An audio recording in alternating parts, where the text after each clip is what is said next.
Back? Yes, we do. You were just talking about the FaceTime. Yeah, you said you were on that FaceTime call. Yes, sir. So you were on that FaceTime call when the two of them spoke? I was on the FaceTime call. It was an unbelievable moment. It was very emotional, the whole day, as it was with Jaden. It's just a very emotional, tense-filled process. It was an unbelievable feeling. Well, thank you so much for joining us. I know you're proud of your players, both guys in the Sox organization. It's going to be fun to see them progress through the system, and I'm sure we'll be talking again soon. Thank you so much. Appreciate it. That was former head coach for new White Sox draft pick Landon Tomei, Lee Milano.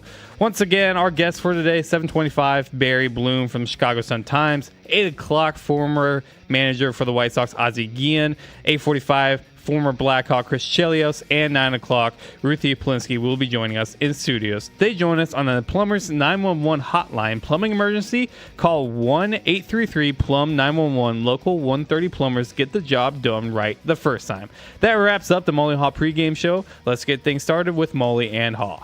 Yeah, we're done. Wake up! Wake up! Mike Mulligan, David Haugh. Very funny little moment that they will often share because Ohtani believes in respecting his elders. And it was really funny because on this McAfee, well, let's listen to Mooney talking to McAfee about Ohtani. Did you say Ohtani's son? Ohtani's son, Yeah. So tell me how that works. So is that what I'm supposed to call Shohei Ohtani? Ohtani's son? Are you Moon Shadataka's son? In a Japanese, let's say, culture, you're supposed to put san at the end for an elder person to respect them. Sweet, he did that to me. Is he called me McAfee son?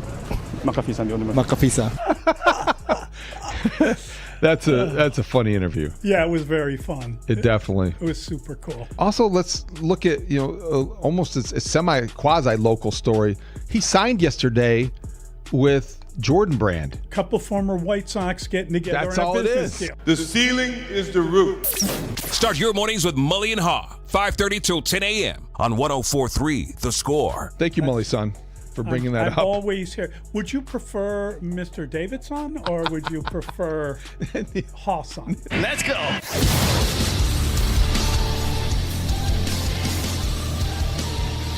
Mully and Haugh, 104.3 The Score. Well, the All-Star game. That was kind of fun last night, seeing all the boys in their finest threads walking the red carpet, and then you finally get to a baseball game, and it was fun. It was a good game. Morning, Mully. Happy Wednesday. Yeah, it was okay. There were 2 innings that were good, very entertaining. The 8th and the 1st, and then in between, it was okay. There wasn't a lot of offense. No, the National League, when you can't get past second to turn base, up, which is a little bit of an issue. It was not very entertaining. No. A lot of good pitching. You don't really want to see that kind of pitching at an All-Star game, but nonetheless. What was your favorite moment? Oh, I think the fun part of it was from a Chicago perspective when you got PCA mic'd up in the 8th and Miguel Vargas goes deep. And it was a really 433-foot home run, and it kind of capped the entire journey for Miguel Vargas. He was a guy, we know his story well.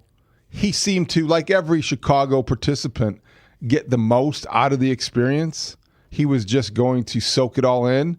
And so you're happy for him, and from that perspective, for Sox fans to see him go there. And his dad, there, his parents there. His former Cuban minor league baseball teammate, legend. Robleski, they were teammates in the Dodgers system. I know. So he homers off him last night. Right. And I'm sure Robleski will remember that in the World Series when he pitches to him again. Look at that. That sounds like a great idea. Let's get on that one. Let's push that idea. Well, you saw Mooney get in. You saw Vargas play a lot.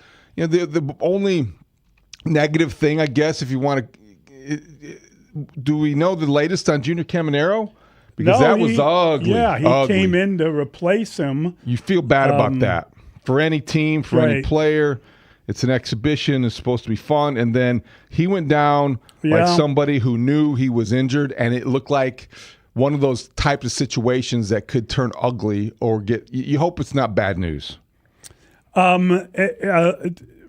Miguel Vargas's dad, Lazaro, is like a Cuban baseball legend and won a couple of gold medals, but never had a chance to play in Major League Baseball.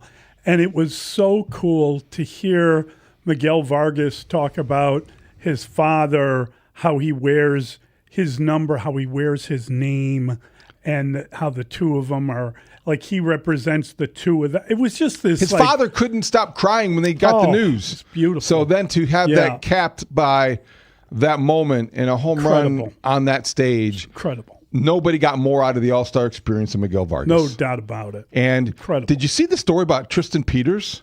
Yes, and about his wife. Oh, my goodness. Scary. That is scary. She apparently had a back issue and had a hard time getting out of bed. She spent Monday night in a hospital in Philadelphia. I mean, that is very, very disconcerting. And then she rallied. And she was there with him. She was okay. Walking the red carpet. The game, yes. Standing next to him as he was posing in his customized suit. He had a suit with a Savannah Banana decal on the inseam of it. He's leaning into it now. Which was really funny. I hope he doesn't slip on that banana peel. Yeah, that was a great moment. You know what else was a great moment in the game? And I know a lot of people probably wouldn't enjoy it, but I thought having Dylan Cease wired and the catcher wired, and you had the booth in with them, and he's calling his pitches as he's striking out the side. That's always cool. Although he walked Freddie Freeman. Yeah. And that was an unbelievable at-bat. Freddie Freeman starts out 0-2 in the count. What a hell of an at-bat, and what a difficult walk that ended up being. What a difficult at-bat that ended up being for Dylan Cease. But he struck out the side. You heard him going over pitches, and I just thought that was awesome. Well, Dylan Cease is, as we know from his time in Chicago, pretty cerebral pitcher, very good talker, and the right guy to mic up. They had a lot of good mic'd up moments. PCA talking about being caught up in the Bears hoopla talking about Chicago year. sports. Chicago sports. PC analyst now. Yeah, it was good. He was very good. Here's part of that. You catch Bears fever? Oh, yeah, big time. I went to like 5 games last year. Went to every playoff game. It was a blast, man. They're fun to watch. A lot of people in LA, at least that are your age, didn't have a favorite NFL team. Were you up for grabs, or did your dad pass on Bears fandom to you? He absolutely did, yeah. He was a big Bears fan, so I grew up like a huge Devin Hester was my guy. I love Matt Forte. But I'll still watch like Devin Hester highlights to this day. So big Bears fan through and through, man. That's cool. That was very cool. Right now, Devin Hester, PCA, at 40-yard dash. Who are you taking? I'd probably take Devin Hester. I'm taking Hester. Yeah. Right now? PCA is 24 years old. Devin Hester, dare I say, is probably 40.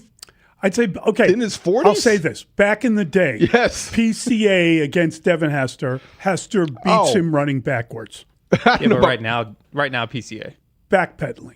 I don't know about backpedaling. Backpedaling. How is Devin Hester It depends how far they're running to.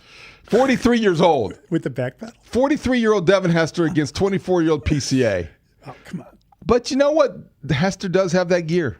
He's still in and shape. He looks like great. He looks like he could still take it to the house. It's fun, though. It was funny. He shouted out Matt Forte and all the things about Chicago sports, and it was. Yeah. And then in that moment, a lot moment, of respect for the White Sox. There goes. Yeah. There goes Miguel Vargas. Did he shout out the White Sox pride? No, he didn't. No, I did not. I don't believe so. I wish PCA would have gotten more than one at bat. Yes. No and doubt about it. That's okay, though. He'll be there next year at Wrigley Field. That'll be cool. He probably will start next year, right? Just because I would hope so. Field. I would hope so. But I'm just saying, though. I think it'll be cool. How many Phillies players were in that game? There were a lot of them. I'm just saying, I'm sure there's going to be a lot of Cubs when you're at home. When you look at next year at Wrigley Field, assuming that there is no work stoppage that prevents the All-Star game from being played, you look forward to PCA in center. You look forward to Cade Horton on the mound. You look forward to, well, maybe not. He won't be back that soon. Oh, boy. He won't be back soon enough. Who will be the Cub pitcher that starts next year's All-Star game? Steele. Justin Steele? Justin Steele, speaking Scooble. See, I love that. I love leading down that path. You're just Thank you for taking the bait, Brandon. Playing, Thank you for taking the bait. Big old yarn ball and your cat-like paws. Look at him. We'll get to this more in depth later. But Theo Epstein was a guest on the Lovable Reunion podcast. Oh my God, that was something. I don't want to get to that yet. We got to get to that eventually. You alluded to this, and it made me think. Justin Steele and Dylan Cease came up in this podcast yesterday that dropped as guys who they were able to draft. High school pitchers, they paid over slot because they were able to save money on Kyle Schwarber in that draft. Yeah. But did you know, I didn't recall that Cease and Steele were part of the same draft class for the Cubs. I did not recall that. Imagine that. High school pitchers. I remember when Dylan Cease was traded to the White Sox. I don't know if you remember that. I do remember that. You don't remember it because you didn't want him on a list of former Chicago players at one point. He's the guy that got away. He was in a trade they had to make. He was one of the more controversial trades in Cubs/Sox history, recent history. 2017, Eloy Jimenez. Hi, Mom. And Dylan Cease for Jose Quintana. That's right. Who's still pitching. Yep. But I thought that was interesting. I didn't realize Justin Steele. So I don't know if Justin Steele will be on the mound next year at Wrigley Field during the All-Star game. Well, I don't think it's going to be Matthew Boyd as much as you wanted him to get the I think Brandon's on opening something. day start. I did not want that. Did not want that. Showed Okay. David just left the room. for what team will he be pitching and representing? Hey, did you like the uniforms going back to wearing their own? Wasn't that the first time they'd done that in a while? Because they used to have those silly softball uniforms. Yeah. Like, this is a better look. You could recognize guys and everything. So that was good. The getting texter, and I also just saw online, Caminero was going to be fine. X-rays were negative, so he let the pitcher off the hook. So he was faking it. He wasn't faking it. He went down hard. I mean, that was scary. If you're a Tampa Rays fan, and you saw that. In retrospect, don't you wish that the center fielder had gone down hard too? Now knowing that no one was injured, maybe so. You could get an extra bat for PCA. Maybe so. It's the only way to do it. You felt bad for the pitcher, Riley O'Brien, for the Cardinals. He looked like, nobody wants that to happen. And he felt terribly guilty. But, yeah, scary moment. So PCA got in. The White Sox guys got in. Mooney didn't do much, but I think he had a nice moment. He had a nice weekend. In Philly. Or it wasn't a weekend. Showcase. Yeah. He embraced every nice moment. Early week. And we'll talk about it during the pick six, but you like what he's thinking and saying about the future. Oh, my gosh. That was wonderful. That was that made everybody's week for the Sox. Day, no doubt about it. Yeah. Get to that part of it. I'm not a huge fan, as you know, of the broadcast. The Fox booth is I can never hear them. Too many voices. I always feel like I'm straining to hear Joe Davis talk. Just too many. I'm not a big Smoltz guy because I don't think he brings a ton. I thought he was okay. Okay. I like Joe Davis. I think he's outstanding, but I don't know why. He's very young. I can't. I know he's very young. I'm just saying he's very young. Pride of Beloit College. He looks younger than he is. Look, he just graduated. Oh my God! From Beloit College and went to the Fox booth. He turned the tassel that was on his hat, and then he. I think it might be just me, but it sounds like every time I'm watching a Fox baseball broadcast with Joe Davis in the booth specifically, the crowd noise seems to be like amplified, and then you can't hear him from the background. So it's the rude Philly fans. It might be, but no, it happens everywhere. It might be. It's just so soft. He's a soft talker, I guess. But I liked a lot of it. And the All-Star game, always brings back memories of your favorite All-Star games, like we talked yesterday. But last night was just kind of meh. 2 hits. Come on. It was okay. It was meh. It was all right. It wasn't overwhelming. You got opportunities to toggle over and see the Bulls just a little bit. Cody Bellinger MVP, another ex. Yeah, that was weird. Cub it just that moment. To me underscored a guy who hit a single, it drove in a couple runs. He's the MVP. And what was funny is he said that he went into the locker room and he was, going to shower or have a beverage, whatever. They told him, leave your uniform on because that might hold up. And I thought to myself, boy, pity there weren't a couple guys on base when Miguel Vargas hit his. That would have been it. I mean, 433 feet. It was the highlight of the night. Third longest home run in MLB All-Star history. Is it really? That's what I read. And third by a White Sox. A lot of threes. I wonder who the other two are. We'll have to check that out. Miguel Vargas, though. Frank is one of them, and the other is Meglio Ordonez. I like that right after the game, the first player that they went to on the field with Tom Verducci interviewing him was Miguel Vargas. Yeah. When you get those moments, that's what part of the All-Star Game fun is all about, because it's a showcase for these guys to talk about the kind of seasons they're having with their teams. Let's see, Vargas getting escorted through the crowd. Are we getting a hint who the MVP might be? The only extra base hit of this game. Well, at the very least, he gets to talk to Tom Verducci. Tom? Thanks, Joe.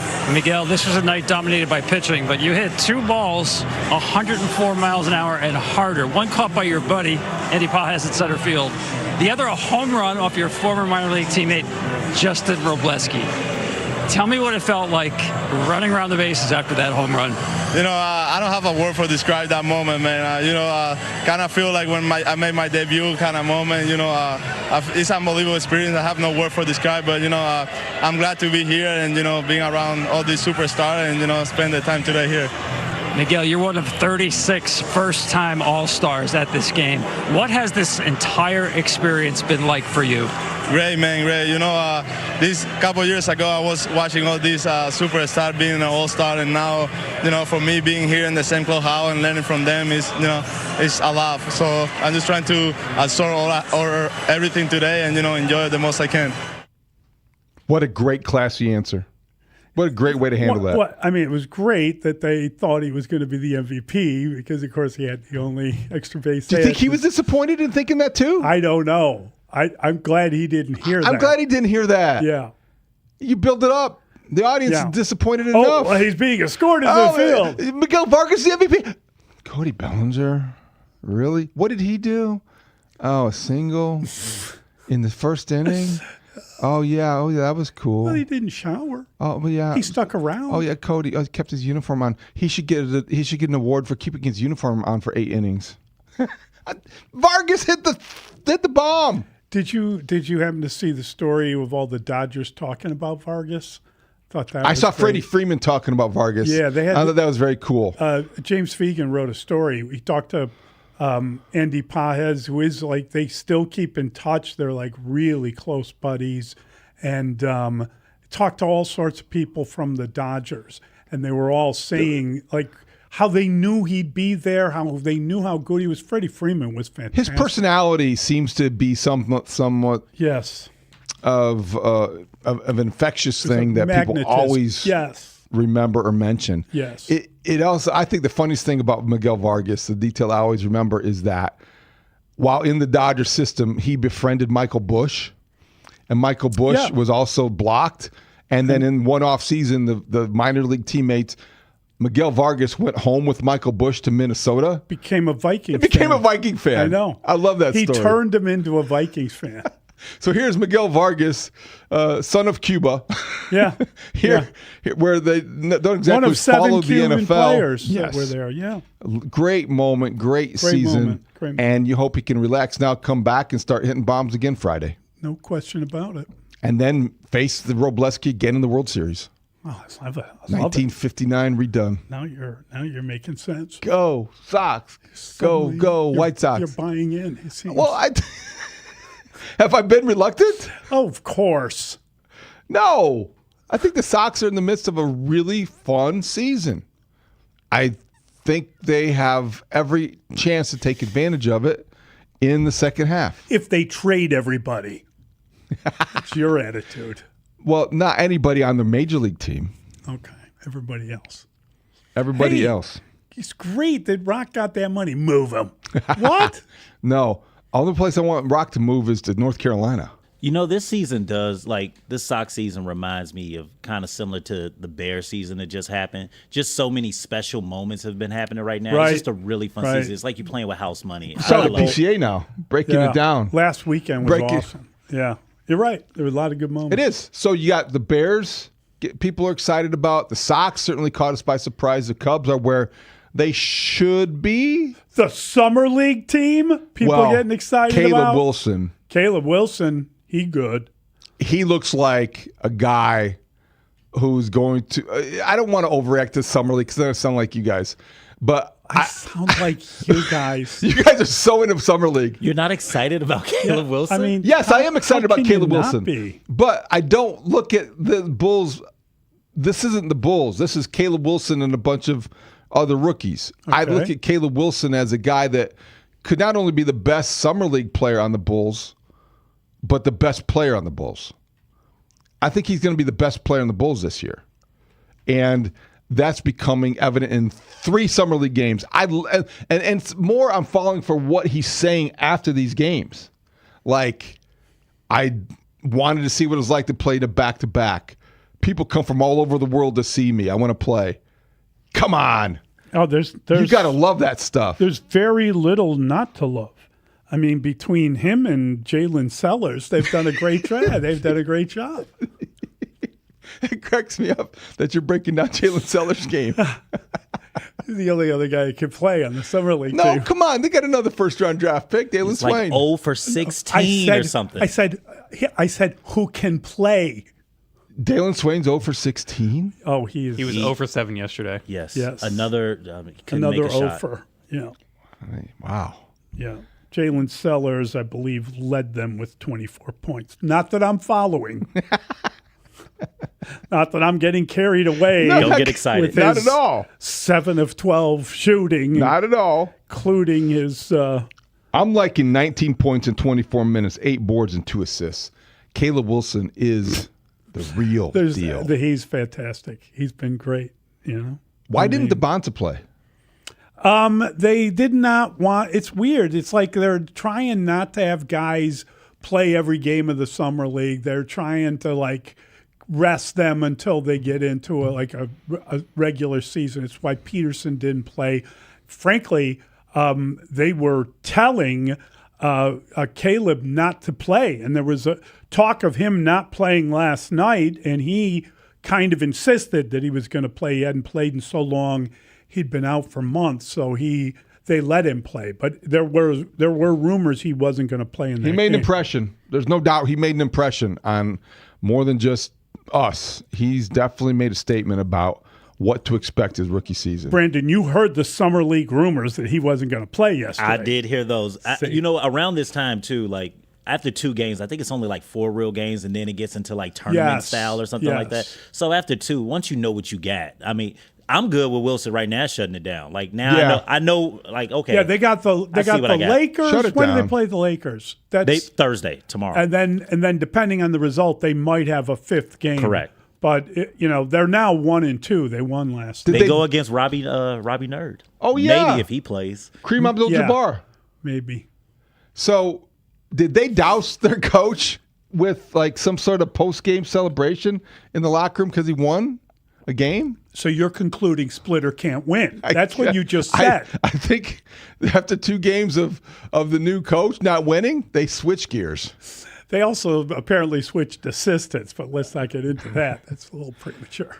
So, yeah, Robbie Avila will play against the Bulls next time out. He's in a Laker uniform now. And maybe someone that the Bulls probably should have got that some fans want. Carr was supposed to. Oh, yeah. I saw that. He's in Vegas.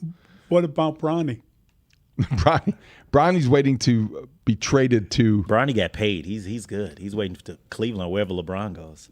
Cleveland should trade for Bronny, and that way it would steer, or whatever team wants LeBron. Does LeBron have a decision made? Because all that we're waiting on is him to announce the decision. The rumor is that he does. Yes. I think some people are interpreting it differently, but some people think Miami. Waiting on more voice notes from people, probably. Yeah. No, he's listened. There was a story that he had listened to all the voice notes. And what was the conclusion? That he was getting like a minimum benefit salary deal. No one included in their voice note. We want to pay you. Is he going to take his talents back to my South Beach? It would make sense to go to Cleveland because he started in Cleveland. Yeah. It would make sense to go to Miami because he was in Miami. Apparently, Philadelphia is somehow involved. Oh, they are. And then you heard that somehow people have stopped talking about Golden State. And I'm talking about just in the last 2 days. I don't know that I could spend that much time around Draymond Green. He went on vacation with him. Exactly. And that would be enough to tell me not to go. He came back and he said, cross off. Miami's looking better. Put a line through San Francisco. I'm not going out there. All right, we've got the Pick Six next. We're going to tear up all the stories of the day, have some fun with it. It's Mully and Haugh, 104.3 The Score. This is 104.3 The Score, Chicago's #1 most listened to sports station. We're live from Chicago, talking Chicago sports. Listen live on the free Odyssey app, AUDACY. We are 104.3 The Score. Hey, Score listeners, for all station contest rules, go to thescorechicago.com/rules, and good luck. This segment sponsored by Grand Appliance. The Red, White, and Cool sale is on at Grand Appliance. Right now, get free professional installation on premium Bosch benchmark appliances by Grand's team of highly trained installers. Shop in store or at grandappliance.com. Grand Appliance, appliance experts since the Hell Acuna. There we go. That's a good nickname. Pass it along to Schriffen. Get him going on the nicknames early. Paulie. That's the other guy. That is Paulie. Truman Paulie. You go with Paulie. I'm going to go with the Truman Show. Truman Show's good. The Truman Show. And we'll find out when that will debut in Chicago. He's going to suddenly realize that he's not at Harvard, that he's actually playing for the White Sox. That's the big surprise at the end of the show. This is a move for the future. Nothing about television. Okay. Trying to keep focused here. I know. I'm sorry. I'm making too many bad jokes.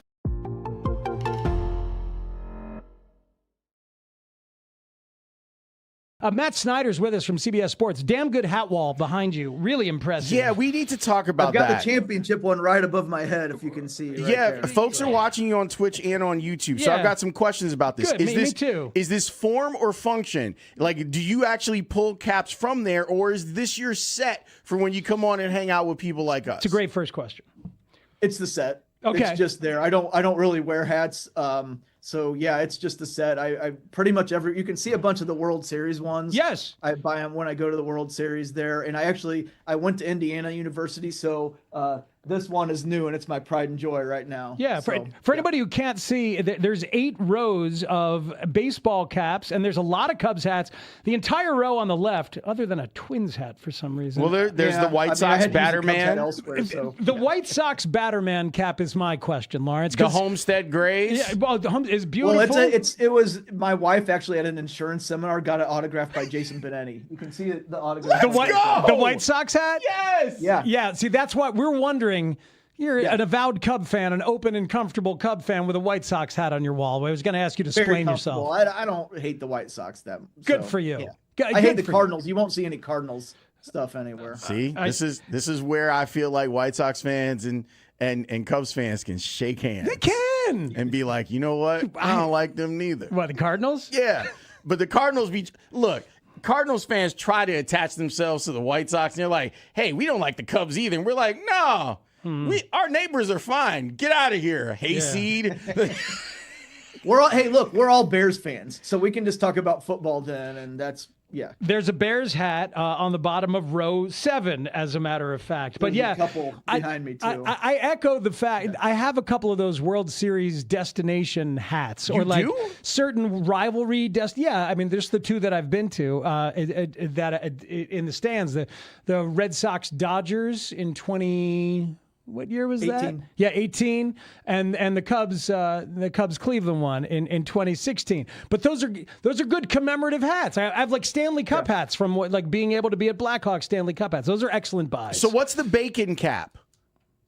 The Lehigh Valley Iron Pigs. Yes. Gosh, it would have been like 2013 or 2012. They had a promotion where they had bacon uniforms, and I wrote about how cool it was. And they just emailed me and said, "Do you want a hat?" So I was like, "Hell yes, I do. I'll put it up here." Yeah. It's a beautiful cap. So now that you have opened the door, let's talk about the Bears. What was your favorite Caleb Williams moment this past year, Matt? I think the fourth down to Rome. No, because gosh, there were so many. It's tough to. Maybe the playoff fourth down, but that came at a loss. Yeah. Fourth down touchdown. And then you think about the walk-off touchdown to DJ, but that was regular season. Yeah. Maybe the DJ touchdown against the Packers, because that would have been like Saturday. a playoff game, knocking the Packers out. We don't lose in the playoffs to the Packers. So maybe the Packers game clincher to DJ is probably that. I think that's a great answer, and I think history will probably point towards that one on the top of the list. The only one I would add is the bootleg left touchdown to Cole Kmet in Philly. I think that's my favorite. Oh my Black Friday. God, the Black Friday. It was just like after managing the game all day and getting his Jalen Hurts on, he had to be special, and that throw was special. And they announced themselves as we can beat anybody. Yeah. There were just so many. That's why that season was so great. Yeah. And that's why our Chris Tannehill decided to tune in to Green Bay Packers post-game radio. That's right, folks. Sometimes you love sports so much you got to have more sports, even when your team's not playing. But I will check out because I like to know about the North. You know, sometimes turn the page is not enough for me to learn about the North. It's an old score move to like use the app. You know, usually it's meant for bigger games than that last night. But I was in the mood to have to enjoy that a little bit because when you can check out our guy Mark Tauscher, who is I've been a fan of his for years. These Packers offensive linemen, like that's the thing that sucks. Like they have so many great former linemen that are great in media. Bulaga's a great dude. Exactly. Yeah. So I was checking them out and just enjoying the callers and people they're so over Matt LaFleur up there. Oh, do tell. Yeah. Well, I'll let the audio tell the tale here, but here's one caller's theory on what's going on with Matt LaFleur right now. Jason, you're in Tosa. You're on with To you in part by your local Hyundai dealers. WSCR, WSCR FM and HD1 Chicago, an Odyssey sports station.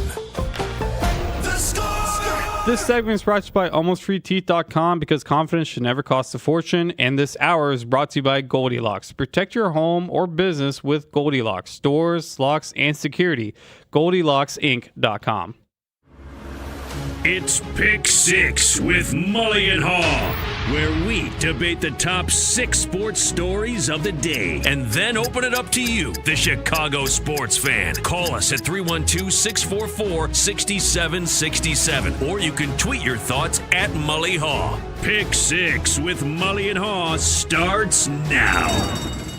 What is your reaction to James Fegan tweeting that Munetaka Murakami said he's not thinking or talks big specifics about a contract extension right now, but said he'd like to stay with the White Sox long term? Should the Sox start working on that end immediately? Should Murakami become the first player to receive a $100 million offer from the White Sox? How about a $100 million contract? They haven't given that out. Are they the only team that hasn't? It had been them in Oakland, and I haven't been following Oakland's payroll. But get to it, White Sox. Get this guy on paper for a long time, okay? Get that done. He's an all-star player. He's a guy that has a ton of swag. He's changed your organization. If you want to be a real winning team, a big boy team, then you need players like that. and guys that fit in the way he has fit in, the White Sox got lucky. It's incredible that the rest of Major League Baseball was afraid he couldn't hit velocity. That's what happened. He was supposed to get that kind of a contract, and it didn't show up for him. And so his manager had played for the White Sox, and he was told good things about the organization, and he ended up signing here for a 2-year deal because he was just going to kind of prove it. I think he's proven it, and I think that they know how good he is. They know how good a guy he is. They know that he's brought them nothing but tons of attention. I wonder what the economic impact has been. If they've been able, Brooks has gone over to Japan a couple of times, I believe. I wonder how their partnerships are working. I'd love to see what the numbers are in Japan after the All-Star game with no Ohtani there. Be a great sports business story. It is a great sports business story. Somebody needs to do it. And you really need to get this guy locked up so we don't sit here a year from now wondering if he's going to go to the free agent market and when he leaves for Los Angeles. So you're telling me there's a chance? Yeah! Look, me and Mully talk about this all the time in the breaks about, okay, how long Mooney will be here? Will he stay? Just hearing the fact that he would like to stay. I've never heard him say that I would like to stay long term. So the fact, hearing something like this from James Fegan tweeting this out, I loved it. Like a tear went down my eye. As a Sox fan, I was like, oh my God, if we can keep him long term, you just see the difference that he made. The Sox made deals and signings, of course, but obviously he was the big name. And you just see the impact, because the major thing we talked about, like, man, what about their pitching? What are they going to have any power, really? And this guy has made such a big impact. I mean, he was the all-star media darling overall. Everybody wanted to come see him. KD was there. Kevin Durant was there, and he made sure that he wanted to talk to Mooney. I saw that. Paul Schemes, as you mentioned, Mully, yesterday, he came up to, if he stays long-term, you know how many stars will he attract? You know how much attention the White Sox will get? I would give him a blank check, and you say, put your number right here, and let's get a deal done. I think you're looking for a 5 to 7 year commitment. And certainly if that is the case, then you're going to be north of $100 million. And when we talk about the White Sox and what happened last weekend, and when we came in here on Monday morning, we were marking the change and the cultural shift. This is all part of that. He's 26. It's expensive, but it's a worthwhile investment. It's an investment in the future of success, because he was the big move last offseason that made all these other things that have happened more possible, and I think more enjoyable and more likely. So you want to compartmentalize. You got through the draft. You got Rochelowski. You gave him a record signing bonus. That would have been unheard of to consider. We might have scoffed at that idea back in April, certainly last year. Would the Sox step up and give Rochelowski a record signing bonus? They did. So now I think that there's time to look now at the next big financial project, and I think it's Mully Murakami. You saw his impact on the sport at the All-Star game. We have seen his impact on the team in the standings, and I think you're seeing his impact at the box office, if you will. Economically, he is a wise investment. What you want to avoid is getting into the offseason with him still with 1 year on his contract and speculation beginning. You know it's coming. If he's not locked up, you know it's coming. Well, the Dodgers are interested in trading 5 prospects for Mully Murakami because they want to lock him up. Or the Yankees want to get the final year of his contract. Don't let that happen. I agree. Avoid the speculation. Tie him up long term. Dig deep. And it will be worth it. Well, okay, next question. That was Ozzie Guillen. He'll be joining us at 8 o'clock. What was the Chicago highlight of the night in the All-Star game? How much did you enjoy it, and what was your favorite part overall? PCA being mic'd up in the 8th inning as Miguel Vargas homered is going to be what I remember about this year's All-Star game. There were very few other memorable moments. I don't know that I am ever, it wasn't unforgettable to see Tristan Peters go down looking and challenge the ABS and lose. That wasn't very memorable. I don't think that there was another real memorable moment that Mully had. I thought it was cool when PCA got a base hit and he was standing on first base and looked like they were having fun. They were having a nice little quasi conversation. So that was cool. PCA talking about his Bear fandom, his memories of Devin Hester. Then boom, there goes a 435-foot homer or whatever it was for Miguel Vargas. That was cool. That was a highlight. After that, I have to say it was very meh. The All-Star game, the home run derby, greater than the All-Star game this year. It was much more entertaining to watch the home run derby. The All-Star game didn't do a ton for me. If I want to see that kind of dominant pitching, I don't know that you tune in to the All-Star game to see it. So, but I did like Dylan Cease too. I have a lot of respect for Dylan Cease as the one that got away from both teams in town. And him mic'd up was a pretty cool thing. I'm kind of shocked, David, that you didn't mention Belly winning MVP. You're a big Belly fan. So. Why would I want to torture myself by thinking about what could have been? I've already lamented that loss long enough. Did you see all his accolades where he Rookie of the Year, All-Star, MVP? He's the only player in history to do I thought it's all those accomplishments. Don't you think it's cool about Bellinger? L.A., Chicago, New York. He stays in a big market. That's how you do it. My favorite part, just to make it short, really, the Chicago highlight of the All-Star game was also my favorite part. I mean, it's Vargas hitting the home run and PCA being mic'd up. Anything Chicago related, I kind of liked. Outside of that, I kind of was in and out of it. I was going back and forth between that and the Summer League, just going back. But when I did catch the Vargas home run, they interviewing PCA, him mic'd up, I caught all that. Outside of that, it was just it was an okay game. It was an okay All-Star game, but that was my favorite part, and that was the highlight, pretty much the Chicago highlight. Yeah, I could have done without you saying PCA being mic'd up when Miguel Vargas hit the home run. I mean, it was so happenstance. PCA is a good mic'd up guy, but Miguel Vargas hitting the home run, the only guy with an extra base hit, should have his name in the lead of the story, don't you think? Also contributing. You know what? I got to be honest with you. I thought that Miguel Vargas benefited by getting in the game when he got in the game. He had a pinch hit for Camarero after that bad moment, and did he pinch run for him at first, and then he gets right in the game. That gave him a couple of opportunities, and it was good.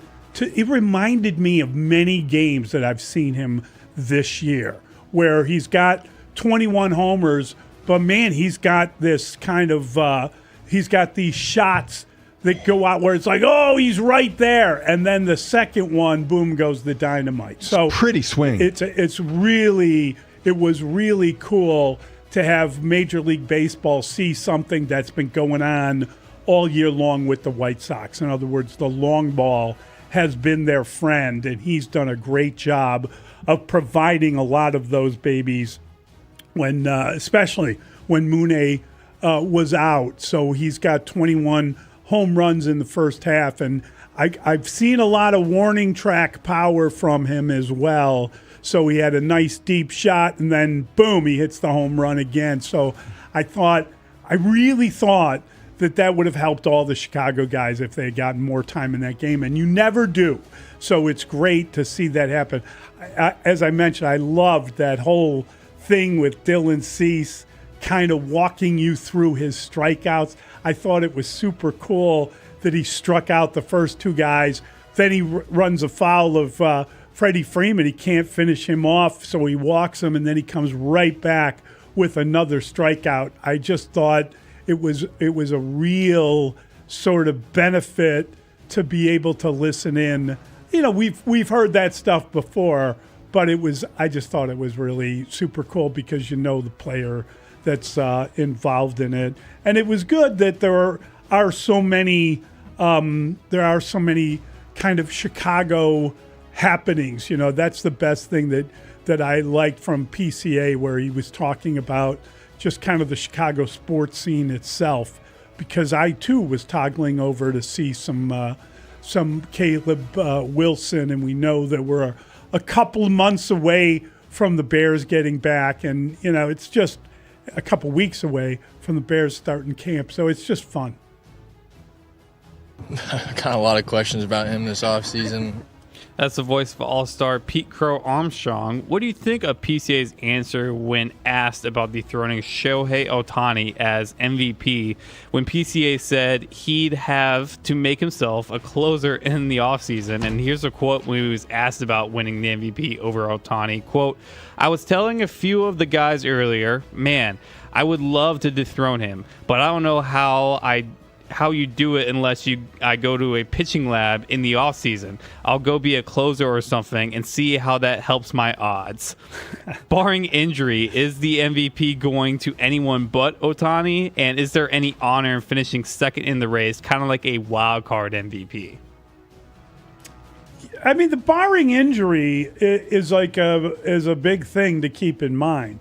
I think that that if there is an injury, if anything goes awry with Ohtani, and we've seen it happen before, you also have to be kind of careful about what he's doing is absolutely extraordinary. He is the best baseball player, but it's not supposed to happen, right? Like, the one thing and the other thing together is really asking a lot of his body, of himself, of his baseball season. So, he's a big, strong, fit-looking guy, but I don't know that that you're supposed to be able to do it. So maybe that curtails him a little bit, but I think that's the only thing. I think what's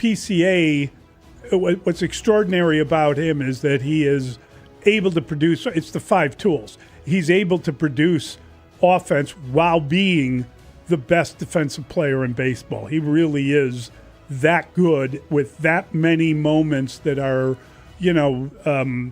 Sports Center highlights, right? I mean, he is always pulling off a web gem. He can do it. He makes it look easy, and it can't be that easy because not many people can do it. And then when he goes off on offense like he has, I think he's making a hell of a case. But the pitching and hitting thing stands alone. If you ain't first, you're last. I don't think no one remembers the number 2 guy. No one knows the runner-up to the MVP. Do you know the past 5 runner-ups to the NL or AL MVP? Like, you got to research it. I just, it's no honor in that. I think PCA is right. He's going to have to pitch. I feel like PCA, barring injury, of course, I think PCA has to have a month like he did in June, in July, in August, a little bit of September too. He's going to have all that in order to, I feel, win MVP. Like, unless, the voters get tired of maybe like, oh, I don't want to make it Ohtani again. That's another reason. But if he has a similar month like he did in June, and the Cubs are getting closer and closer, maybe get the lead and knock out the Brewers, maybe he could be the MVP. Don't need it. Kyle Schwarber's the answer, by the way. That's who the MVP runner-up was last year. I would take Kyle Schwarber in a minute. Researched it. You were typing away. It's the top of my tongue, tip of my tongue, top of my mind. Lindor was one of them too. Yeah, 2024 Lindor. 2023 Mookie Betts. You got the whole list. I'm just saying, I do not need Pete Crow Armstrong to be the most valuable player to get the Cubs where they need to go and for him to lead the way. There's no way you can match Ohtani in this era. You're going to have to wait for him to get injured, unfortunately, or just... I don't wish that on anybody. That's the thing. I'm saying I don't need it because I don't want anything to happen to Ohtani. Ohtani is a pleasure to watch. But what's amazing is Ohtani, when he couldn't play because he had Tommy John surgery, won the MVP as the DH. I know. Like it's that, such and a then you throw in unicorn. He's just unbelievable. Such a rare player in baseball history. And I think the question is understandable because Pete Crow Armstrong addressed it and he was asked it, and it also reflects everything that we do in sports, which drives me crazy sometimes. We ask players about something that they haven't achieved because they have achieved so much, and the focus is on what Pete Crow Armstrong never might be, and that's the MVP, instead of focusing on the fact that this guy is the best young player in baseball. Statistically, and you can make that claim, and people can argue with you, but Ohtani's in his 30s. PCA is 24, and nobody who plays a position only has a higher WAR. So Bobby Witt Jr., guys, come on, have the argument, have the debate. Pete Crow Armstrong is everything the Cubs need him to be. That's a great question. Based on the limited look you've seen of Summer League play, what would you call the most obvious statement? Caleb Wilson is an NBA star, or Noah Essengay is an NBA bust? I love this question because I believe... You are so mean. That wasn't me.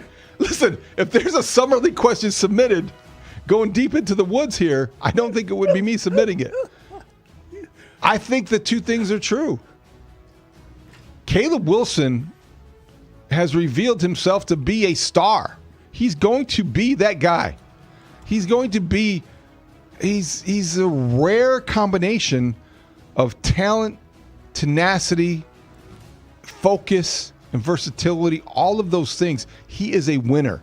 I cannot wait for the Bull season based on his presence here and for many Bull seasons to come. Now, unfortunately, the other part of it is almost just as true or obvious so far. Noah Essengay looks like a bust. This is the problem of the previous regime, which got quite a takedown on ESPN.com yesterday by Jamal Collier, looking back at the Arturas Karnisovas tenure, and it wasn't great, and it wasn't. I think it reinforced a lot of things that we already knew, but Noah Essengay not being ready for the NBA is one of them, and that has been as glaringly obvious as Caleb Wilson's rise has been this week in the Summer League, because I have paid attention. Okay, I think it is too early to say that Caleb Wilson's the NBA star or Noah Essengay is a bust. However, Caleb Wilson looks like a star. I mean, you're hearing national media. I haven't seen the Bulls talked about in a good way on national media in a long time, since the Derrick Rose era.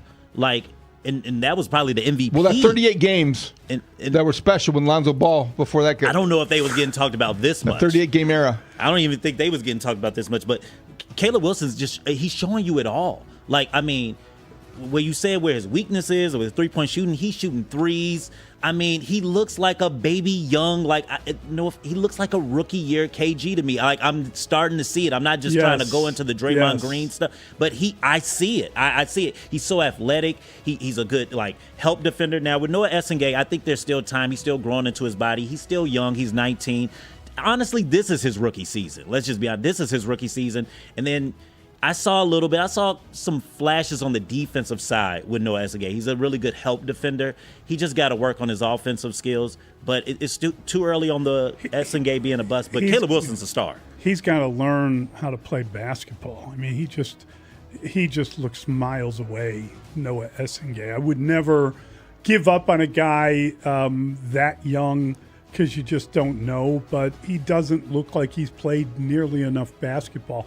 He looks like another year in Rockford.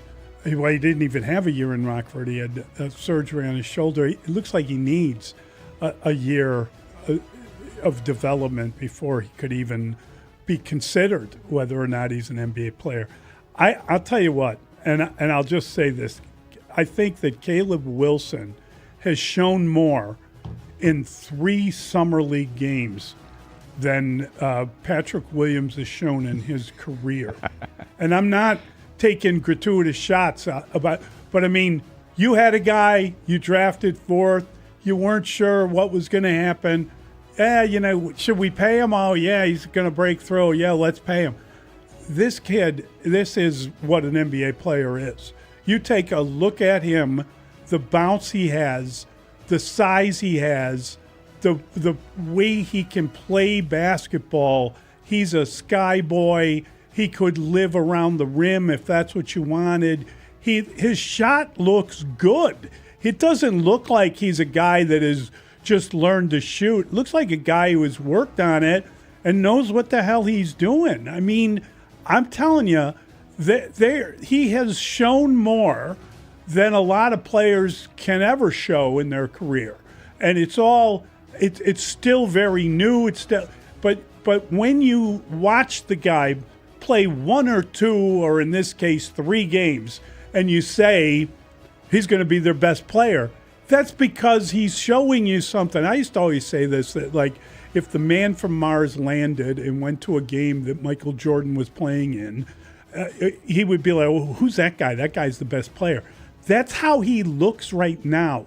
He looks like on the floor, oh, he's the best one. Who's that guy? That guy, like, he catches your attention. Well, I think that's what I was saying earlier. Whether you know what you're doing or not. Yeah, that's going to be obvious in the regular season too. I believe that's what I'm saying. Who have we said that about on the Bulls since you know who? I mean, it's been a very long time. D-Rose. That's fair because he's so fast and he could do so much. But he was a guy that. But this is what made it obvious that he was the best player on the floor. This is unbelievable that they got a guy like this at the 4th pick. They are very fortunate that he did fall to them. And it's the makeup too. It's the try hard, the will, the want to. It is extraordinary to see him doing all the right things and trying to be careful about making sure that he said everything he says you like hearing. Mm-hmm. I mean, this has been really fun because I don't know how good they're going to be, and I suspect they're not going to be very good, but I think he's going to be real good. And as far as Noah, I think it was more of a joke question that Brandon submitted there. I don't know. Well, if you're going to blame Brandon for that question, you're going to blame me for the other questions. What did you do last night? I watched some soccer. All right, we've got to take a quick timeout. We'll be right back with pick 6. It's Mully and Haugh, 104.3 The Score. The Spiegel and Holmes Show. Afternoons 2 to 6 on The Score. Tristan Peters, 7th-round draft pick in 2021 for the Brewers, traded for somebody who never pitched and then traded for cash considerations and is now an all-star. And yes, he was a former Savannah Banana, but after the cycle Friday night, he did pregame on Saturday because he was named an all-star. What a weekend for Tristan Peters. The Spiegel and Holmes Show. Afternoons 2 to 6 on Chicago Sports Radio. 104.3 The Score. And always live on the free Odyssey app. This segment is brought to you by Grand Geneva Resort and Spa. Grand Geneva Resort's new 11-hole golf course, Let her fly. So I've been calling in since the Cleveland loss in Game 3 to say Matt LaFleur was not a coach who will ever get the Packers into a Super Bowl, and been asking Couch to tell me why I was wrong. Does Matt LaFleur even want to be the coach in Green Bay anymore? And I'm serious. He's giving off Mike Holmgren last season in Green Bay. I know I'm going to, and I want to be in Seattle vibes to me. I think Matt LaFleur, there's a phrase out there, quiet quitting. He doesn't look like he wants to be there. He's been the worst part of the entire team all year. Wow, that is... The quiet quit is being accused of one Matt LaFleur. Tanny, this is what happens when you don't like Halloween. Yeah, what's that record? If they're 0-2 since he said that. When you're feeling the pressure of Ben Johnson, who calls you out, and it clearly triggered him. Remember all those times that he would bring it up? Yeah, I don't know. It really bothered Ben him. Johnson, I don't even know him. Why did he bring that up? What's with that guy? Yeah. What's going on with him? He's coming for you. The floor wants you to cram it up your cram hole. This is the call that followed up very soon after, which I really enjoyed. Let's go to Jeff in Milwaukee. Jeff. Hey, guys. Unfortunately, I couldn't be less surprised by this performance. Because? And because I don't think Matt LaFleur is a good coach. LaFleur is so inferior to some of these other coaches in terms of designing a game plan. When you look at some of these other teams, I'll tell you who's got a really good coach, you guys. The Bears. And you just better admit it, because I'll tell you, Ben Johnson, the coach of the Lions, the coach of the Rams, the coach of the 49ers, these teams take on the personality of their coach. You can see it. They're aggressive, they're not afraid of anything, and they have this attitude like they're going to win. And the Packers lack all of that. Wow. Folks, this is the dream. They're afraid. Hell yeah! I mean, it's been a long time. It's been a long time coming. And we've all dreamed, however that dream is supposed to look. You know, maybe John Fox will be the guy that takes us back over the top. I mean, Lovey did hit the ground running, and he wanted to beat Green Bay and said so. He won a lot of games against the Packers. He did. And there's been moments and flashes, but the idea that you might be passing them by and they're jealous of our coach, they're jealous of our offensive system and the way our team plays. Oh. So here's something that happened earlier, is that I was doing that interview, Grote. Yeah, thanks for including me, too. It was kind of a technical cluster bleep as it got a little rushed on us. It was earlier than expected, and then it was short, and we didn't have a chance to get you there technically in there. Apologies, but and you bolted Grote out of the room. I did. Wanted to make sure that Grote couldn't get in there, and then you still got in there, asked 4 questions, but I made sure that Tanny edited those out. Made sure that he edited those out. No, do you know what happened to me at the end? No. They cut off Bilal Nichols, and I didn't realize they did. Oh no! So I just kept going. And then what are the lost questions? Oh yeah, here you go. Chris Townhill decided that should see the light of day. You've been playing this game since you was a child to have fun. Yeah, well, you've been doing it so well and playing so well and being in a good headspace and a pleasure to watch. No doubt that's going to continue. Bilal Nichols, when you do sign that deal, where's the celebration dinner? If I told you downtown Chicago, money is no object, and you can go have a meal at a restaurant for you and all your family and all your friends, where are you going? What's your place? Oh, no. Oh, no. Bilal, you there? All right, man. I drop an all right, man, even though he's definitely not there. That's what I would have dropped. Bilal, you there? All right, man. Bilal. That's hilarious. That's what I would have done. Yeah. You would have been going, it was Bilal. Hey, no way Bilal Nichols would have hung up if I was involved in that. Could be. Interview. I don't think it was his All choice. your Family and all your friends, where are you going? What's your place? I'm a big Joe West fan. Phew. Olin, we had a great conversation with Matt Bowen this week, your buddy, our friend Matt Bowen, about coaching and about the bond that gets created between the coach and the players, especially at the high school level, and how one win in the playoff season can buy you 7 more days of just getting to hang out and bond and connect and watch these kids grow. And I just wanted to, see if that resonates with you like it resonated with us. We've been thinking about it all week long. Yep, I knew we were getting to Spiegel's feelings corner at some point, so here we are. I'm at the feelings dinner table. I can at least use a Crown Royal shot before we get going here. But listen, Matt Bowen does a great job, man, coaching his kids.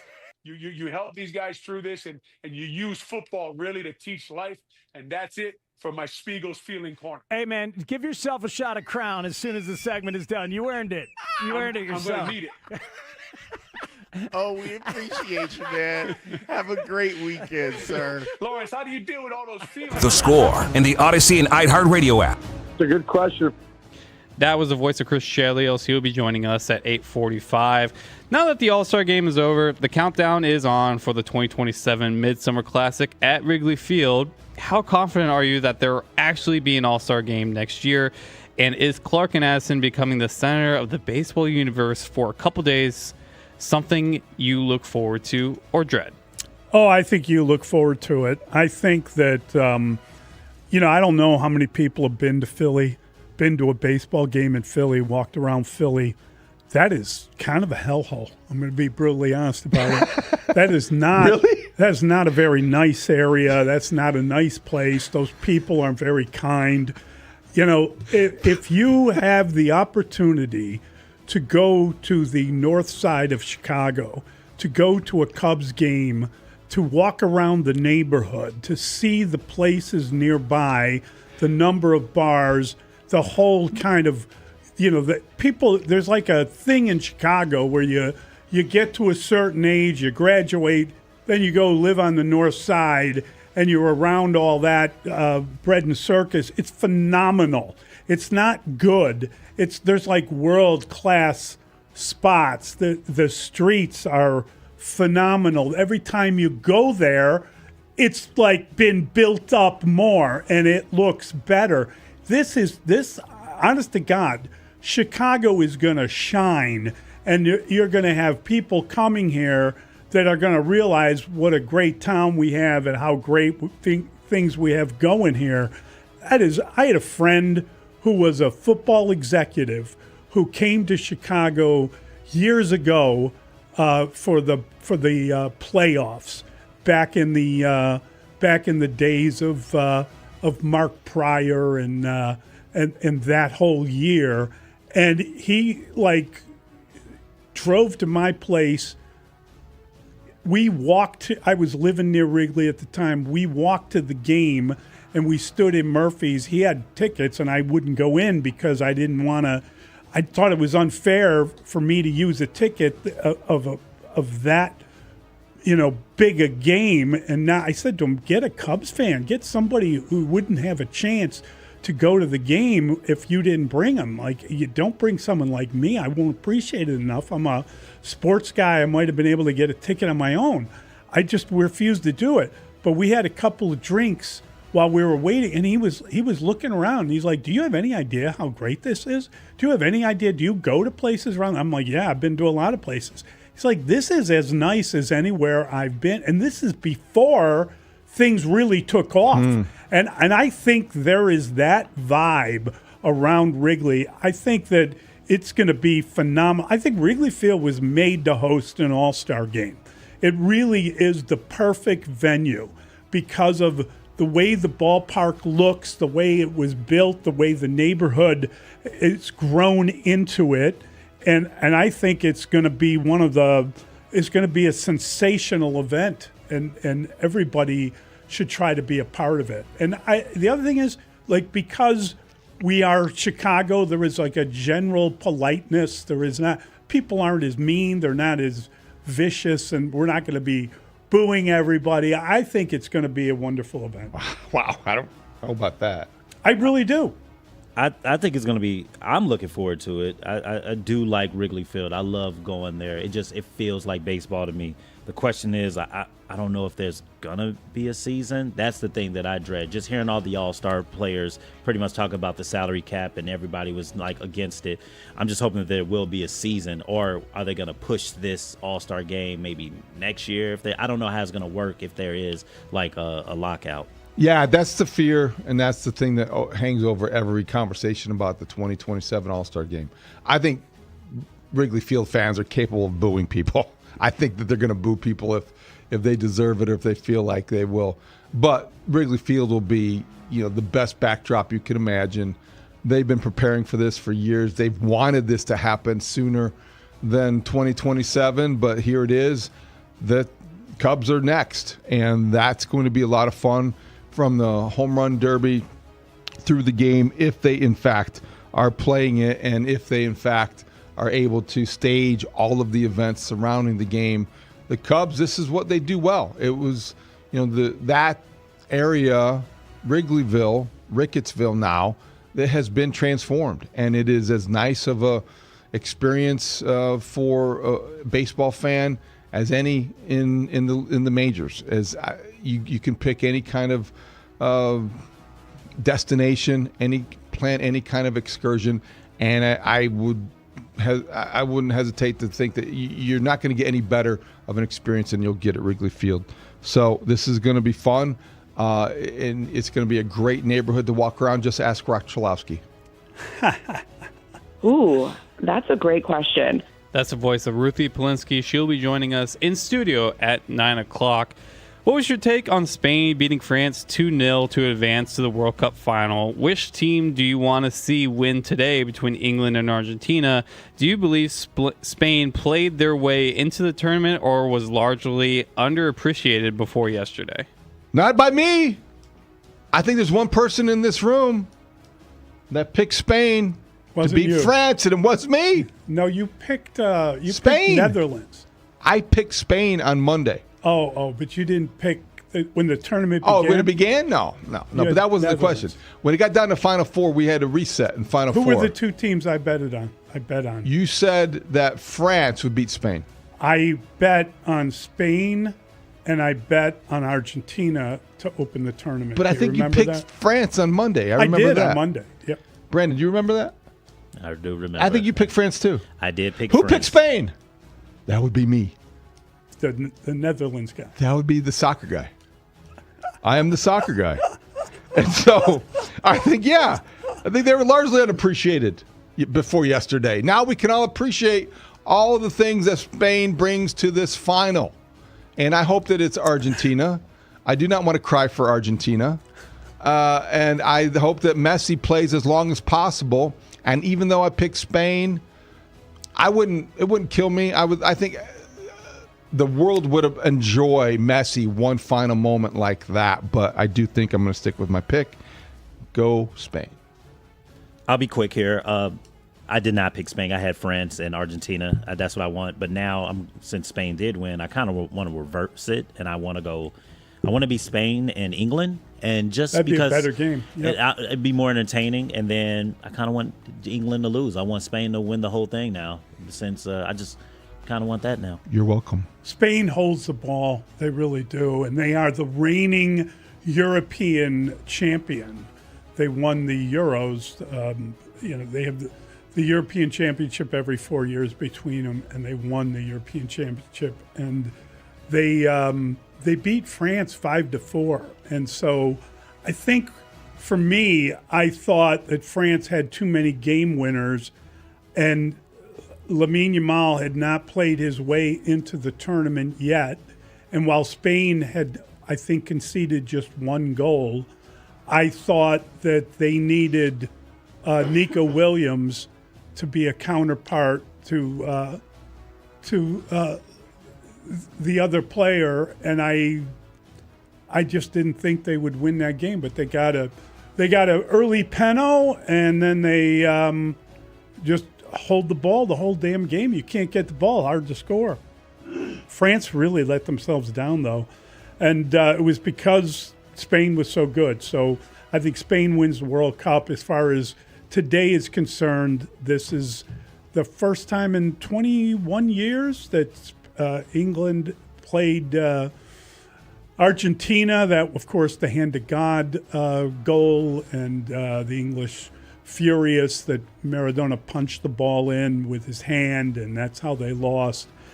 He also dribbled their entire team, so maybe that was the second goal. But everyone forgets that the first goal he scored is one of the best in the history of the game. I think England has enough to win this game.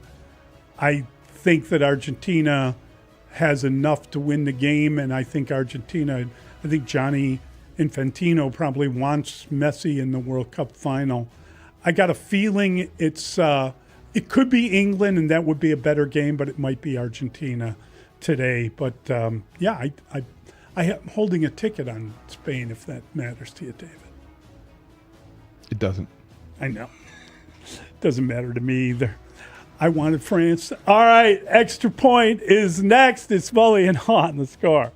Hey, it's Layla Rahimi from the Rahimi Harrison Grote Show. Middays 10 a.m. to 2. We are your connection to Chicago sports throughout your workday. If you're listening from work, make us your companion by listening on your smart speaker or the free Odyssey app. If you want to watch us do the show live, check us out on YouTube and Twitch, talking Bears, Cubs, Sox, Bulls, all of Chicago's teams. And of course, when you're driving around on your lunch break, listen to us in crystal clear quality on 104.3 FM. There's no one way to listen or watch Rahimi Harrison Grote. Middays 10 a.m. to 2. So listen and watch your way today. Speeding catches up to you. Paid for by Nissan. Brad Evans here to help you beat the books with Westwood One Sports. In the Steel City, Michael Pittman should hammer out solid numbers. The former Colt assured. You know what I mean? He's singing music, doing art, wants to talk to you about your feelings all day. I know. Listen, man, I know we're in this era now where that's all okay. I'm not the guy. Noted. I'll never put Olin in a feelings corner again. No, we have to do it. You got to be you, Steve. We got to do it, man. That's Every right. time You I gotta come on, be you. Spiegel's feeling corner.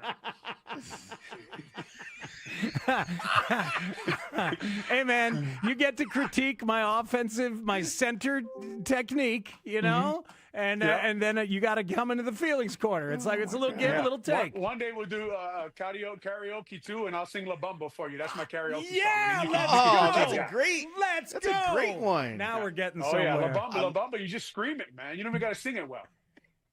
Now we're Garza getting Shocked. That's my song. Roberto Garza. We used to be shocked. That was my song. But Warren Sapp would have probably guessed it was your song, right? Way to tie the room this together. is good stuff. Oh, man. All right, we'll talk to you, man. Appreciate it, guys.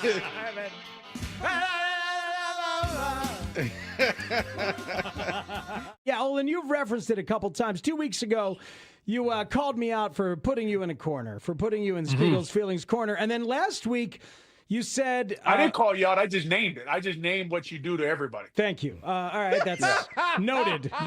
Noted, sir. And guilty. Also, I'd like to say, Lawrence said something earlier. I thought about this. Wildfire is good, man. Anyway, go ahead. Yeah, it's delightful. Wildfire is excellent. Yeah. But last week, you asked for a song. You said, Speaks, I can't wait. Speaks, do we have a song for the feelings corner? Because, if you're going to By the way, Speaks, yes. I saw you on Twitter singing with your band. You're awesome, man. Oh, for real. you. I enjoyed that. It's very kind of you. Yeah, you got your moves and singing way better than your stance. I'll take that. But Olin, we were talking about it. Me and the band, me and Tributosaurus were talking about it. And Kurt Morrison, my guy, said, I can do a little something for Spiegel's Feelings Corner. Here you go. Feelings. Spiegel's having feelings. Trying to make people feel feelings too. This is awesome. Corner. Spiegel's feelings corner. Wanting even athletes to feel the way we do. I do want you to feel the way we do, O. Feelings. Whoa, feelings. Whoa, feelings. Go ahead. Sing along, everybody. Spiegel's Feelings Corner. Feeling. Come on, O, sing along. This is really, really good. Oh, it's awesome, man. There's a little Spanish guitar going on there? Yeah, it sounds like it. Spiegel's Feelings Corner. I thought it was Santana.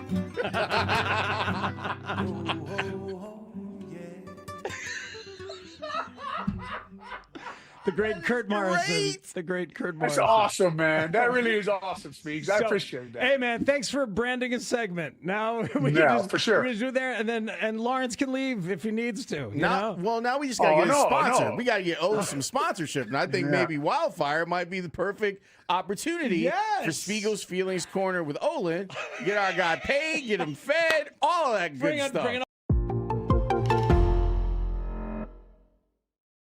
Kevin, I have some bad news. Unfortunately, Marshall did not run onto the field in advance of the last game that we talked to you about. I'm sorry, Kevin. I just didn't want to spend a night in jail. That was really classic Marshall. Yeah, my bad. You know, I just pulled through the Taco Bell drive-through, and I've got a couple of big, nasty Supreme burritos right here waiting to be eaten. And I know that they're going to go down a little bit more difficultly now because Marshall is not going to be in that scenario. Now, that doesn't mean we can't create it out of thin air, but in my mind, I might be able to digest my food a little bit easier, not picturing that in my mind. Maybe it might help. Maybe this will help. Our friend and yours, our boss actually, Mitch Rosen. On 104.3 The Score. On this, the most idle day on the sports calendar, is it a good time to take stock in Chicago teams and their proximity to a championship? It's an answer that is constantly changing. So, can we rank the 5 major sports teams in town, starting with 5 and counting them down in terms of how close they are to winning a championship?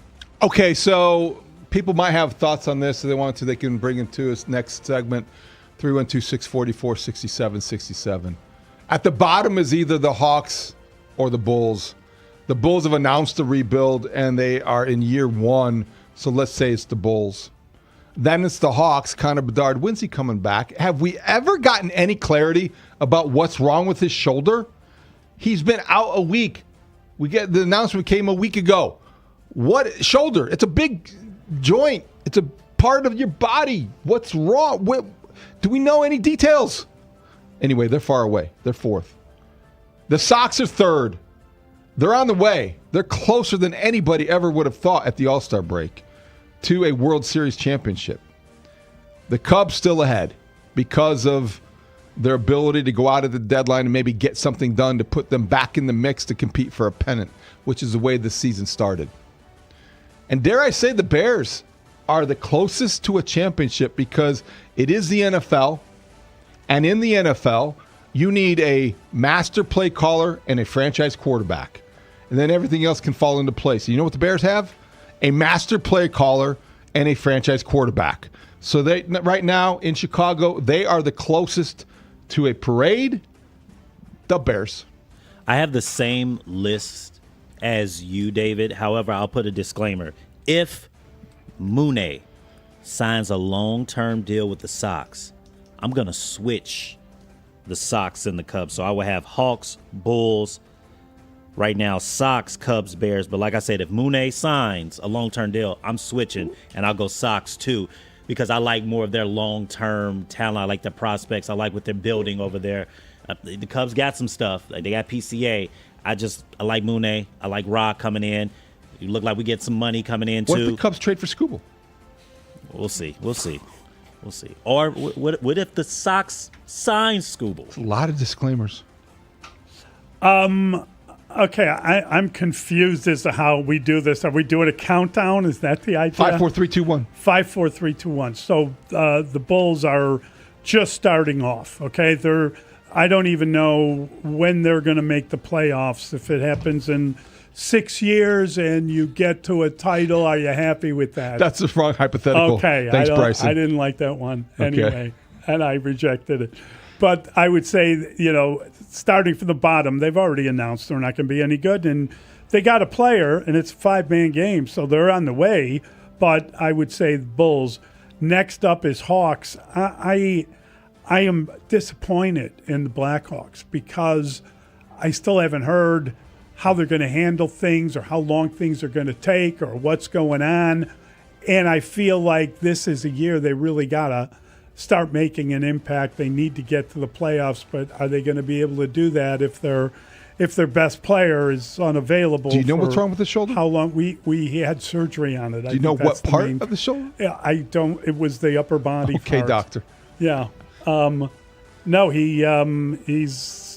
We don't know how long it takes or what. We haven't heard a lot other than he had surgery. Then I'm going to White Sox. That would be the 3rd team. They are. They're on the way up, and they may, we'll have to see how this goes.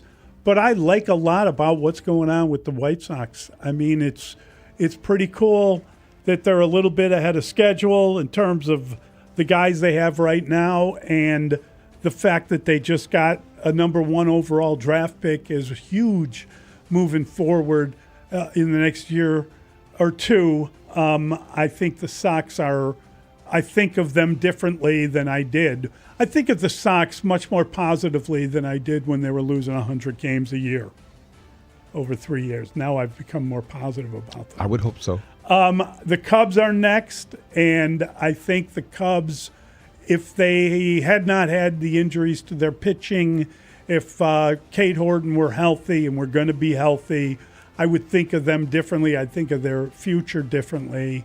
But at this point, I'm not sure how good they're going to be or how bad, whatever. And then I think the Bears have the combination of the coach and the quarterback, and that will solve a lot of problems for them. And I'm very, very interested in how they do this year and can't wait to see what it looks like once they get going. 12 days. That's right. It's right around the corner. Countdown to training camp. 12-day countdown. That's unbelievable. You could sing a Christmas song. On the 12th day of Bears, miss. That's exactly what I was thinking. We'll be right back. We've got your phone calls next. 312-644-6767. Was it a good All-Star game? Did you enjoy it? Did you get caught up into anything? I'd be curious to hear. Also, we should share with people what we heard from Theo Epstein yesterday. Oh yeah, we got to play that. That was fall down amazing. I had not heard that before. You learn something new every day, and we learned a little something from Theo yesterday. It's Mully and Haugh, 104.3 The Score. Hey, Sox fans, what's going on the South Side? Find out with former White Sox world champion manager Ozzie Guillen every Wednesday morning at 8:25 a.m. with Mully and Haugh. Plus, Steve Stone throughout the season giving you an insider's perspective on this up-and-coming White Sox team. Only on Chicago's Sports Radio, 104.3 The Score, and live on the free Odyssey app. Hey, if your garage floor is cracked and stained, you already know that it's making your entire garage look bad. And a bad epoxy job, well, that only looks worse. With one easy call to Comer and Cross, one easy call to 1-800-NEW-FLOOR, you can get a quick estimate for a gleaming new Comer and Cross garage floor that you will absolutely love. A Comer and Cross garage floor is the gold standard. It's guaranteed to never chip, crack, show tire lift like epoxy or paint ever. And in one day, Comer and Cross will fix your cracks and pits perfectly. They'll apply the gleaming new Comer and Cross concrete floor that you choose, and they'll even move your stuff out for you. Several realtors now say a Comer and Cross garage floor can increase your home's value by 5 to 10%. And with over 2,000 five-star reviews and $50% off installation right now, why would you ever wait? Call 1-800-NEW-FLOOR. Do it now. That's 1-800-NEW-FLOOR. Or schedule Comer and Cross, COMER Cross.com. This segment is sponsored by It's Not a Game, Illinois. I'd like us to say hello to you, Kevin. I've taken care of the boss. Hey, are you guys going to an FM station beginning in early February? Yes, sir. That's us. February 2nd. Congratulations. You would sound great on that FM station, Kevin, if you ever want to join us for some more talk there. Let's bring it, Layla. Let's bring it home, baby. Let's get this thing on. Let's put it on the books. And let's ramrod our way right into it. Kevin, please tell me that your Taco Bell, did you go through the drive-thru? You said you were driving. Yeah, I did. Yeah, but the first thing they ask you now, are you using the app? The app? No, I just want my burrito. I don't want to use an app. I want Cheers, the brother. burrito. I would love bring a lot of mild sauce because I'm going to squirt it all over the place. It's going to be right there. Just be careful of that witch. You know what I'm saying? Oh yeah. Oh yeah. She'll be rearing her ugly head on Sunday night. Let me tell you. I just can't. I know somebody has probably gotten your drive-through order, and they're like, "Why does that voice sound so familiar?" You're the best, man.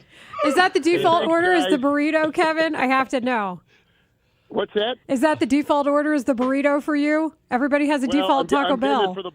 I'm getting it for the boss. And she'll have a couple bites, and then I get 1.5. So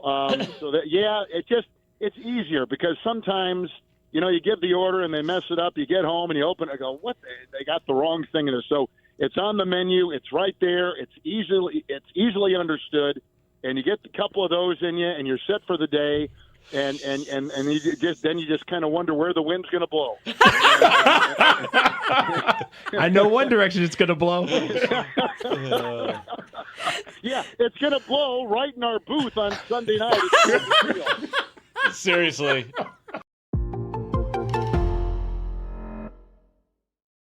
Steve, what type of ball player were you? I played in college, Division III basketball. I was pretty good. Wow. I could play. I played in the Garden my senior year. Then I played. Presented to you in part by your local Hyundai dealers. This is Chicago's #1 most listened to sports station. 104.3 The Score is Chicago Sports. Chicago Sports is 104.3 The Score. Always live on the free Odyssey app. WSCR, WSCR FM and HD1 Chicago. An Odyssey sports station. The Score! This segment is brought to you by AlmostFreeTeat.com because confidence should never cost a fortune.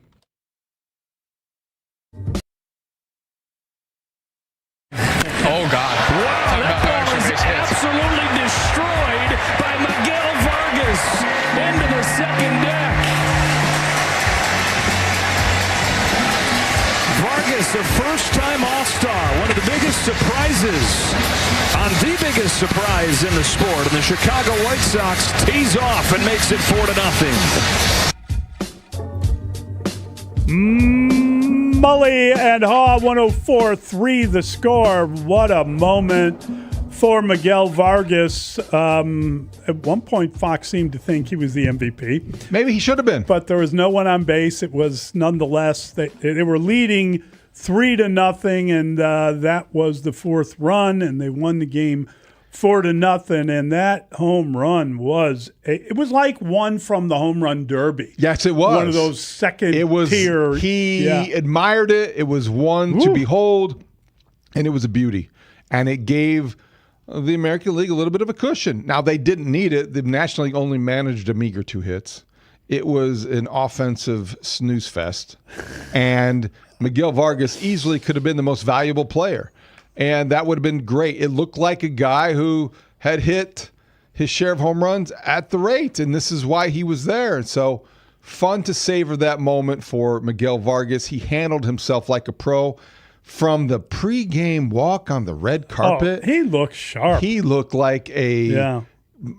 kind of this pale blue suit that really had a shine to it. So Hollywood. He looked very great. sharp, Yep. dazzling jewelry. He looked great in blue and handled himself like a pro. And then the postgame interview with Tom Verducci, I thought in that moment they were going to say, hey, you're the MVP. They could have justified that.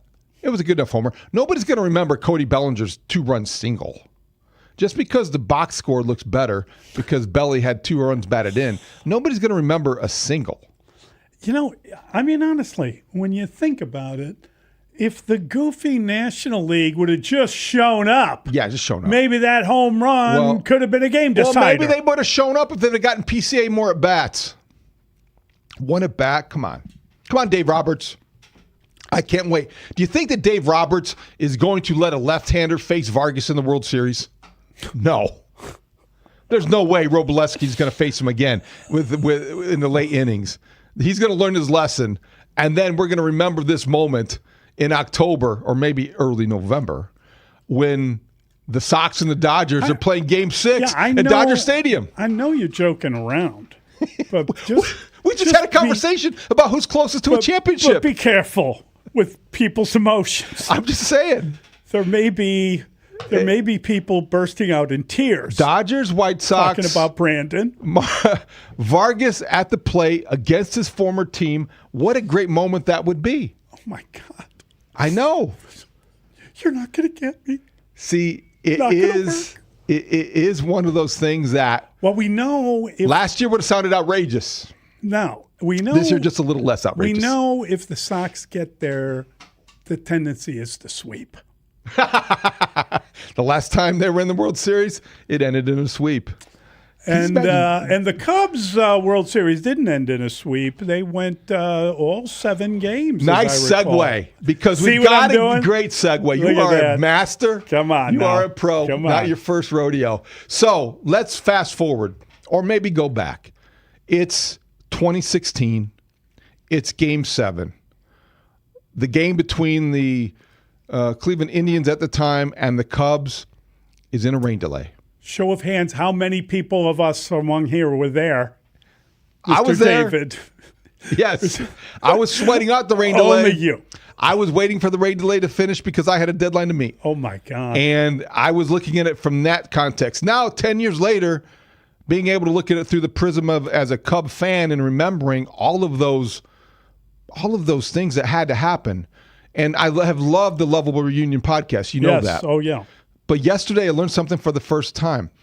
On that day, during that rain delay, Theo Epstein, who was the guest of David Ross and Anthony Rizzo on the Lovable Reunion podcast, Theo Epstein recounted what happened during the rain delay when he was summoned to the inner sanctum of the stadium. It's also what didn't happen Right. or what could have happened. This is fascinating. We'll pick it up with the rain delay. Theo called to meet with Major League Commissioner Rob Manfred, Indians officials, and someone from the umpires, and this is how it went down.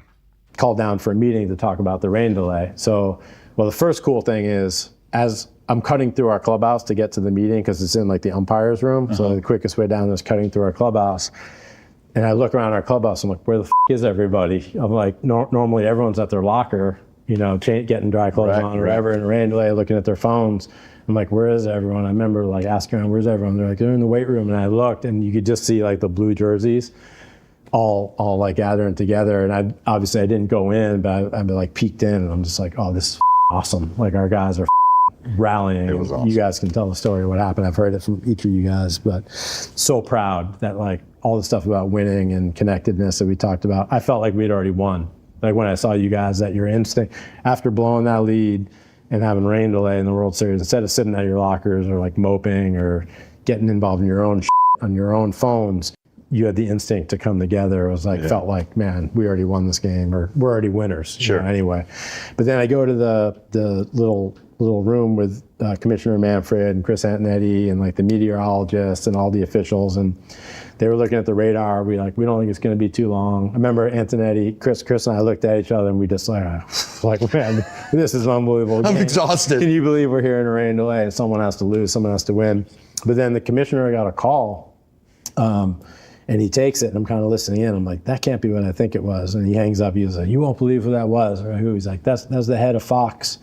He's like, they're asking about the rain, and they said, if we can suspend this game right now and pick it up tomorrow night in prime time, it's going to be worth like 25 million more viewers or whatever. Oh my, no way. Yeah, and he was like, as tempting as that is, we can't do that. He's like, this is World Series Game 7. I mean, wow. So thank you, Rob Manfred. Well, I mean, again, let's not. I Hold on. I don't know that I want to praise I can do Rob that. Manfred over anything. We criticize him, but when he butchers the names of Sox number one draft picks, this was a decision that changed history, potentially. Did you hear him yesterday? No, don't digress. Don't digress. He came out yesterday, and he basically said that the salary cap is something that the fans are demanding. That the fans all want salary cap because they want everyone to have a chance in the salaries. And the commercial and everything. Yeah. Yeah, it was kind of a bad look. And did you hear the Players Association? Yeah, the guy, I saw that. He said that it was a perverse idea that they're having any economic woes. Don't kill my buzz here. Go ahead. The buzz is about Manfred. Theo Epstein revealing that, surprising his guys. I don't think that David Ross or Anthony Rizzo they looked had surprised. heard that before. No, they looked You watched it. I was listening to it. Yeah. They did seem like they were learning this for the first time. And can you imagine? Would they have won? No, you can't guarantee that. That's the point. Yeah. That's why I'm sending gratitude in the direction of Rob Manfred, but just in the direction, generally speaking. That's fair. I don't want to thank him too much. I don't know that you could have said that because, look, the thing that we remember about that rain delay is what Theo described. All of the blue jerseys in the weight room, Jason Hayward giving that speech, bringing everybody together, them going back out and recovering, persevering, coming back and holding on. And I think that is what made history. That would have been in jeopardy if you give it a day. Right. No, everybody comes back to the same park. maybe Aroldis Chapman would have been, whole again. Well, but he also could have been dead arm again, because his fastball wasn't cracking 100. It was sitting at 98. All these things that we all know now because we've had the benefit of a decade to look back and to reminisce and to remember. But I don't know that they would have won. No, I'm not confident that they would have won. It was an extraordinary thing. There have been books written, and there's been. How much have you listened to, heard? How many interviews? And that is the first time that I heard that the Fox executives were telling them, "Hey, we could really get some massive ratings if you guys would just wait out the rain." I hear you. I am trying to recall if I have ever read that before, heard that before, been told that before. I don't think I have. I asked you that this morning because I knew that I had seen everything, but you'd probably seen more. And I'm like, had you ever heard that? I had not heard that. Well, I've done a couple different, that was 10 years ago. So I know. Writing about it, talking to people involved with it. Of course. Reminiscing and going into all of the conversations and the things you couldn't report, still things that you still remember well that were just kind of on the periphery. I never heard that story. I hadn't heard that story. And I didn't know that detail. And I do wonder if it would have affected the course of history because the way that they came back and the Cubs were, and then on the other hand, if you want to look at it from the Cubs' perspective, they were just gutted emotionally. Right. And they did recover. They did show that perseverance, and that maybe that speech did help. But maybe after a good night's sleep, that had come back and it would have been the same outcome. Right. Maybe with, an opportunity to remove yourself and then appreciate where maybe the same thing would have happened again. Yeah, one can think. Yeah, it's pretty wild, though. We're never going to know. Yeah. But Theo talking about anything related to that season and his plan and all the ways that it came together, it just is so good to hear Theo Epstein talk about baseball. Yeah, no doubt about it. And his method and his approach, because the Cubs, they did everything right since he arrived in October of 2011, and then they bottomed out and climbed back up. And he talked about the philosophy of the ways that they built that roster and the chances they took. But that was classic. It was a classic moment. I recommend that. I recommend that podcast. No question. They're also going to be at the Chicago Theater tomorrow night. Yeah, everyone's in town. Tomorrow night is the night, right? Yeah, they are going to be. Definitely. Maybe they will examine that tomorrow night if they just found that out and others didn't know. I think that's worthwhile to pursue if you are, what would have happened? Yeah, what might have happened? Right. What do they remember most? And I think that's just a small part of it. That Jason Hayward was on last week. I think they recounted some of this on the afternoon show yesterday as well, just talking about his role in that speech and giving the speech and what he said and how he brought people together. It's just one of those epic moments in Chicago sports history that, if you're a Cub fan, you can't get enough of. Right. But new information is always fascinating. I wonder what that is like just for a TV executive. Do you know what I mean? Like everyone has a different role, a different way of looking at it. I wonder, is that the lost opportunity that you regret over the course of your career that you couldn't convince imagine the these audience. guys? Well, it'd be unbelievable. Can you imagine the audience? Well, how would that go down? You're talking about a suspended game. You pick up, resume where you left off. Yes. And if you resume that game, then all of a sudden you don't know if you're going to have. Those were the days when you didn't have a limit on the. You didn't have a Manfred man at second base in extra innings. It was a playoffs. That's You right. could have been playing for a long time, or you could have been playing for 30 minutes. So you don't know what you're getting into. You don't know how long you'd have had that 25 million audience that they were threatening. And you don't know how much bigger it could have been either. Is that a greedy television executive, or is that a redundant term? Well, I mean, I think that's their job, right? Right. Their job is to try to, make it as suspenseful and over the top as humanly possible. The build up to that would have been intense, and it would have been a nightmare. I mean, can you imagine all the people that would have to sit and wait for that? I mean, not just the players. At least they get to run around and, swing a bat or take fielding practice, do something to kill their time. How would you kill that amount of time while you're waiting for it to begin? I think you'd be pretty angry about it. That can imagine. Yeah, the controversy would have been unbelievable. The controversy that you would have had to endure after that. Yeah, it would have been too much. I can't imagine that. But I do wonder how the Cubs would have dealt with it. I do wonder how Joe Madden would have, maneuvered. Oh, he'd have been handled that easily. He'd just, he'd be doing like balloon animals or something if someone run in. I mean, he'd do something like that to distract everybody, don't you think? I don't know. Joe was pretty rattled that night. I mean, that was as rattled as I know, but he would have. We've seen Joe Madden ever. With that time off, he'd have gone back to one of the old standards, don't you think? Simon the Magician or whomever it might be. I don't think you would have done that. I think he would have. Not before Game 7. No, I think he would have tried to. No way.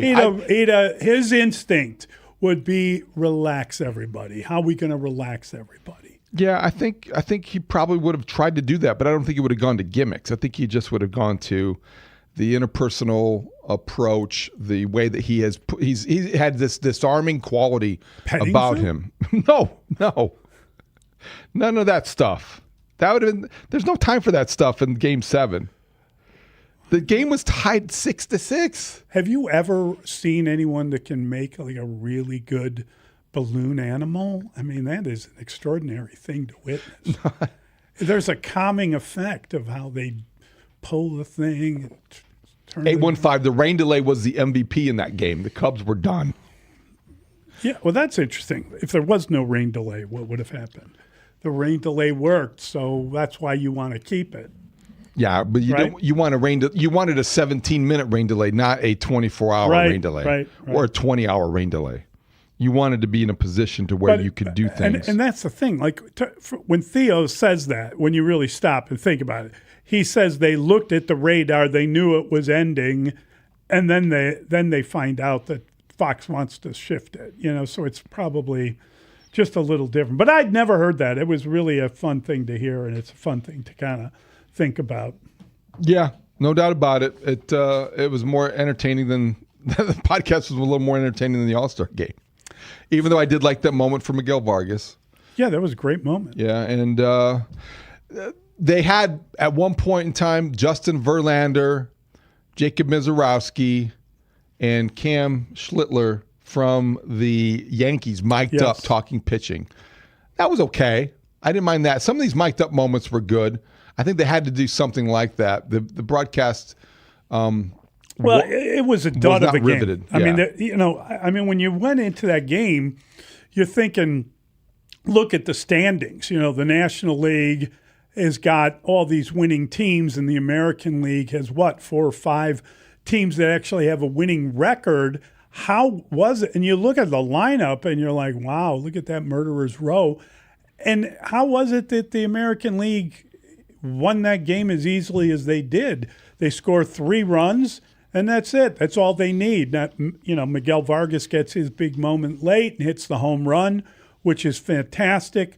But it was just it was not pitching. A necessary element of the game. American League pitching. It was all about that. It was. Yeah. Guy some of those guys were Yep. just throwing so much heat, and the National League just couldn't handle it. It's just one of those nights. The home run derby, much more entertaining. And I don't know how great that was. They changed the rules and made it better than the gimmicky way it had been going. Let's just face it. The best things, as we get ready to talk to Barry Bloom from the Sun-Times, who was covering the game for that newspaper, the best things about the All-Star game or the All-Star festivities didn't have much to do with the game. The best thing was about the interviews. It was the a number platform. of new players. Well, the new play. I'm talking from a Chicago perspective, especially. It was obviously. PCA kind of just growing into that star role. Mooney experiencing everything for the first time, and Vargas stealing the show. You kind of forget how young PCA is at times, and then he decides to wear like a leather jacket on the red carpet in a 93-degree heat. You think he's still a young guy. He definitely is. You think that was a bad decision? I just thought it was crap. It was an excellent fashion decision. I mean, he looked like a million. It's an excellent fashion choice. And sometimes when you're that age, those choices outweigh the common sense. Even at his age, yes. Had I worn that jacket, I probably would have gone down it with heat stroke. That's down goes Mully. No doubt about it. All right, we got Barry Bloom. We'll bring him in next. It's Mully and Haugh, 104.3 The Score. Hey, Chicago, it's Craig Counsell. A drive to right center. Cubs win the ball game. You're listening to the Mully and Haugh Show, mornings 5:30 to 10 on 104.3 The Score. This segment is brought to you by AlmostFreeTeeth.com. Save on dental implants today. New teeth, new smile, new you. Save up to 95% at AlmostFreeTeeth.com because confidence should never cost a fortune. Lived in Vegas for many years, so I played with all those guys, Larry Johnson and I know Greg Anthony since he was in high school, and Ricky Sobers, and there was one place to play in town, which is, I'm not joking, it was called the Sporting House. It is now Sapphire's Strip Club. That is where everyone played, and you had everybody there. All the UNLV Rebels, all the guys, if they would come to town, they would play, and it was some great runs there. Yeah. Who's the best famous actor ball player that you've played with? Woody Harrelson thinks he's good, but he was no good. He played with us. No good at all. He thinks he's good. I think Adam Sandler's okay when he was younger. I think David Duchovny could play a little bit. Did you ever play at Larry Sanders' house? Larry Sanders used to have those. Yeah, they used to have a game, but I don't know I don't know if they were any good. I mean, Sarah Silverman was in the game. Yeah. I mean, she could be good. I mean, I don't know. I like Sarah. I like them all, but they used to play on Sundays there. Yeah, I don't know. Woody Harrelson really thought he could play. He's a way better actor than he is ball player.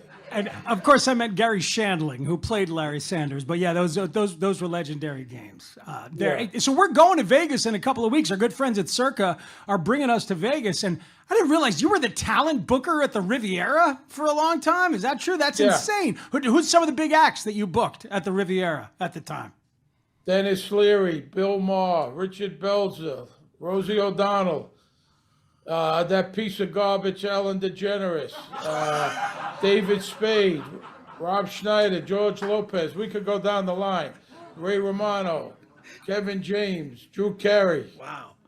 You've had on and on and on, you know. You've had a few different lives there. Well, that's how I started acting. You know, I was booking the comics, and then Bruce Baum, Kevin Pollak put me in a couple of their HBO special and Fox special, and kind of got the acting bug, took some lessons, started auditioning, and that's kind of how it all started, you know, like that. But it was those guys. I worked with comic Bruce Baum, and he was very helpful for me at the beginning. And, then I just started taking it from there, and then I came to New York for a wedding, and I auditioned for The Sopranos. When you're in Sopranos, while it's going on, not looking back, did you know that you guys had struck gold with the cultural importance of the show? Like, it just seems like the acting was so good on every level that it would have been hard to not believe that it was going to be a success. Well, you know, if you talk to the guys that were there from day one, I mean, I came on the second season. If you talk to Michael and Jim, used to tell me, and nobody knew that. You know, Michael even thought it was like a farce, like it was a comedy. He didn't even know what to think of it, on paper. And Jim figured he'd just do the pilot, make some money, and move on. He didn't think it was going to be a hit. And then the reviews came out, and they were the most glowing reviews that you could ever get. It was like incredible. They were saying it was the greatest thing in pop culture ever, and on and on and on, all these big publications. Now, by the time I got there, I remember early on I was shooting.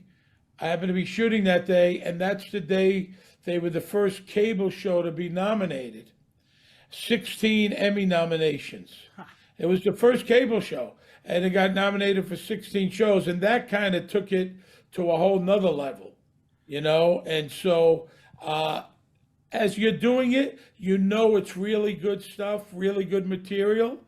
It's just kind of incredible. You know, you're looking forward to getting the script. It's that good, you know? So as time went on, it took a little while, but, you know, don't forget, they shot that first season. Nobody even knew who they were, you know?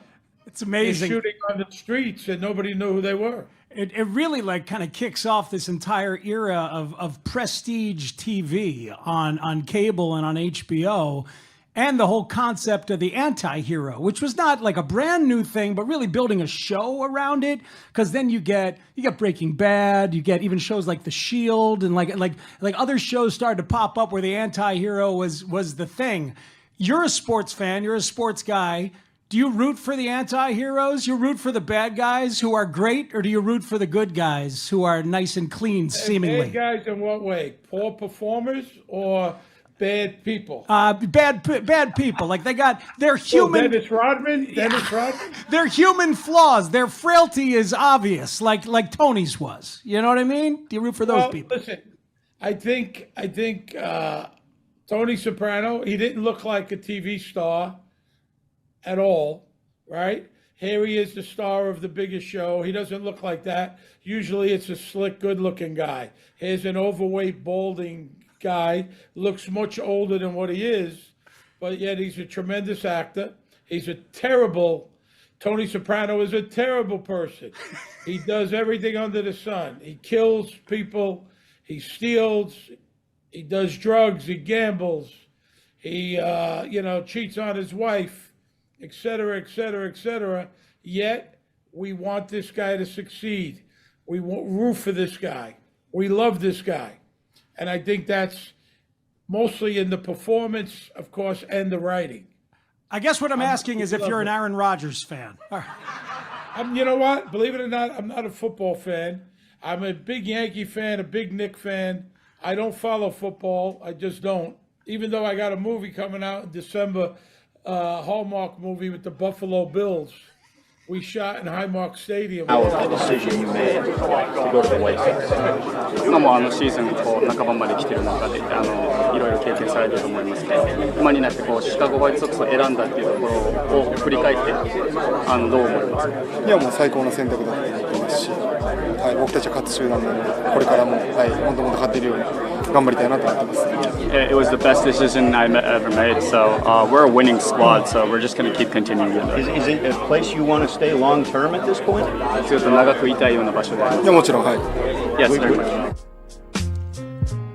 Mully and Haugh, 104.3 the score. Always fun to hear from Mooney at the All-Star break, especially when he's saying something like that. And we're delighted to welcome in Barry Bloom. He covered the All-Star festivities and game for the Chicago Sun-Times, and Barry joins us on the Plumbers 911 hotline. Plumbing emergency, call 1-833-PLUM-911. Local 130 plumbers get the job done right the first time. Barry, good morning. How you doing? Good morning to you. Thanks for having me on. Well, we appreciate it. And I got to say, I know that Mooney did not win the home run derby, and I know that he didn't he struck out in his only at bat going into the ninth inning yesterday, but it seemed as if he had as good an all-star couple days as anybody. He did. There was just a ton of attention given to him, and a lot of people talking to him and listening to him say that he kind of made a great decision by going to the Sox and he'd like to stick around. That's great stuff. Well, first of all, I mean, I don't think he had too much choice in going anywhere but the Sox because, they made him the offer and they made him the best offer and, they vetted him and he vetted Chicago and it's turned out to be great. I mean, from a little bit of, I've covered the Sox for the Sun-Times through spring training on. I just find that he's delightful. His interpreter is delightful, and I think the impact that he's had on the Sox in terms of what he's done in the clubhouse, how he's changed, team structure, what he does on the field. I mean, this is like the whole package, and the Sox are going to have to figure out how to keep him once we get through all of the collective bargaining and see where the future sits with, what these players are going to be paid and how they're going to be paid and under what structure. But I think that it's a no-brainer that the Sox have to keep him, and he's comfortable and he loves it and he wants to stay. And, those are the two components of it. Plus you're going to have Ishbia coming in. He's a part owner now, and once the transition happens from Jerry over to Ishbia, I think there's going to be a lot more money invested in this team. Barry, from that dramatic home run, the swing that Sox fans recognize from Miguel Vargas, and certainly that was the highlight that people will remember from, I think, this All-Star game the most. From the day he got there on Monday and through all the festivities, it seemed like he was just savoring every moment and felt fortunate to be in that environment. What was it like post-game, and how would you describe the couple days that Miguel Vargas experienced? I would say, the three of them, and you had Tristan Peters, and I think they were all just floating on air, being there because, you go back to spring training when, as all of this was being put into place, and the White Sox had guys that came in, they've shed a number of guys like Kelnick and people like that who they gave an opportunity to play well and make the team. And, Peters is a guy who's, this is his fourth team, and he's, just trying to make it in the league. And, all of them, I think, have their own histories. And it was wonderful to see them in this environment because I think it was so unexpected for them to all be here at the same time. And of course, then you have to have people bowing out of the game, so that, money can be, added to the roster. And so it was just a whole, really domino effect and positive conglomeration for them. So, yeah, Vargas definitely has his own story, and, the fact that, the Dodgers gave up on him and really could have used him this year with injuries to their outfield that they've suffered. I think I talked to him a little bit about that before the game, and I think he's just whatever can happen to him at this point. I mean, look, this is a guy who let the Sox renew his contract in spring training. So he's playing basically for the minimum. Right. It's any of these guys there's so many different. Everybody, I always say this. Everybody has their story, and individually, all of these guys who played the All-Star game for the Sox all have incredible individual stories that got them there.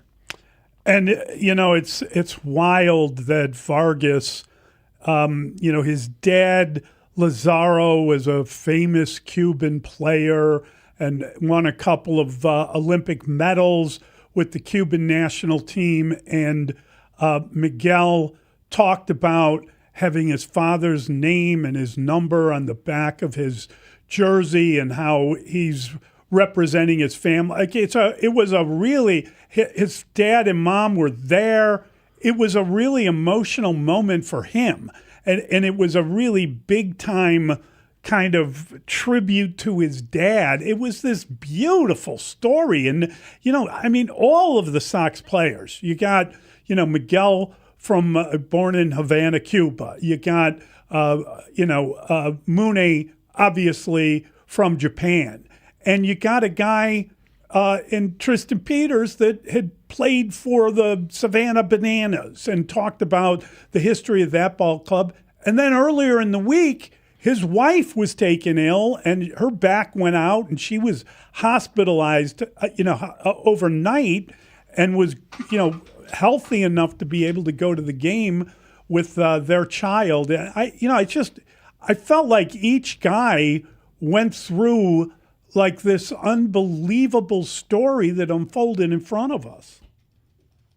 Right, you just illustrated my point very well with your explanation of what all these guys have been through, not only over the All-Star weekend, but in their lives.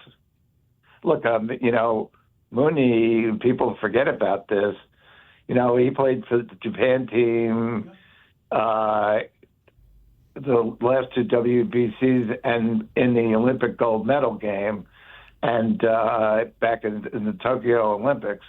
And when they went up against Team USA in the gold medal game, and Team USA had no professional players on that roster outside the 40-man roster of each team, or inside the 40-man roster of each team. They scuffed their way to the gold medal. They won a silver. I think the final score was 3-1. And Mooney hit the home run that got Japan started to win that game.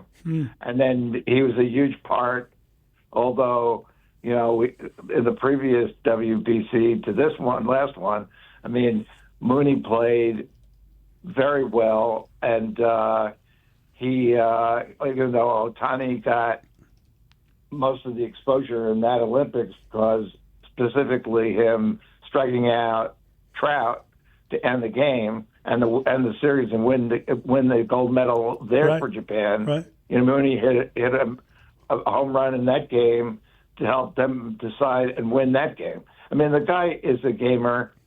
He's got,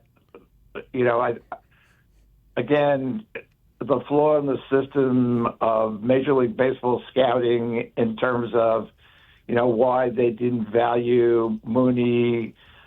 They thought he struck out too much. Why they don't value Luis Ariz because he's not a slug hitter. He's just a regular old-time Tony Gwynn type, contact hitter who always puts the ball in play and works his butt off to get better. The guy has turned himself into a Gold Glove second baseman this year because he's gone out every day early with Ron Washington, the ex-manager and one of the Giants coaches, and he's worked his butt off with Ron Washington every day. They don't why scouting and analytics in Major League Baseball don't value these guys is beyond me. But when you have the teams that take the chance and utilize them, like the White Sox have done with Muni, and then you go back through the history of what he's done, doesn't make it's no surprise that he's excelling as not only a major league player but a major league person. Barry, before we let you go, really appreciate your time this morning. What was the best thing you heard or the most memorable thing that was said as the league reacted to or expressed surprise at the White Sox first half of the season? Well, I think, it's just roundly that everybody, whether it be, players, managers, I think John Schneider said it. It's just that they're like a feel-good story of 2026, which has been dominated by the amount of money the Dodgers spend, and they're back at where they are again. And they're making a run at a three-peat, and it would be the first three-peat since the 1990s with the Yankees. And there's a lot of anger around the country about that.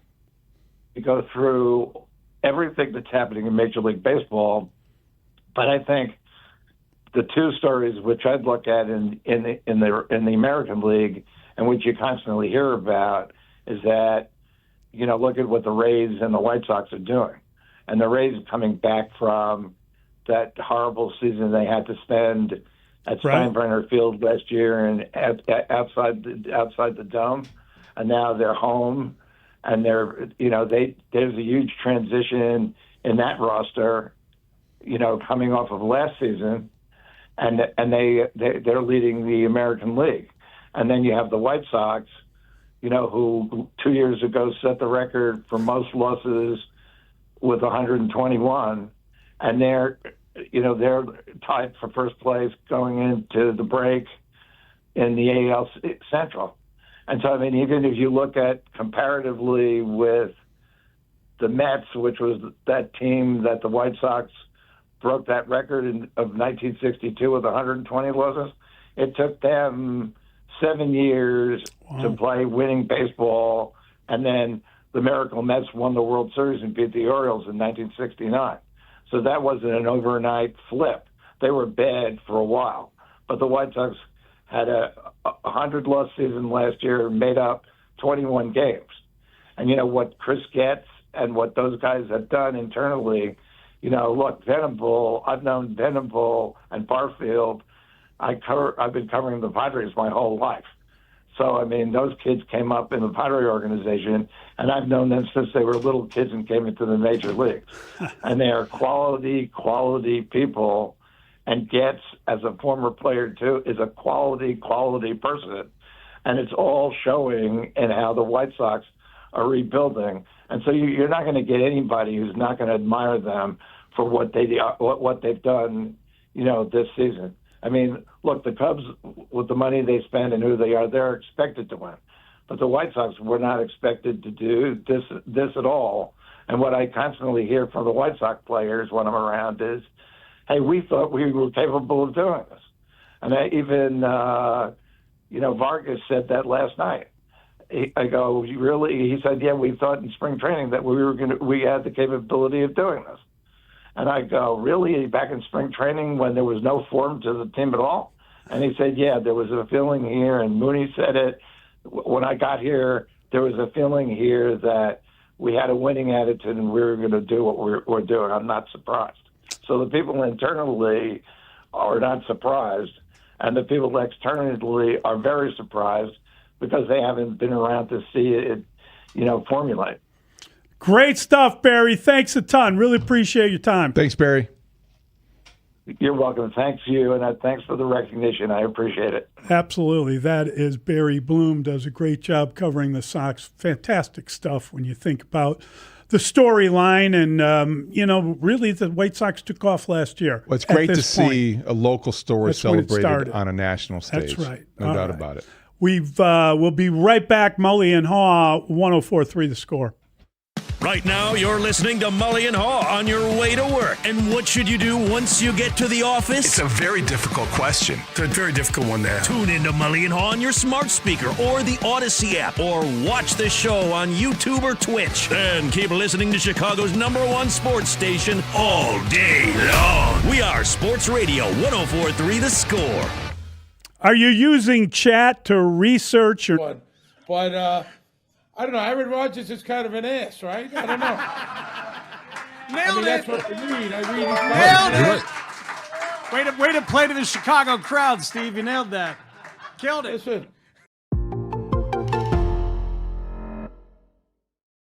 How about Russ Dorsey telling Layla and Mark yesterday that a scout called him last year while looking at the White Sox prospects and told him that the shortstop, Sam Antonacci, is his favorite guy. My favorite scout texted me and was like, yo, I'm scouting the White Sox right now.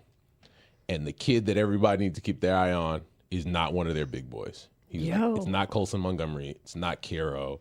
It's not any of the pitching prospects that he's like the guy that's I can guarantee you will play in the big leagues for 12 to 15 years is Sam Antonacci. Wow.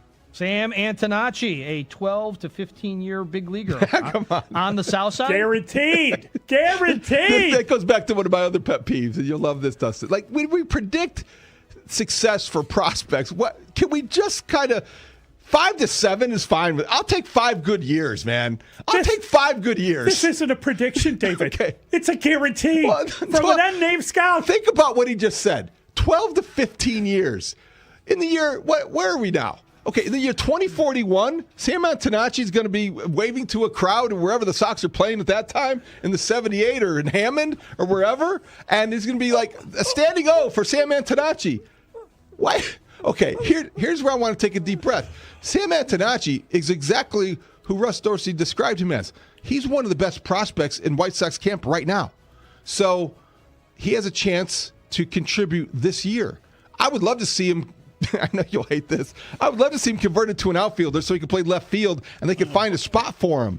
Because if he's got the bat and he's got the speed, I love the fact that he flipped his bat after taking Tyone deep. Wasn't it Tyone he took deep, I think? No one can take 12 to 15 and turn it into 5 to 7 like Mr. David. I know. I'm exaggerating too. I know I get carried away, but like 12 to 15 years, dude. How many prospects in the last 20 years have had 12 to 15 careers, 12 to 15 year careers for the Sox or the Cubs? Guaranteed. Guaranteed. So Antonacci bats in front of or behind Rock Chalowski? Now there's a guy. Can we write up a little? Can we do a little batting order?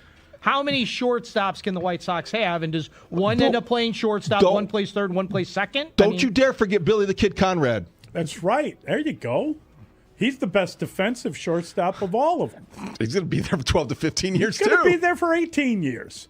How many years will he be on the south side? Yeah. Well, before they trade him? Is that what your point is? Right. Like, will he play 12 to 15 in the bigs or 12 to 15 with the Sox? And could they be the Hammond Sox? Yeah. Bill Carlson. I'm sorry. Billy Carlson. Billy Carlson. Not Carlson. Billy the Kid. I know who you're talking. Yes, thank you. Yeah, he was. They drafted him out of high school, and he's supposedly the best defensive shortstop. Where's he going to play? They can play anywhere, all of them. The problem is you're stuck on a certain second baseman that might not be able to continue to line up there if the shortstops keep it coming. It's a worthy chase. Yeah. Look, I love that idea. I thought it was a fun conversation that they had yesterday. Russ Dorsey started talking and saying it, and he got like 15 different guesses, mainly from Grote, about who he could be talking about. So that was kind of amusing. And eventually he did get Sam Antonacci. But I think it just underscores that the kid has done some good things at camp. He's a guy that Fiore Matt checks in. I'm worn out from all the Sam Antonacci talk. Touch them all, Matt. It's great stuff. I just love hearing that somebody is going to be okay. Someone's going to be good. That there's more on the way. That there's a possibility of guys being in a top 100 list and making it and actually playing and all the rest of it. I'm all for it. But Dustin's onto something. Antonacci leads off. Rock bats second. Okay. Yeah, that's how we're doing Montgomery third. Mooney fourth. Let's go. Wow. Teal fifth. Now that's next year? As soon as we want. Is that? When is that? He's batting ninth. Speed. Yeah. Speed at the bottom. Switch hitter. No, power. He hit the dinger yesterday. Yeah, he hit a dinger. That's right. You're at the bottom of the order. You want your switch hitters batting ninth. All right.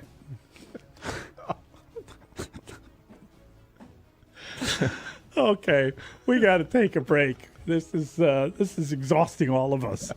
This constant talk about sports. I can't hear it anymore. It's the White Sox.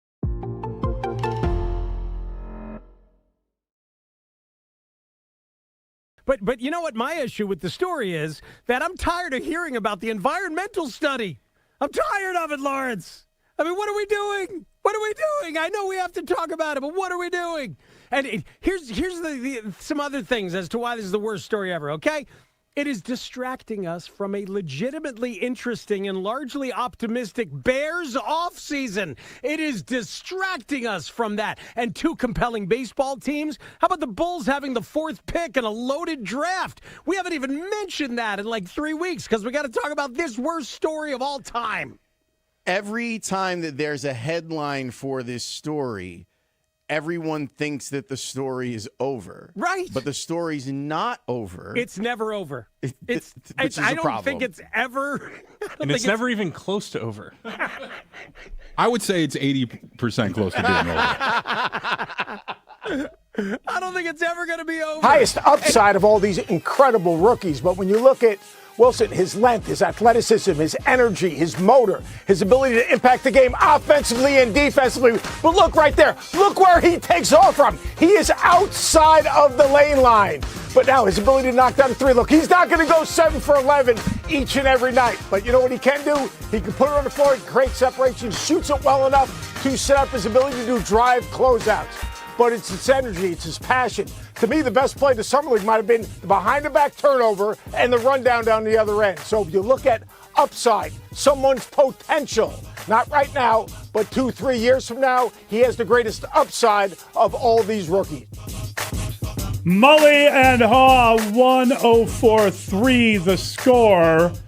The Bulls Summer League team is drawing the attention of some of the best people out there. And that's a very clever way to put it, to justify your interest in the Summer League. I've always been interested. I know you have. This time I know it you have. is justified. Well, I think Caleb Wilson is not only the best player in the Summer League for the Bulls, but he's going to be the best player in the Winter League for the Bulls. Yeah, you said that earlier. I think he's going to be the Bulls' best player. He might already be. He's somebody who has made a loud first impression and gives you hope that this rebuild is on the right track already because Mully, it's the combination of talent and tenacity. And Brandon made the point during the pick 6, which I think is a good one. The comps to Kevin Garnett aren't necessarily just the game, the way that he plays. It's how he attacks from the get-go. These are Summer League games, somewhat meaningless games. Don't tell him because they matter. No. He will dunk on you. He will dunk on you. And scream, anything is possible. Well, with him, you start to believe that. This is also Chuck Swirsky, our guy, Chuck. Yes. The Swirsky. Yes. Gets off the plane this morning. He takes the red eye. He goes to Twitter. It's 5:53 a.m. This is a Swirsky. Just landed in Chicago after red-eye flight. I will do it in my own voice, sorry. No, do it. Just landed in Chicago after red-eye from Las Vegas covering Summer League. One lasting impression. Caleb Wilson is as poised and confident as any 19-year-old basketball player I've ever seen. Swirsky's seen a lot of basketball. Been around. Big time onions. That's what he said. That's high praise. Yeah, that's great praise. Shout out, by the way, to everyone watching us on CHSN. I didn't realize we were on, so I apologize for not getting to that earlier. But we're on. We appreciate your viewership. Nice. Thank you, buddy. Huh? Always thinking of France. It's the last day I can wear it. I feel like I can't. Gotta get my Spain gear on or my England gear. God help us. I do have an Argentine jersey. Just so you know, you might want to wear it today. I'm loving the Summer League just for that reason. And I got to tell you, I think it's pretty extraordinary what we're seeing from a guy who doesn't really have a point guard to speak of, who isn't really playing with someone that is distributing the ball or bringing the team together, nor is he playing in a system. He's of any creating kind. His own shots. He's relying on his pure athleticism. There is no system. There really is no offense. He is the offense, and he's a one-man wrecking crew defensively. This kid is no kid. He's a 19-year-old grown man. I love that you're on board for Summer League basketball. Well, last night got me. All right. We got Ozzie Guillen next. We'll get back to some talk about the second half, what's going to happen. Mully and Haugh, 104.3 The Score.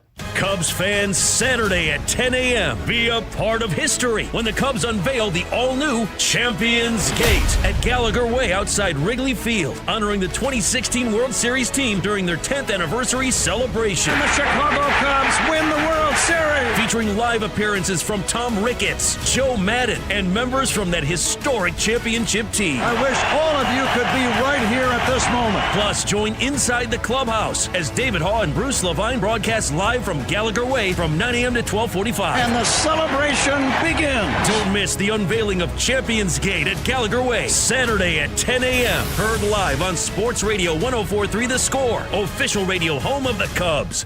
Hey, if your garage floor has exposed concrete and stains and cracks, it makes your entire garage look bad. If your garage has a bad epoxy job or chipping paint, your garage may look even worse. Call Comer and Cross right now, 1-800-NEW-FLOOR. In just one day, they're going to transform your garage, and they make it all so easy. I had them come over to the house. You talk to the guy. You tell him what you want. You pick it out. In the end, what are we headed towards? We're headed towards an outcome that essentially is only going to make billionaires richer.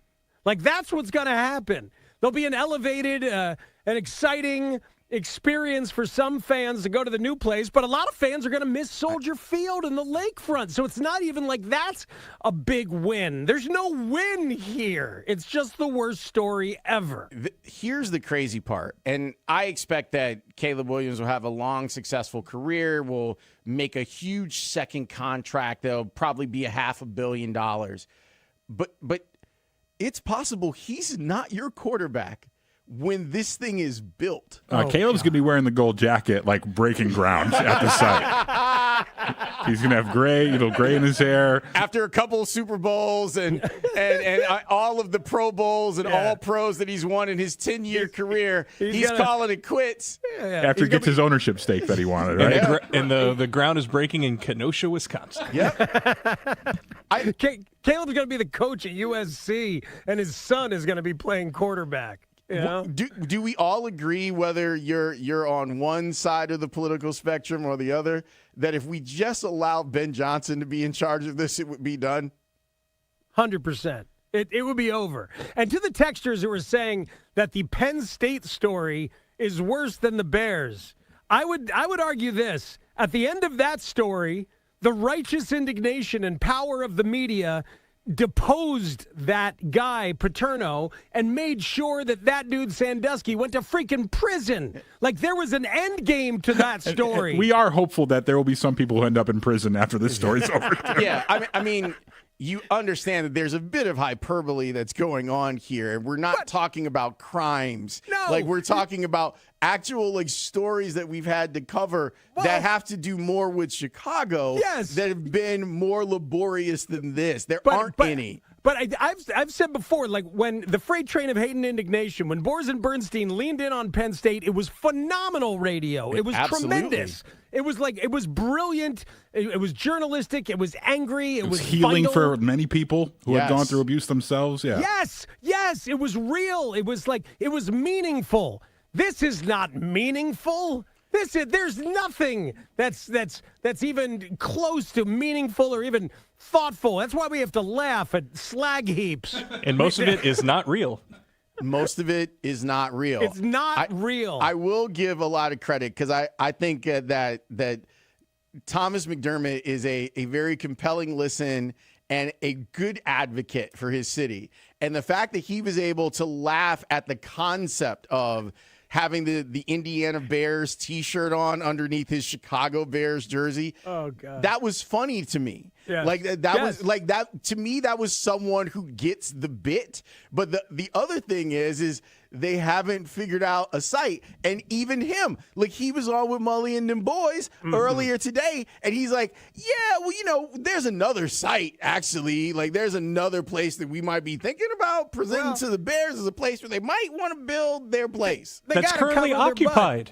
They got to cover their butt in case the slag heap is indeed toxic. Yes. Like, if it's a problem. In the spirit of we have to find things to laugh at, okay? And Slag Heap Day, one of the great days of our recent radio lives. I mean, that was... And yet here you are saying the story's the worst and it gifted us slag heap. It really did. Well, that's why we have to lean into those moments when something happens. Let's go to Bob. Hey, Bob, you're on the score. Hi, how you doing? We're good, Bob. I got a good story to tell you about what kind of guy he was. Back in the early 90s, my daughter entered a contest to be a ball girl for the Bulls at old Carson Perry Scott store, and she won. And so we got up to the stadium, and the guy from the Bulls come and he says, now she's got to stay under the basket. It can't go on the court. He says, last year Bill Cartwright reached up for a ball, and the kid was below him, and he hit him on the head with his elbow. So they had to stay under the basket. But then they said, now one of the Bulls is going to come out at halftime, and we're going to take your daughter out to center court, and he's going to come out and take a picture with her. He says, I don't know who it's going to be. I'm going to go in and find out. Well, my daughter's name is Stacy.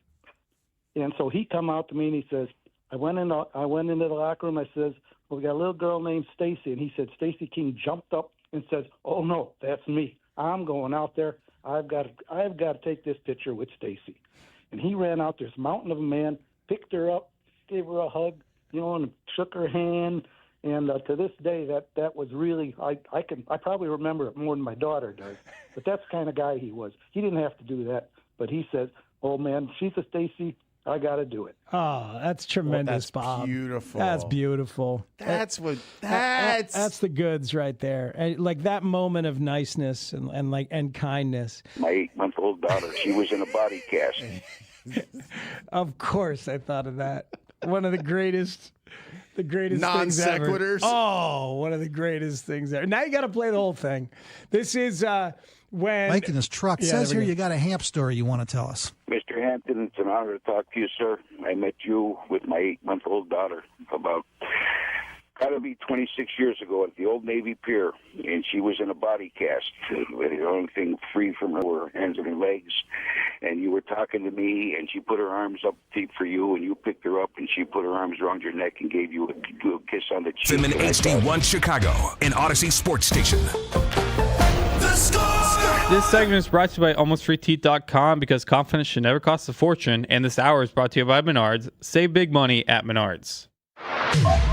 Ozzie Guillen. That was a White Sox baseball. White Sox pre- and post-analyst for Chicago Sports Network. The future is better. Why? Because I see guys on the field, very young, very hungry, playing the game the right way. They're for real. They're not faking it. 2005 World Series winning manager of the White Sox. Charges throws. Out! And the White Sox have won the World Series. No-hold-bar baseball opinions. That 2005 World Series winning manager, Ozzie Guillen, will be honored on Saturday, August 8th. Another bobblehead? With a special ceremony retiring his number 13 uniform. No way! I don't know how to react, how to say thank you to the White Sox organization. Ozzie Guillen with Mully and Haugh. On 104.3 The Score. Mully and Haugh, 104.3 The Score. Always fun to talk to our guy, Ozzie Guillen. And he joins us now on the Plumbers 911 hotline. Plumbing emergency, call 1-833-PLUM-911. Local 130 plumbers get the job done right the first time. Good morning, Ozzie. How you doing? Good morning, guys. Very well. I'm all the way here in the Dominican Republic. Oh, really? Nice. You enjoying yourself? Yeah. How about it? Oh, yeah. I'm having a little vacation with my grandkids. We have a good time. We go back to Chicago tomorrow. Oh, that's great. Well, I got to tell you, it's been pretty extraordinary, the amount of good news that the White Sox have run into over the last week or so. It's been extraordinary to see a guy hit for the cycle and then make the All-Star team. Mooney going to the home run derby, the All-Star team. Vargas in the All-Star team. Then you got them sweeping a team in Oakland that they should sweep, and they did it in fine fashion, scoring a bunch of runs in 2 of the games. And Sean Burke gives you a hell of a performance in between. And then you get the first draft pick, right? And you You land Rock Chalowski, you pay him, then you have all the All-Star festivities. Mooney was like a celebrated hero. The amount of attention he got at that thing, and then Vargas hitting a homer last night. It feels like a lot of good stuff has been going down. Well, there's no doubt about it. Hopefully, the best stuff is still on the head of them. You know, he tried to win the division, and I think it's just kind of nice surprise. Not just in Chicago, I think Major League Baseball surprised the way they're playing. I just talked to Matt Katze, I think it was Friday, and he was very surprised with the way those guys handle it and put it together and living like that when nobody expects anything from them. Ozzie, when you look at Miguel Vargas, you were in on him early this season, and you identified him as a key to the White Sox success. But also, I think you can appreciate how far he has come. You remember that he was a guy barely hitting his way after the trade. When you look at what he has done to put himself in a position where last night he's hitting a home run and he's getting a lot of attention and he's never going to forget that moment, what's the biggest reason for that Miguel Vargas turned things around in your mind? I think confidence. You know, I mean, a lot of people, after I talked to a few people who know him very well offensively, they never talk to me about how good can be in defense, and he's very good at third base. I told me, it's like, this guy is a better hitter when you guys sit in Chicago. Way better hitter. You will see time will come, and that's the reason that happened in the winter when I was managing in Venezuela. Then all the song when I come to Chicago, that's the first thing I say. The key is you just kid come around and be who it can be. And this kid, it was the White Sox has to say this kid had to be a big piece on the ball club. The reason was it's just like I think he's got confidence. I think all the team they put it together. You know, when you come from another organization, all of a sudden you make a big trade, you the big splash of the trade. All of a sudden you try to put too much stuff in yourself. You try to be better when you really are, and you try to do something you never did. Then all of a sudden everything goes south. He just stay with his program, stay with himself. He know he can hit, and look at what he's doing right now. You know, it's pretty extraordinary because it's another example, whether it's true or not, it's another example of kind of player development. You know, the White Sox helped him move his hands up a little. They did something with him. And as you say, then his confidence built, and we've seen what's going on. What's extraordinary is out of the All-Star game, you know, his dad was there. He talked about wearing the jersey in honor, his dad's name's on it, his dad's number on it. And all the guys from the Dodgers all talked about, like, he must be kind of a beloved figure. He must have the kind of personality that people really like, because there were so many people that jumped in to say really positive, good things about the guy. Well, especially the Dodgers, you know, Mookie Betts is one of the guys was there with him all the time, Friedman, and right. So when you that type of kid, you know, you get along with. You can see in the clubhouse, White Sox club, everybody get along with him, everybody talking to him. I'm going to see he's the biggest piece of the offense of the White Sox. He keep everybody loose. I had the opportunity now because I had the opportunity to go to the ballpark every day and watch those guys hit and talk, react, and he's the guy. Everybody go lean into it. You know what I mean? Now Murakami's come up, be a good friend of his. I think they share locker together next to each other, and all the stuff is a lot of respect. First of all, you learn from one of the best, Mookie and Friedman. You know, how you to react in the crowd, how you talk to the player, how you make friends. It's just something, you know, make friends in the clubhouse is kind of hard because not that many people is the same way you are. And some people like your attitude, some people don't. Some people care, some people don't. But I think that's the reason he's doing so well, because everybody respect him, love him, and he show people a lot of respect also. Ozzie, let's go back to last Friday. Muney's return was an electric night at the rate. From the moment that he got to the clubhouse and the announcement then came of him making the All-Star team in the Home Run Derby. And I know you were on, you interacted with a couple of the players and maybe even close enough to know the effect that Muney has on that environment. How do you describe what he means to that clubhouse, to that lineup, and how he's able to communicate in a way that doesn't really, there is a language barrier, but it doesn't seem to be when he's connecting and communicating with his teammates. It's one thing about Mully. I say early when I met him, he not look like a Japanese player. Most of the time I'm managing my Japanese player, coach Japanese player, and I'll be around some Japanese players. They're very quiet. They're really into themselves, not because they're scared or something. Just that's the way they grow up. And I see Mully interacting with the players, talking with all the people, try to be into the guys. It seems like it's a different type of Japanese player. And I like that. I like that because the more fun they have, better they're going to perform. I just talked to Tarahiro Iguchi last Friday, and he's still the same guy. He's just very, very polite, he's way different than Mully. The Mully, I think, is just everybody says spring training. He's open with every player. Is willing to have fun, and that helps a lot. I think Mully present in the lineup, it will help the White Sox. Obviously, right now it's a little struggle, but that happened early in the season, and all the songs start hitting balls at the ballpark, had a good at bat. And I think Mully and Teos are going to be the key of this ball club to get what they want to get. I think those two guys start shooting the ball like Teos got a great Sunday game. His trio continue to do that with Mully. This offense is going to be outstanding. Ozzy, they obviously drafted Rock Chalowski, and they've given him now a record signing bonus.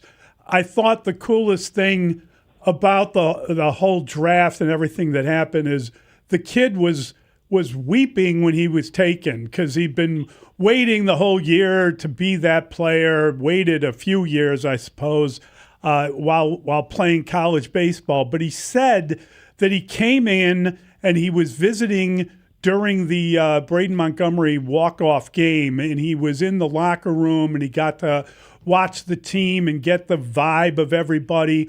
He also said that he met with all of the White Sox key kind of decision makers, and he described them all as baseball players, guys that had played the game. And, his dad was a scout. It's like he was around baseball people his whole life. I think he really felt a connection to the city of Chicago, but also to the White Sox. And it was so good to hear that kind of positivity come out about, because we had been told that maybe he didn't want to play there, maybe he didn't want to be a part of it, and we know that the Sox have struggled. But now there is this feeling that maybe this can be a destination. Maybe people would want to come here to be a part of this kind of vibe they have going on. Oh, if that happened a few years ago, that could never be a White Sox. No chance. Right. Because I don't know, but the way the players was, everything was like what happened here. They don't know what direction they're going to go. But happened in the last couple of years, from last year to this year, how things change. The players change. I think Will Venable had to do a lot with them, the coaching staff, because you're not going to build a ball club in the clubhouse. It's all depends on your coaching and your manager. How we're going to be, how the culture is going to be. And these kids watch everything. And the best thing is this kid, they come to Chicago. You come to Chicago and you visit Chicago, you want to play in Chicago because, believe me, I can say that I've been here since 1985. I know the kind of city, the kind of fans you're going to get. So many great things about this town. And when you have a winning moment, that you're going to enjoy the most. You got to enjoy because I think Chicago is always hungry for good seasons. Always. So many bad seasons happening through the years. I think every time the White Sox or the Cubs had a good season, everybody's excited about it. And the fans really react very well. Ozzy, you know this organization and team as well as anybody that watches on a regular basis. You also know Jerry Reinsdorf as well as anybody in town. Would you expect the White Sox to be aggressive at the trade deadline in going out and getting maybe the starting pitcher that they need or the relief pitcher that they need in order to go for it this year because you don't want to take anything for granted? Well, I'm not going to unload it, my minor league system. No. That's Ozzy thinking. No, I don't know how they think. But it's just get to the point like, hey guys, we need it. We have a chance. I think Jerry will do that. If they say, okay, let's do have a chance. I don't think they should make any move, any trade, anything around it just to please the media, please the fans, because they're going to get in trouble. Make sure who you pick, you got to be clicking with the ball clock, helping them, and make sure that you guys say, you know what, we got a chance to do this. Let's go to it. It's two things. Okay, we got a chance to make the playoff, or we got a chance to win the World Series. That's the three things, how you make the move. And I think Jerry will do that. But you know what? Jerry is obviously, we know he's old man. He loves to win. People can say whatever they want to say. And he's a guy when he need to do something, spend money. Well, I don't know about that. I think when Jerry put the money on the table, the people in the front office really, really make the money disappear. They invest the money with the wrong people. Now, Jerry's the type of guy say, wait a minute, you got to put me good stuff, but you got to really, really convince me we got to do this. You know what I mean? And I think right now Jerry had people around him to say yes or no the right way, the very, very clear way, very honest way, because sometimes you say, okay, let's go do this just to fans be excited, but you deep inside, you're destroying the future. And that's why they all have to be careful about it. Obviously we look at the second half of the season and we wonder, can they sustain? Can they get better? You mentioned Teal and Mully coming back, and you look at the lineup and you say to yourself, wow, that's a pretty deep lineup. They can score some runs in all parts of that lineup. Do you think that the development element of this season could be over and it could be, maybe settling in on a more reasonable lineup than moving guys around, that you're not really concerned with next year as much as you are with the second half of this season? Well, that's right there. I mean, right now they have almost everyday position player in the same position. They kind of know, they have a good idea how the lineup is going to be every day. And it's two things I worry about the playoff. Go through from today all the way to the end. Consistency on the staff. I see. He just Davis is seen like a really tired in the end of the last three stars. Look like he's not the same guy. Berkey coming up very well. It's just those two guys. He's going to be the key there. The bullpen. I think they throw the ball good, but they're not convinced too many people yet because the inconsistency and the bullpen. But I think the lineup right now, they can compete against anybody. It's all about pitching. Defense, they play great defense. Maybe they had a couple games all year long, like the defense was little down. But I think over the year, they've been playing great defense, and that will help you to win games. Ozzy, I know you're not a big guy to watch the All-Star game, but I wonder, as you ponder and reflect and on vacation during All-Star weekend, you played in 3 of them. You played in 3 All-Star games as a shortstop. What do you remember about your experiences at the All-Star game, and are they fond memories? You know what? It's a good thing about it is like the picture. I look at the pictures now. It's like, oh, my God, maybe 70% of those people, they're Hall of Famers. Back in the days, you made the All-Star team, you're like, oh, my God, that's a privilege. Every time I look at the pictures, like the team picture, I just go one by one. Oh, my goodness. I said, I was part of that. Now the All-Star game is a little bit different. A lot of young people, a lot of young kids. Only a few veterans go there. A few guys going to be in Hall of Fame go there. But back in the days when my first picture was Greenfield, Randos, Mattingly's, the Carl Rickens, the Alan Trammell, all those guys in the Hall of Fame, the Wade Boggs, is something I never forget in my life. Did you gain confidence from it? Do you think that a guy like Tristan Peters will feel more confident because he was an All-Star than he was before? This kid come from nowhere, from Mexican League to to be the All-Star team. That kid should be proud of himself. He should be proud. They say, you know what? That's going to give me the power or the more race to get better. Because some guys say, okay, I just made the All-Star, that's enough. No, they got to get it back in his mind. Got to get better. Got to be one of the best center fielders in the game. You put everything together in a positive way, and I think he will do it because what he went through his minor league careers in baseball. I think he should feel proud of that, and hopefully he get better and better every day. Ozzy, enjoy your trip. Great talking to you. All right, guys. Have a good one, bro. Safe Thanks, travels. Ozzy. Great stuff. Really fun to talk to Ozzy. Really interesting perspective. And from, he's had this team. I think he understands how far they've come, and his analysis of how Mully fits, what Vargas means. Even Tristan Peters. This is going to be a fun second half. And it's not even a second half. We're past the halfway point. The Sox have 67 games left. I think Ozzy is phenomenal, and I think he said it correctly, which is Teal and Mully, they are going to add something to this team. And hopefully we're going to see them grow as a group because they are filled out with those two bats back in the lineup. No doubt. Mully and Haugh, 104.3 The Score. As the Cubs mark 10 years since the historic 2016 World Championship season, the Score's championship summer is celebrating by replaying the top 16 games. Tonight, we relive October 11th, 2016, Game 4 of the 2016 NLDS versus the Giants, including smile come across that big old tree face of yours, and it looked like you almost dropped a tear. And I just wanted to thank you for that. And to this day, she's 24 years old, and she still has that picture on her wall.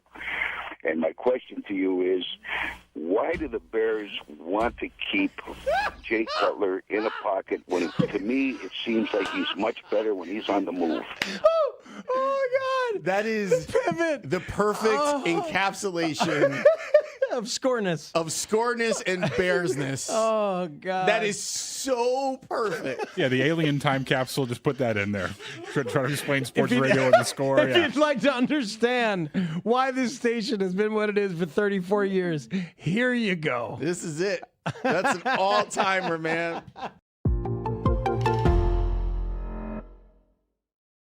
It's our guy. He has left us, but amazingly, we still have access to him. To Heavenly Doug.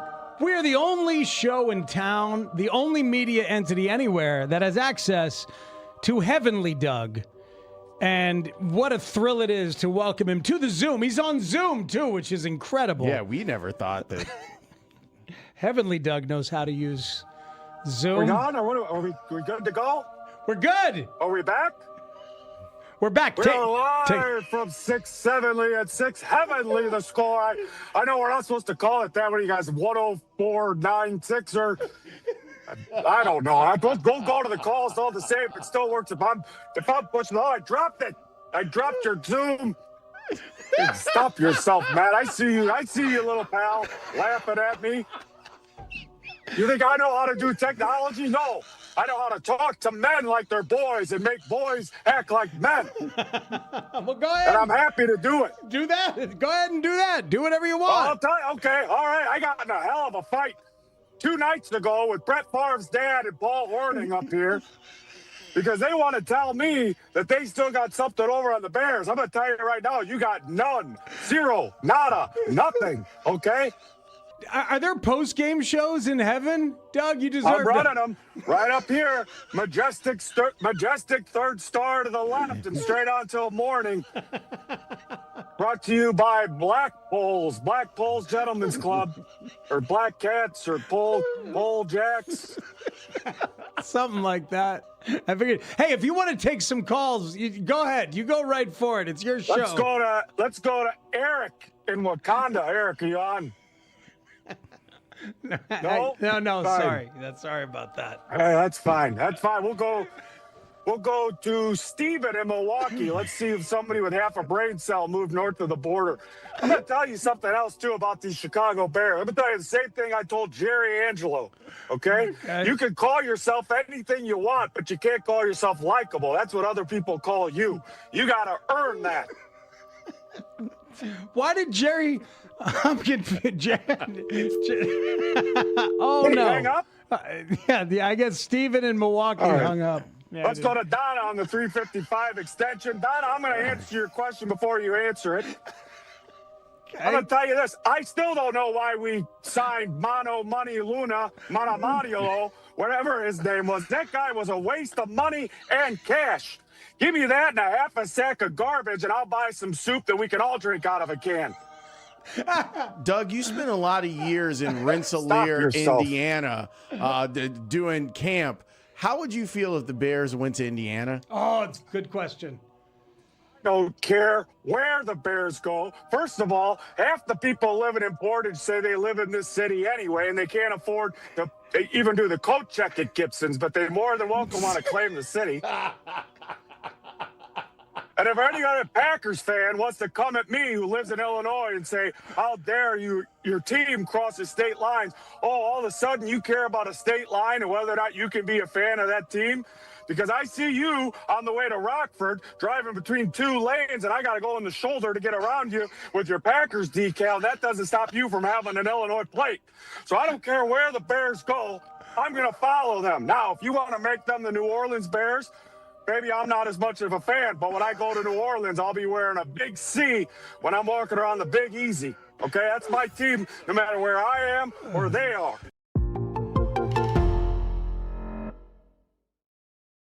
Luke Getsy interviewed for a head coaching job this past cycle. He's doing a great job, clearly, with Justin Fields.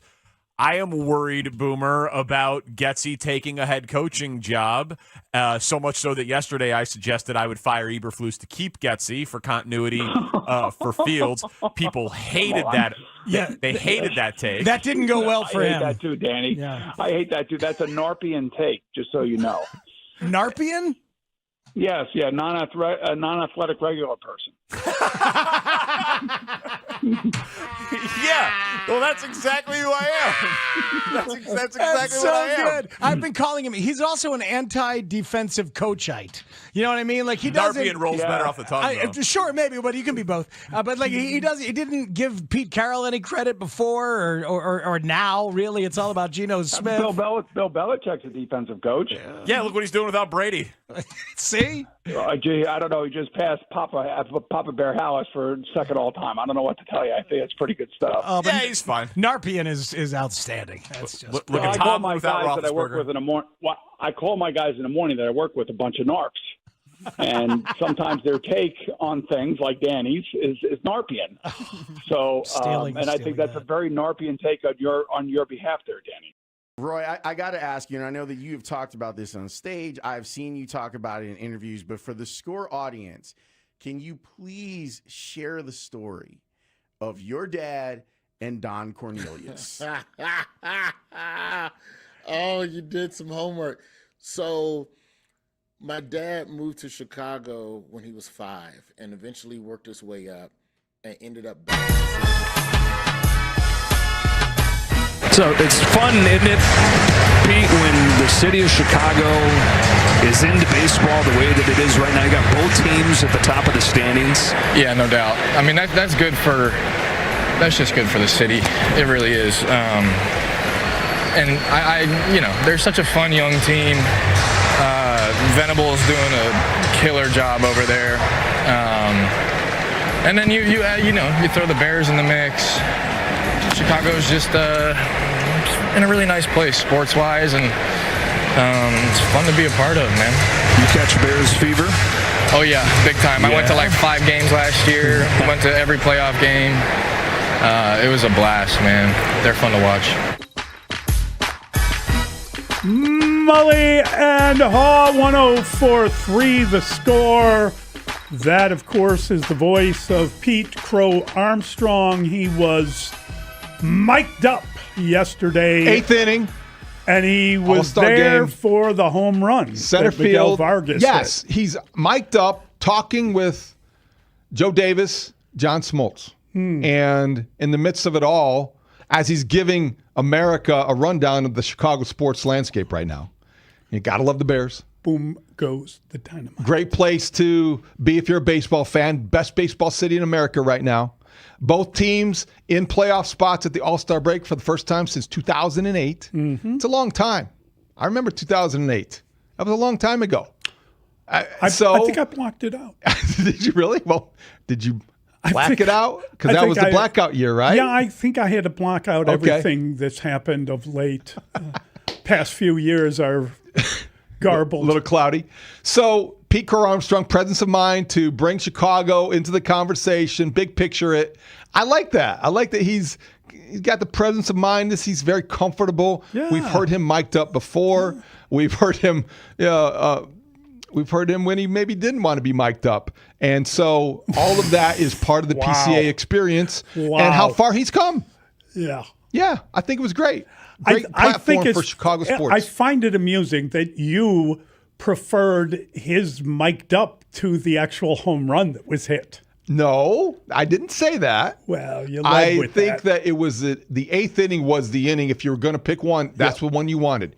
Miguel Vargas goes deep, holds the pose. Love the angle. Yeah. Holds the home run pose. Boy, he went way deep. He did. 433, right? Yeah. 433. He hammered that thing like he was in the home run derby.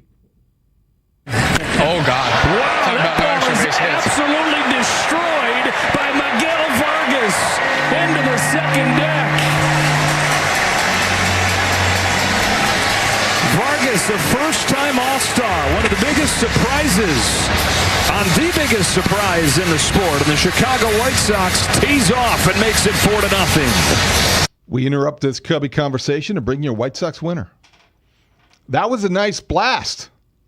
So why would you say that I was more excited about the mic'd up moment than the home run? No way. Oh, because when we talked about it earlier, you started with PCA being mic'd up as you described. I was going in chronological order. Okay. I think in chronological order, PCA was starting the inning. He's like, welcome back. We are with Pete Crow Armstrong.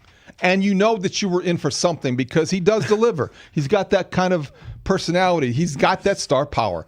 And then Miguel Vargas like, no, I don't care who you're talking to. I'm going deep. I thought that was just a great moment for him for a number of reasons, not the least of which there with family and friends, there in a big moment, and there with he had come close, had a nice line drive, kind of deep, didn't get a hit, and then on his second at bat, boom goes the dynamite, and it just was a very, I thought, representative moment for him. In other words, it was great. It was a great microcosm of the season. You talked to Ozzie about the confidence that Miguel Vargas has shown, and Ozzie identified that as the biggest reason for this growth. I don't know if it's an ascension as much as it is a resurrection of his career. This season has been a continuation of last season's progress. Last season, you were surprised by any progress because I think a lot of people in their minds might have written Miguel Vargas off. When he came over in the Michael Kopech trade, there was no reason to believe that he was capable of doing what he did last night. Well, and to be honest about it, and fair to him, it must be awful difficult to go from being, on a team with World Series aspirations and waiting your turn, and then find yourself in a team with little aspiration. I mean, those were dark days for the White Sox. Yes. And he came into it, and then, I think Freddie Freeman yesterday said something like, the best thing for him is that he got a runway. Sometimes you don't get a runway, which, is apparently big baseball terminology now.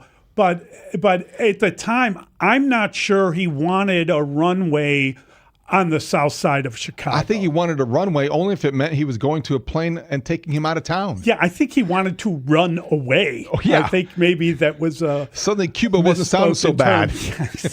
I think when you talk about where they were, 121 loss season, see, that is to me why Vargas is a little bit different, or should I say special, from some of these other stories that are worth celebrating with the Sox.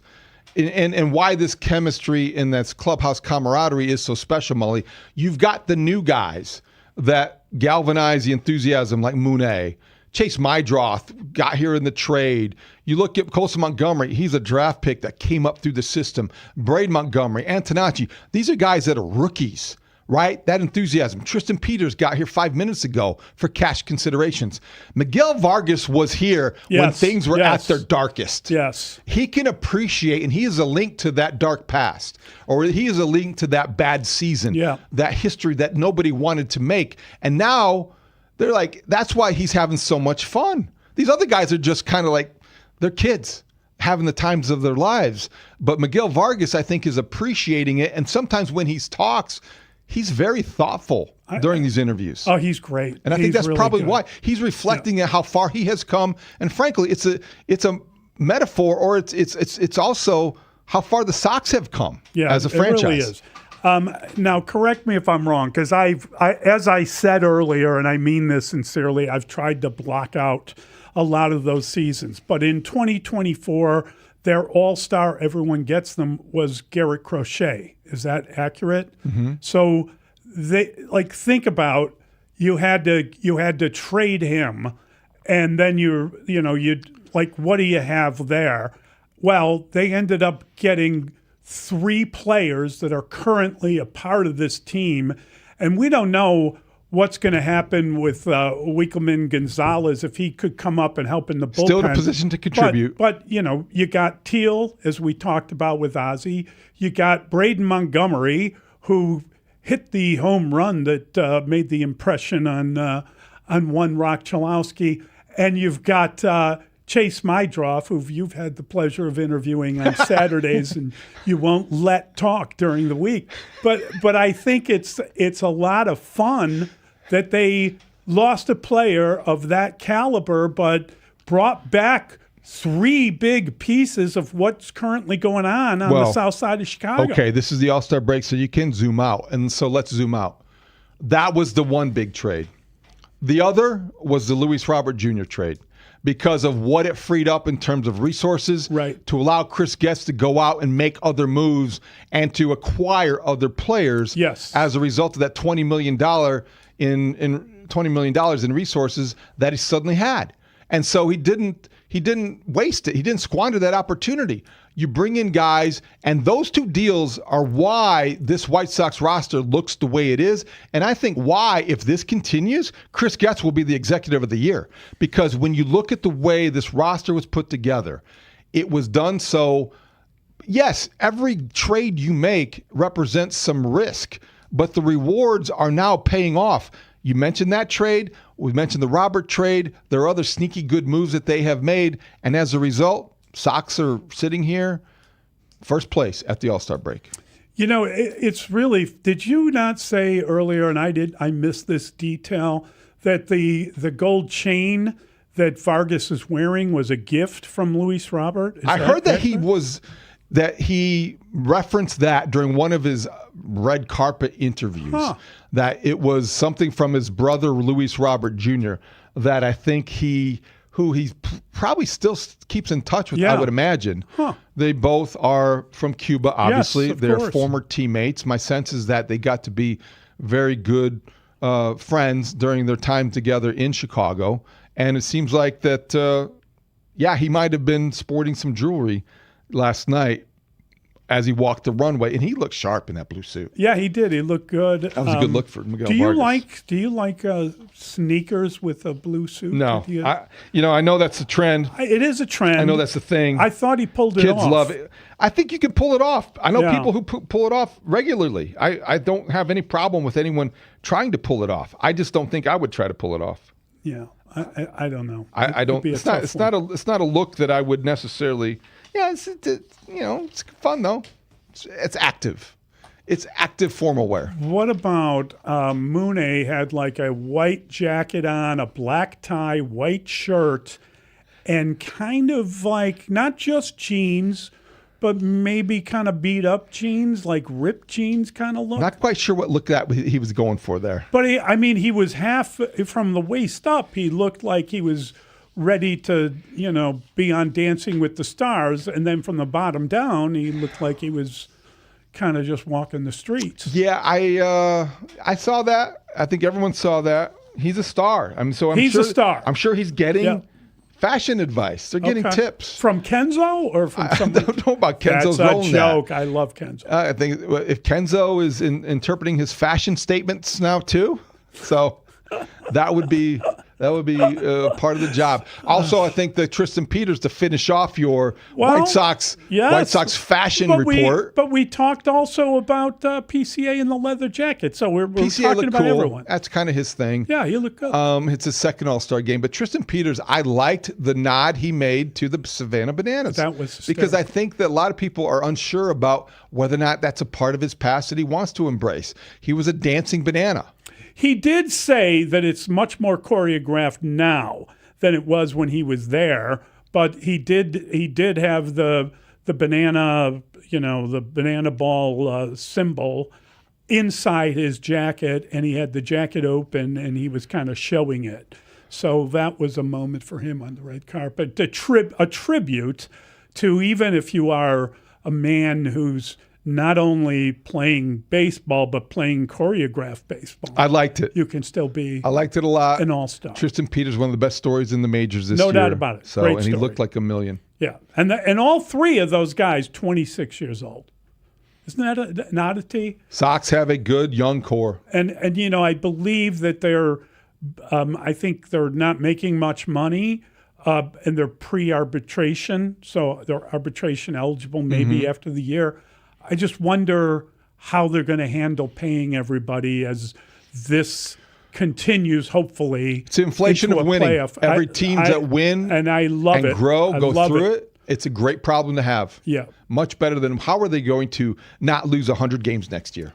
All right. Well, we're going to bring in Chris Chelios next, and we'll talk to Chris about all the comings and goings in Chicago sports, but really we have to ask him more what he's heard, if anything, about Connor Bedard and the time frame and how you prepare for that. Is that an internal replacement, or do you need to do something special?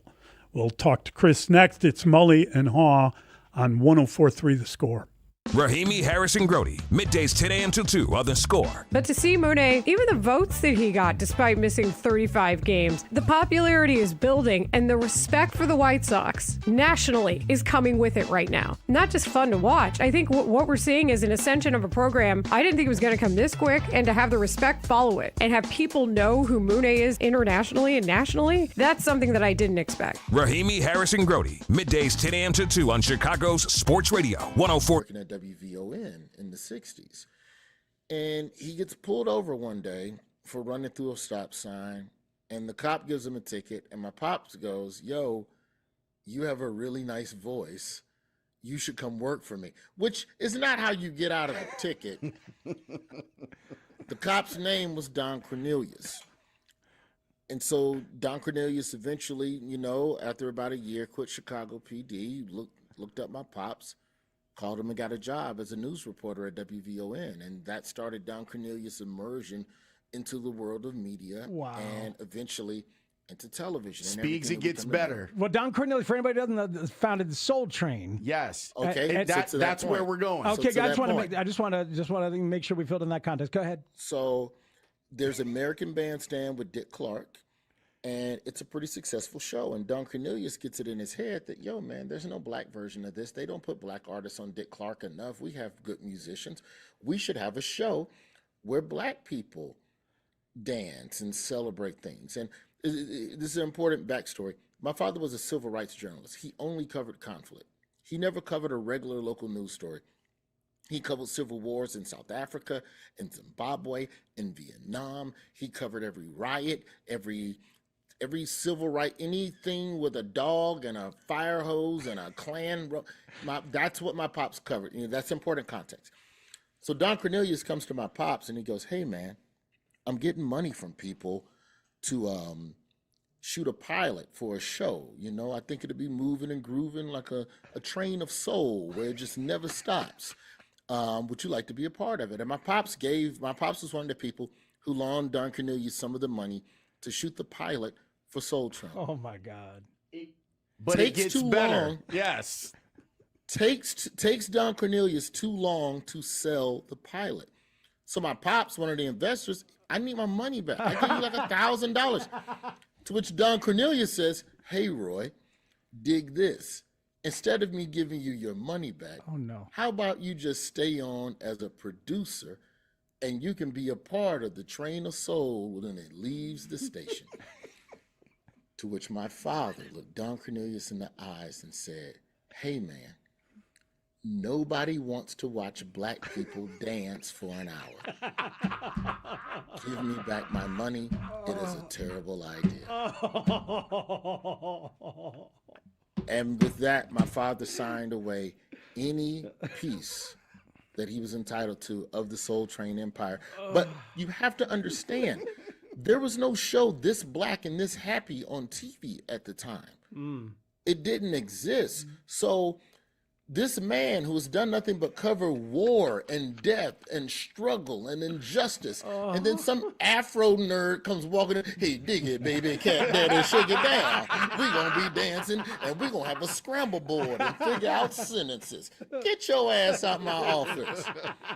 And give me my money. Give me my $1,000. And give me back my money." Like, that's a serious amount of money at that time. It was like $1,000, I think, like $2,000. Like, it's a lot. That's a lot of money.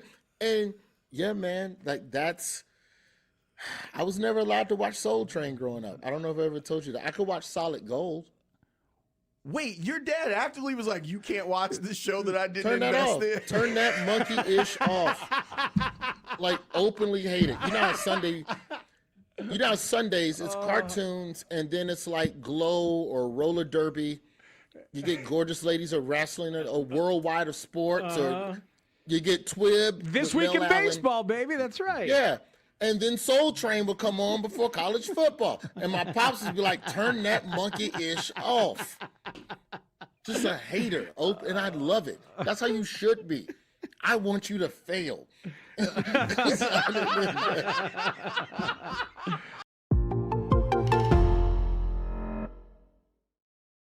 That was my technique was being dissected by Olin Kreutz, and I'm not going to say how I did.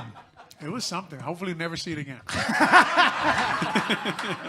I mean, look, Lawrence, let's do some of that. It's a Spiegel and Holmes show. Some things you can't unsee. You know what I mean? Like, it wasn't that bad. You can't show it to me again. All right, you tell us. You tell us. Hold on. Let's see it. Anybody got this on film? Yeah, now this is on video. This is going to live forever. Break it down, O. Break it down. Here's my set. Oh, don't. See, that's terrible, man. You got to have the Z in the knees, right? I'll bring your feet in a little bit. You got to have a little better posture. I mean, you look like camel. You have a hump in your back. We got to get the hump out of your back. We got to work on your spine extension, of your lumbar and your, mid back. Are you about to show us your bucket step too? Yeah. Is that happening? Off the boards to Chelios with room. He shoots. Score! That MGM ambassador. Make it legendary. Nice play by Chris Chelios. Hockey Hall of Famer. Chris Chelios is not human. I'm convinced of it. Not only will he go in the Hall of Fame, I think he should go in the Smithsonian. Blackhawks legend. Chelios will add defense, but he'll also add offense to the Hawks. Steve Smith ahead to Murphy. Nichols at the line. Chelios moving in. Chelios scores! Chris Chelios has won it for Chicago. Three-time Stanley Cup champion. What a competitor Chris Chelios has been over the years, and he's been a winner every place he's ever been.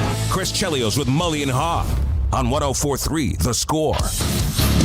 Mully and Haugh, 104.3 The Score. Always a delight to talk to the great Chris Chelios. He joins us now on the Plumbers 911 hotline. Plumbing emergency, call 1-833-PLUM-911. Local 130 plumbers get the job done right the first time. And Chris, of course, is an ambassador to BetMGM. Always fun to talk to him. And we should mention we're on CHSN. Shout out to everyone that is watching. Chris, good morning. How you doing? I'm doing great. How are you guys? Doing okay. You know, we're celebrating what is a really good time in Chicago sports. We've decided that Caleb Wilson looks like the real deal in the summer league for the Bulls. You got both the Cubs and the Sox looking forward to a big second half. You got the Bears season a couple weeks away. And then what's going on with the Blackhawks? What is going on with Connor Bedard? Well, again, real unfortunate. Obviously, the injury. The politics of signing, that's a whole different thing, but I'm sure it's going to get settled. It's just a shame to have to start the season like that without your star player, your marquee guy. Made some moves, obviously, to try and improve the team, add in some veteran leadership. But that's a tough one. There's nothing you can do. You can't control injuries. I mean, he's training, and it's not like he was doing anything, stupid. It's just bad luck. And he's had, a couple significant injuries and now twice on the shoulder. But, it happens. And I've been there. I mean, my second year, I blew my knee out and didn't look good. But, he'll be back and hopefully stronger than ever. Well, one can hope, and that will take care of itself. But I've got to ask you about this, Chelly. You had a hockey camp this week. I saw a picture of you posing, skating next to Patrick Kane. What's going on with Patrick Kane? Is it really down to Buffalo and Chicago? Do you like the idea of a reunion? And when can he sign? Well, I am not going to lie to you guys. It is down to Buffalo and Chicago. I know that, obviously, because I spoke to him. But it's a tough decision for him. It really is. Whether to go home, make it easy on his parents and his family and his friends and finish like he did, or kind of like Taser tried to do, or he comes back and, in my opinion, he's a Blackhawk. And, the Blackhawks, you see how tough it is to make the playoffs. It's hit or miss. There's no guarantees. With the absence of Connor, in the beginning of the season, no telling when he's going to be back yet.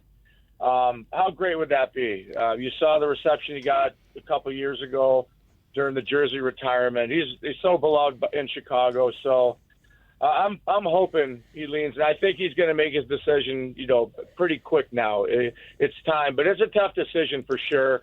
Again, I just go back to what I was feeling when I asked to be traded from my hometown, and it was one of the toughest things I ever did, but it worked out. But God, I'm hoping he comes a Blackhawk, and it'd be exciting. It'd be a big boost to the Blackhawks, and he's still got some good gas left in him. I think he's got 2-3 years left in him. He had a good finish with Detroit, so let's keep our fingers crossed. That'll be great news if he does sign with the Hawks. Well, number one, I think we all care a lot more about that decision than whatever LeBron's going to do. So let's get that out there. But number two, Chris, the minute you heard anything with Bedard, it was such an obvious move. It was such an important move. They should have been thinking about it before and not let his hometown get involved. But the minute the Bedard news hit, everyone was saying the same thing. Yeah. So again, it's something that you can't control things like that. That's you don't see anything like that coming, especially in the summer. Very rare. And the fact that he bounced back so quickly off the other shoulder, he's young. He's going to heal, and no question he's going to work hard to get back to the level that he was. Chris, when he left and was traded to the Rangers, part of it was because they were going in a different direction, and they wanted essentially to not have that hovering over the future and some of the leaders and let them make their own way. What's changed from the Hawks' perspective that would make them more open or amenable to Patrick Kane returning to the Blackhawks? I mean, just his commitment to the game, the level he still plays at. He'll be a great mentor. I think, they'll have another, Connor, another guy to work with on the power play and get him the puck. Now with Byram coming in, he's like a quarterback of the PB, but he's just as effective as anybody came around that power play. And he's a guy in regular season that could get you into the playoffs if they can get that power play to where it needs to be. Chris, you're the best. Thank you, buddy. We appreciate it. Thanks, Charlie. All right, you guys. Have a good weekend. Take care. That is BetMGM Ambassador Chris Chelios. BetMGM, make it legendary. Gambling problem, call 1-800-GAMBLER. And now you can win a pair of tickets to see Riot Fest at Douglas Park Friday, September 18th, featuring 21 Pilots, Pixies, Iggy Pop, and more. 312-540-0670. Visit riotfest.org for tickets and information. That's 312-540-0670. Be the sixth caller. We've got CHSN's Ruthie Polinsky here in studio. Ruthie will join us next. And shout out to everyone watching on CHSN. It's Mully and Haugh, 104.3 The Score. You're listening to Mully and Haugh, the most trusted morning show in Chicago sports. Get the latest Bears news with Brad Biggs. Ron Coomer breaks down the Cubs every Friday. There's a chance that we're going to see Pete in the very near future win an MVP, and I don't disagree with that. Plus, Cubs pitching coach Tommy Hotovy joins the show twice a month. White Sox legend Ozzie Guillen checks in Wednesday mornings at 8 to talk Sox. The starters, they're not going to pitch 6-7 innings every night. No way. We've seen it before. They need those guys to step it up. From Hallis Hall to Wrigley Field, the United Center to the South Side, Mully and Haugh cover it all. Start your day with Chicago's most complete sports conversation. Weekday mornings from 5:30 to 10 on Sports Radio 104.3 The Score. Get ready to win big at Grand Victoria Casino, the ultimate Caesars Rewards hotspot with... Watch this stuff behind you. Yeah, really. I don't know the Oh, wow. Okay, your hands can't be out there. They got to be armless from the back. So turn so the crowd can see you. Turn back that way. So don't do that. Please, no one teach your kids to block like that. Turn this way. Turn this way. Okay, now get your elbows so tight they can't even see your arms. There. Yeah, no. Yeah, just turn your palms up, knuckles up. There you go. Perfect, man. Yeah, and we'll just hope no one comes. Wait a minute. So who would get by me? Everybody? Nobody. If no one came, nobody. Our best moment, though, Lawrence, was talking about the play calling on the Mighty Sequoias back in the day. I was telling him about the inside reverse that we used to run, where we'd fake a halfback sweep, and instead quarterback would hand the ball to the slot receiver coming back the other direction with a guard pulling in front of him. And what'd you say? What is that? That's Pop Warner's old single wing inside counter, man. That play's undefeated. It used to destroy in our flag football league. Yeah. Called that 43 counter when Little League at St. Mary's with my kids. No one could stop it. You can't stop You low it. power one side the whole time, and then you run counter. And the whole time, I wait for them. The coaches on the other side are yelling, watch the reverse. And as soon as they stop, then I run it. So as long as they yell, watch the reverse, then I run power. So I think we've established that I might not be the best center on the air staff. I think Olin has that. But am I the best offensive coordinator on the air staff? I got one play. That was it. Oh, yeah, for sure, man. Okay. Yeah, and I mean, you're better than Danny Parkins, so there it is. Please make this personal. Okay.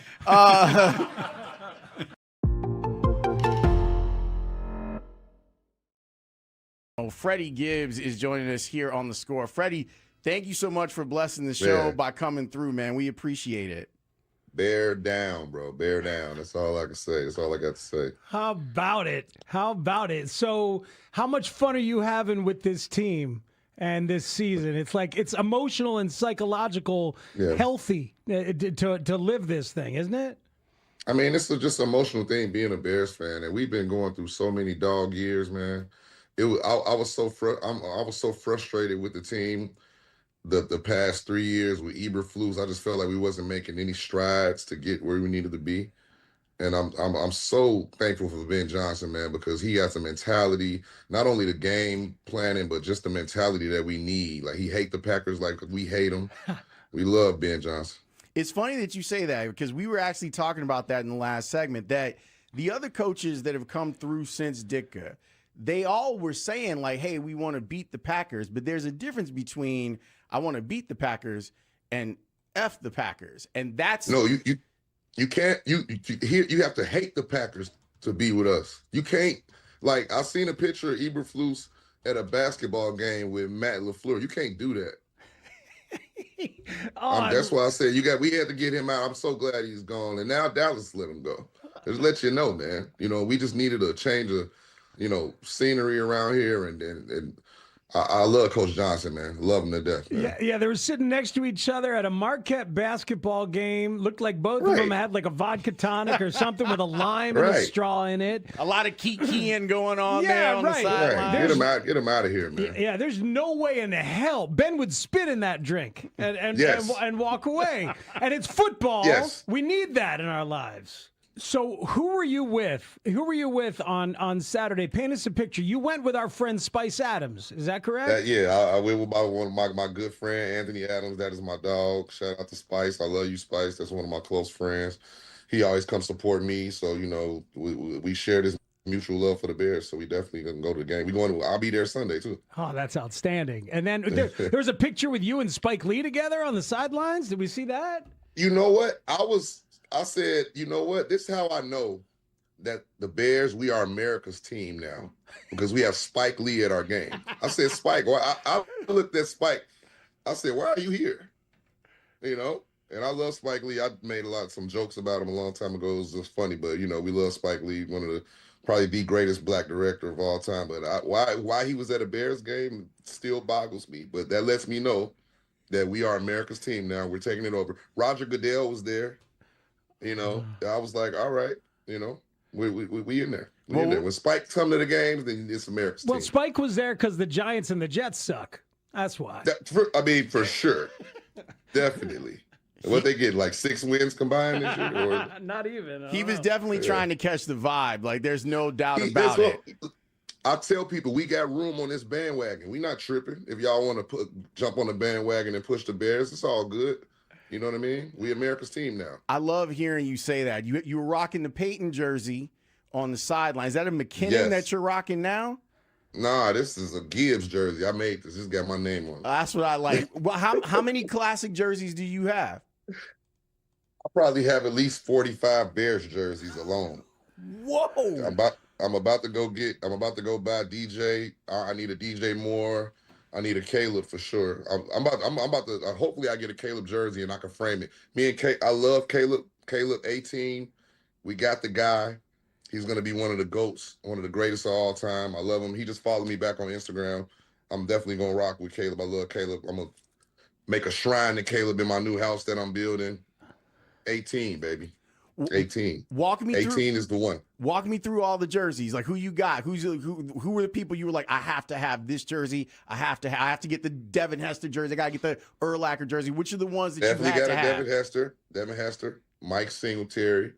I got probably like 8 or 9 Walter Payton. This confidence should never cost a fortune, and this hour is brought to you by Vasectomy Clinic of Chicago. Long live Queen Ruth.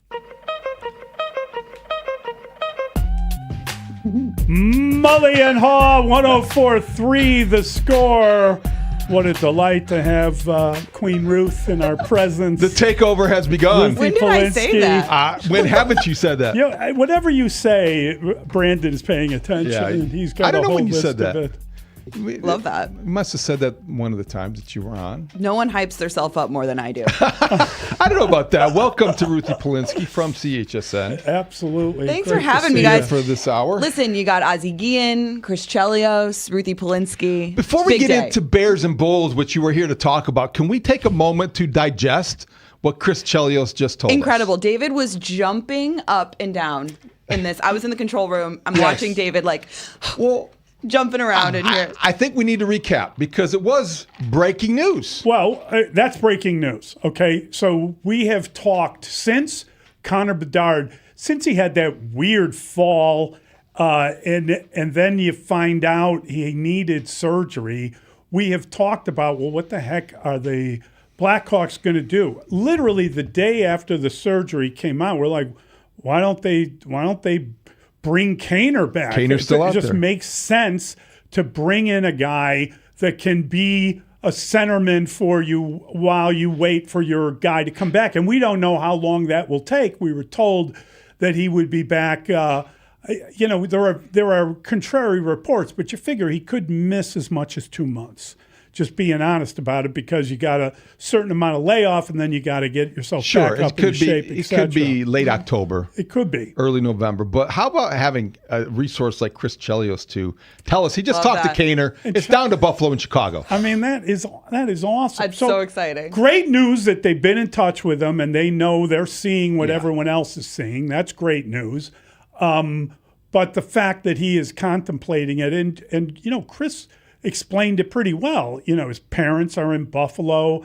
Obviously, you want to be in your hometown with your parents toward the end of your career. Makes perfect sense to me. Buffalo probably a little ahead of the Blackhawks, but he's a Blackhawk. He's the best Blackhawk in history. There you go. It's cool to hear that the Blackhawks are also interested. That's right? it. Because that's a two-way street. See, that's what I was surprised by. Yes. Yeah. I don't doubt that Kaner has some intrigue and curiosity and likes the idea of a reunion. What surprises me is that Kyle Davidson would entertain that possibility. But without Connor Bedard, you do need to score. It's important in hockey. And there's something to say about maybe just like Breaking taking news. a little bit of the spotlight off of Connor Bedard when he does return from the surgery. Like, he's going to have someone to sort of like lead the way. That's a good point. While he works his way back. And you know what? Back when before he had established himself, before they had him, when they traded Kaner the first time, or when they traded Kane, I don't think that you knew that about Bedard yet. He hadn't really. You wanted him to get established as a player in the league before you had, the best player in franchise history hovering there in the same dressing room. Right. So. And Patrick Kane is a completely different guy than he was when he was a young man here. He kind of grew up in Chicago, came here. He was a child. Didn't he stay in Stan's basement? Stan Bowman's basement, yes. So, yes, he did, famously. And now he's kind of really cleaned up his act. He's a married man. He's a different cat altogether. If Kaner comes here, you guys have to redo your rankings that you did in the Extra Point. How would you rank the teams? Ooh. We did them in reverse order of being in proximity to a championship. I think I was pretty close to what you were saying, David. I think you had... We all had the same. Blackhawks at the bottom, then the Bulls. No, with the Bulls on the bottom. Oh, Bulls at the bottom. Then Bulls, Blackhawks. just because they've announced, declared it. Yes, this is a construction zone. Yes. Right. There's orange cones everywhere. I may be in the allure of the summer league, Caleb Wilson. I'm drunk off of Caleb Wilson right now. We're all drunk about okay, that. but that's under. Okay, so Blackhawks at the bottom. We'll maybe reassess if Kaner comes here. Then we'll go. Bulls at the bottom, then Blackhawks. It's funny because you look at the White Sox and the season they're having right now, and just sort of the pathway to get to a championship right now for them in the American League. I know. It just feels like it's there for them right now, which is crazy. Which is crazy to say. You think they're closer than the Cubs? I think they're closer than the Cubs because of the American League. They're closer to winning their division now. I think that's what gave me a little bit of pause, because the American League is as bad as it's been in years. Right. The time is now for them. Right in the midst of whatever is going on. It's crazy to think about. I know. Our arms I know. And I'm also drunk on the White Sox right now. It was such a special week. For the White Sox. What a week. It was, you were talking about the All-Star game, and I'm getting off my tangent of my rankings. We'll come back to it. But to see Mooney have not necessarily, I know he didn't advance in the home run derby, but he put on a nice show. Yeah, he did. He was competitive. He was one home run away from advancing to the semifinals. So that was really cool to see him. Obviously, he made such a great name for himself. The man doesn't speak English, and he was the star of the weekend. And that, I think, is so fun to see. And then in a relatively sort of tame, boring All-Star game, Miguel Vargas hits a home run. Like, it was really a special weekend for the White Sox. It's been a tremendous, almost 5-day commercial for White Sox baseball. It really has. CHSN. Great promo. Exactly. 7-day free trial, CHSN.com. Make that into a promo. Okay, so I think there's a little bit, but I almost want to put it. It's very close, but I do think I want to do Cubs, then White Sox, than Bears. Wow. And the Bears one is interesting to me too, just because of the parity every year that we see in the National Football League. And you look at the Bears schedule and you say, oh boy, this thing is going to be tough. But you never know. It's not about who you play. Well, you could say it's when that, you play 'em. and you do wonder. It's fair to ask this question: are the Bears closer to making it to the Super Bowl or falling into fourth place in the division? Right. Well, that's the other part of it. That goes back to the key question with the Bears, which is it's all about Caleb and Ben Johnson and whether last year was the outlier or that is more the year of transition from Caleb becoming this NFL quarterback to developing into one of the top 5 NFL quarterbacks, whatever it may be. If he could make a similar jump from his first year to his second year, then his second year to his third year, I think it would be absolutely extraordinary. I think that's the big question, and you never know health, injuries, of course, other teams making progress. Offensive line play. The Bears are in a division where all the other teams, they feel like they got better right in the offseason. And so you sort of feel like the Bears, their opportunity to get better is just the evolution and growth of the Ben Johnson, Caleb Williams relationship. And that, I think, is what all the attention. I know there was a lot of frustration from the fan base. They didn't add a pass rusher. They didn't add somebody. They didn't beef up the defensive line. That's great and all. It all depends on what Caleb Williams does this year. But they're going to coach up the pass rush, so don't forget that. Don't forget. And I will say, we talk a lot about year two of Ben Johnson and Caleb Williams. Let's not forget that this is year 2 for a lot of these guys in Dennis Allen's system as well. So there will be a comfort that comes with that, and sort of a comfortability. Not to mention, you hope, fingers crossed, knock on every piece of wood around you, you hope for a full season of a healthy Jalen Johnson and Kyler Gordon, right? And that's a next step in your defense that you didn't have last year. In that video with his trainer last week, that was a little propaganda they released, but that was pretty impressive. In the propaganda video, he looked good. I do think you're not going to release that unless you're looking very good. Isn't all social media propaganda at this point? At some point, I think you're right. Yes. Yeah. But it's easy to get excited about the Bears.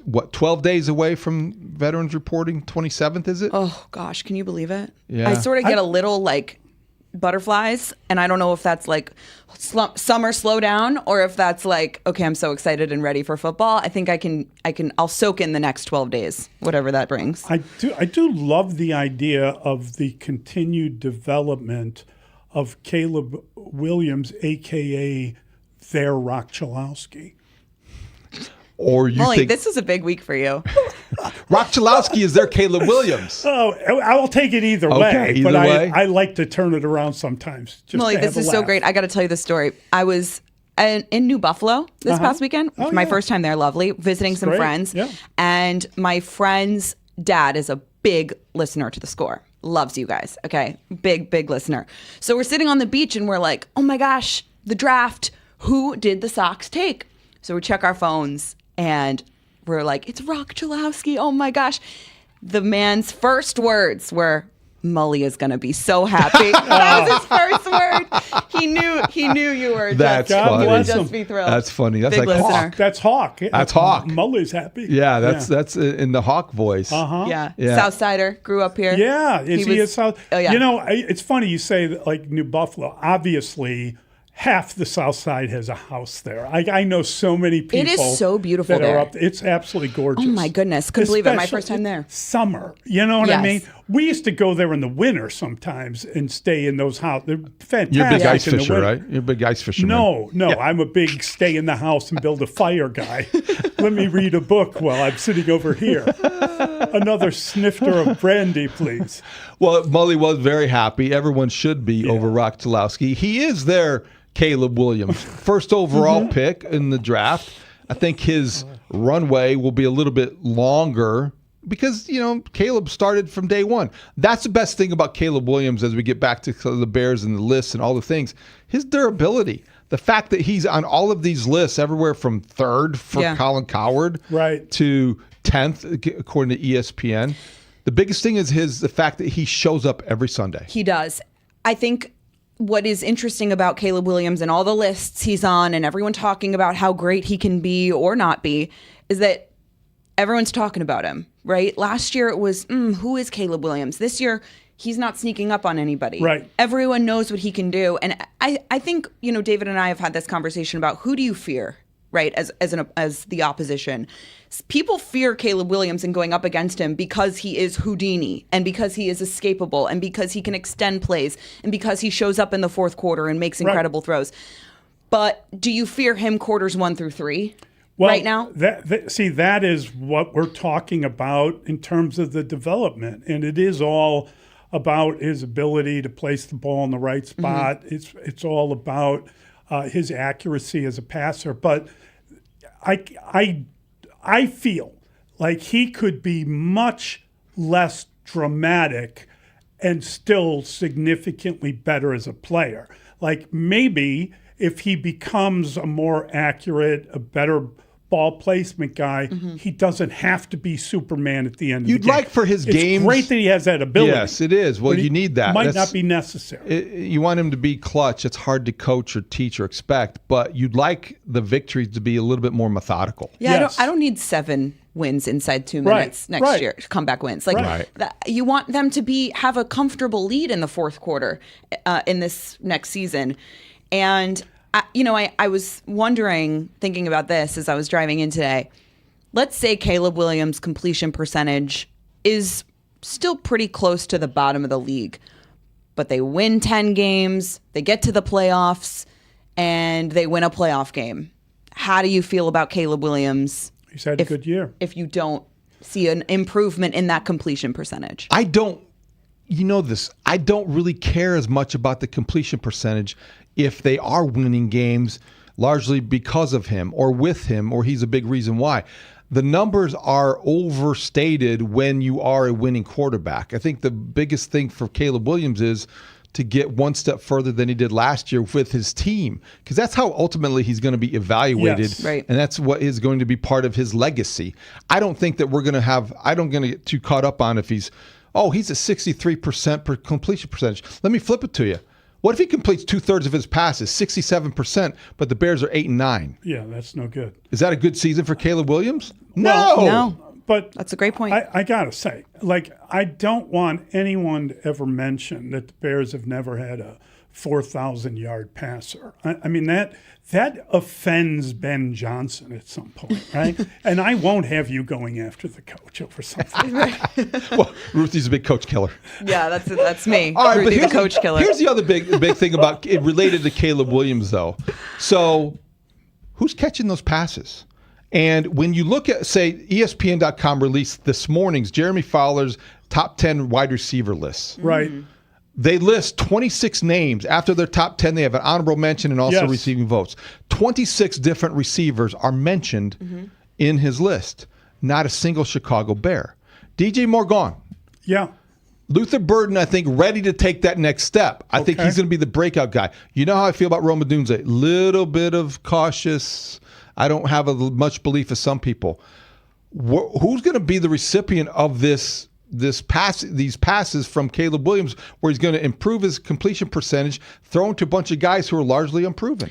He's going to be on a different list. He's going to be on the top 26 tight ends. Okay. I think Colston Loveland's probably going to be your leading receiver this year. And I think Luther Burden will be on that list by the end of the year. When Ben Johnson tells you in May or whatever it was that he's buying Luther Burden stock, I don't know how anyone else is supposed to feel about that other than that he has a lot of room to sort of prove himself. Question, I didn't see the list. Is DJ Moore on that list? No. In Buffalo? No. There you go. So Isn't even that if DJ something? Moore was here, I think that's worth pointing out. And Rome Odunze, as you mentioned, there's a lot of room for him to. It's a big year for Rome. And I don't think he's shying away from that. I don't think anyone is. But I do think by the end of the year, you're going to have Luther Burden and Colston Loveland as your two biggest playmakers when it comes to catching the football. How old exactly is Loveland? He is a young 22. guy. I'm just saying. I think he's 22. Like, we don't even know. I mean, as good as his year was, I don't think we've touched the surface of what a mismatch he can be in the NFL. Yeah, I think you're right. Clay Harbors thinks he's the best tight end in the league. I don't know that I would go that far. I don't know that I would get that carried away. He's top 5. He is. There's a couple different things. One is he's kind of the grass basketball player. He is the guy that is a mismatch due to his size and due to his speed. He's a great athlete. Also, he's the right guy to have during this trend in the NFL where you see it like they're having 2 and 3 tight ends is becoming almost like vogue, the norm, conventional. It's almost like that's your go-to formation because you have these guys who are versatile, and it also prevents the defense from loading up on defensive backs against 2 and 3 tight end sets. That's right. So when you have bigger guys, linebacker types, big safeties, you get those mismatches with guys like Loveland. Exactly right. If he's covered by a linebacker, he's won. That's over with. And honestly, I don't know how much a mismatch it will be, but like I said, he's a very young guy. He's healthy. He's got an off season of being healthy. Your mind can wander a little bit thinking about That's the one thing we don't really give him enough credit for is that he did not have a healthy offseason last year, which I think is why you saw him, and of course his comfort in the system, but you saw him the second half of the season really trend upwards. So I think with we don't even know what we can see from Colston Loveland in his second season after a healthy offseason. He looks big. Like, he looks bigger and stronger, and I'm excited to see, at these 6 weeks that we don't even get eyes on them, it's going to be really interesting to see what he looks like when they come back in a couple weeks. You think he could come back in 6 weeks, like, even bigger and more defined? I think he's somebody that is absolutely locked in on football right now. Like, I think he's somebody that is doing 6 weeks everything. in the weight room. I think now that rodeo season is over. Now that what's over? Rodeo season. I'm just saying. Didn't he do an interview on that? He doesn't. Talking about that? I don't think he needs a rope. He can just jump off a horse and tackle a cow or a bull or whatever the hell it is. I don't go to enough rodeo. A cow. I think he could catch a cow. Yeah, you could push those over when they fall asleep. Yeah. Oh yeah, he was Colston Loveland. We have some audio of him. We'll listen when we come back. Oh yeah, he was with on the boys. Bussin' with the Boys, talking about growing up at an Idaho farm. We'll listen to that one. That's a tease. We'll be right back. Ruthie Polinsky. Ruthie, you're going to stay with us. It's Mully and Haugh. I just ordered you. I think you're planning to. I hope you can stay with us. We'll be right back. Mully and Haugh, 104.3 The Score. Whoa. This is 104.3 The Score, Chicago's #1 most listened to sports station. We're live from Chicago, talking Chicago sports. Listen live on the free Odyssey app, AUDACY. We are 104.3 The Score. Hey, Score listeners, for all station contest rules, go to thescorechicago.com/rules, and good luck. This segment is sponsored by Packy Webb Ford. It's Maggie Webb at Packy Webb Ford. All Ford dealers are not the same. Our Packy Webb True Price Pledge is your assurance the price you see is the price you'll pay with no hidden fees. Check us out at PackyWebFord.com. This segment is sponsored by Blue Cross and Blue Shield of Illinois. Blue Cross and Blue Shield of Illinois. As you move forward on your health. You know who else jersey? I got a Brandon Marshall jersey from back in the day. David Terrell. Like, man, I'm a real bear, man. I really do this. Clearly, we're with Freddie Gibbs on Spiegel and Holmes. Jerry Azuma. Shout out to Jerry Azuma. That's the homeboy, too. There you go. You know what I'm saying? It's good Spice, poker player. of course. Charles Tillman was with you guys on the sidelines. Peanut is the man. I do have a Peanut jersey as well. I got one of those. I got a Matt Forte. Hey, man, I got like 50 Bears jerseys.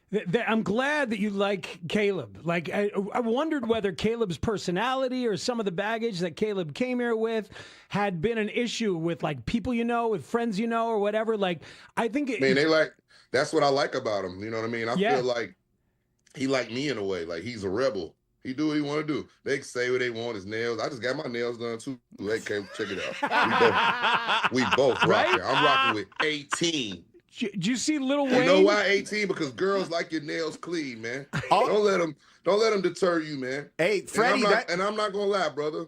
I loved Justin Fields. That was my guy. I rocked with him. But Caleb is the one. Caleb is the savior of the Soldier Field, and he's gonna get it done, man. That's what I'm saying, man. We rocking with Caleb, You know what I mean? I'm so glad that we got him. I love Caleb at USC. When he was at USC, my good friend Mike Williams, shout out to Mike Williams, big Mike Williams at USC, I was going to see Caleb then.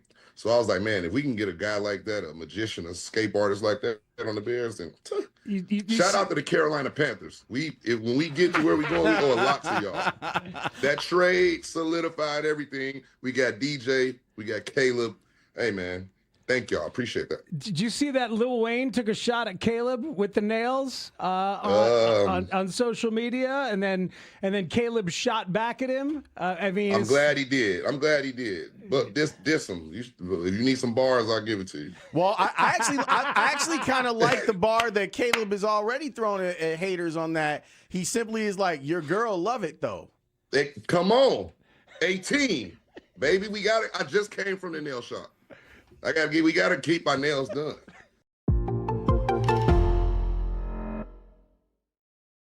Stoney, 25 years ago today, 1976, you wore shorts for the first time. White Sox wore shorts in 76. So 8-8-88, as you mentioned, first night game, 8-8-76, White Sox in shorts. Which one is more important in baseball history, you think? Oh, I think quite obviously the lights. I didn't wear the shorts. I was injured with the Cubs at that point. So that was a rotator cuff injury in '76, and I was headed to become the first free agent ever to leave the Chicago Cubs. That was the first free agent class. That was the winter of '76. That had the stars of Reggie Jackson and Don Baylor and Bobby Grich. Had a lot of stars in that first class. I was a reluctant free agent, but that's when I went back from the Cubs to the White Sox and became a member of the Southside Hitmen in the '77 season. But wait, there's more. I'm an idiot. My bad. There is pictures of you in the shorts though out there. No. There couldn't be. I might have gone to the beach that day. No, I don't have any. I never wore the shorts. Oh, God, it's so good. Because do I have that right? No. Yes. And they rodeo and do the whole deal, but we were like city slickers compared to everyone else. You know, like I dabbled in it and I rodeoed for a year or two when I was little.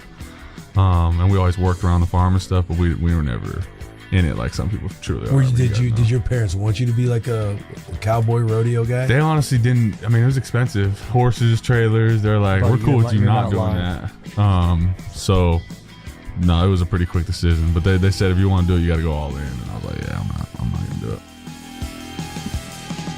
Mully and Haugh, 104.3 The Score. Ruthie Polinsky in with us, and that, of course, is Mr. Loveland telling of his failed career in the rodeo. Well, he was on with Bussin' with the Boys, and he might be the only NFL player with a rodeo clause in his contract. No rodeo. Have you ever been to the rodeo? No. I've been to the rodeo. It would be my first rodeo if I went. Okay. I went to a rodeo in like Cody, Wyoming, maybe. We were taking the kids to the national parks and stuff, and we went to this rodeo, and two things stood out. One was one of the jokes from they had the rodeo clown. The guy was like a stand-up comic. But the other thing was they had like little kids doing this where they were like going to rope a bull. And this kid comes off the horse, fell off his horse, and got stomped on the chest. Oh. And they bring out an ambulance, and they take this like child, oh my gosh, to the hospital. Ugh. And I was Bring like, this down here, honest man. to God, listen to me. I was like in a panic, like, how did that happen? What are they going to do? Is the child okay? And they're like, oh, that happens all the time in the rodeo. It's just like, the guys you're looking at now, half of them are out because everybody's been hospitalized. And I was just so disturbed by the level of injury in the rodeo. Yeah. Oh, goodness, Mully. Yeah, awful. I'm sorry to drag everyone down, but thank God he didn't get involved in that. Yes. Bring us back. I prefer him catching footballs. But I don't think he was ever a little kid. I think he's always been a big dude. Yeah. Yeah, well, I think Colson Loveland is going to be a superstar in the NFL. If he's the best tight end in the league or if it's one of the top three, he's destined for stardom. And last year's season was promising, but I think it was, as much as we've made of it, it was limited success. He didn't start going until really mid-season. Right. It was that Bengals game. Yeah. That was the moment. He had the trick shoulder, man. You could put him in like it was like Houdini. You'd put him in like the suit, and he'd pop his shoulder out, and he could take a set That's of keys why he was with running his against toes. the Bengals. Nobody could tackle him. Oh my God, that was unbelievable. Yeah, he's going to be a difference maker. The one guy I know you guys, Ruthie and Clay, have kind of made fun of me a little bit, but I really expect Luther Burden III to be a breakout player. Why have I made fun of you for that? I agree. But I think maybe it was more Clay than I think that what I said was when I looked at Justin Jefferson's numbers last year. Yes. And I saw 1,000 yards and I think maybe 75 to 80 catches. I asked the question, I said, why can't he do for the Bears what Justin Jefferson did for the Vikings? And I think it was Clay that was kind of mocking my comparison to Justin Jefferson. I'm not necessarily saying that Luther Burden III is Justin Jefferson. Justin Jefferson is one of the two best receivers in football. But I do believe that Luther Burden, talking about ceilings and roofs and floors and all those things, his ceiling is that. He's an 80-catch, 1,000-yard guy. I mean, I'm on Ross St. Brown. Look what he did in Ben Johnson's offense. Right. I think that's the kind of thing Luther Burden has the kind of speed, the kind of, now you've got to have the will and you got to be the tough guy. And I'm on Ross St. Brown is so much tougher than people realize. But I think that Luther Burden could really be that kind of player in this offense. If Justin Jefferson can have a 1,000-yard season with that quarterback situation that the Vikings had last year, that hodunk JJ McCarthy development / Carson, like whatever that was, then Luther Burden should have 1,000 yards with everything Caleb Williams conducive to success. He kind of emerges as that lead receiver. Plus, with DJ Moore out, there are fewer options. We're gonna realize maybe as early as week 2 or maybe before that a lot of people in Chicago might have taken DJ Moore for granted. They're shorter receiver. They're gonna. I think that they're shorter receiver. Yeah. This offseason, we have been obsessed with what they didn't do with the edge rusher, and that's been understandable focus because they still, I think, lack one good edge rusher. They can coach him up. Maybe Adangbo is the guy that's going to come back, but I think it's also obscured the fact that they lost one of their clutch players on offense, and they didn't really replace DJ Moore. Even with the jump from Loveland that everyone expects, there's a guy on 3rd and 5. There's a guy in the 4th quarter on a drive where you have to have a big catch. He's not there anymore. There were times where DJ Moore would come down with stuff and you'd be like, how did he do that? And it extends the drive. It keeps things going. And I think that is what you will miss. I think Ben Johnson sees a ceiling for that room to replace DJ Moore. And I think it's as simple as that. And obviously Ben Johnson's someone that's coached the position. He's coached receivers in the past. You don't really know what his involvement will be like in helping develop these guys. But Rome Odunze is going to be a big part of this. And if he can't gain Ben Johnson's trust, you have to remember that's not a Ben Johnson guy. Ben Johnson drafted Luther Burden. Yeah. Ben Johnson drafted Colston Loveland. So I think there's a part of like really trying to see what you can get out of Rome Odunze early. That's interesting. And then it's on. Then That's you're really moving interesting. on. Ryan Poles drafted Rome Odunze. Ben Johnson drafted Luther Burden. Well, not we know only- he had a part. And also, guys, we're forgetting. You remember the celebration when they drafted him?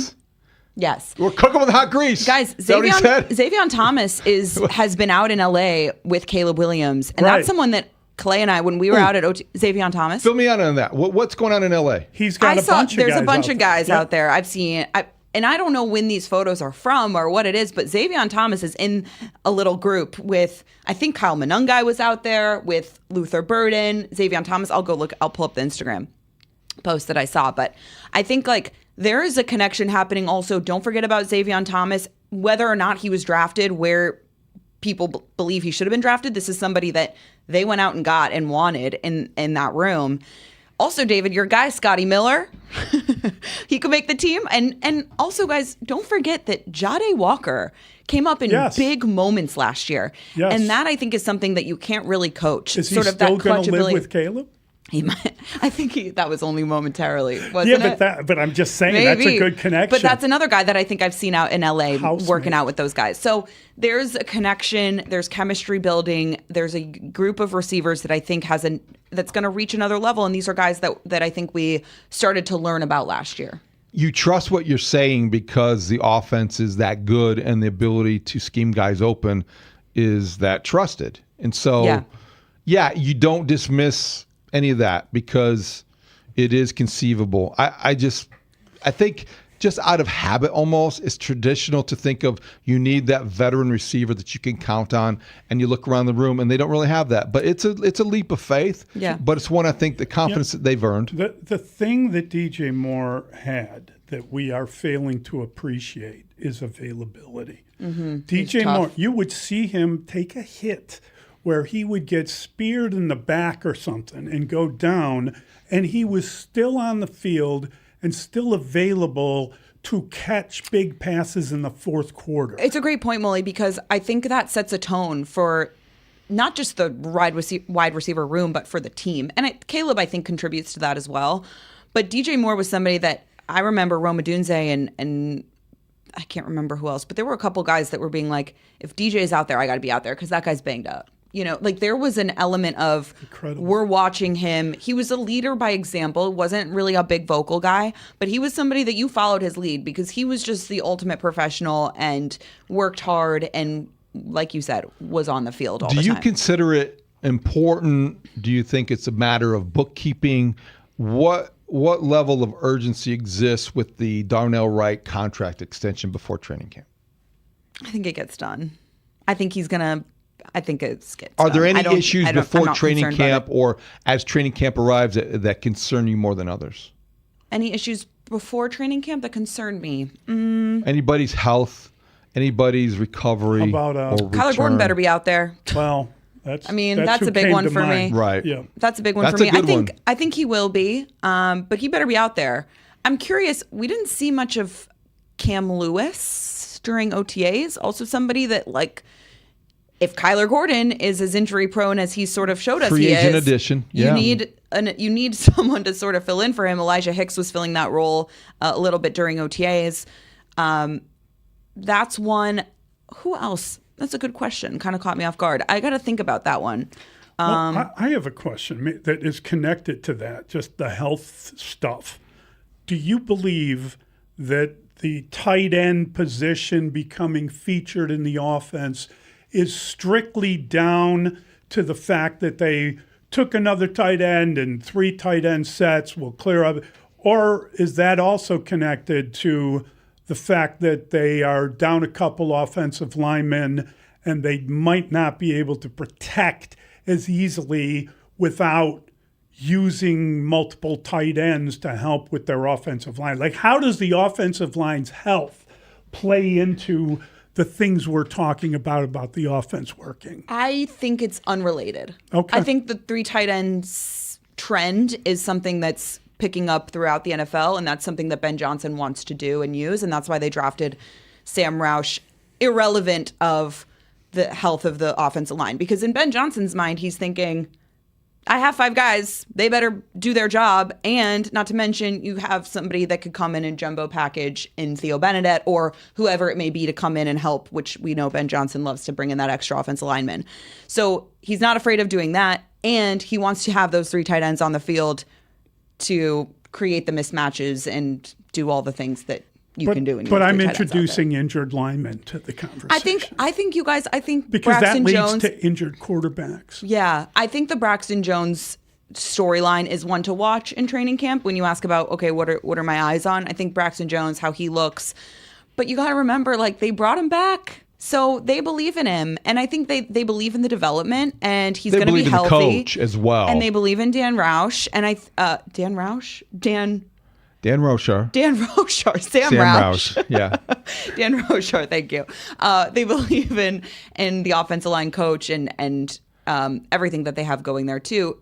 Not to mention, you have these tight ends that are willing blockers. I think that helps Mully, but I don't think it's necessarily connected. But pass protection is a huge part of why Caleb Williams what they're counting on him to improve and go to that next level. Because last year, his improvement was tied into the fact that he wasn't getting sacked as often. He wasn't getting pressured as often. Yeah. But they also invested in a new center last year and the guards, and it was a remade offensive line, especially the interior. That paid off. This year, I do wonder if you want to, obviously, at training camp, you're assessing all different potential weaknesses.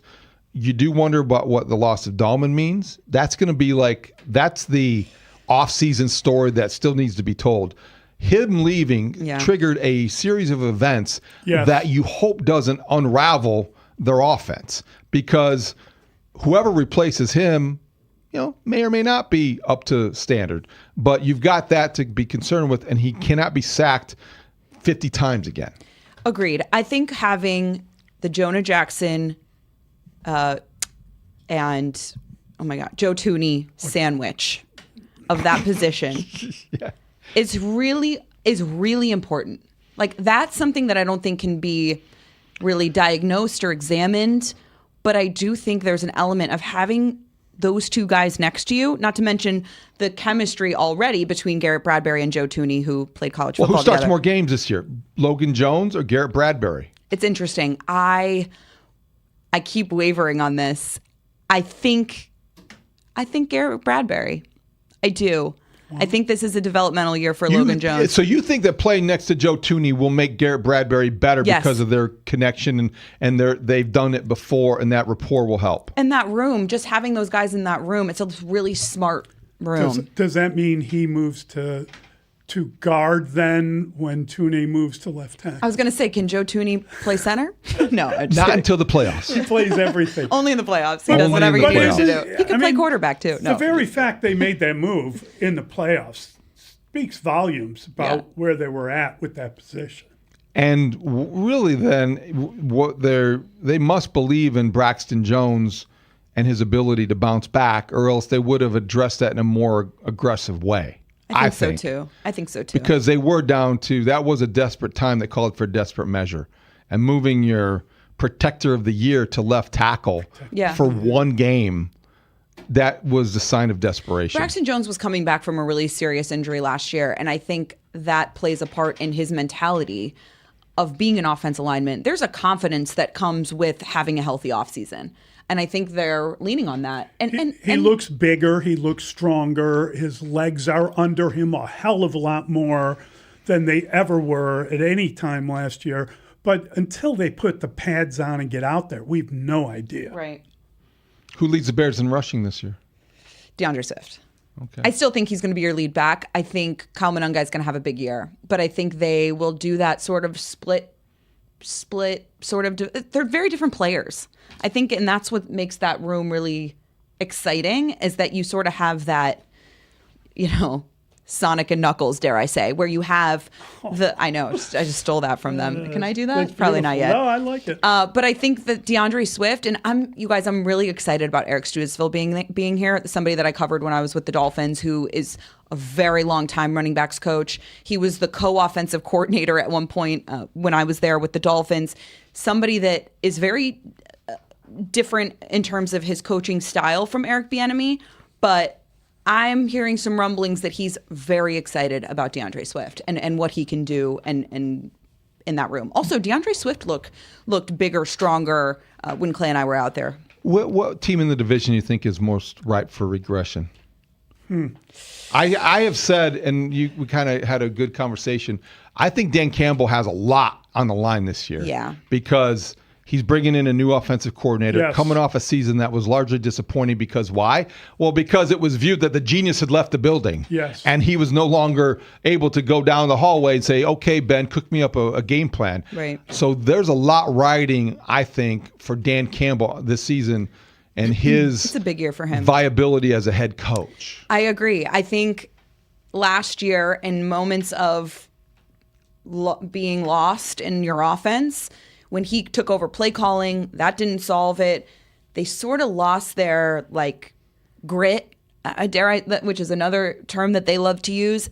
And I wonder if you're Dan Campbell and You don't really incorporate a lot of strategy into your game plans. You just sort of go for it every time. There's no real decision as to why or why not you're doing that. And if that stops working, the offense can't get organized. If the defense can't, they've been dealing with the most injuries of maybe any defense in the league. But if they can't stay healthy or get their sort of grit back, and who's opposite of Aiden Hutchinson, those are some of the things that we've talked about.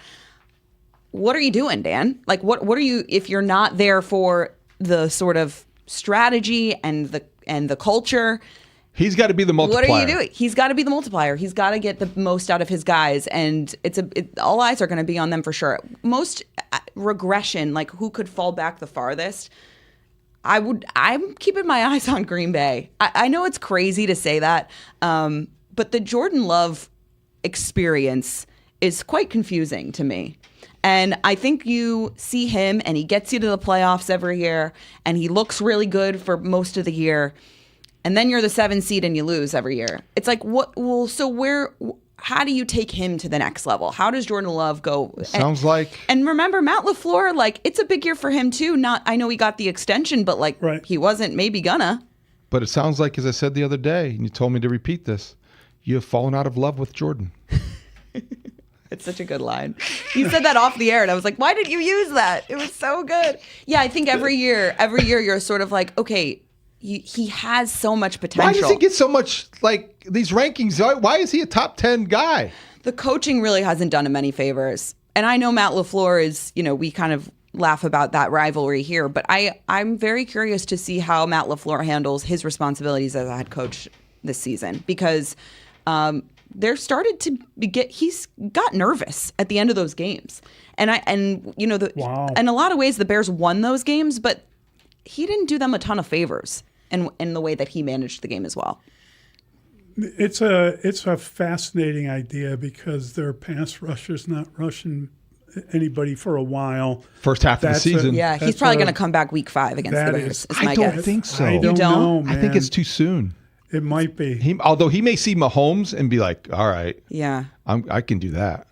I think that's way too early, but maybe not. Ruthie, we'll let you go. Just wondering, as a Michigan grad, what's your thought on J.J. McCarthy? Big year for JJ. I'm sad about it, to be honest. I wish I had more confidence in him being the guy this year. I think it's Kyler Murray season. I really do. I think he wins the job. He's going to be here week 2, home opener against the Bears. We love JJ. Local guy made good. I wish I had more confidence in him. But if Kevin O'Connell can't figure it out, I don't know who can. Great stuff. Great seeing you. Thanks, Mully. I don't know when we'll be. Wait a minute. Wait, you're going to be here tomorrow. Ruthie is in tomorrow for Mr. David. How great is How about that? So I was laughing this morning at preview. Mr. Davidson. Mr. Davidson. The problem is the people who think his name is Davidson. Right. Kyle. Not Kyle. Wonder. Yeah. Right. Thanks for having me, guys. This was fun. You. I'll see you tomorrow, Mully. We'll talk to Marshall and Layla next. It's Mully and Haugh, 104.3 The Score. David Hockey. The Spiegel and Holmes Show. Afternoons 2 to 6 on The Score. Tristan Peters, 7th-round draft pick in 2021 for the Brewers, traded for somebody who never pitched and then traded for cash considerations and is now an all-star. And yes, he was a former Savannah Banana, but after the cycle Friday night, he did pregame on Saturday because he was named an all-star. What a weekend for Tristan Peters. The Spiegel and Holmes Show. Afternoons 2 to 6 on Chicago Sports Radio. 104.3 The Score. No, I didn't have that right. But there are pictures of you in the shorts, and he goes, no. You were Viscurgeon. He was Al Michaels. Yeah, this is why I can't really hammer somebody who gets something horrifically wrong in an interview. Spiegs is hiding under the desk. Spiegs told Steve Stone that he wore shorts. There are pictures of you in the shorts, though. No. Do I have that right? No. All right, so I'm your first contestant. You are the first contestant on Dude, I Have That Right? No. Thanks. You're welcome. It's good teammateship. So here's my... Oh, come on. This is what this show does. What picture do you have of Steve Stone in a uniform wearing shorts if it never happened? He's not wearing shorts. That was the problem. He's wearing... baseball pants, but they only go to the knee. He's got the high socks, and my brain tricked me. I was looking for confirmation that Steve Stone indeed wore the shorts. So for my Google image search, I saw something that looked enough like shorts for my brain to go, yep, he wore them. Was this photo like those optical illusion photos in the mall back in the day where you could stare at it for hours and see a different thing? Is it a blue dress? Is it a yellow dress? There's no way to know. Can we play it again? Because texters are pointing out another understated thing. Did you have 1976 as being 25 years ago? Yes. Okay, that would be 45 years ago. Yeah, that's true. Okay, well let's just hear it again. Stoney, 25 years ago today, 1976, you wore shorts for the first time. White Sox wore shorts in 76. So 8/8/88, as you mentioned, first night game.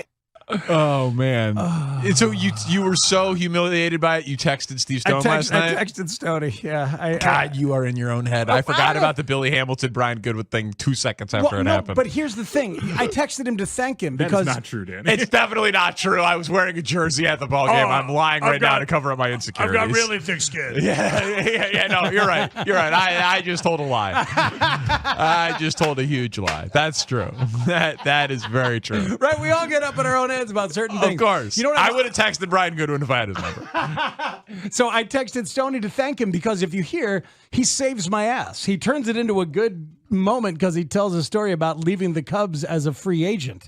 So he turns it into mildly compelling radio as opposed to the complete cluster bleep that it could have been and embarrassing me any further. He left that for my partner to do the next day. Oh, it's so good.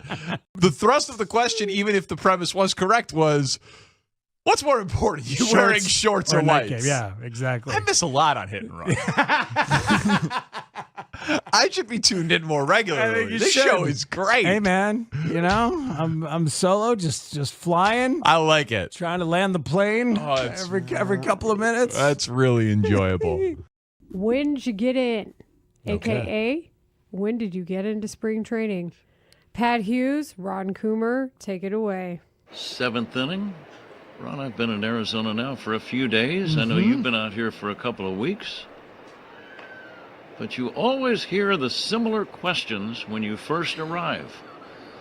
And it becomes kind of comical after a while. You anticipate hearing them, and then you just smile when you do. But it doesn't take long. Do you remember the 4 questions that we have informed our audience that you invariably will hear over and over and over again? Every single spring, you'll hear 4 questions. Do you remember what the first couple were? Yeah, I remember them. Go ahead. No, I do. I know. This is. Well, the first one, they see you. Yeah. Usually they've forgotten your name. That's A. And then B, when did you get in? Here's a ground ball to short. And the throw to first is going to be in time. It's a 1-2-3 inning. Bottom of the 8th inning gets underway. We were chuckling about the 4 questions that you hear when you arrive at spring training every year. The first one is, when'd you get in? And that's exactly the way you hear it many times, too, especially if the person hails from the southern portion of our great country. When'd you get in? So, in other words, when did you arrive? Then the next one, where are you staying? That one always kind of puzzles me. Where are you staying? Do you really care where anybody else in the entire traveling party is staying during the spring? No, nor do I really care to share where I'm staying. Exactly. I'm in the state of Arizona. How's that? Yeah. I sometimes think that question is put to you only so that they can then tell you where they are staying. Yeah, I'd go with that. Yeah, we're staying over in Scottsdale, real fancy place. Well, good for you. Yeah. I'm staying over in the Mud Flats. Yeah. Oh, solid. The old Mud Flats. Yeah, the Mud Flats section of the Valley of the Sun. Glad I haven't been over there lately. Nah, you wouldn't want to be.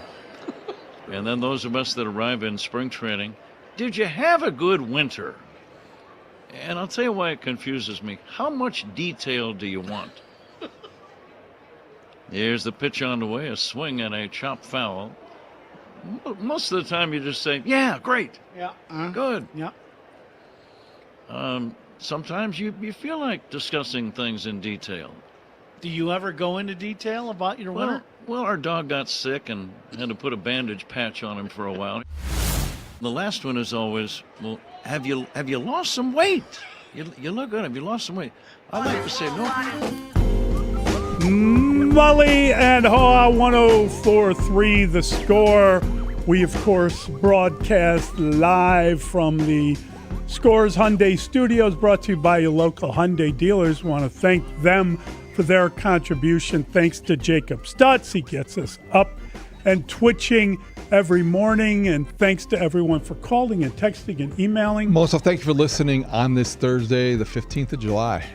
Thanks to Grant Leader. Did a great job filling in for Dustino. Here we go, top 10. Number 1. I think Josh Allen has his health, and he's done remarkable things. Josh Allen's the best quarterback in this sport. Number 2. Coming off an injury, Mahomes is 2. I think he will be Patrick Mahomes again, but I'm going to wait to see it. Number 3. I don't know why people will push back on this. I would have Caleb Williams. Folks, he made 2 plays in the playoffs last year that broke football physics. They just didn't make any sense.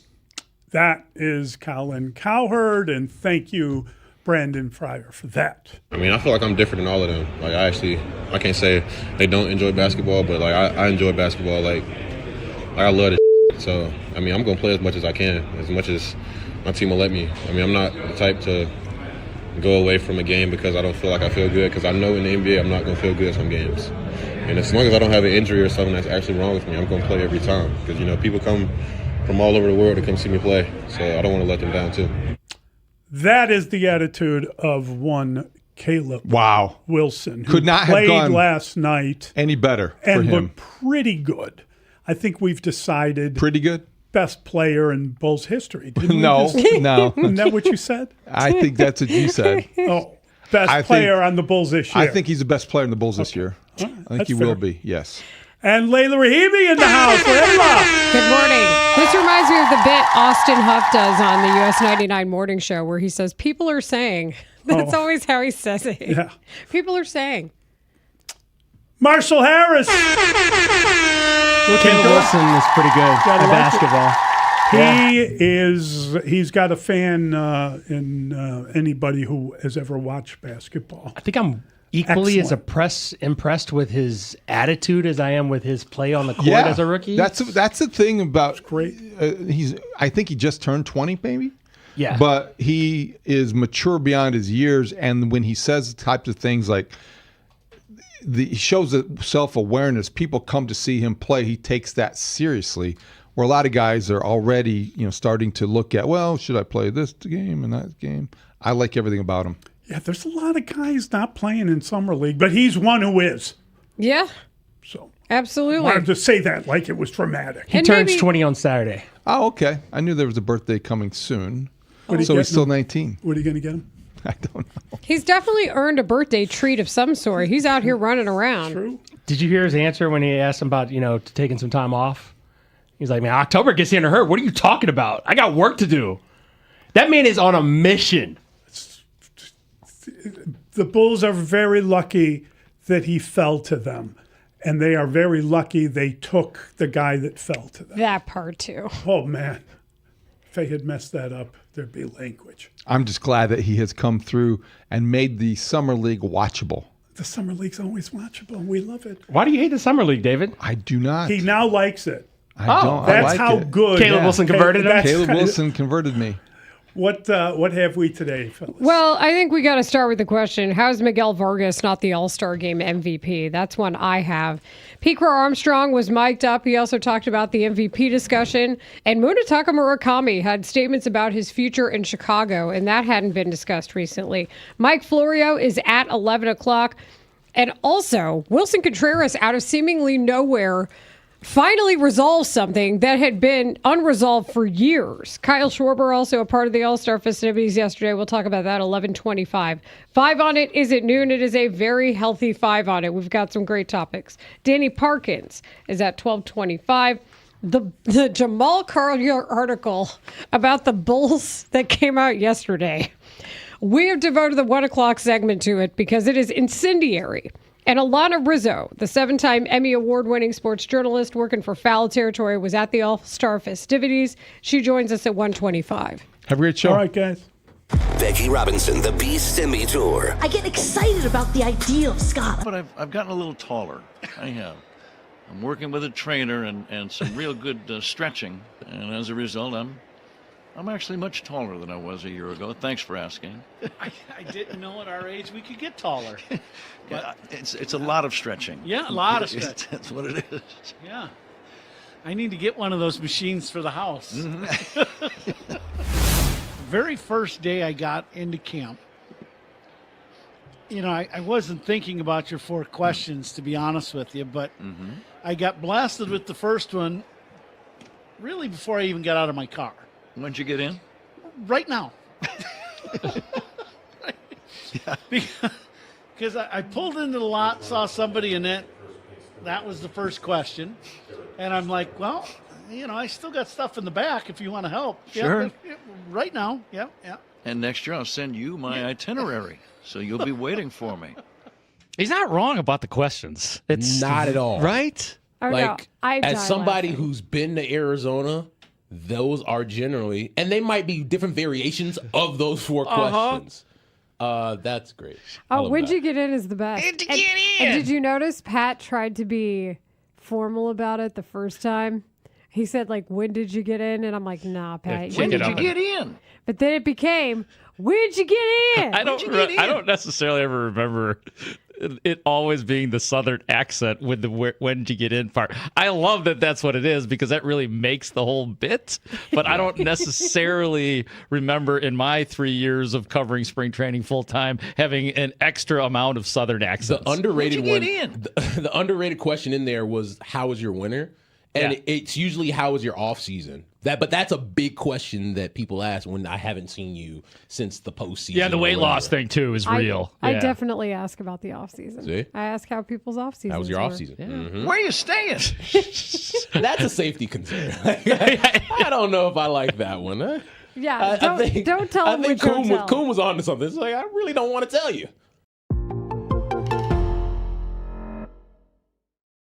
Nick, Mark Grote is a treasured member of our air staff and is terrific at impressions. He does a great Les Grobstein.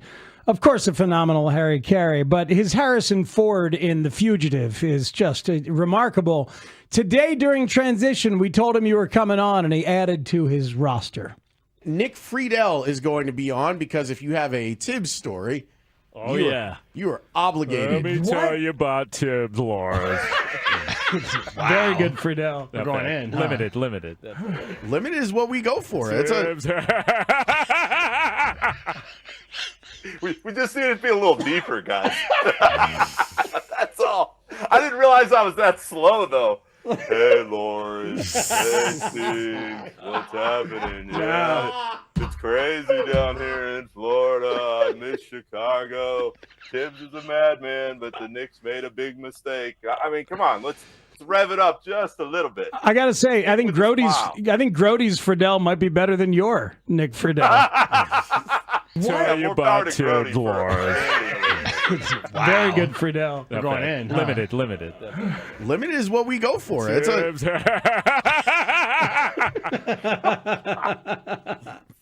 Oh, boy. Flattery, baby. Flattery. That's what it is. That's all it is. Yep. That's all it is. Look. I think that when you're that good at the Les impersonation, everything else can kind of be on the side. But when you go back to number one in that case, and you can keep going to the well, more power to Grote for trying at least to broaden his horizons a little bit. I like it. I like the response. I miss you guys. I'll see you later. See, look at him. He's doing Friedel on the way out. See, now you're doing an impression of an impression. I know. It gets bad. And it almost felt like Danny, like you were doing like a little bit of, but really, two Syracuse guys though, right? I slipped into Joe Benigno there. This is a disgrace. And I imagine at some point those two crossed over paths. I think Nick's a little older. Yeah, but Danny. But at the places that they worked. I think they probably crossed paths, like maybe when Danny was interning, Nick was We'll figure the math out on all of it. Thank you, Joe. Live on the free Odyssey app. Broadcasting live from the Hyundai Studios. Presented to you in part by your local Hyundai dealers. WSCR, WSCR FM and HD1 Chicago. An Odyssey sports station. The Score! This hour is brought to you by Cars for Kids. The views and opinions of Layla Rahimi, Marshall Harris, and Mark Grote should not be taken too seriously, especially when they give advice. Do not take Marshall's analogies literally, especially when it comes to Russell Dorsey. The sports thoughts of Rahimi, Harris, and Grote may change at any time. It's just sports. Okay, thanks, bye.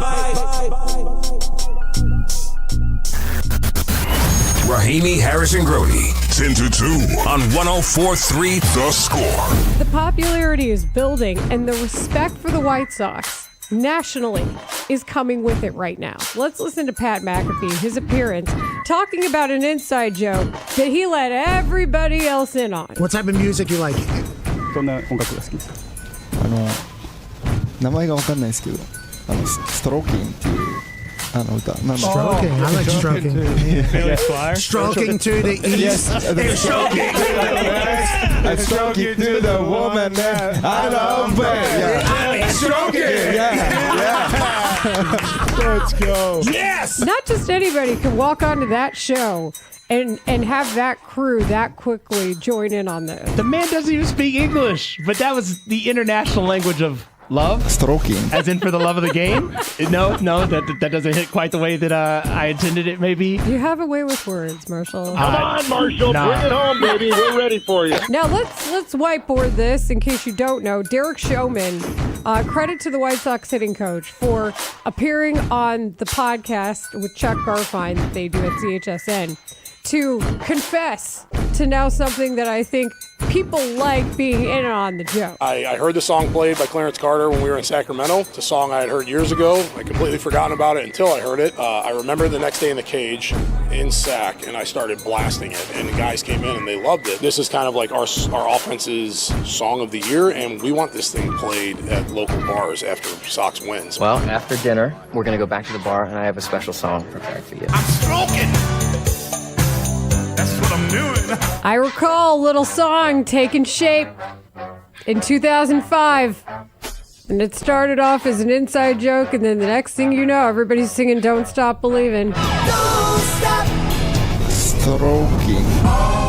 Layla Rahimi, Marshall Harris, Mark Grote. Middays 10 a.m. to 2 on Chicago Sports Radio 104.3 The Score.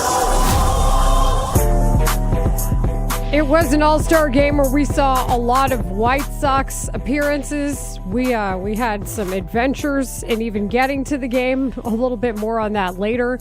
But we had White Sox present. We had Cubs presence. PCA got mic'd up. We did not see a lot of hits, especially from the National League. And that's a scenario we know well here. The National League All-Stars end up with just 3 hits. They get shut out. The American League ends up winning this one by a final of 4-0. This is Rahimi, Harris, and Grote on 104.3 The Score. And I'm left asking, I think, the appropriate question today. Miguel Vargas, responsible for the extra base hit in the game. I think that needs to be repeated. The extra base hit in the game with the home run that was the hit of consequence to help seal the deal for the American League isn't the MVP. Instead, it's former Cub Cody Bellinger. Did that make you upset? Well, for a few different reasons, Marshall, because number one, I'm still of the belief that the Cubs could still have had Cody Bellinger. That was a salary decision that they made to trade him to the Yankees, making room for Kyle Tucker, who is ultimately also no longer on the team. There was a lot of Cubs offense of the past signing the lineup card yesterday for the respective teams. And then we also see at least Vargas come through like we have all season long. Here he is again, but he's not the MVP. Instead, it's Bellinger. And I think it should be Miguel Vargas. I'm still not quite sure why it's not. He had the home run. So the home run. If the National League had more than 3 hits, right? If they had, runs on the board. I'm sorry. If they had a run on the board, maybe extra base hit. I hear you. I hear you. I hear you. I understand why you believe that Miguel Vargas should be the MVP. Listen, as a lifelong White Sox fan, Of course I want Miguel Vargas to be the MVP. That's fun. That's fun for the fan base. It's fun for the city of Chicago. At the same time, it's appropriate to his dollars. He earned it. Well, I would say this. Cody Bellinger had himself a moment. He's the only player in the game who had 2 RBI. And if you look at the way things happened, he had the game-winning runs. He had the first 2 runs driven in this game. They didn't give up any runs. Therefore, when you say hit of consequence, Cody Bellinger had a hit of consequence. He gave the American League a 2-0 lead, and they did not relinquish it. So I understand what you're saying about Miguel Vargas. He definitely had the most impressive hit of the night because, again, as you said, no one else got extra bases on their hits. But in a clutch situation, bases loaded, Cody Bellinger came up with a 2-run single. That's why he got it. I mean, if pitchers went longer like they used to back in the day, a starting pitcher could have gotten it. Like Dylan Cease, if he goes 2 innings. Remember when they used to go 2 innings like the starting pitcher? Yeah, easily. And that's the real argument to be made is that if you're going to give it to somebody who isn't Vargas, I still think it's probably the pitching given that it dominated this game. And Dylan Cease threw 25 pitches, 17 for strikes. He struck out the side. He issued a walk, though. And the walk is the walk. You had a base runner. That's the kind of pitching performance you need to have if you're going to be MVP of an All-Star game where you only pitch 1 inning. And so because he didn't, Cody Bellinger's the guy. I don't have any argument against Cody Bellinger being the guy. I'm saying Miguel Vargas has a case. You know who you should really be blaming? Andy Paez. Because if he gets the double in the home run, I think that's the stronger sentiment here. Yeah, he was robbed by his own former teammate or at least organization mate in Andy Paez. But who among us hasn't been robbed by the Dodgers in the last several years? Oh, usually they don't rob you. They just take stuff before you can get it because they're willing to pay more. They outbid you. All of the things. So either way, I think Miguel Vargas deserved it with the home run. I see what happened. Yes. I know bases. I know it's a crazy concept to hear about hitting with runners in scoring position and with men on base.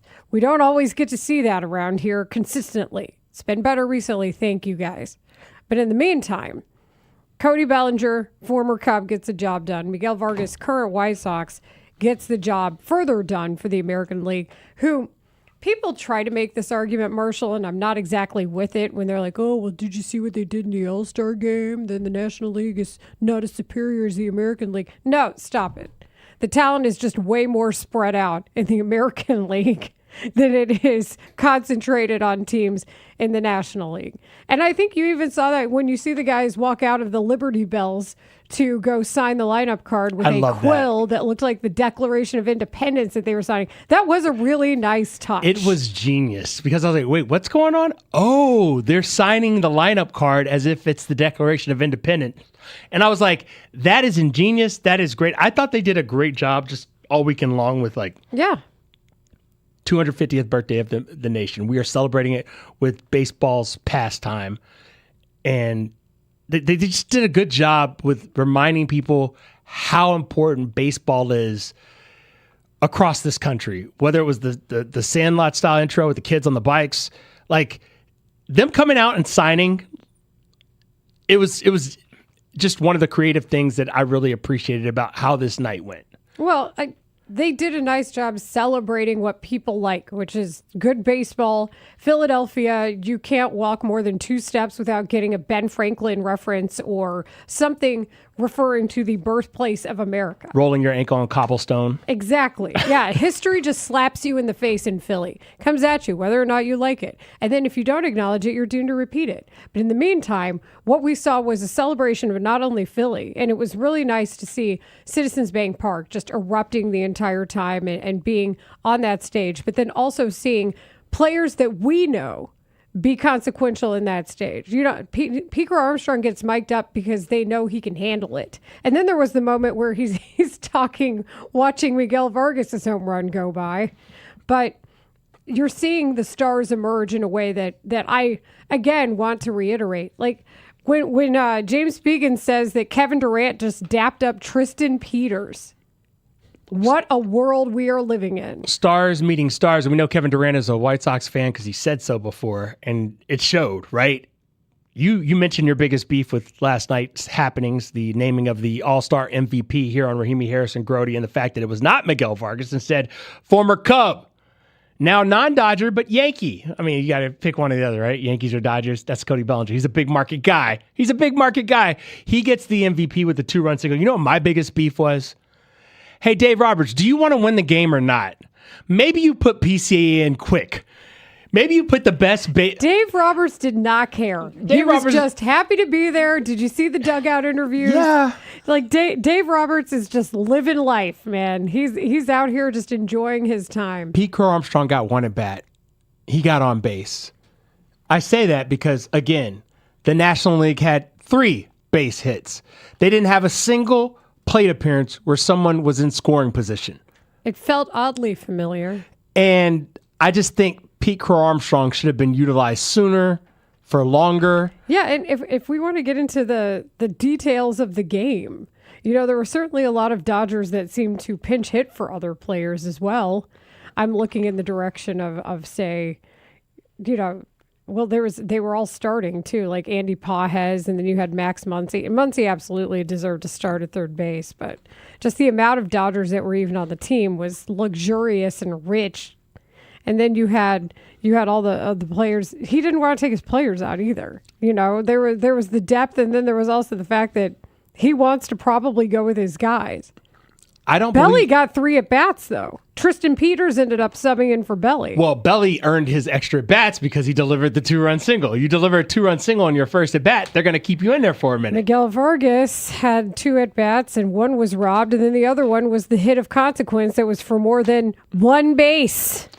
It was for 4 bases. He brought himself home. On the other end you of that can do that. Spectrum, especially as an all-star. Listen, if you've been watching PCA all season, you're used to him bringing himself home. That's how he gets runs scored. Can we talk about the contrast to the Miguel Vargas home run, though? That would be the Munetaka Murakami at bat against Mason Miller. R.I.P. My goodness. Once he hit 102, I was like, yeah, he's not tuned up for this yet. Reports of Mason Miller's demise are greatly exaggerated. And by demise, I mean sometimes the Cubs got a hit off of him or two. I mean, they got a game-winning hit off of him. How cool also was the cutaway to Aroldis Chapman, where he's licking his chops and then he comes in. They hyped that up pretty well last night. Listen, again, if you're mad because the National League stunk or because PCA didn't get more playing time, more love, it's on you, the fans. Because I tried to tell you, if you don't vote him in, you no longer have control about what happened. Like, PCA legitimately could have led off this All-Star game as a starter. Yes, and that would have been how he would have gotten more playing time, maybe. Or then there's a good chance that Dave Roberts would have subbed in a Dodger. There's always that. But, I mean, this thing is riddled with former Cubs and White Sox. Look no further than Dylan Cease. Dylan Cease looked good. And then you've got Kyle Schwarber. I mean, for Dylan Cease to start the All-Star game, his timeline did not align with the White Sox. We know that.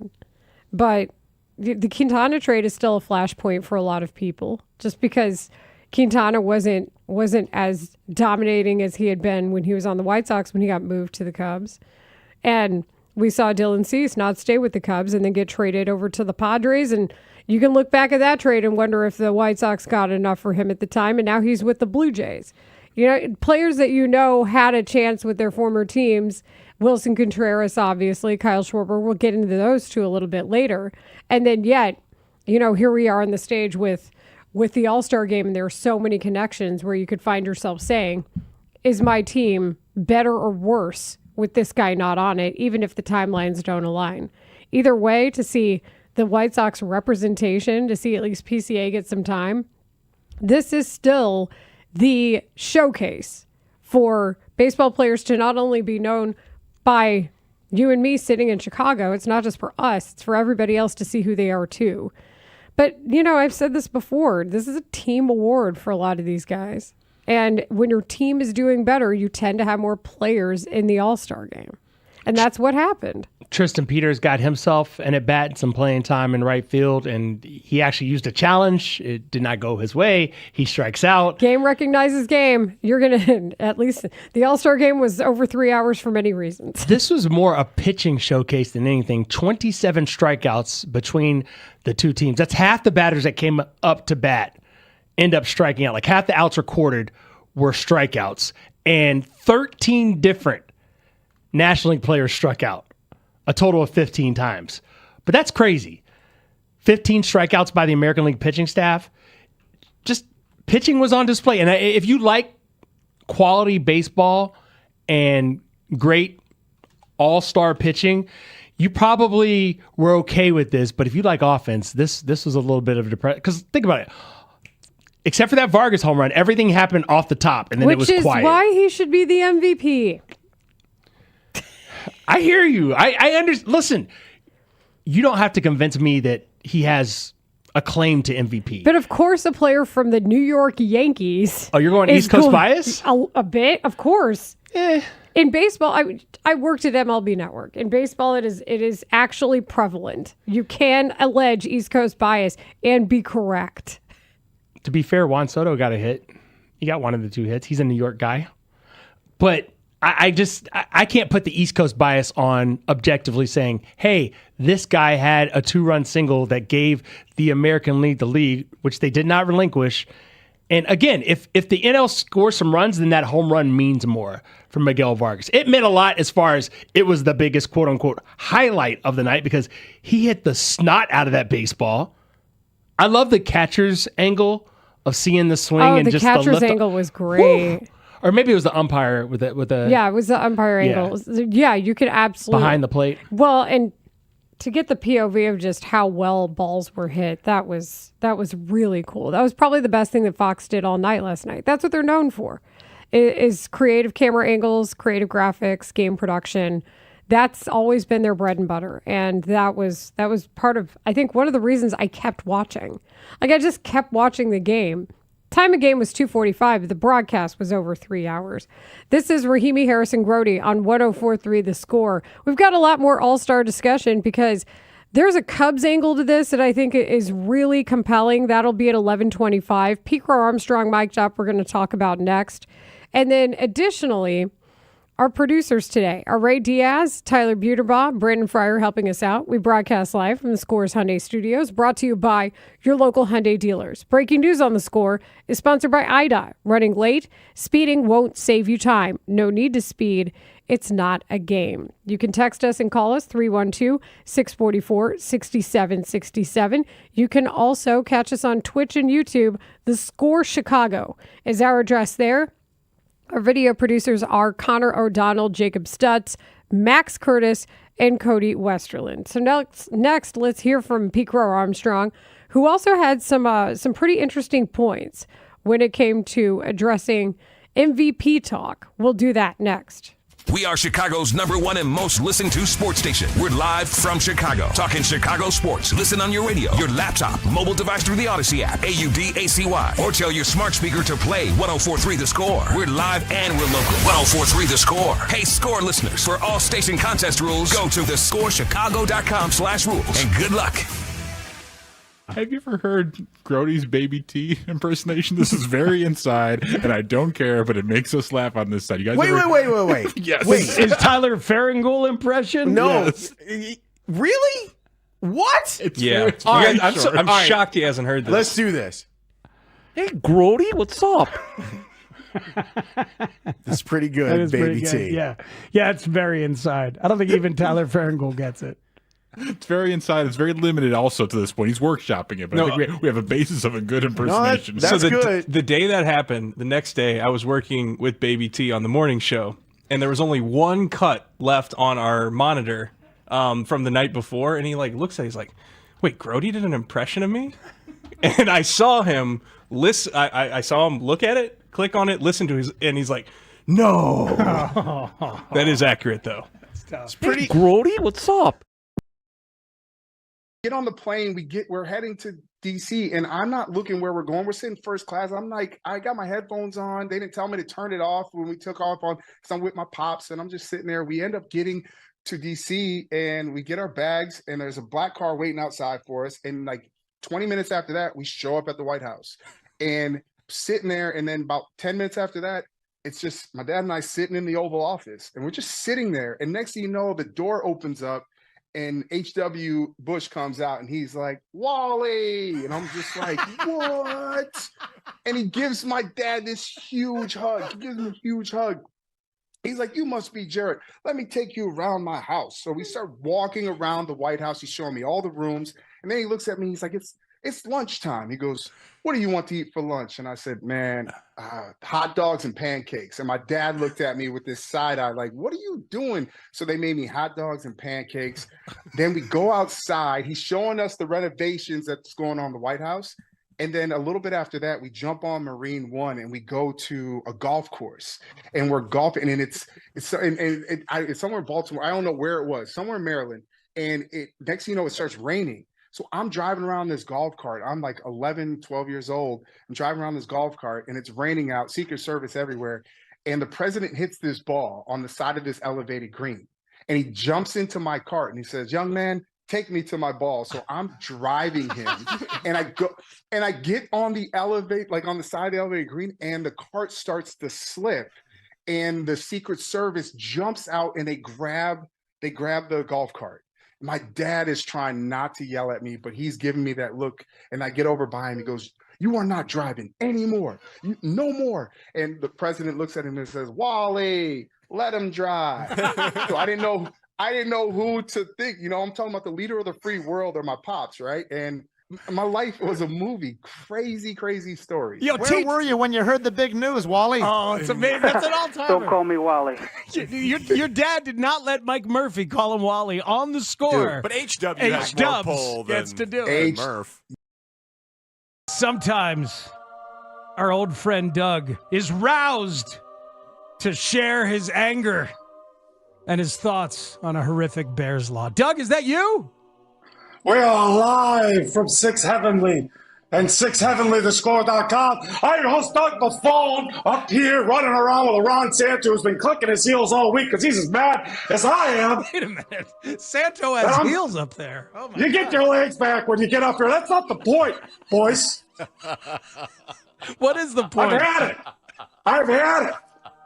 I could kick a tomato can down a grocery aisle and pick it up before the Bears finds a win at the end of that game. Hit the bullet in the ass with a banjo. I don't even understand. Oh, you couldn't hit it? If it was stapled to your hand, you couldn't hit it. And I'm mad at the coaching, okay? Like a nice woman at Blackjack's Gentlemen's Club, it starts at the top. All right? You start with the top. When you saw Tyreek Stevenson with his back towards the line of scrimmage, yeah, how did that make you feel? Okay, Stephenville kid, whatever, his Stephen Center, Convention Center guy, I don't care. He's out here waving around like a T-ball player picking dandelions. This is what I'm going to do. I'm going to come down there this week. I'm going to dig up Chris Conte from whatever Circuit City he's managing, and I'm going to get him back out on this field. All right, Doug, it's really good to talk to you. It's really good to hear you. We're glad you're doing okay. You know, Doug Buffone's thoughts on the games are brought to you by Zares. Come into Zares this holiday weekend. We'll take care of you. And don't forget to stop by Marshall Fields. We're going to Marshall Fields. Look in the window. You know what? If you're a Bears player, look in the window and see your own reflection. Who do you want to be?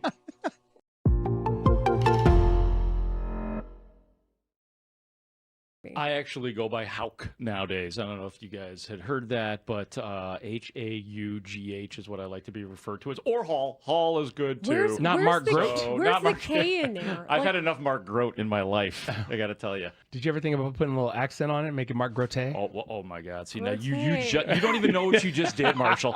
You don't even know what you just did. Did I unlock something? You just walked me right into one of my favorite stories, personal stories ever. Okay, well tell it. And you're gonna love it. You're both both going to love this. So back in the day when Shaquille O'Neal was a member of the Miami Heat, I was covering that Bulls playoff series in which Shaq was part of the Heat. So I was assigned to, and I'm sure you guys have done this too, I was assigned to the shoot-around at the United Center to cover the Heat, their shoot-around. And one of the good things about these things is you get great access when you're there, because it's just the beat reporters and maybe a few. I'm watching as Miguel Vargas' home run sailed over him. Oh God! From the All-Star game last night, he didn't cuss.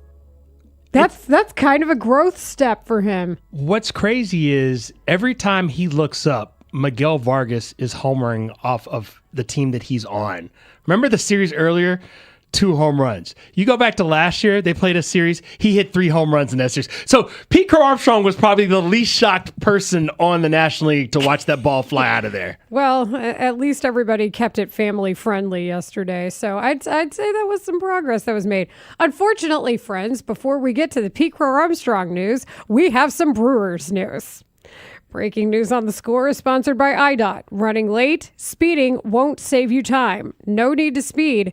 It's not a game. This is from John Heyman, and this is in the Department of Nosy. Brewers in talks to acquire Lance McCullers. No word on if it's a done deal yet. Brian McTaggart, who is the MLB.com reporter for the Astros, was on it. Now, I know McCullers has had his fair share of ups and downs, had debilitating injuries, and hasn't been the same since, but is a known commodity and certainly seems to be the reaction to what we saw of the Brewers recently putting Kyle Harrison on the IL with forearm tightness, retroactive to July 9th. And then also we know that Brandon Woodruff is now on the 60-day, which I don't know, man. When you have a shoulder and it's 60-day, I am very skeptical, Marshall, as to whether or not he comes back this season, knowing it's already July 15th today. Here's the question. Who comes back first, Brandon Woodruff or Cade Horton? That's the question. That's the question. I don't know the answer. Or the Sky practice facility or the Bears shovels in the ground. No, I'm not putting it down with the if it's Bears shoulder shovels in the ground. Always scares me more. And I there is a huge argument to be made for UCL, especially when Cade Horton has had to have a second UCL surgery. But either way, those are both dangerous. Now, one is your guy and one is the other team's guy. But it's a fair question. I look at this as, the Brewers are doing what they're supposed to be doing because 3 of their guys are, if not hurt, they are not being utilized right now. Jacob Mizorowski, we don't know when he's definitely going to make his next start.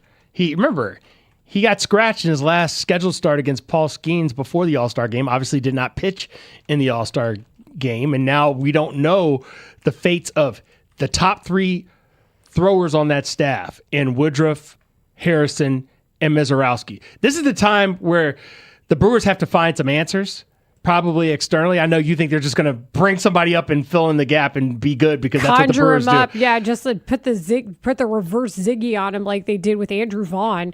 I could see them somehow. And the Astros are known for being so good with reclaiming and coaching their pitchers. Brent Strom, who was their pitching coach forever, is credited with resurrecting Justin Verlander's career that we talked about yesterday. But in this case, I think a change of scenery would absolutely benefit Lance McCullers. I would not be surprised if he is better on that team, but how much better remains to be seen. The reason why this one is something to keep an eye on, we know the August 3rd trade deadline is right around the corner, but this is direct competition in terms of you and your op, the team that's got a 5-game lead on you in the National League Central. You're going after the same thing. Good starting pitching. It is a literal arms race. Yeah. Yeah, absolutely. You are in an arms race, and the Brewers have just made what looks like the move. John Heyman is saying hearing now McCullers to Brewers is being finalized. And Brian McTaggart doesn't throw that out there unless there's absolute truth in it, just having worked with him. So I can definitely... Yeah, he's already got the story out, so he's been on this. So it looks like Lance McCullers, according to Brian McTaggart, John Heyman, is headed over to the Brewers. Now, listen, he's been on the injured list since May 19th. He's got right shoulder inflammation, but there's got to be some understanding that he's going to be available sooner than perhaps one of these other these other pitchers. It was clearly a move to help backfill the pitching. The Brewers made their move. Now it's time for the Cubs to make their moves. But I love this because this is really kind of getting us started post All-Star game, pre-trade deadline. Like, it should be off to the races for everyone. That includes the White Sox too. But also McCullers, the reason I think he's coming back soon is because this is a rental. He's in the last year, final year of a 5-year, $85 million contract. So McTaggart says the club hasn't confirmed. He's as good a source as any, him and Heyman. So that is the latest from north of our state border. In the meantime, getting back to All-Star festivities last night, Pete Armstrong is an entertainer. Congratulations on not swearing, Pete. Gold star for you. Oh, God. And why do I feel like he would appreciate a gold star sticker? Why do I think Pete would like a gold star? Because he painted those stars into his head. I forgot about that. Yes. Pat Murphy, all shucks, lovingly referring to him as the blue-haired kid. But he had a lot of fun with the mic'd up discussion. Joe Davis and the broadcast crew, I thought they did a great job just with the back and forth. So let's listen to him while he's in the outfield discuss the concept of starting pitching in high velocity. We've got Pete Armstrong mic'd up in center field. Hello, Pete. Hi, guys. Doesn't look like it's been a very fun night to be a hitter. Pitchers are really good. We always wish we had answers, but that's why we play 162 games, is because there's just going to be days like this. Seems like there are a lot of days like this these days. I mean, so many guys. It used to be you'd get your mop-up guy coming out of the bullpen, and okay, that's feast. But the mop-up guys are throwing 98. Yeah, man. That's just how it's going. And yeah, I mean, baseball's an uncomfortable sport as it is, so, their pitchers are only adding to that. It's funny to hear him talk with the organ in the background. I always worry that he's going to get distracted, but I guess he's used to this now. He's been mic'd up several times. Yeah, so he is. He's kind of embraced the superstar role of being the guy that gets mic'd up, even on the biggest stage, the national stage, when there's so many other people that could be mic'd up. I enjoyed Bryce Harper being mic'd up for his at-bat. Yes. I didn't expect that to happen. This seems like a bad news for Bryce Harper. He told you walking up to the plate, he was like, yeah, this is the filthy stuff. Disgusting. I think he said disgusting. And it was disgusting as he struck out on a 2-2 pitch. You know what Bryce Harper's at-bat discussion reminded me of? Marshall Harris. What's that? When very colorful language that isn't swear words being used on air. Do you know anybody who does that? Marshall. I don't know anyone who does that. Marshall Harris. I don't know anyone who does that. I use technical and clinical words. Disgusting. I told you the story behind that, right? My grandmother. I was like, "Yo, my cousin." Watch your profanity. It wasn't even profanity. I told my grandmother he kicked me in the balls. What's your profanity? And she said, we don't use language like that. Can we say that on the air here? What's that? Can we? Cojones or something, yeah. Oh, my bad. Okay. I don't know. I think the FCC is okay with it. Well, you guys bleep me for the Reddit read that I had on television, so I don't even know. That's why I always ask questions. Layla, maybe my grandmother knew about the FCC, and that's why she was preparing me for a career in broadcasting. But she says to me, in the words of the great philosopher Eminem, the FCC won't let me be. That is absolutely. Or let me be me. Yes, I believe that is how the words go. But she was like, he kicked you in the scrotum. Oh, no. So that's where I get it from. If you were just wondering. I do not need anybody I know or work with saying that word. Wait. Okay, so to be clear, balls okay, scrotum not okay.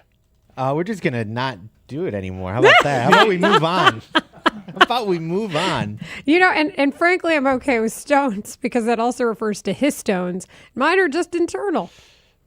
See? Did you ever think about that? Oh. Mm-hmm. So bathroom humor is for everyone. PCA kept it clean yesterday. Yeah, PCA. Good job, PCA. I was worried he was going to curse for you when Miguel Vargas hit the home run, though.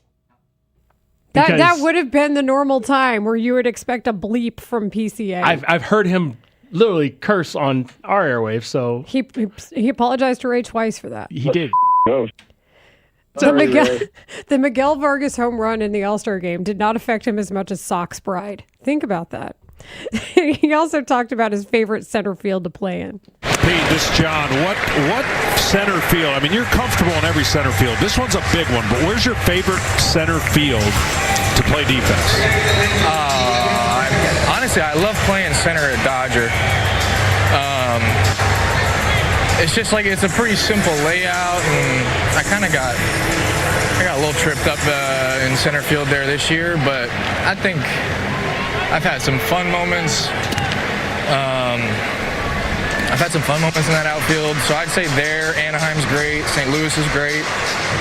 Those three ballparks all take really good care of the grass and the playing surface. I love for him, it's about the technical layout. Like, is the grass good? Can I get good traction here? Am I going to be able to run down the ball, dive, do all the things a center fielder of his Gold Glove caliber needs to do? Dodge, duck, dip, dive, and dodge. Is that from Dodgeball? Yeah. Is that from Dodgeball? Yeah. Yes, all of those things, Layla. No, all of those things. It was a very address a lot of topics conversation with PCA, a potpourri, if you will. But then PCA did something that frankly can only be described as Bears. So it's fun, isn't it, Pete, when the city of Chicago is into baseball the way that it is right now? You got both teams at the top of the standings. Yeah, no doubt. I mean, that's good for. That's just good for the city. It really is. And I they're such a fun young team. Venable's doing a killer job over there. And then you throw the Bears in the mix. Chicago's just in a really nice place sports-wise, and it's fun to be a part of, man. You catch Bears fever? Oh yeah, big time. I went to like 5 games last year. Went to every playoff game. It was a blast, man. They're fun to watch. Did your dad pass on Bears fandom to you? He absolutely did, yeah. He was a big Bears fan, so I grew up like a huge Devin Hester was my guy. I love Matt Forte. But I'll still watch like Devin Hester highlights to this day. So big Bears fan through and through, man. One of us. One of us. Wait till Mark Grote gets a hold of that clip. Oh, yeah, that's a how many Bears. And then Bear trap for the Bears. Quickly, there was also this. I think what he said about the Bears is self-evident. We will definitely examine that on how many Bears. But he was asked by Jesse Rogers about the possibility of winning National League MVP, which, Marshall, you have discussed as well. Given his numbers, given that he was the reigning player of the month for June, he is in the conversation. And the quote is this. I was telling a few of the guys earlier, man, I would love to dethrone him, talking about Ohtani. But I don't know how you do it unless I go to a pitching lab in the offseason. I'll go to be a closer or something and see how that helps my odds. I feel like we've gotten to the point in the National League where it's kind of like non-quarterbacks being discussed for the Heisman or the MVP. In the NFL, you just accept the fact now that unless you can do what Shohei Ohtani does, you're probably not getting MVP. Yeah, I think there's only one way Pete Armstrong can really do something about it, and that's A, Ohtani stays hurt like he is right now, missing the All-Star game. Right. Or they still got a series with the Dodgers, right? They do. Get on him. Take him yard. Ooh. Take him yard, Wouldn't get that on a be couple of times, something? steal some bases off of him, do dirty work against Ohtani. Yeah, the win's above replacement, though. What can you do when you're helping your cause on You both could sides? directly affect his ERA is what you could do, and maybe chip off a little bit off that war that Ohtani has. Remember, the pitching, if he doesn't do the pitching, Pete Armstrong is ahead of him. Well, although if he doesn't do the pitching, he might throw another 50-50 season at you because that's what he did the last time he didn't pitch. That's the danger. That's what happens You're here. right. And I feel like that's what it is. If you're a non-quarterback in the NFL, you're like, forget MVP. I can't win it. Except for we're talking about just one guy. Yeah, If yeah. you're not Ohtani, you got no shot. Exactly. Keep listening for your chance to win a pair of tickets to see the Spiegel and Holmes show live in the Blue Cross Blue Shield performance stage on Tuesday, August 11th. The show will feature former Bears player Raymond Harris, including an exclusive book signing for attendees for his new book, Control the Controllables, Mindset, Pressure, and the Power of Control. That's Tuesday, August 11th with Spiegel and Holmes right here on The Score. Munetaka Murakami talked about his future yesterday and said something that I'm really hoping White Sox ownership hears next. The Spiegel and Holmes Show. Afternoons 2 to 6 on The Score. Tristan Peters, 7th-round draft pick in 2021 for the Brewers, traded for somebody who never pitched and then traded for cash considerations and is now an all-star. And yes, he was a former Savannah Banana, but after the cycle Friday night, he did pregame on Saturday because he was named an all-star. What a weekend for Tristan Peters. The Spiegel and Holmes Show. Afternoons 2 to 6 on Chicago Sports Radio. 104.3 The Score. And always live on the free Odyssey app. Well, so I see Shaquille O'Neal, and it's just like he's there, and just a couple reporters. He looks at my credential, and he's like, who's that? Mark Grote? Is that your name, Mark Grote? I said, actually, it's Grote. He goes, no, I like Grote. Grote's better. Not him strong-arming you into changing your name. Yeah, well, here's part of the reason why is because I did ask him. I said to him, this was that he was starting to age, and Shaq and I are the same age. So I felt comfortable in saying, you're getting a little bit older now. Teams are defending you differently. And he looked at me, he goes, you're getting older too, Mark Grote. Oh, my God. I do love that. I'm not going to lie. I like that story was worth telling, yes. I was like, yes, sir. Yes, sir. There's more, but that is the Grote-ness of it all. Shaquille O'Neal making sure that I was Mark Grote. I would almost do what Joe Theismann did, just go with that pronunciation for marketing. Oh, yeah. Yeah, especially if a man that is 7'2", 350 pounds says your name is Mark Grote, go with it. Mark Grote. Mark Like, Grote. can't you hear him say that? Yes, he's got a very deep and unique voice, Mark Grote. Monotone. I do like calling you Mars Hall. Mars Hall is one of my many I have a lot of nicknames, and Mars Hall is up there as one that a lot of people call me, or just straight Mars. Didn't it come from grade school? Came from grade school, kindergarten, first day of class. We all have name tags on. This girl, super, thinks she's smart, walks up to me, points at my name tags like, Mars Hall. I was like, it's actually Marshall. I just got it. So that's what you were doing earlier. I just got it. It took me 3 or 4 times. That's the way it works. I'm a slow learner. Sometimes it's shortened to just Mars. Yeah, okay. I call him Mars a lot. I like it. So, Studs, did you end up finding the V. Stiviano stuff?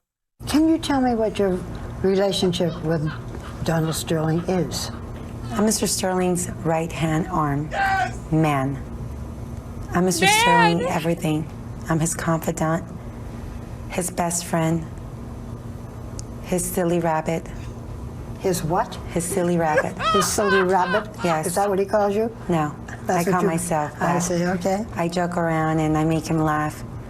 I do things that some people find very silly, or I do things that sometimes people can understand our relationship. I'm his everything. She gets it. Barbara She Walters' took- reaction. Sorry, go ahead, Layla. No, that woman took down $1 billion business. Barbara Walters' reaction to You're what? I'm his silly little rabbit. You're what? You're what? What did you just say? Right hand arm. Mr. Sterling's right-hand arm. Man. Man.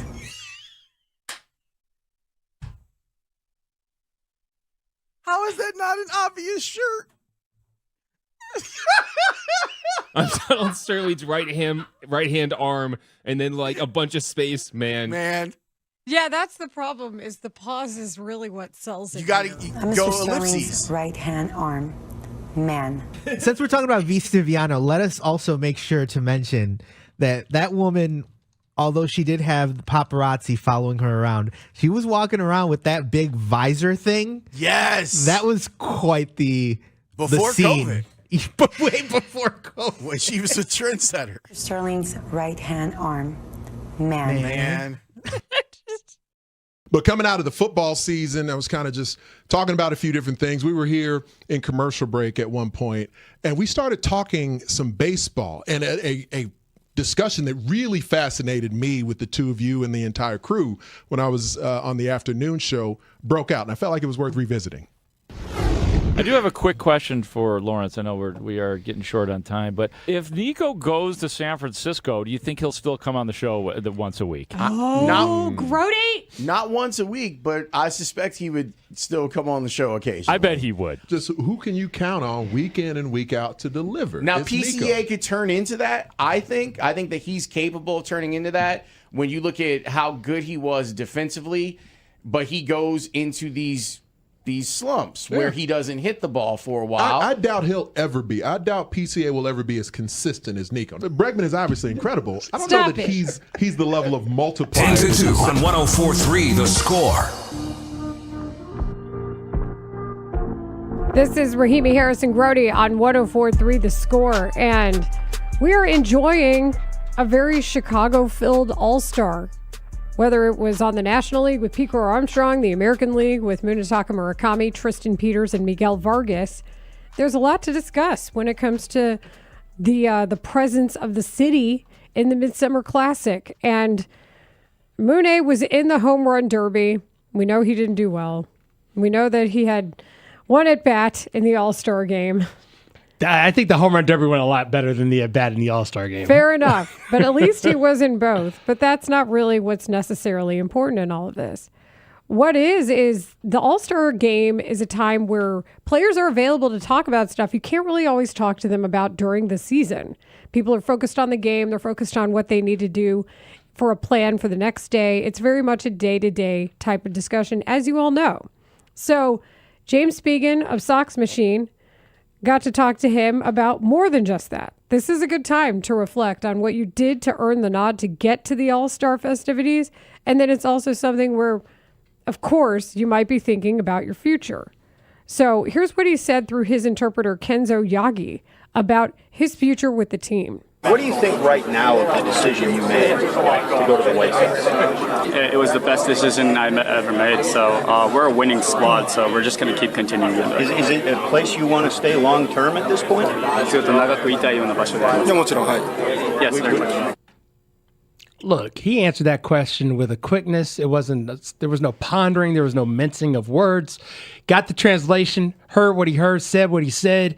And I love that the White Sox seemingly, Layla, have built the type of culture in which a player who you could argue was undervalued when he signed with a major league team is all in on the team that he signed with because the White Sox have been so good with and without him this season. Right now, the question may be, how much is loyalty worth? Because that is the only way I see the White Sox making up the inevitable gap that the Dodgers may have to show for. Munetaka Murakami would have to be their first $100 million player, in my mind, for them to get this done. It's more than that. What are the Dodgers going to throw at him? If he keeps this up, keep in mind he missed 35 games with his hamstring injury. So say he's healthy for the rest of the season. What do his numbers look like? And then his contract is up in 2027. Then he's got another year in the league. Am I the only one not worried about the Dodgers because they have both a first baseman and a designated hitter? The Dodgers want to take over everything. I get that, but I'm saying logistically, the Dodgers don't make sense to me as the landing spot for Munetaka Murakami because Freddie Freeman is a Hall of Fame first baseman, still playing, by the way, at a Hall of Fame level. Yeah, started in the game yesterday. In his prime, and then Shohei Ohtani is Shohei Ohtani. So given those two factors, I just don't think that the market there will be there. Now, somebody will pay him, no doubt about that. But I think the White Sox, if there was ever a time they were going to pony up, this is the time that they pony up. And while we're at it, there's some guys that I'm looking at. Get them under contract now. Buy out some of those free agent years. Yeah, you'd better buy out the ARB years or extend them. And that's a best practice we've seen the White Sox commit to. When it comes to this, the only way they were going to get Munetaka Murakami is if they were the ones who took the risk, and they did. So how much does that matter to them, and how much does the loyalty matter to Mooney? Because I think this is as much a combination of the intangibles, as long as I think Jerry Reinsdorf is still owning the team. Maybe he listens to Chris Getz more once time dictates what happens with Mooney's contract. But I think they're gonna have to act early and assume more risk to try to hope that they could get him past 2027. I don't want this to be something that's decided in a year that is so uncertain as 2027. I can't agree more with your timing. I don't think they can either, but I'm saying I think they may think that's their best chance of trying to keep him. We have a saying in the classic version of the card game Spades. I don't know if you've ever heard of it. I have definitely heard of Spades. Where there are cards of value, and if someone is playing behind you, because all 4 players play a card, and the highest card wins that round of Spades, we have a saying, it's come strong or don't come at all.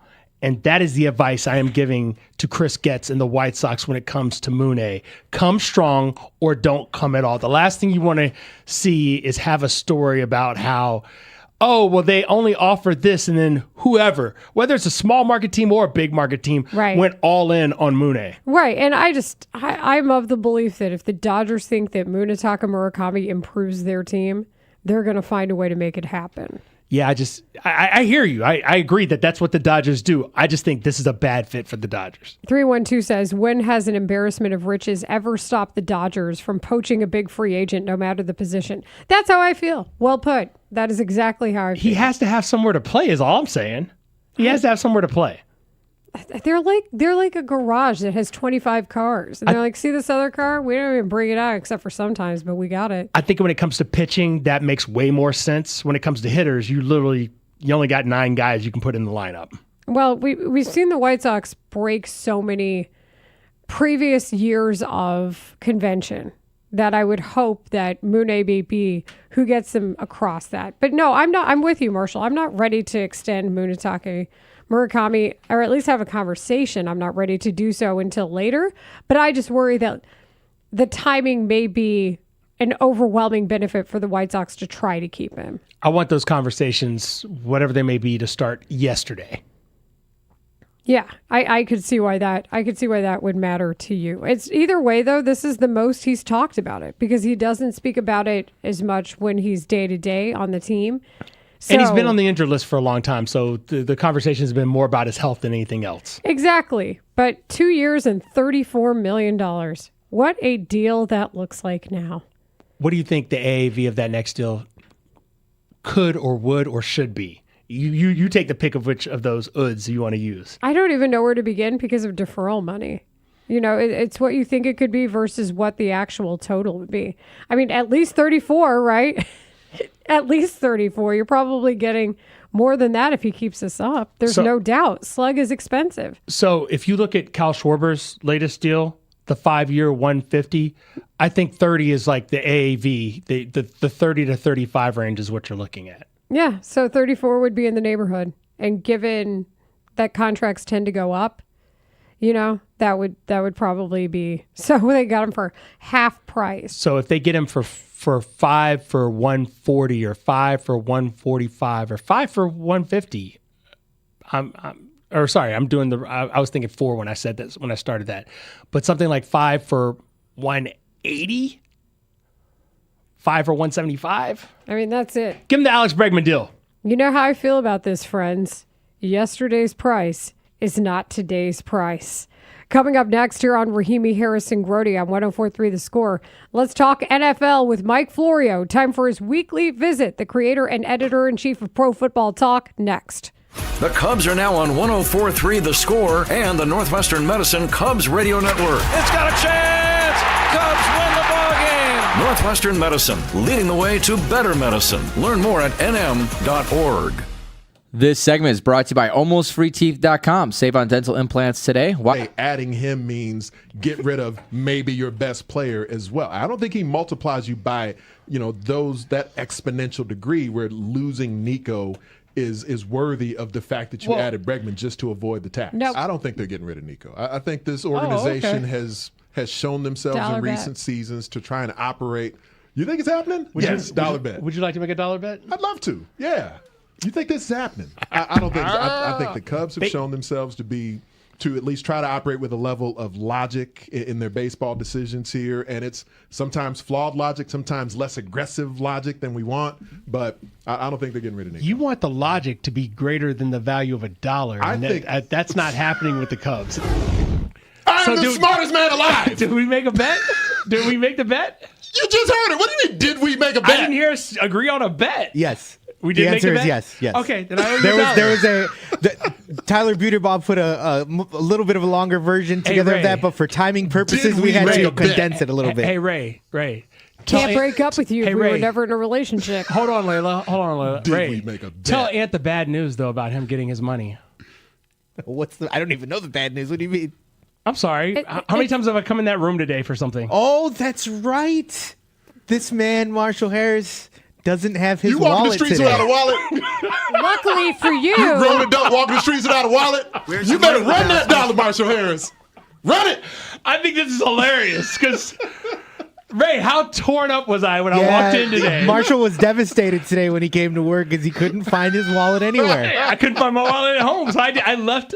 Because I need the ID just to get where I need right.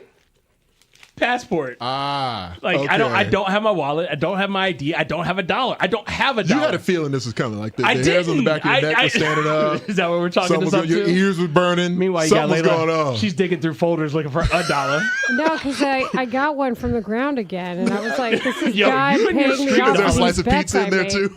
There was no ground pizza. I told you I'm close to the ground, so I find things there. I'm glad that the Cubs did not trade Nico Horner. Let me. What date was that? I'm trying to figure out how far. like that was 3 right weeks after ago. Well, actually, it was right after the Bregman trade. That's what kind of Okay, that's- spurred the conversation because the Bears had just lost in the playoffs, and the Bregman trade happened, and then we just kind of in transition. We're talking Nico. I was like, "There's no way that anybody's trading Nico," and you were like, "Yeah, they're gonna trade Nico." And I was like, "No, they're not gonna trade Nico." And that is actually the first time I wanted to yell at you on the air. So Yeah, that's that's probably fine. That's what fine. It wasn't when the he time said I the Bulls were gonna officially win yelled. I knew it 45 was a long games. time ago, though. I knew it was a long time ago because once they told us about how much money they made and that they were putting their money back into the product, I was like, oh, then they're definitely not trading Nico now. Yeah. But until then, I was very much they might trade Nico. What Because show was it with the "Give me my $2"? Was that that was I like want a, my $2. Yeah, was that Better a Off Cusack Dead. movie, right? Better Off Dead. There we go. Yeah. I'll have Wait your a sec- dollar the next time I see you. If I find my wallet. If I don't Better find my run that- wallet, better run that dollar. I might be in trouble because Run that dollar, Marshall.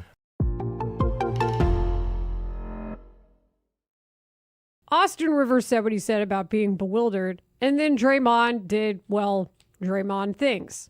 I don't like to get in these back and forths because, quite honestly, guys that you usually get into the back and forths with, they become back and forths because it's like one of them like severely tips something this way and the other is just like kind of so far down that it kind of pulls you back a little bit. And so, speaking of Austin Rivers, I saw he said he's bewildered and it's ridiculous of what I said. And I just find it interesting that a guy who was the 10th pick in my draft, I was 35, who's on his second act, still on act 1, he goes, Draymond, never been a scorer. Austin, you and I averaged the same amount of points in high school. And I say high school because that's when you were at your best. And then in college, he was still good. He was very featured at Duke because NBA careers, should he really talk about my NBA career? I'm still with my first team. He was gone from his first team in 2 years. You know what he did? He played defense. yes. He played better defense than Austin Rivers. And I think Austin Rivers would tell you that. In fact, Austin Rivers had a lot to say in response to Draymond, correct? Come on, Draymond. This is ridiculous.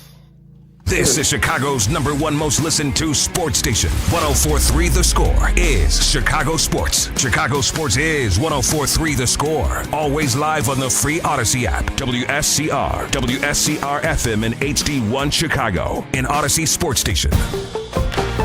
The Score! Ladies and gentlemen, joining us now is a man who's got a massive brain. Mike Florio. He used to be a lawyer, then he decided to take his talents to the internet. NBC Sports. I'm sorry I'm late. I was talking to Robert Kraft. That isn't the time for an airing of grievances. Pro Football Talk. I got a lot of problems with you people. Now, you're going to hear about it. On Chicago Sports Radio, 104.3 The Score. I want to keep talking Legos. Before we connect with Mike Florio, the creator and editor-in-chief of Pro Football Talk, we remind you our segment is brought to you by AlmostFreeTeeth.com. Save on dental implants today. And it's time to give this away. Caller 6 to our score contest line, 312-540-0670, will win a pair of tickets to see the Spiegel and Holmes show live at the Blue Cross Blue Shield Performance Stage on Tuesday, August 11th. The show will feature former Bears player Raymond Harris, including an exclusive book signing for attendees for his new book, Control the Controllables: Mindset, Pressure, and the Power of Control. That is Tuesday, August 11th with Spiegel and Holmes right here on The Score. Mike Florio now joining us, the creator and editor-in-chief of Pro Football Talk, on Twitch, twitch.tv/TheScoreChicago, and our hotline. Mike, how are you today? The fireworks definitely do not work in the Olive Garden alternate location. Hold on. I'm going to have to look into that. Wait, did you say Olive Garden? Yeah, because the room he's in looks like an Olive Garden. Oh. Have you heard the news, the big news about Olive Garden bringing back the Never-Ending Pasta Bowl event and then also bringing back the Never-Ending Pasta Pass? I have not.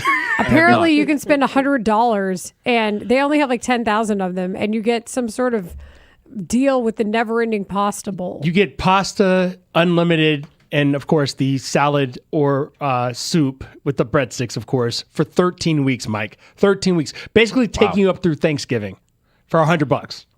My mom loved the Olive Garden, and she was first-generation Italian, and I never understood because the hardcore Italians look down their noses at the Americanized version of Italian food. But I think from her perspective, and she's been gone for 31 years now, but I think from her perspective, it was just a sign of assimilation of the Italian culture into America, that we got our own chain now. Forget about McDonald's and Burger King.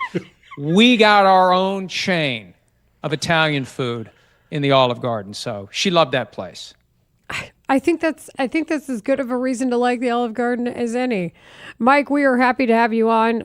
We are dangerously close to training camps opening up here in the NFL, and I'm still trying to figure out, and I am in this hook, line, and sinker. What is Aaron Donald going to do? Is he going to play for the Rams or not? And I'm very much into all of the crumbs and the Easter eggs and whatever he wants to leave. I will be Hansel and Gretel on this trail. Well, the Rams are in Hollywood, and I do think they're applying a certain cinematic panache to this whole thing.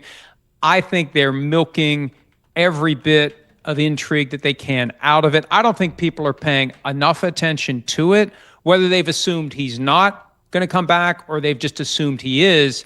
The drip doesn't seem to be as fascinating as it should be. And he's out there getting involved in it, posting things on social media that fuel speculation. He goes to the team's facility on Friday and works out because he wants to see what it feels like for his body after he works out in pads again. It's all pointing toward this. And maybe one strategic reason to not announce it to the world now, let's wait until everybody's back in camp and our attention is diluted among 32 teams, so it doesn't become this thing that makes the bar even more unreasonably high for the Rams than it will be. They're already the favorites to win the Super Bowl.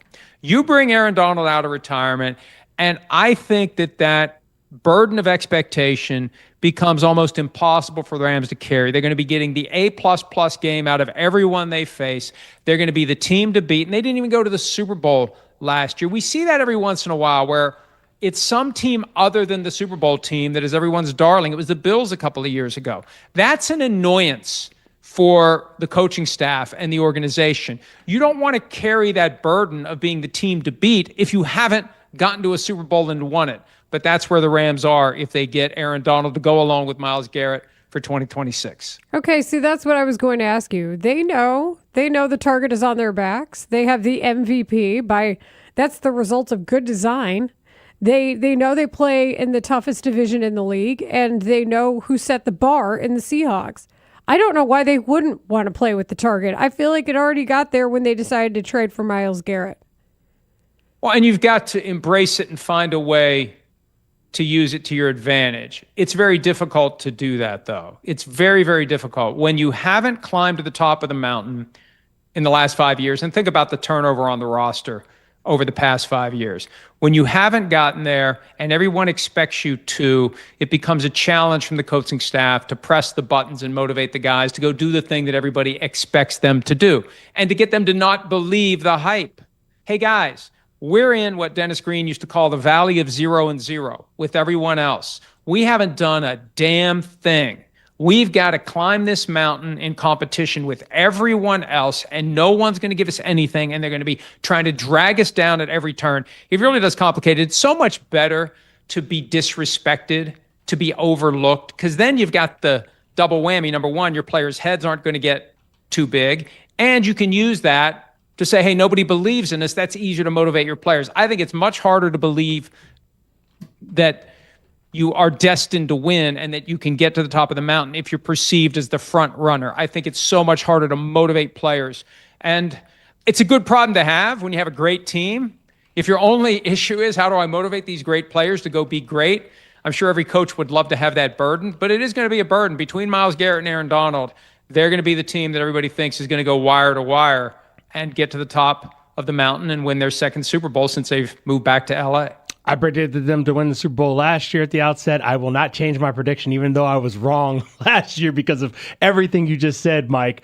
We got to talk about stadium developments or lack thereof when it comes to Chicago, Indiana, Arlington Heights. I noticed you wrote something this morning about the local MLS team, the Chicago Fire, getting some help from the state as far as tax revenue for infrastructure around their stadium downtown. What can you tell us about that and maybe how it could affect what goes forward with Chicago and the Bears getting a stadium? And I know it's apples and oranges when you're talking about the NFL and the MLS, but we're talking about the same tree that bears taxpayer fruit. And the Fire are finding a way to get $424 million. It's not done yet, but it's moving through City Council. They are making progress toward getting this taxpayer money they're looking for to go along with the $750 million privately financed stadium. And I just think it's a jarring juxtaposition that they're getting stuff done and the Bears aren't. And I know the Bears have said it's Arlington Heights or Hammond, Indiana, but we continue to see reports, credible reports, of the Bears working with Chicago to try to find a solution there. But what has happened in the 2 months nearly since the legislative session ended? There's been a door open for a special session if the House and the Senate can get together on one bill that can be pushed through. And I just don't get the impression that there's a lot happening. I believe tomorrow there's an event where Bears President and CEO Kevin Warren is supposed to speak. So maybe he'll add something to where this all stands. But it's just odd that nothing seems to be happening. And the fact that the MLS team is getting something done just makes it even more glaring that the Bears are still in this kind of limbo where Indiana's ready and it's clearly leverage. The Bears would already have signed the papers to build in Indiana if they weren't just using this Indiana option as a way to get Illinois to do something. And I don't think that the people in Illinois believe that Indiana at this point is anything other than a bluff. Well, in a couple details, Mike, it was on our air, the Mully and Haugh morning show that you also appear on, where we heard Hammond, Indiana's mayor, Thomas McDermott, say that he went to law school with Kevin Warren. And I applaud him for being so transparent. I feel like he has been very diplomatic in the process, and to tell the truth is pretty big. But I know that might raise an eyebrow for you, a former practicing attorney. And then additionally, Joe Mansueto is a liquid billionaire, not just one holding a multi-billion-dollar asset. And it does fly in the face of what people try to claim as the process into building a stadium. It can be as simple as, when you own the land and you've got the money, you can build the structure you want. Well, if you're willing to spend it, and if you're not just assuming that there's going to be this massive public subsidy. And that's where the league comes into play too. Remember, any of these deals get done, they have to be approved by the league. And the league does not want to create a new precedent where a team tries to get taxpayer money and they get stiff-armed and they just say, screw it, we'll write the check and pay for it ourselves, because then that becomes the centerpiece of the next fight to try to get public money. And when you take away a team's ability to relocate, we know the Bears are never going to leave the area. There aren't many options, and I do think that this becomes kind of what we have now. And as to the point of people attending law school together, look, I went to law school with my wife, but if we had been in the same class, I don't think it would have worked out. Law school is a very competitive environment. So I don't know what the relationship between Warren and the mayor of Hammond is, but if they were in the same law school class, if they arrived at the same time, the chances of them not liking each other are equal to, if not greater than, the chances of them liking each other. Mike Florio, the editor-in-chief, creator of Pro Football Talk, joining us each and every week right here on Rahimi, Harris, and Grote. And look, we're close to being ready for football. Just a couple of weeks out for some teams starting training camp. We're getting ready for it here in Chicago. I find it interesting, though, especially in the offseason, Mike, you often talk about things that aren't necessarily direct football, but could become football related. I saw what you had to say about Bryce Harper's statement on a 2024 Cameo video in which he's sending a personal message to someone who is gambling with FanDuel, and it's become a whole thing. And Bryce Harper's had to say he didn't know about it being a whole thing in retrospect. What do you make of this? And just, I guess, sports gambling at large, because the microscope is out, man. And people are taking a closer look at these partnerships, the money, where it's going, the effects on society, all of it.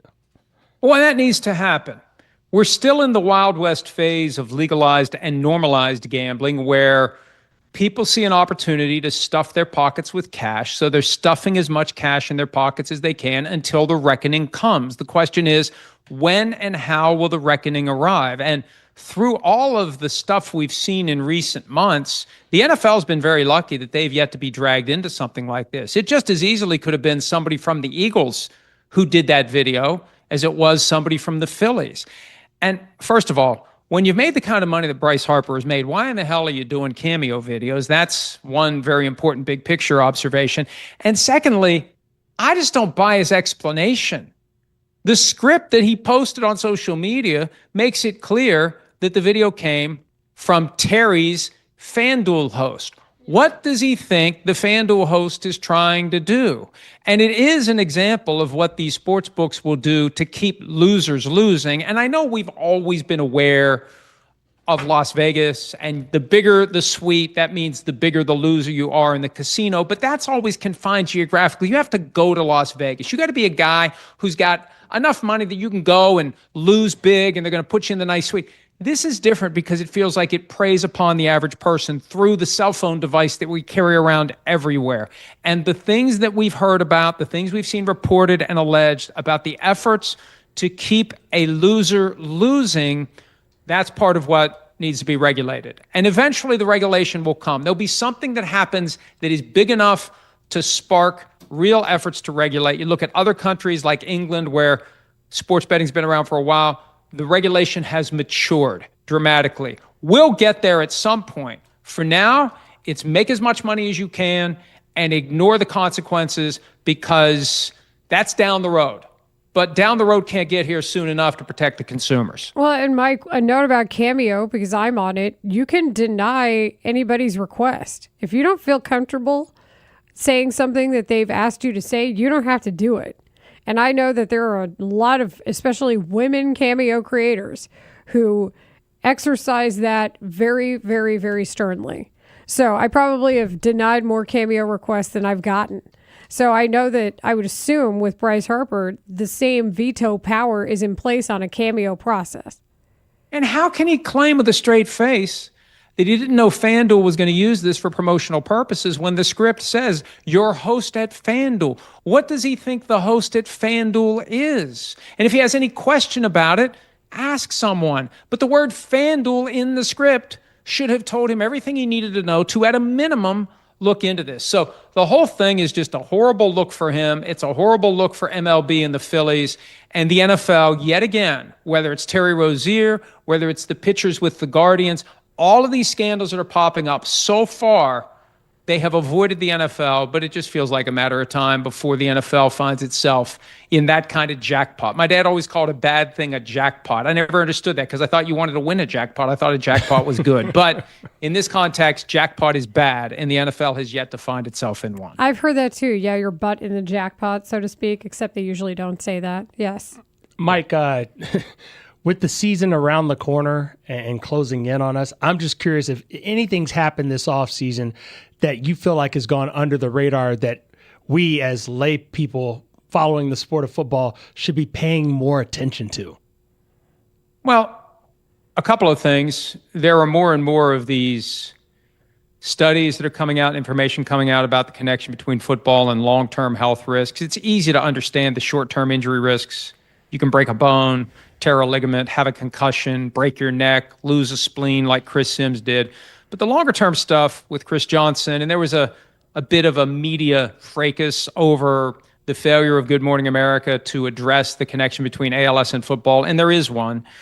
I think we're seeing some more of that stuff, and I just think that it's part of our obligation to make sure that, especially as we're approaching the time of year where kids are going to be signing up for football for the first time, people just need to be aware of the risks. Most people are still going to do it, but you need to be aware of the long-term risks. The most recent study, ALS rates for guys under 50 who played in the NFL, they're astronomical in comparison to the normal population. As it relates to football, the one thing that I think we're all continuing to lose sight of, if the Raiders start off struggling like they have most of the years since the last time they went to the Super Bowl in 2002, I still think Max Crosby can get traded.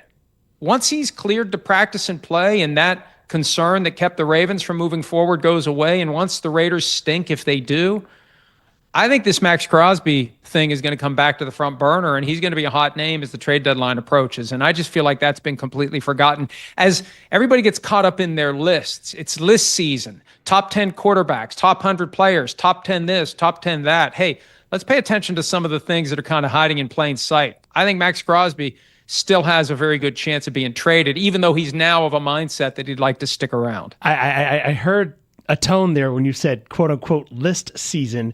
Do you have disdain for the lists? Look, I don't like the way the NFL 100 is voted on with guys just naming 20 guys. I feel like that's a beyond an inexact poorly science. Conducted sample.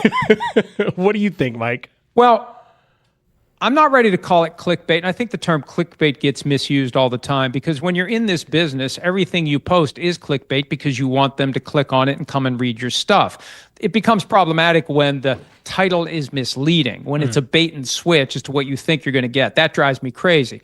This, when you click on it, you know what you're going to get. You're going to get somebody's interpretation, somebody's vote that has hardly been vetted by an accounting firm.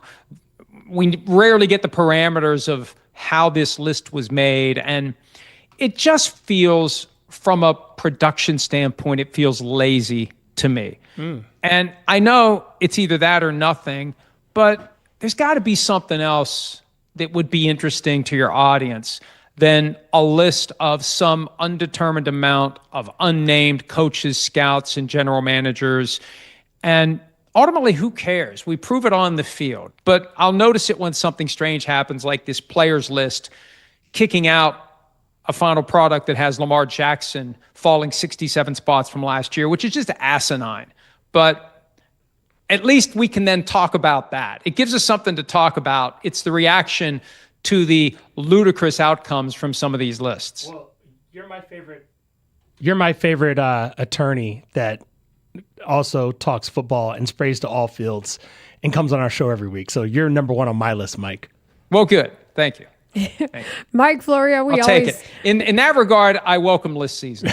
Yes, you are one of one. Mike, we thank you for your time, and thanks for coming on as usual today. Thank you. Have a great week. Thanks, Mike. That is Mike Florio. You can find him at Pro Football Talk on X.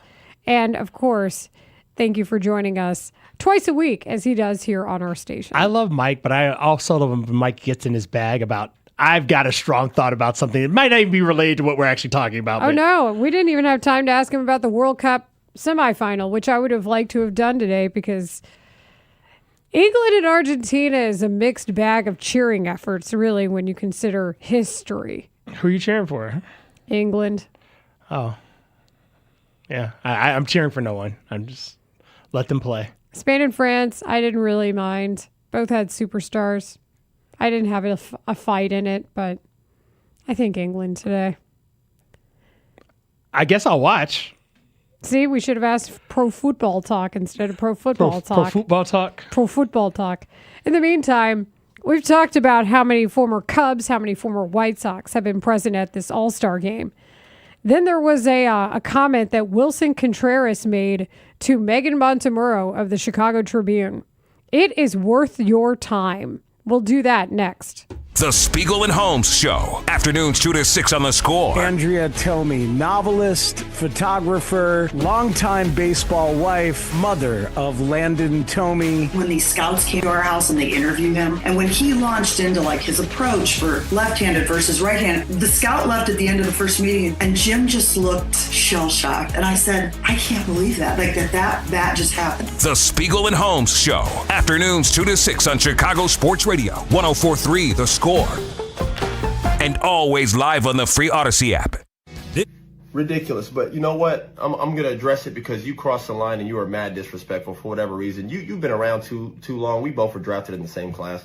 The fact that you don't have the wherewithal to do your due diligence and actually understand I was being highly complimentary of you on the Dan Patrick Show, but it's you, and I shouldn't be surprised. You always act irrationally, emotionally immature, and your anger always puts you in hot water. So here I am having to address a video of you belittling my career. First off, Draymond, we weren't the same players in high school. I don't care about our numbers being similar. I did it at the national level, the top level. Hence why I got the Naismith Award, and I got pretty much every award you could think of in high school.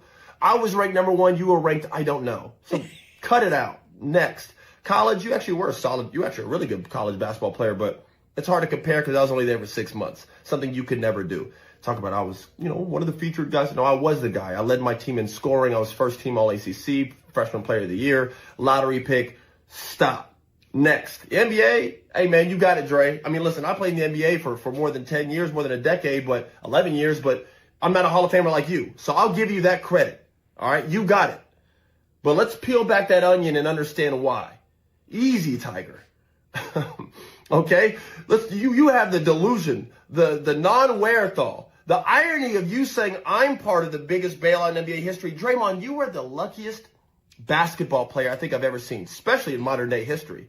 Let's talk about that. You were drafted to a franchise with a Hall of Fame front office, Bob Myers, Hall of Fame coach, Steve Kerr, the greatest shooter of all time, and perhaps the top 5 player of all time, Steph Curry, Hall of Famer. One of the greatest shooters, top 5 shooter of all time, another Hall of Famer, Klay Thompson. The Swiss Army knife himself, the guy who could do a little bit of everything on the floor, Andre Iguodala, another Hall of Famer. I know, keep up, it's a lot of talent. Not to mention one of the most lethal scorers of all time and arguably a top 10 player of all time, Kevin Durant, the same guy you chased off because of this, your mouth. You talk too much. And that's not even counting the plethora of talent around those guys. The Sean Livingstons, the Barbosas, the Andrew Wiggins, the Jordan Pooles, who you also chased off. Cut it out. Draymond, you're the backpack jump shooter. You're the guy that everyone leaves open. No one guards you. There are hours and hours and hours of film of just you being left wide open. In fact, anybody can just YouTube or Google or watch any Draymond game ever, and he's open all game. There are clips of you getting a rebound and just driving in a straight line and just getting a wide open layup because everyone's fanning out to guard the actual talent on the team. Talking about Steve Kerr ended your career. Bro, Steve Kerr made your career. How dare you? Coming at me? Are you kidding me? I wish I could give my son $200 million if I was a coach. Yo, the NBA doesn't give coaching jobs to guys who may or may not sucker punch one of the players and staff. You need to fall back, Dre. Let's just be frenemies. Let's just be frenemies. Backpack jumper is what really just woof. Because imitate yourself trying to shoot a jumper with a backpack on. Austin Rivers told no lies. He left no room for notes. I was ranked number 1. You were ranked, I don't know. The pointing to the Naismith Trophy. Yeah, it's in the background. So when he's talking about his high school career being different, he literally has the Naismith Trophy for top high school player in the country directly behind him and references it.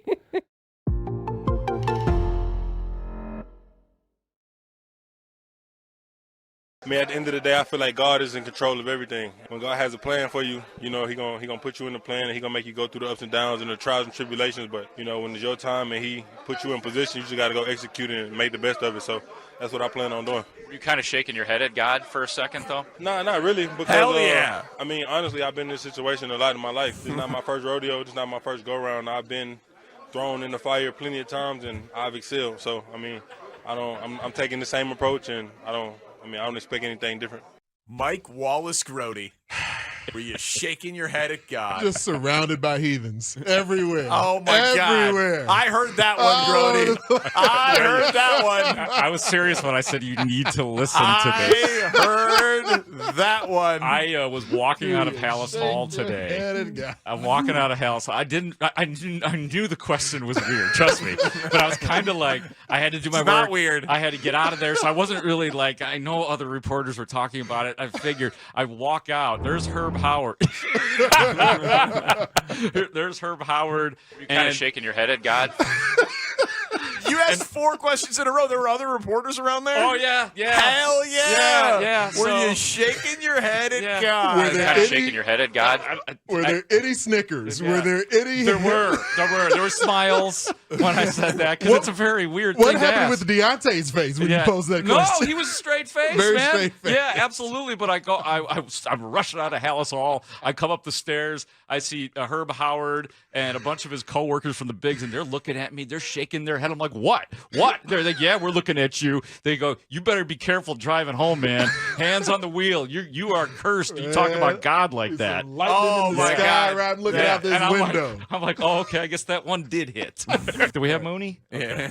You're kind of shaking your head at God for a second, though. What's that? You're kind of shaking your head at God for a second, though.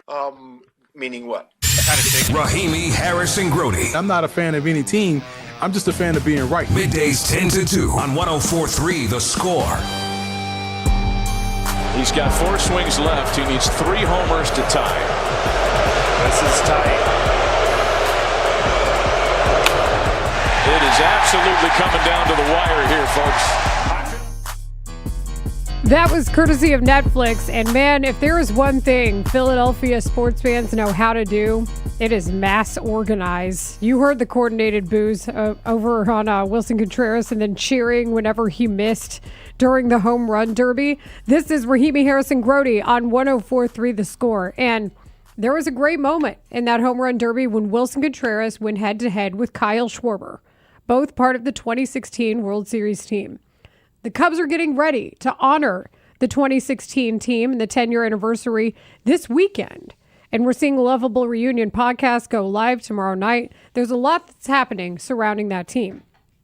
So it is safe to say, years removed from it all, you might look at things a little differently. And I still am very forlorn that the Cubs did not keep Kyle Schwarber when they had the chance financially. I feel like all roads for me in some sort of way offensively still lead back to him. And in the meantime, there is now a discussion surrounding Wilson Contreras. Megan Montemurro had this quote, which I think you should hear. She posted it yesterday at about 6:30 last night.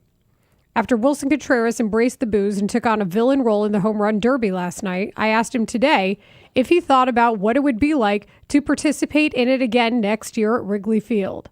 And here's the quote. I don't think it would be the same, being honest. I might get a little boos, but not as much. The Cubs fans know I love them. I know I said some things when I was hurt because I was hurt. I spent 13 years there, and I said what I said. I'm not going to back up from that. But they know I love them. Chicago was the first time for me for everything. And the most important thing, we were champions. And it makes me wonder, after everything that had been said, after him embracing the villain role, once he went over to the Cardinals, when he got to emulate somebody who was clearly an inspiration for him in Yadier Molina, to go to that franchise where he got the opportunity to be the catcher that he may have wanted to fully be. I feel like you're not going to get an apology, but this might be the closest thing we get. I thought it was an honest and seemingly genuine explanation of how he felt about his time, not only in Chicago and how it came to an end, but what's happened since then. And obviously he's in a good place because this man is no longer even catching. He's a full-time first baseman / I guess DH. And he's having his best power season of his career at the age of 34.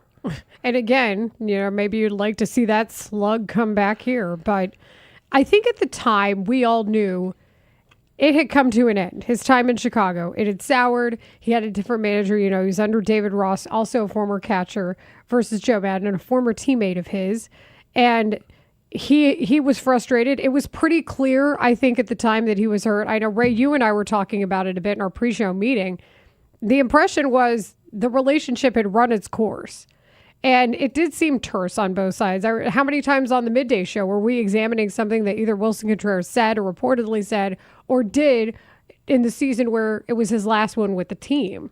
Yeah, no doubt. I mean, there was a little period there where Wilson Contreras was a little bit of a villain. And for me personally, every Cubs fan could feel the way they feel. But me as a Cubs fan, I never could look at Wilson Contreras in that way because I just have that sweet spot in my heart for him for him being a part of that World Series core. Because I remember when he got called up, I was like, oh, crap. Except I didn't say that. I was like, here we go. They are serious about this thing. That was one of those solidifying moments, similar with Schwarber, where they were like, okay, all those prospects, bring them up. Let's go. And it really was one of the defining factors and moments in that journey as to how they ended up ultimately winning the World Series. Like, what was your feeling, Ray, when you found out they were calling up Contreras? Oh, man. Fired up, man. Fired up. Like, is it going to really happen? Are they really going to be able to make a run and this be serious? Like, I was very excited. It's almost right on time, him saying what he's saying, given how far removed he is from the Cubs. The fact that, as you mentioned, this weekend they will celebrate the 10-year anniversary of the championship, and it goes back to that old Dr. Seuss. Don't be sad that it's over. Be happy that it happened. And when things end, there tends to be parts of things ending that are unsettling. Well, yeah, and it was here's somebody who came up in his entire career and the life he knew in the United States, frankly, coming from Venezuela, was with one team, and the loyalty and the relationship you have, and that being your entire ecosystem in your life. It's going to color how you view things, and it's going to affect how you're seeing the world. And I'm not excusing the reactions, but he's the one who said it. He said, I know I said some things when I was hurt because I was hurt. Well, let's go back and remember what he said whenever he went to St. Louis. Yeah, I mean, this for me, I like this better. It's better organization. We all almost old school way, which I love it.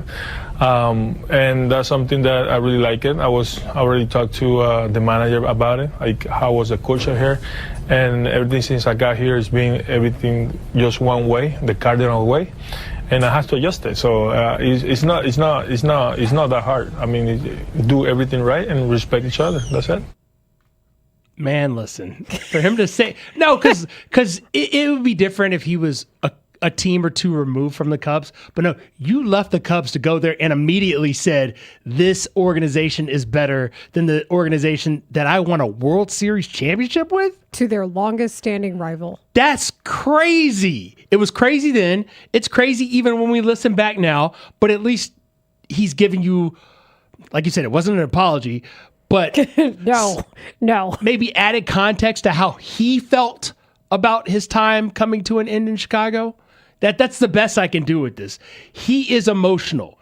He would tell you he's emotional. He is yes, a lightning rod of sorts as an individual. Yes. We've seen it play out in front of a mic. We've seen it play out in front of umpires on a field. I think Wilson not only wears his heart on his sleeve, but his intestines as well. Whoa. You know what I mean? He leaves it all out there. Absolutely. Exactly. Yeah. There's never ambiguity about how he feels. I'm not dissing on him. I get paid to react to things. Okay? Let's call spades here. But is it enough to make people rethink how they view Wilson Contreras? And if you look in the replies to Megan's post on Twitter, there is still very much a varied discussion on how they feel about him. Some people take a little more nostalgic look at it. Some people are still very angry because he signed with the Cardinals. But again, I think signing with the Cardinals is one thing. I think what he said when he did it, that salt in the wound. Because you're saying basically, I'm not going to say he spit. Well, yeah, no, some people probably do think he spit in the face of the Cubs and their fans by what he did. The replies to Megan's post are as it's as close to the text line as I've seen, where somebody feels super passionately and they think that they've got the one opinion that rules them all, and then the next line is the exact opposite, but phrased the same passionate way.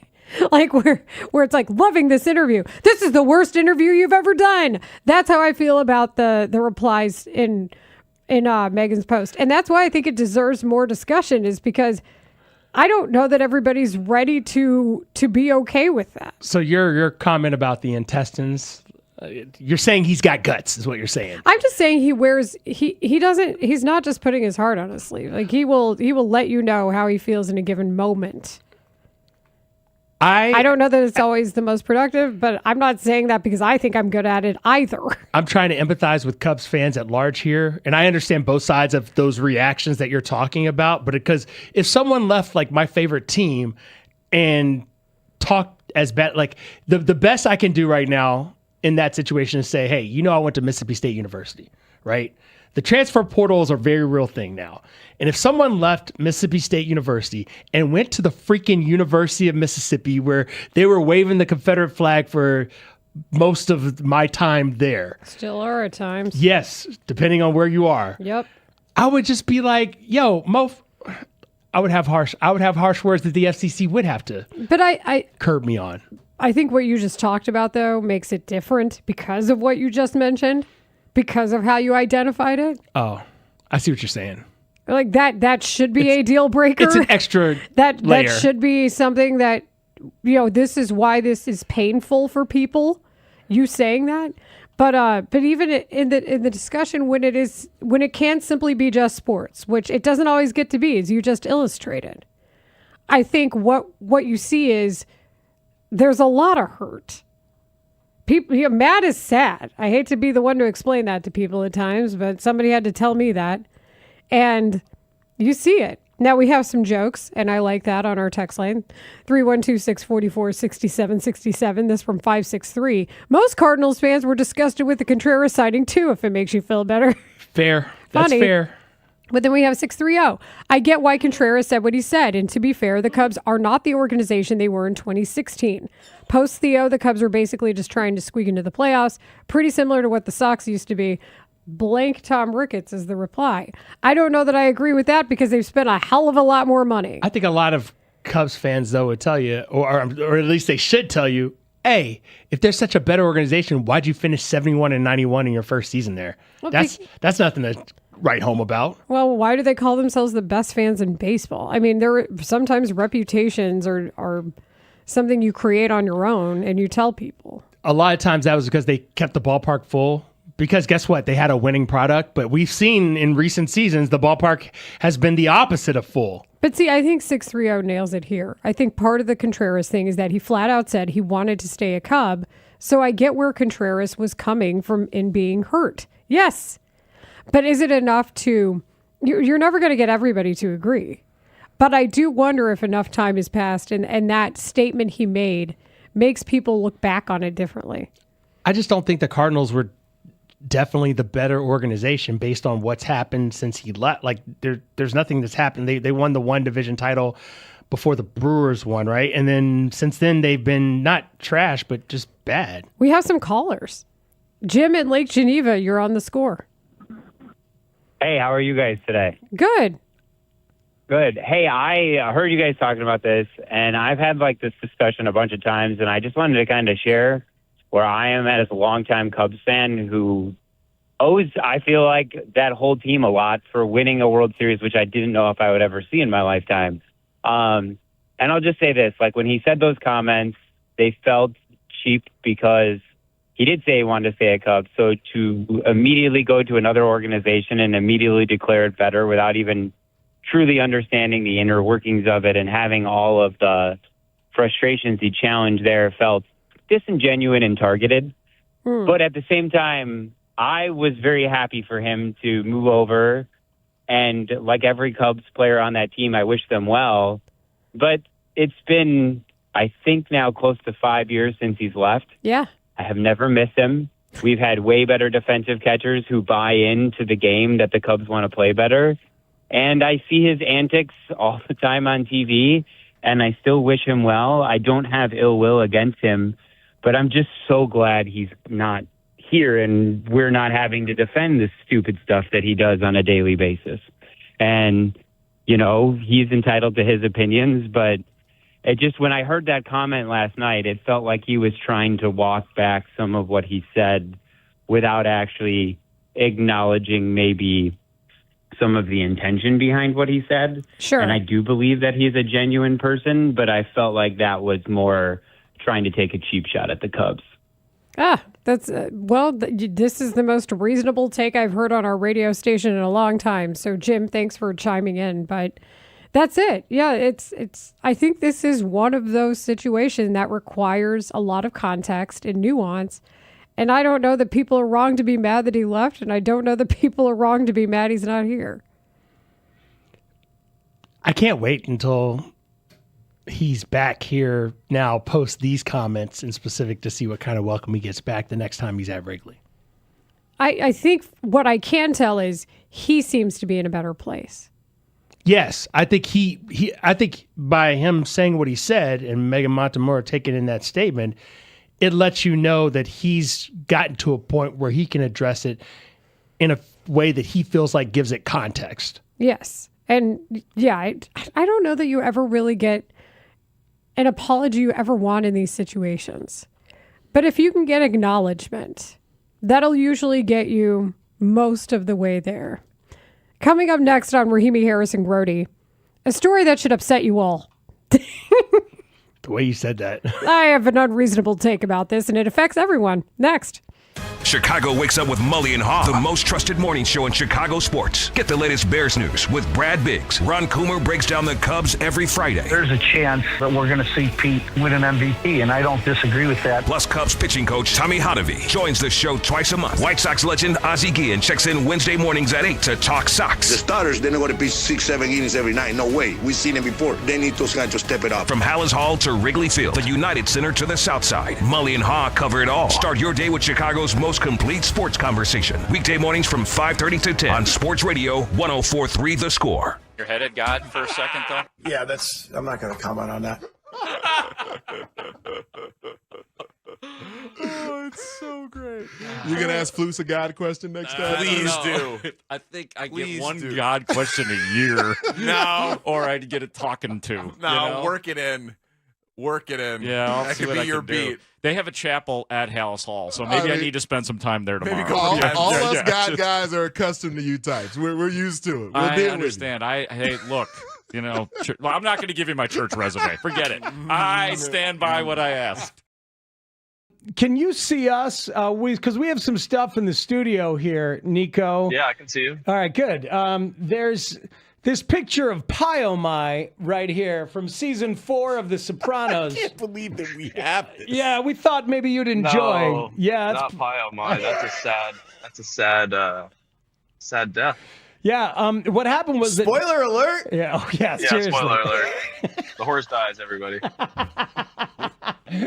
The truth is that Danny Parkins got this picture of Pyomai as a gift for Chris Tannehill, and Tanny didn't want to put it in his house, so it lives here in the studio. And then Lawrence is holding a canvas that a listener made of me looking at the picture of Pyomai. So now all we need, now all we need is a canvas of you looking at the picture of me looking at Pyomai, and then we're really getting somewhere. I think we got the clip art to be able to pull that part of it off right now, off of the 3-shot. Yeah, that's just one quick AI ChatGPT request away. Yeah, and Pyomai is the sad one. I mean, Tony and his animals, he's always had a strong bond, and nothing sets that man up like a departure or death of a 4-legged creature or a duck or whatever it is. So, yeah, interesting psychology going on there. Yeah. R.I.P. Pyomai. Our pal Boog Shambi reported this morning that he met a kid in St. Louis whose favorite player is Nico Horner. That's huge. And it's huge. You got one. And got one. And he went out and he got himself a dog, and he named the dog Nico. Wow. I will say that's not the first. I'll brag on that. I've gotten a weird amount of DMs saying we named our dog Nico. And I don't know I guess it's a good thing, but feels a little like, I don't know if it's a dog name. I think that you should take it as a compliment It's a good thing. It's a because good I mean, like, if they went with usually the child name is some connected to a family member. So, you know, if someone did want to name their child Nicholas or Nico, I mean, that's a good point. A kid name would be weirder. I think a kid name would be a lot weirder. Yeah. I feel kind of, yeah. It goes back to the animal thing, right? I'm kind of more excited about the dog.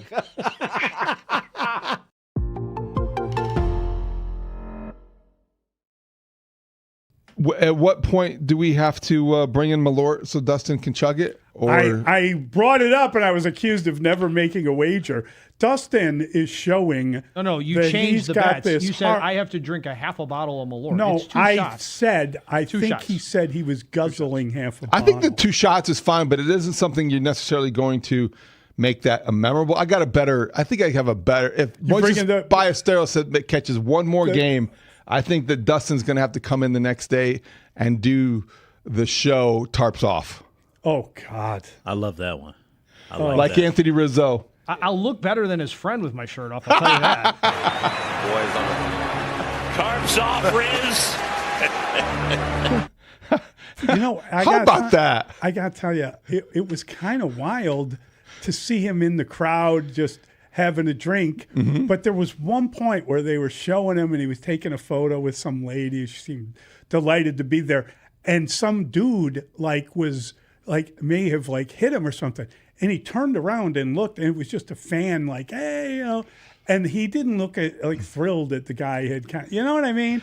You got to be a little bit careful about. Well, I think about boundaries with guys like that. I think that you're out there and everyone just thinks, hey. Okay. Well, I think Anthony Rizzo puts himself in the middle of a lot of these situations because he wants to be a man of the people. And I give him a lot of credit for that. Incredible. But you're right. That he's People doing will that. give him an inch. I'm here on Rahimi, Harris, and Grote, and this has been a very active show because there's typically the All-Star break is your slow time. It's your yaha time. But we getting active. Where we talk about fun stuff or just random sports adjacent type of things. Not this time because we had too many people in the All-Star game. Former Cub Cody Bellinger gets MVP. I think it should have been current White Sox Miguel Vargas. Marshall brought sense and facts into the conversation. Boo. My bad. Pete Crow Armstrong was mic'd up. We found out from Brian McTaggart and John Heyman that it looks like Lance McCullers is headed to the Brewers. And then we also talked to Mike Florio. Munetaka Murakami talked about his future. And then additionally, we try to figure out how should we view Wilson Contreras. And then we got one of the most emotionally intelligent and reasonable calls I think I've ever heard at the Score. So we got to stop that with this take. You got to take at halftime. I don't think I've ever heard a take at halftime out the gate. Let's go. Well, don't mess with my daily life, government, except that's all you all seem to be doing these days. Oh, okay. I like to call fallback the tax return. Because all you're doing is getting an hour back that you shouldn't have paid for anyway. We have lost the plot on daylight saving time. You know how I know? Because Arizona and Nevada, who pay exorbitant amounts in fees of electricity to keep buildings cooler during activated daylight saving time, don't want to participate in it. So why on earth did the House pass a bill to make it permanent? What are we doing, friends? We've been down this road before in history, although I know everybody likes to ignore it. And the concept is you don't want kids going to school in the dark. The latest wintertime sunrise for much of the United States, including us, is at a wild time. I'm talking 9 a.m. for Louisville, 8:17 sunrise here. Do you really want to enact that? You don't know what the other side is, and we don't spend money on daylight anymore or light. The money is now going toward climate control. Do you know how I know? The heat index is 105 today. You tell me what your air conditioning bill costs. They lost the plot on this. Okay. I don't even know who's alive in the Senate to be voting right now. Oh, wow. It's true. Shots fired. Oh, well, that's probably not the right terminology. No, it is not. Okay, my bad. But that's kind of the stage we're at right now. Okay. A couple of things here. And might I remind you, it does not say RSVP on the Statue of Liberty. Again, clueless. It's the debate in Clueless. Layla, I understand you don't like it when it's dark in the morning. You know what's worse than it being dark in the morning? Nothing. When it's dark, Nothing. I can't wake up. Let me finish. I don't like it's dark every morning when I wake up because I wake up early. I hate the sun rises at 5 right I hate now. when it's 4:22 in the afternoon and the sun has gone down, because that's what happens on the shortest day of the year when you have daylight savings. If you take away daylight savings, and we looked it up, people, it is 4:22 the sunset on December, the solstice of I said the 22nd, but it's the 21st. Yes. Yeah, the 21st of December. But once this law passes, now on the shortest day of the year, you actually get to make it to 5 o'clock and the sun is still up. That's the way it should be. Guess what? The morning doesn't matter. I know. Most people get up before the sun comes up anyway. But it's about the kids. You don't want the kids going to school in the dark because, I'd worse rather the things kids happen be to able to children go- in dark than light. Layla, I'd rather the kids be able to go outside and play until the street lights come on and not be an hour after they got home from school. In the era of the internet, do you really think that happens? Maybe that's why it does happen that way. No, I'm telling you, Arizona and Nevada got it right. They know that you spend more money cooling buildings under daylight saving time. That we as a society have changed in how we not only live in the country, but how we function in it and what our exports are and what our business is. 312-644-6767. Do you want daylight savings time to end? Let us 260 know. nails it. Hell yes, LR. We tried it in the 70s and we all agreed it was awful. 847 says, wasn't daylight saving invented to help farmers work longer, which is no longer a factor because it's not the 1800s. Now listen here. We have farmers who listen to us because you're patient and I guess you're used to watching stuff grow, so you listen to us as well. That's my only logical thought in this. So maybe you would like to call us and tell us why you think this may or may not work because, well, it was created for them to begin with and they feed me. So I'm not going to ever hate on people who feed us and for some reason listen to us as well. It's a lot of patience. You're really exhibiting. Let me just point out, when people talk to me, anymore. we have the natural deterrent of cold winter to keep Chicago from being overly crowded, right? It's not, the overpopulation hasn't happened because most people are scared of the winter. The summer, there's people everywhere here because it's Chicago summer, which is elite. But the winter, the sun goes down too early. It gets dark. It's always dark outside. This is a way to combat that. I understand what you're saying, Layla. I just think that extra hour of sunlight after work, like people get off work and it's already dark. That's not a way to live. Sure it is. That's what happens when you work. But it's the kids waiting outside in the darkness that we try to prevent. And I don't know, all the politicians are old. Did they forget about the 70s now too? I mean, which decade would you like to conveniently remember? I think it's somewhere between 1980 and 84. I don't even think they want the whole decade these days. But you should remember the 70s in your thought process here because this is absolutely ridiculous. I've heard a lot of politicians say they want things to be like it was, in the 1950s. Yes, you said which decade, yes. so I'm just letting you know there are politicians on record saying. But this has been tried before, and I have no earthly idea how it passed the House. Listen, I'm telling you, you can't get them to agree on anything these days either. I see Mitch Rosen across the glass, and I know Mitch Rosen doesn't care because guess what? It's dark outside when he wakes up regardless. So if I say Mitch Rosen... Mitch is not self-centered and he knows the world doesn't revolve around him and other people might have needs that require different time. I'm not saying it revolves around me. I'm just saying if you ask the majority of people, Mitch Rosen is my example. He's just exhibit A here. Mitch Rosen, if you get off work and the sun goes down at 4:22, wouldn't you rather it go down at 5:22 so you have an extra hour of daylight, Mitch Rosen? That's my question. I'm Team Layla. You know what? Because you get it. It's fall back, spring ahead. The plot got lost when we had to pay more to heat and cool places. Oh my goodness. So we are getting a farmer texting in. The farmer says, 847, I can't call in because I myself am literally in a tractor right now. Very noisy, bad radio. Well, what do you think about this, though? 847, another number says, farmers' equipment has come a long way and are equipped with floodlights. That's how farmers harvest, mostly in the dark, just saying. See, they didn't listen to you guys either, now did they? You see what 312 says? Farmers do not pay attention to clocks. They work whenever they need to. Daylight savings was created to save fuel during World War I? Well, it was extended under the Bush administration because at the time they thought lighting buildings cost more than heating and cooling them. And now we know wholeheartedly that is not the case. But, facts and logic don't seem to matter very much. This is the thing you all agreed on at the house. This is the thing. You should be ashamed of yourselves. You know what? 574, more farmer and agriculture talk. I am all for learning how the world works. Yes, always. That's actually why I got into the business. It was not to yell at clouds and sports. I feel like the morning people are going to be with me on this. Just enjoy the rest of your day. They've transcended time and space, the morning show. Oh, you mean morning people in Just general? morning people. Like, you wake up, it's dark regardless. Like, enjoy the rest of your day and at least have another hour of sunlight before I have to go to bed. 641 says the states can decide to not use the law. Then why'd they pass it and waste our time? Selfishly, here's the one thing I'm concerned about. Cubs spring training games, it always screws me up midway through in Arizona because it goes from 1 hour to 2 hours. And selfishly, that's what I care. See, and in Arizona, they said nuts to this. We pay too much money and too much electricity to cool the buildings at these times. Right. Indiana also, correct?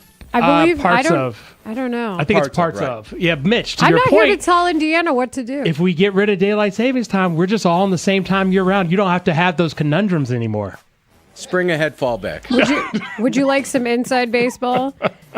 In Iran, they're off on a 30-minute scale. So they don't subscribe to a time zone. Like Tehran is like, it's plus hours plus half an hour. And then in China, I believe they're all in the same time zone, which is also wild to think about. Massive country. Doesn't seem right. 574 sums up my thoughts perfectly. I'd rather have daylight on my time as opposed to my employer's time. More daylight when I'm off work. Thank you. Yeah, isn't it our time? Aloha, Mr. Hand. 5 on it is next. Hey, it's Spiegel and Holmes, afternoons 2 to 6. We're bringing you the most up-to-date Chicago sports talk on 104.3 FM during your commute home from work. Do you want to watch us do the show live? Hang out with the Twitch mob or on YouTube. We're talking all of Chicago's teams every day. And if you're working from home, listen to the show on your smile. Well, hey, buddy. Yeah, exactly. Hey. Anthony, remember that time I watched you and you hit that home run and we had that moment? Except for you weren't part of that moment? So all these people think that they know him intimately like that. I know. So there's no boundary. Maybe he needs some security. I don't know. I mean, I think it's super cool that he was doing that. It was great when he was out there and caught the ball earlier in the year. I mean, it's just wild to see. Pure Matt has a better idea. No shirt, but wearing a vest. Dustin should come to work. Tarps off. I do wear a vest every day. Except for a vest. That's a really good one. That's a good one. Maybe just to upset the apple cart, I'll wear that Cubs vest that I'm not supposed to have. Oh yeah, that's right. Right, because I had to retire that. I wore it the one day, took grief, so that one isn't. I don't wear that one to work anymore. What were the circumstances of the Cub vest? How did you take grief? We'd have to rewind. That's right. We got that. He got a vest at the game. You gave me grief that I was gifted. I went to the game. I went to the game. Went like 2.5 hours early to get the vest. To get the vest. The vests were gone. Then I got a text from Mitch who said the Cubs were listening to the show, heard that you are a vest wearer, and there is a vest for you up in Pat and Ron's booth. Oh, we love the fact that they listened and they responded that way. And you got grief about that? I did. So Who right gave now, you grief? You. Oh, no. That's not fair. Yes. No, you are the guy. There's another free item. Here is a guy. That's not how it works. This is the guy that will not wear any logo on any shirt. Okay, because boys. he doesn't support anything. And I was giving you grief because you were wearing logos. That's what happened. So the next time Moises Ballesteros starts a game will be his 4th start at catcher. And then the next morning, Dustin will come in shirtless with the vest, and we'll have some Malort, and we'll do shots in the last segment. Malort and Mick Ultras. I am. All right. I don't know why Malort would be something we have. I thought Malort was like an incredible. Well, he could do it. We'll do something else. Bitter.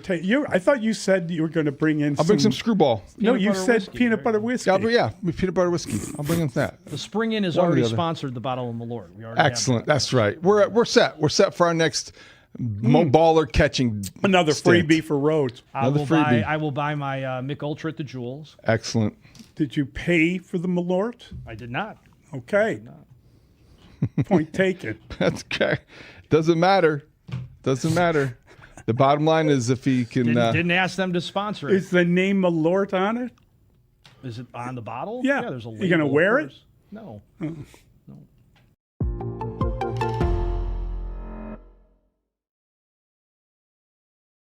Didn't know you had the air horn in you. You're like the Michael Winslow of baseball play-by-play guys. Wow. You know? Yeah. You did the Vuvuzela, too, which Right. we thought was pretty good.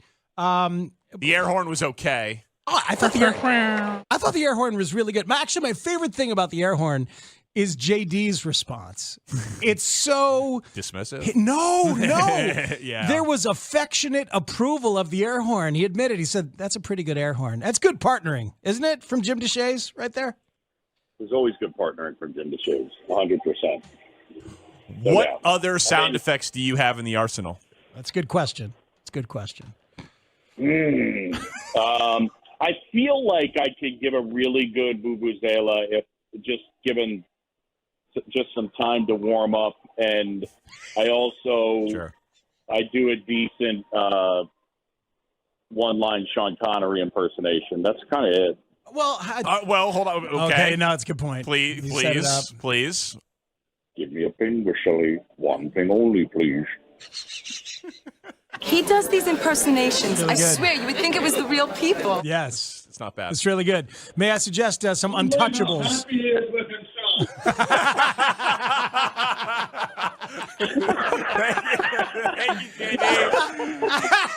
Is that actually a decent adjustment? You know what I mean? Like, is that a good sign long term that Chicago Cubs. Listen to every game here on Sports Radio 104.3 The Score, and always live on the free Odyssey app. Broadcasting live from the Hyundai Studios. Presented to you in part by your local Hyundai dealers. WSCR, WSCR FM and HD1 Chicago, an Odyssey sports station. The Score! This hour is brought to you by Vasectomy Clinics of Chicago. It's time for 5 on it. Rahimi, Harris, and Grote bring you 5 topics on their minds today on 104.3 The Score. Number 1. The MLB All-Star Game went down last night in Philadelphia. From the on-the-field play to the TV production, what stood out to you the most? Okay, I would like to take this time to point out that Nevada tried to obliterate daylight saving time, but they are actually on Pacific time, so I'm sorry.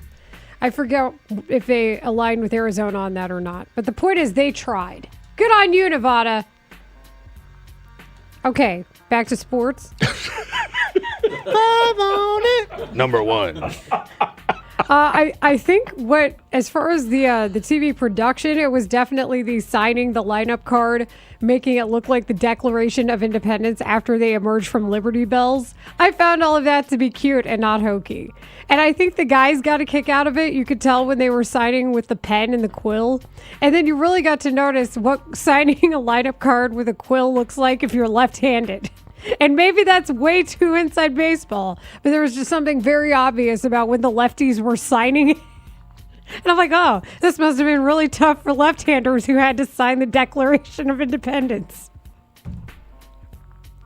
I'm sorry. I am just on caffeine today, guys, and this is me.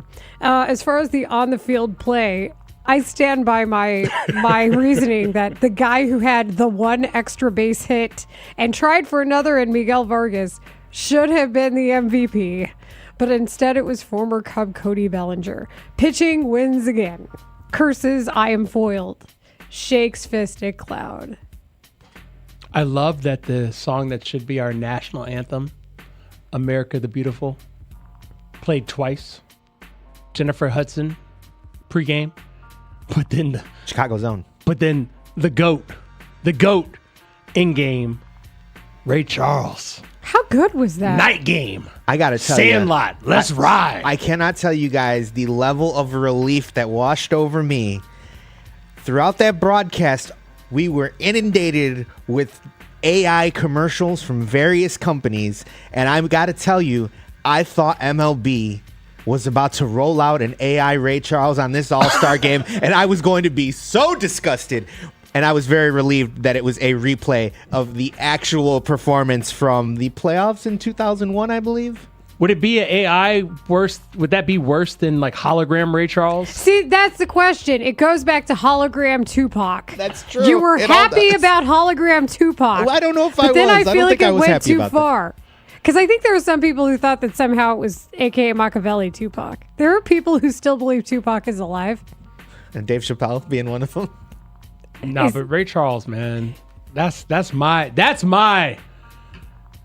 thing. It's Ray Charles doing his thing. The Ode to the Sandlot was really cool. You could Yes. tell how happy the kids were and how happy the adults were that they were paying homage to the Sandlot. I also enjoyed the MVP performance of Cody Bellinger. Just throwing that out there. I enjoyed the faux MVP performance of Miguel Vargas because I believe in extra base hits. Well, you've just led us into our next question. Number 2. On a scale of 1 to 10 on the wrong-do-meter trademark, where would you rate White Sox third baseman Miguel Vargas not winning the All-Star Game MVP? 9. It's 90% wronged. 90% wrong-dometered. He had the extra base hit. He provided you with the pop, the highlight, if you will. I don't know. I like it better when 2 runs score over 1 run scoring. That's just me. So I'm going to give it a 1 on the wrong scale. Hey, man, you got to bring yourself home sometimes. Quarterback, you got to call your own number. Know what I'm saying? That was the case in the All-Star game. Cody Bellinger delivered with the bases loaded. Let me ask you this, Layla. If it was a 2-run double, would you still feel the way you feel? Yeah, because it was still an extra base hit. If it was then Cody you're Bellinger saying would Cody have Bellinger. If his, I was thought you were talking about Miguel Vargas, but nobody was on for Miguel. No, Bellinger gets a 2-run double. I would probably feel better about it. if it was a 3-run double from Cody Bellinger. Oh hell yeah, bases clearing double, no notes. Okay, so it's just the fact that there was only 1 extra base hit and Miguel Vargas had it. Correct. And it was a home run. And it was the home run. It was a bomb. Everything I've learned about baseball recently has told me they value home runs. Okay. I was just trying to work through that to see what your line demarcation was. Yeah, bases clearing double. No, it stands on its own. 5 on it. Number 3. 5 on it on 104.3 The Score with Wait, Layla. you didn't give your wrong dometer number. Oh yeah, I did. I said 1. Okay. Oh, I thought you said The I lowest. didn't know. Next to 0. I got hung up on the concept. I literally of a went double. 10 minus 9. What would that be? Because that was your number. I was like 1, just to be opposite. All right. People are taking this way too seriously. It's Of course the they are. All-Star game. Of course they are.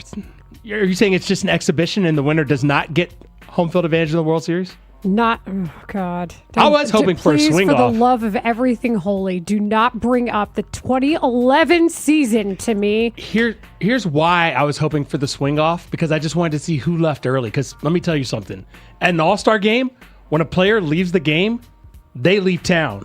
They jump on their private jet and they're gone. Yeah. And conveniently, because Philly again knows how to mass organize, guess what's right by the sports complex? The airport. Bingo. Oh, that's really smart. Yeah, they Philly organizes. That's what they do. We're They're like, getting oh, organized you want here. sports? Here, we'll put all of the arenas together. You guys can share parking and everything. Oh, you have a sports network? Oh, let's also put that at the actual arena so you're close to all the sports. Oh, the practice facility up the street. Let's all put it right by the airport. You hear that, Bears? You haven't gotten anywhere with this stadium. Start working in an airport into your plans. Now here's question number 3. This is 5 on it on 104.3 The Score with Layla Rahimi and Marshall Harris. We'll put the stadium in O'Hare. That's right. That'll make the taxi times even longer. I want it by Midway. Sox Machine's James Fegan was in attendance for the All-Star festivities in Philly and reported the following on X. Quote, All-Star first baseman Munetaka Murakami said he's not thinking or talking specifics about contract extensions right now, but affirmed that he would like to stay with the White Sox long term. Here's the quote from Murakami. That was it. Sorry, that was just a It's okay. If you were about to break into Japanese, I was going to be very impressed. So here's the question. Murakami wants to stay with the White Sox long term. Should the White Sox prioritize this contract extension before the season ends? 100%. If I could say 110%, that made mathematical sense, I would say 110%. Who cares? It's metaphorical. Okay, so metaphorically speaking, 110%. The White Sox need to get him under contract as soon as possible beyond the 2027 season, before there is no 2027 season and everybody else jumps into the fray. You have him right now. He's saying things and talking about the fact that he doesn't care how people don't believe in his team. He has taken ownership of this White Sox team. Now give him more money so that he continues to take ownership of this White Sox team for the next, 4 to 5 years. Do it, White Sox. Do it. Make him the highest paid player.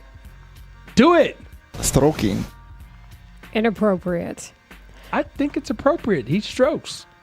So Munetaka Murakami is going to have to figure out how much money loyalty means to him. Because that is, I think, what that may be the difference in the price here, the delta, if you will, between what his free agency would cost for him and what the White Sox believing in him may mean to him. Now, if I were in his position, I'd be like, oh, we'll talk about it when we can. But he's already said his part about it. He said he likes being here. He said he wants to stay here. He knows when his contract ends. It's at the end of next season. So I don't know why, before he changes his mind, you wouldn't try to get something done if you're the White Sox. It is a bargain. You've already proven he's a bargain. This is the only way you could probably hope to keep him, is by hopping on some sort of extension sooner rather than later. Yes, just like other players previously on your franchise, you run the risk of them underperforming their contracts.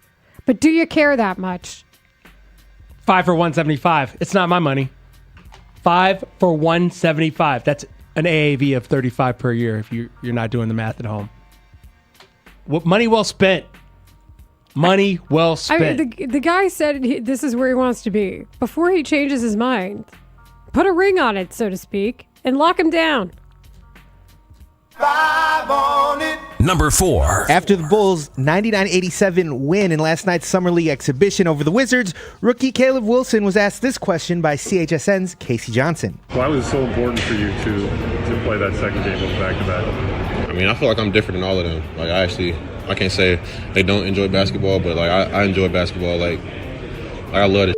So I mean, I'm gonna play as much as I can, as much as my team will let me. I mean, I'm not the type to go away from a game because I don't feel like I feel good. Because I know in the NBA I'm not gonna feel good some games.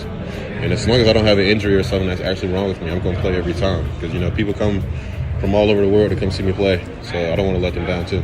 It's Bulls rookie Caleb Wilson. On a scale of 1 to 10 on the newly created Doggo-meter, where would you rate the level of dog in Caleb Wilson? R.I.P. Was that DMX? That was. Oh, my goodness. And also George Clinton. Not so much R.I.P. Yes. He's got that dog in him. As Ryan Porth said in our pre-show meeting, he's a dog. That's not how Ryan Porth said, though. He's a dog. There you go. Georgia dog. I try not to always go into the Southern accent, but it's just inevitable. And Casey Johnson says the quiet part out loud here. Because I don't love comps. I feel like they just set us up for failure, and then that person always has to be compared to that person. They're not always correct. But Casey's right. That quote is similar to how Michael Jordan used to talk and think. That's what he tweeted. Just saying. Love the mentality from Wilson here. Also, extra credit to Caleb Wilson for calling Zach LaVine Flight 8. I'm always nicer to Zach LaVine than a lot of people are. I feel like he got made out to be an unnecessary villain. At least he earned his max contract. But no, dogometer? Dogometer? Which one are we going with? Ometer or O-meter? I believe it's the dog-go-meter. Yeah, doggo-meter. Yeah, Doggo-meter? Oh, yes. That's it. One more time? How do I say it again? Yes. Man, let's put it at like an 8.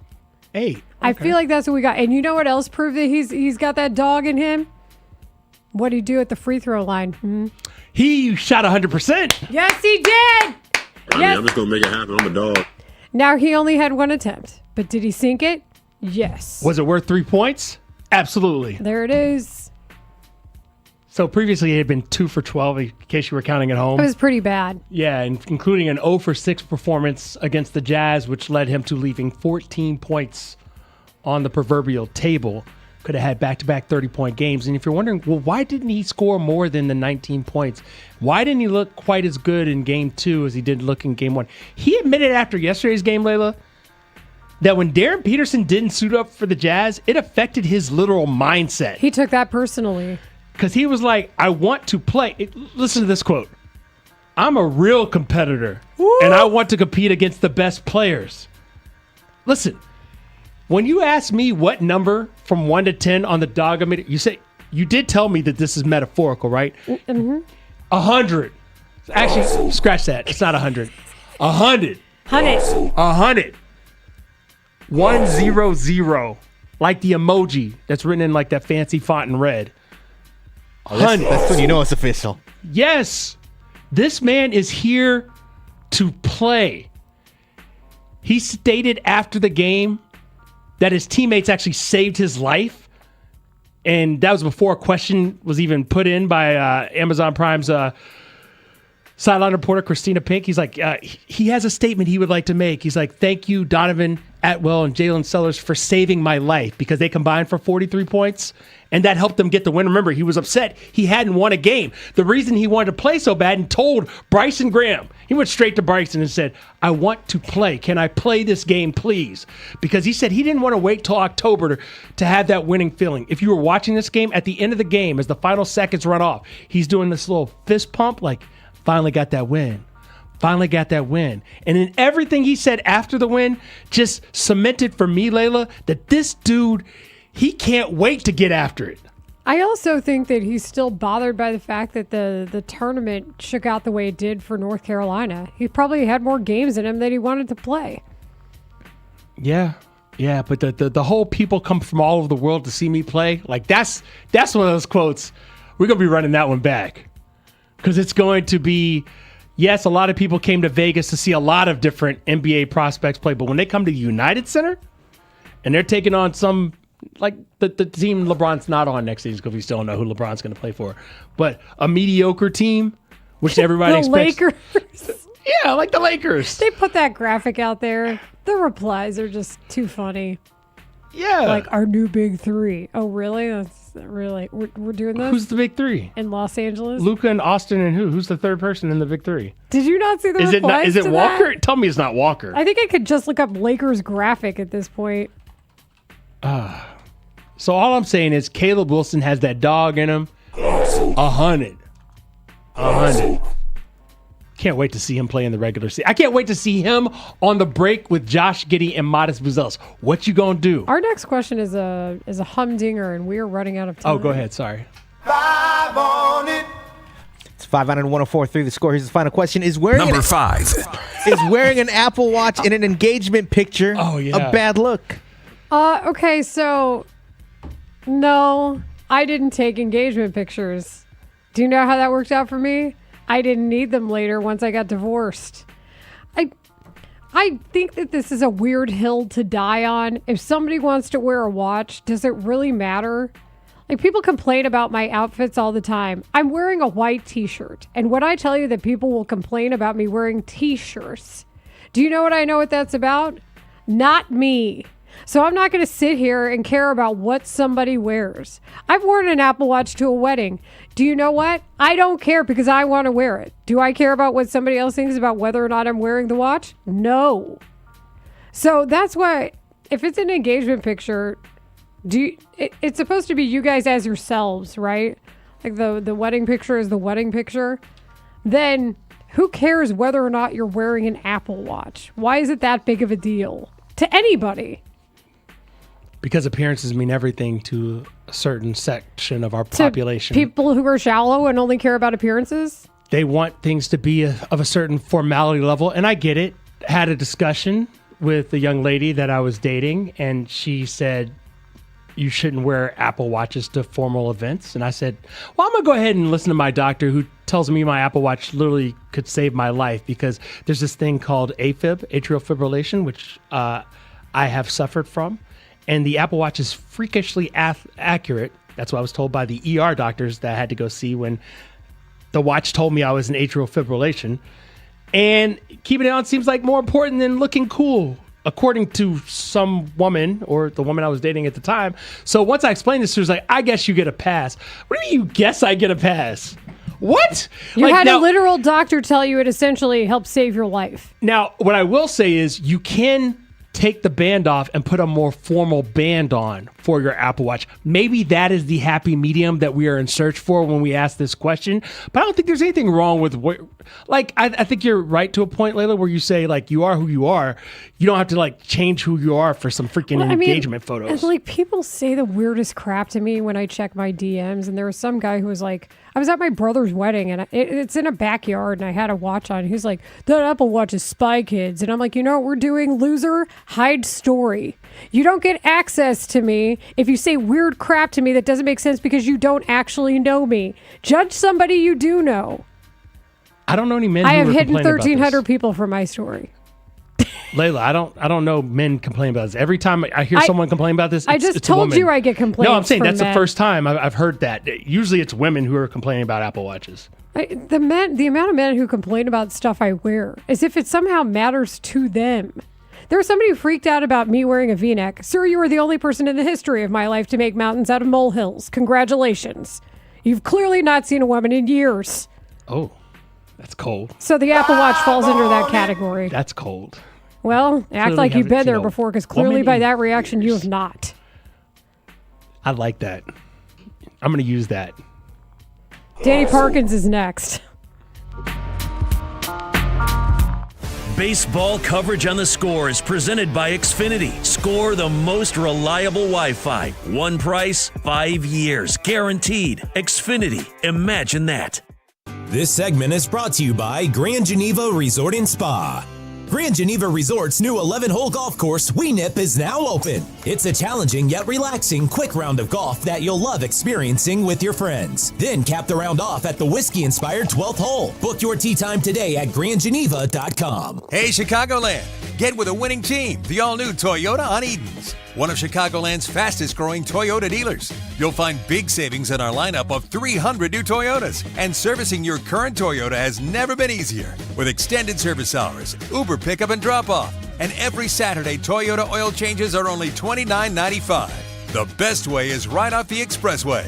The Bears have an offensive lineman by the name of Ozzie Trapillo. Yeah, you got scared, didn't you? I did.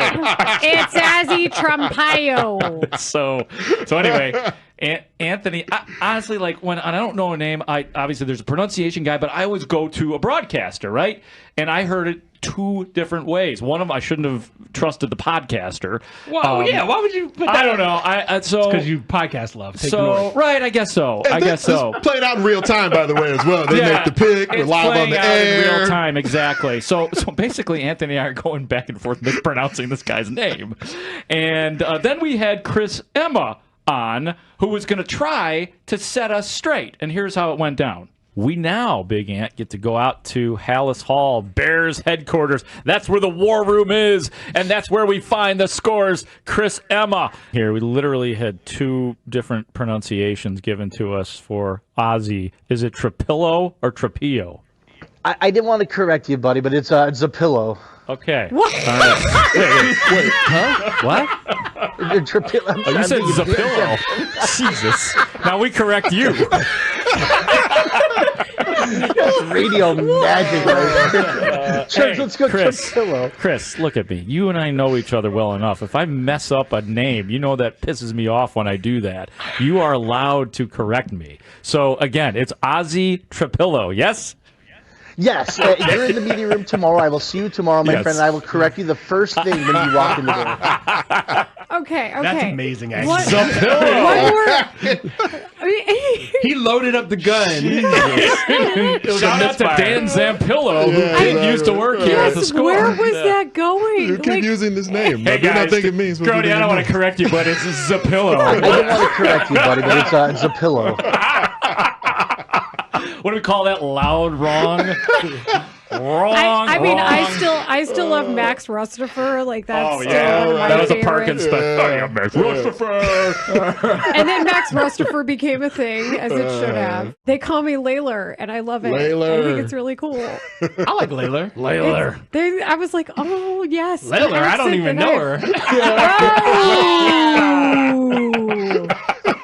Are we still on the air after that? Is this thing on? I'll tell you, man, it's the big ant factor. That's what I bring out of people. It's a foursome now. Earlier, Ant, we were talking about our relationship. Ant has taken his headphones off. Yeah. He's taken the jack out of the headphone Can't jack. take the heat on this show, man. Ant is already packing up. This is what we're bringing. He We're just left drove with the all the throuple. way from the suburbs for this, and that has ended Ant Heron's time on the show. I'm going back to my safe life in the burbs. Well, we're excited for you because that's got to be a thrill knowing that your jersey is going to be you're up in the rafters and that everyone's going to be able to look up and see your name on the back of it. What does it mean to you to get your jersey retired? It's surreal. Still running. It's surreal, but at the same time, knowing that I put in the work and listen to the OGs, all the teammates, my old coaches, everybody that gave me knowledge, I made a way to implement that into my game, and I took advantage of it. So thank you. It's for all of us. So you found out a year ago, and we remember the surprise at the time, and you were moved emotionally. So you've had about a year to process all of those emotions and, frankly, to put your own career in perspective. We have seen you grow up in Chicago, and everyone has appreciated the journey. But as you put that into perspective, how would you articulate what you have accomplished and what this represents? I think whenever I look at all the players that did retire or got their jerseys in the Raptors or even won championships, they feel like they gave their all, and people respected that. And I feel like it's very similar to this, where we didn't win a championship, but, man, I have no regrets. I feel like I give my all. I feel like I squeezed or maxed out on my body when I was on the court, and I did all I could do. I'm just curious, Derek. In retrospect now, as you look back on your career, famously, there was all are invited. Host of Fox Sports 1's First Thing First. I think that Caleb as a top 10 quarterback is projection on some level. And, I also love the eye test. The 90-second highlight tape, the 4-minute highlight tape of Caleb Williams is arguably as impressive as any player in football. The Bears, plenty of reason to doubt them. Caleb Williams, no. Former host of 670 The Score before he abandoned us. It's a Caleb Williams custom, baby. Jersey number 1 is going to the Raptors. You guys made it seem like as Chicago Bears fans, we had our guy, Danny Parkins, all these guys. Danny Parkins on 104.3 The Score. Wait. We are joined by Danny Parkins every week. Check him out on the newly expanded First Things First OT from 4 to 5 p.m. on Fox Sports 1. Danny joins us on Twitch, twitch.tv/The Score Chicago, and our hotline. Danny, how are you today? I'm great, Layla. Marshall, how are you guys? You know what? We are reveling. Oh, I'm sorry. I can't speak for Layla. I am reveling in the fact that Chicago right now is having a moment, and the Cubs, the White Sox are doing their thing. Caleb Wilson has made me a very happy basketball watcher over the last few days. Things are good, Danny. How are you? They're great. Yeah, I mean, listen, I can't complain. Don't let your happiness be tied up in your sports, though, Marshall. You know what I mean? You got to have fulfilling things outside of sports. I do. Yes. I do, but I'm just saying it makes my work portion that much of a lighter lift, if that makes sense. No, that's the Caleb Wilson stuff is really cool. It's really exciting. And yeah, it's just summer league, whatever. Those qualifiers are fine. But if he would hit 7 out of 11 threes in a pickup game or a practice session, I'd be pumped about it. So I don't care that came in summer league. 7 threes in his North Carolina career, 7 threes in the opener. And all of these kids are so mature. Like, Yaxel Lindeborg is saying all of the right things. Darren Peterson is saying all the right things. AJ DeBounce is saying all the right things. But like when Caleb Wilson is talking about wanting to play, no one wants it more than him. He took 2,000 jumpers a day. Like, it's just, it seems like he's got it off the court and on the court, and it's wildly, wildly exciting. And Danny, I think the thing is it doesn't seem disingenuous. This doesn't seem like a kid who's really following his script well. And I don't think Hubert Davis would be there to support him in these ways and be able to speak on him, given he's no longer the head coach at North Carolina, unless he was coming from a very truthful and genuine place. Yeah, you know, it's always hard to judge like sincerity, and we don't ever really know these people, but if first impressions matter, his first impression is as good as it could possibly be. And, you know, I love ceilings and comps, and you get out over your skis and all of that. Like, ahead of the draft, I talked about like a player like an Amari Stoudemire who was really powerful and explosive and would dunk on people. And like the idea of a guy who, as the game becomes more spread out and free flowing, someone who could kind of slash and jump and run and dunk, you know, could be a really impactful player in the modern NBA. Kind of like how Zion Williamson is a really impactful player when he plays, because like everyone else is shooting threes and spacing the floor and he's crashing to the rim and dunking.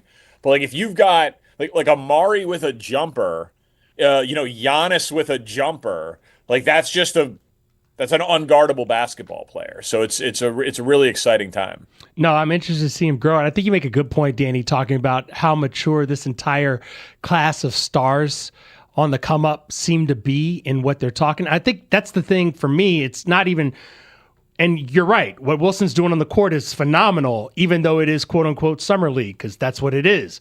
But what he's saying and the way he's saying it, he's just as smooth off the court as he is on the court. And I think that gives me just as much hope as anything that the Bulls have something here.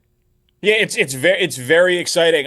The only thing is like I try not to grade press conferences. I would do that less than a lot, like when I was at the Score. Like we listen, we try to glean something, but we also have to realize like that they're selling us something, right? It's not necessarily instructive. Like Darren Peterson, there was some like, is he going to be happy in Utah? He didn't work out for the Jazz. He only worked out for Washington. That was a weird year at Kansas. The story for Darren Peterson since he's been to Utah is after every game, he has watched every play with Will Hardy, their head coach. He has been talking with Keontae George, his backcourt mate, to get pointers on his game. His first summer league game, he had like 2 assists. They were like, hey, remember, we're going to be putting the ball in your hands. You got to be more of a facilitator. His second game, he had 12 assists. He's talking about how fortunate he feels to be in Utah and grow with the young core and how he's getting to know his teammates and how he has to start at the bottom. So like Darren Peterson is saying all of the right things too. And there's a bunch of examples of that. So I just think what's impressive about it is that maybe 10, 15, 20 years ago, Caleb Wilson as a 19-year-old going to the big market, talking like this, Marshall, it would feel like it's an outlier. And now, because of media training, these guys are pro athletes and big business for years before they even make it to the NBA. It seems like almost all of the guys operate in that space. Yeah, I would agree with that. It's become a best practice. And there have been many times where we try to make it the National Talking League or the National Talking Association, and yet still matters how they're actually playing the game. But it sure seems like at least he's gotten off to a good start. Yeah, he does, and Dalen Swain does not. Right? Like Swain does not. So you don't want to overreact in one way or the other, but you know, they drafted Caleb Wilson to hopefully be the core of this rebuild, right? Like he's supposed to be better than Mathis. Like he's supposed to be the foundational piece. And, you know, so far, so good. We're talking to Danny Parkins here on Rahimi Harris and Grote. You can check out Danny on Fox Sports 1, the extended version of First Things First from 4 to 5 p.m. today. And Danny, I know since you're a loyal Fox Sports 1 employee, you've been involved. We had a lot of soccer talk with you the last time we had you on talking about Team USA. This is a very chalky semifinals that we just had with Spain advancing over France. Who you got in the England-Argentina game? Yeah, it's a chalky Final Four, but we've never had the top 4 seeds make it to the Final Four in the World Cup, so it's a pretty historically great tournament that continues. And yes, I guess I'm a little bit of a company man for saying it, but I think the ratings bear that out. And the Golden Boot watch bears it out. It's like, oh, if you could draw up the tournament beforehand, be like, I want Spain, France, England, and Argentina, and I want Erling Haaland, Kylian Mbappe, Lionel Messi, Harry Kane, and Jude Bellingham to lead the tournament in goals. It's like, that's pretty good. And so that's exactly what we've gotten with this tournament. Spain was a small upset over France, right? The best defense beat the best offense. And today, I like England over Argentina. I picked Argentina to beat England before the tournament started, but I would switch my pick now if that was allowed, and it is because I gambled and I bet on England. I think that Argentina, it's kind of a miracle that they're here. And there is something to, they've got the best player in Messi, they're the defending champs, and like knowing how to win, but needed extra time and a goal in like the 112th minute to beat Cape Verde, a country of 500,000 people. We're down 2-0 to Egypt and needed a late goal in order to beat Egypt. And then the Switzerland game in the quarters, I thought they were going to lose. Like, I thought that Switzerland was controlling the vast majority of that game until the double yellow card that turned into the very controversial red. And they only took the lead and then extended the lead once they were playing with a man up. So I feel like Argentina has been very fortunate to be here. Messi has been breathtaking. Leading the tournament in goals at 39 years old is absurd. So I'm sure Messi will have a signature moment. 205 international matches, by the way, for Messi. And he has never once played England. I love like the geopolitical stuff that comes into these World Cup games. Like England and Argentina low-key hate each other. Falklands War, 1982 history, been reading up on it. 1966 World Cup, the theft of the century, England, Argentina. 1986 World Cup, the goal of the century, hand of God goal with Maradona, England, Argentina. David Beckham's red card, 1998 World Cup, England, Argentina. They met again in the 2002 World Cup. So like these countries have like real like geopolitical history and World Cup history. But Messi in 2005 was supposed to play against them, but he was 18 years old and he had been suspended because of a red card. So Messi's never played against England. Should be a fascinating match. These fan bases truly hate each other, and I can't wait to watch it.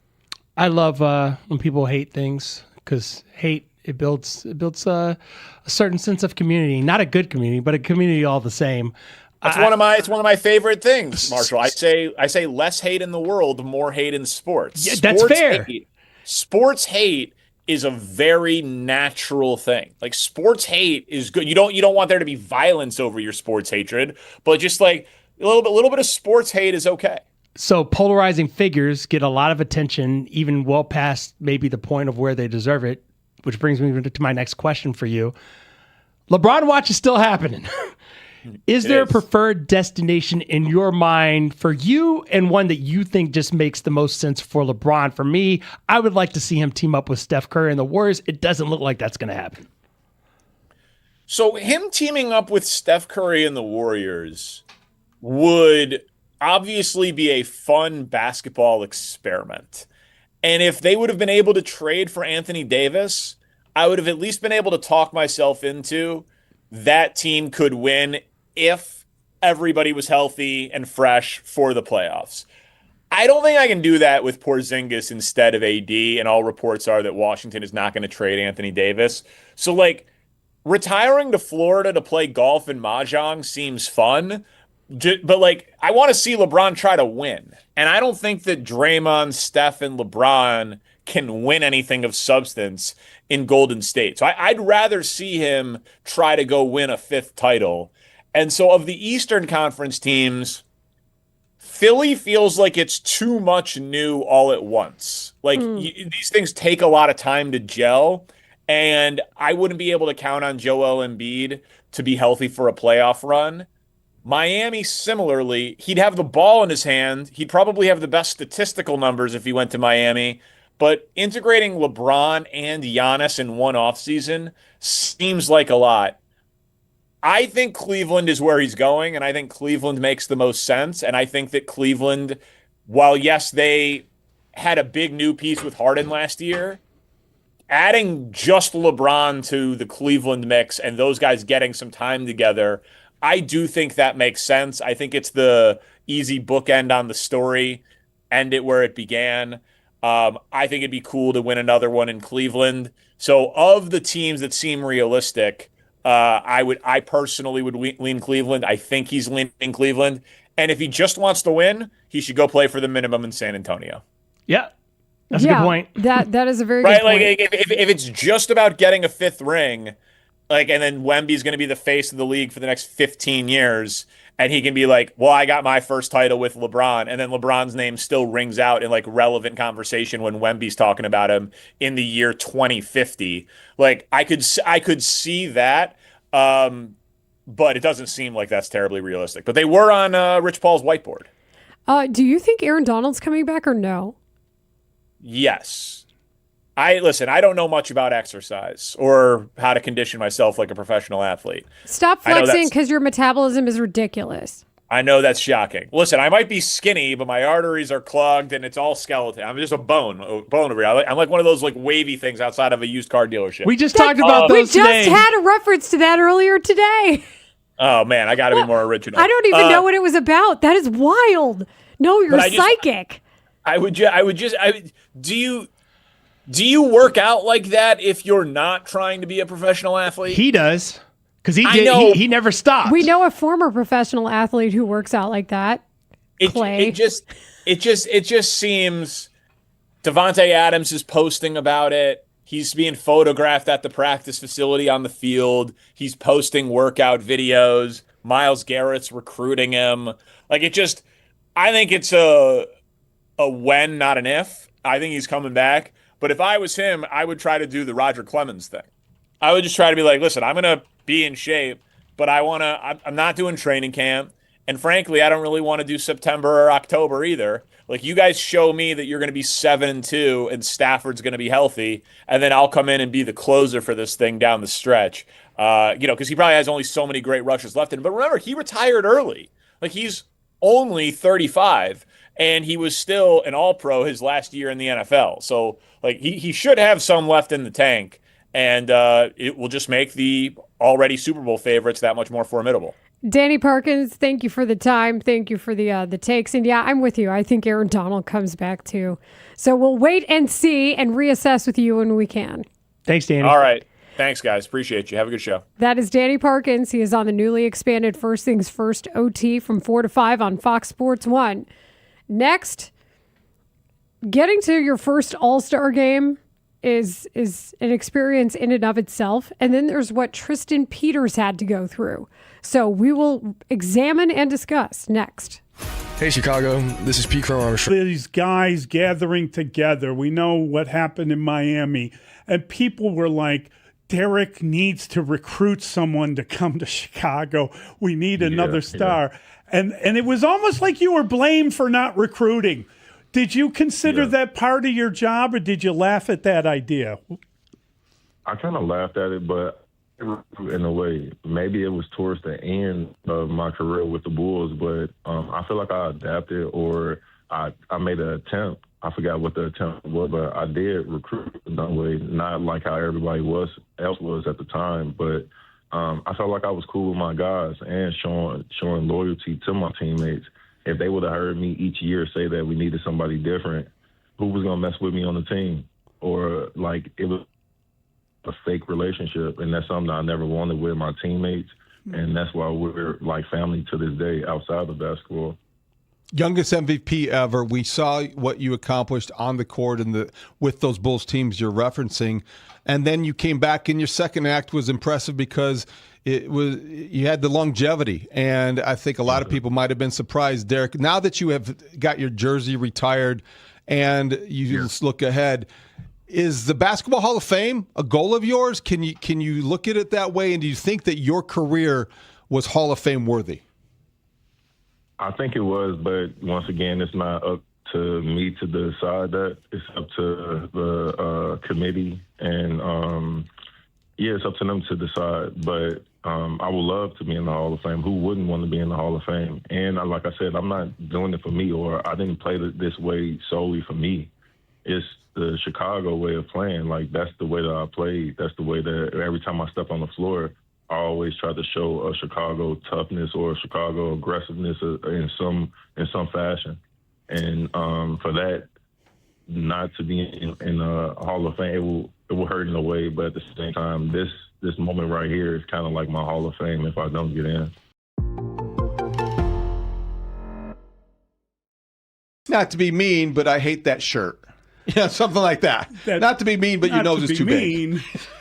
Something like that. I don't think I've ever gone that. Okay. Not to be mean. Mully. But whenever you say that, I'm always expecting, like, here comes the hammer. Here comes but that guy doesn't belong in the major leagues. Yeah, right. That's the kind of thing. You know who does belong is Mark Grote. Grote time! Can't believe it! I love Zuzu's pedals. Big fan of Zuzu's pedals. Always have loved them. What's up? That's a recording of me imitating Baby T. And Baby T playing it. No, Fryer played it. Morning, Mark. And, morning, Moon. Morning, Sunshine. Morning, Prudential Building. Morning, Car. Layla Rahimi in the building. In Morning, the house, in the studio. Wait, should I do the imitation of you imitating me? Do that. Whatever, the Bears suck. Whatever. Nobody has conquered the Layla impersonation yet. No, we just do. We just do a higher pitch. When I heard that you were working on one, I was like, I bet it's going to sound a little like Mickey or Minnie Mouse, and then it did. Yeah. Well, I didn't want that. So Technically, that's why both. No, why not? I mean, it's just an okay impersonation. So that's I stand by it, but it's just okay. If you don't get a Grote impersonation, are you even here? No. And I do that too, by the way. I did the not to be a jerk thing yesterday when I was looking up baseball savant stats, but I was kind of a jerk about it. But if pointing out unfortunate information is a jerk, then guess what? We're all jerks. It's the same thing as when people say it goes without saying that. Yes. Well, if it goes without saying, why must you say? Don't say it. Zip it. Zip it. Yeah. I think there are times where people say things to soften, and Yes. in journalism we are taught to not do that because those are words that we need for other brevity, other Layla. space. Brevity. Yeah. It's totally underrated. Dave Feldman. I don't have it. Dave I'm Feldman sorry. was the great horse racing writer at the Sun Times. I love when you talk about And Dave Feldman. whenever two or more ex-Sun Times guys get together, they talk about Dave Feldman because the stories were unbelievable. I know. But his line was always, he would say, "Don't get me wrong, I like the guy," and then whoom, Boom. here it comes. And boom. I mean, wham. I love that one. Oh my God, you are wearing a Detroit Lions t-shirt Yes, today. Get it out of here. Thank you. Are people moronic? Thank you. I thought it was a Chicago Lions shirt. Has anyone been to Chicago? Mully's civic pride and Chicago card was compromised for a moment. And Mully's like, no, it's the quarterback. Sit right here. Because we're here for a good time. We are here for a good time. We're fun. We're funny. We're serious sometimes. Sometimes we cry. Sometimes we laugh. Like, this is perfect. If you want a high chance of a drink spilled all over the studio, we are definitely your people. Middays 10 to 2. Maybe we're the show for you. On 104.3 The Score. This is Rahimi Harrison Grote on 104.3 The Score, and we've talked a lot about all of the scenes from the All-Star Game, whether it was the introductions, whether it was some of the in-game performances, whether it was actual performances by the athletes themselves. It's been a meaningful All-Star break, more so than most for us in the past years because of all the connections to Chicago.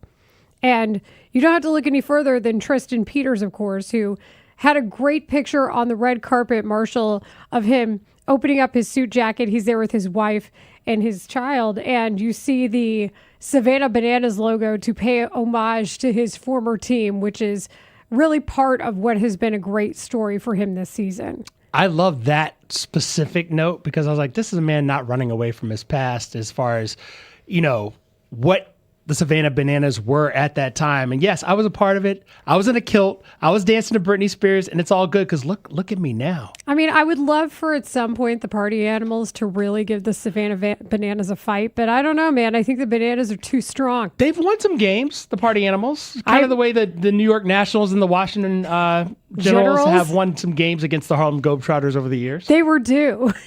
Yeah, they're always due. Definitely more of a Bananas girl than a Party Animals girl.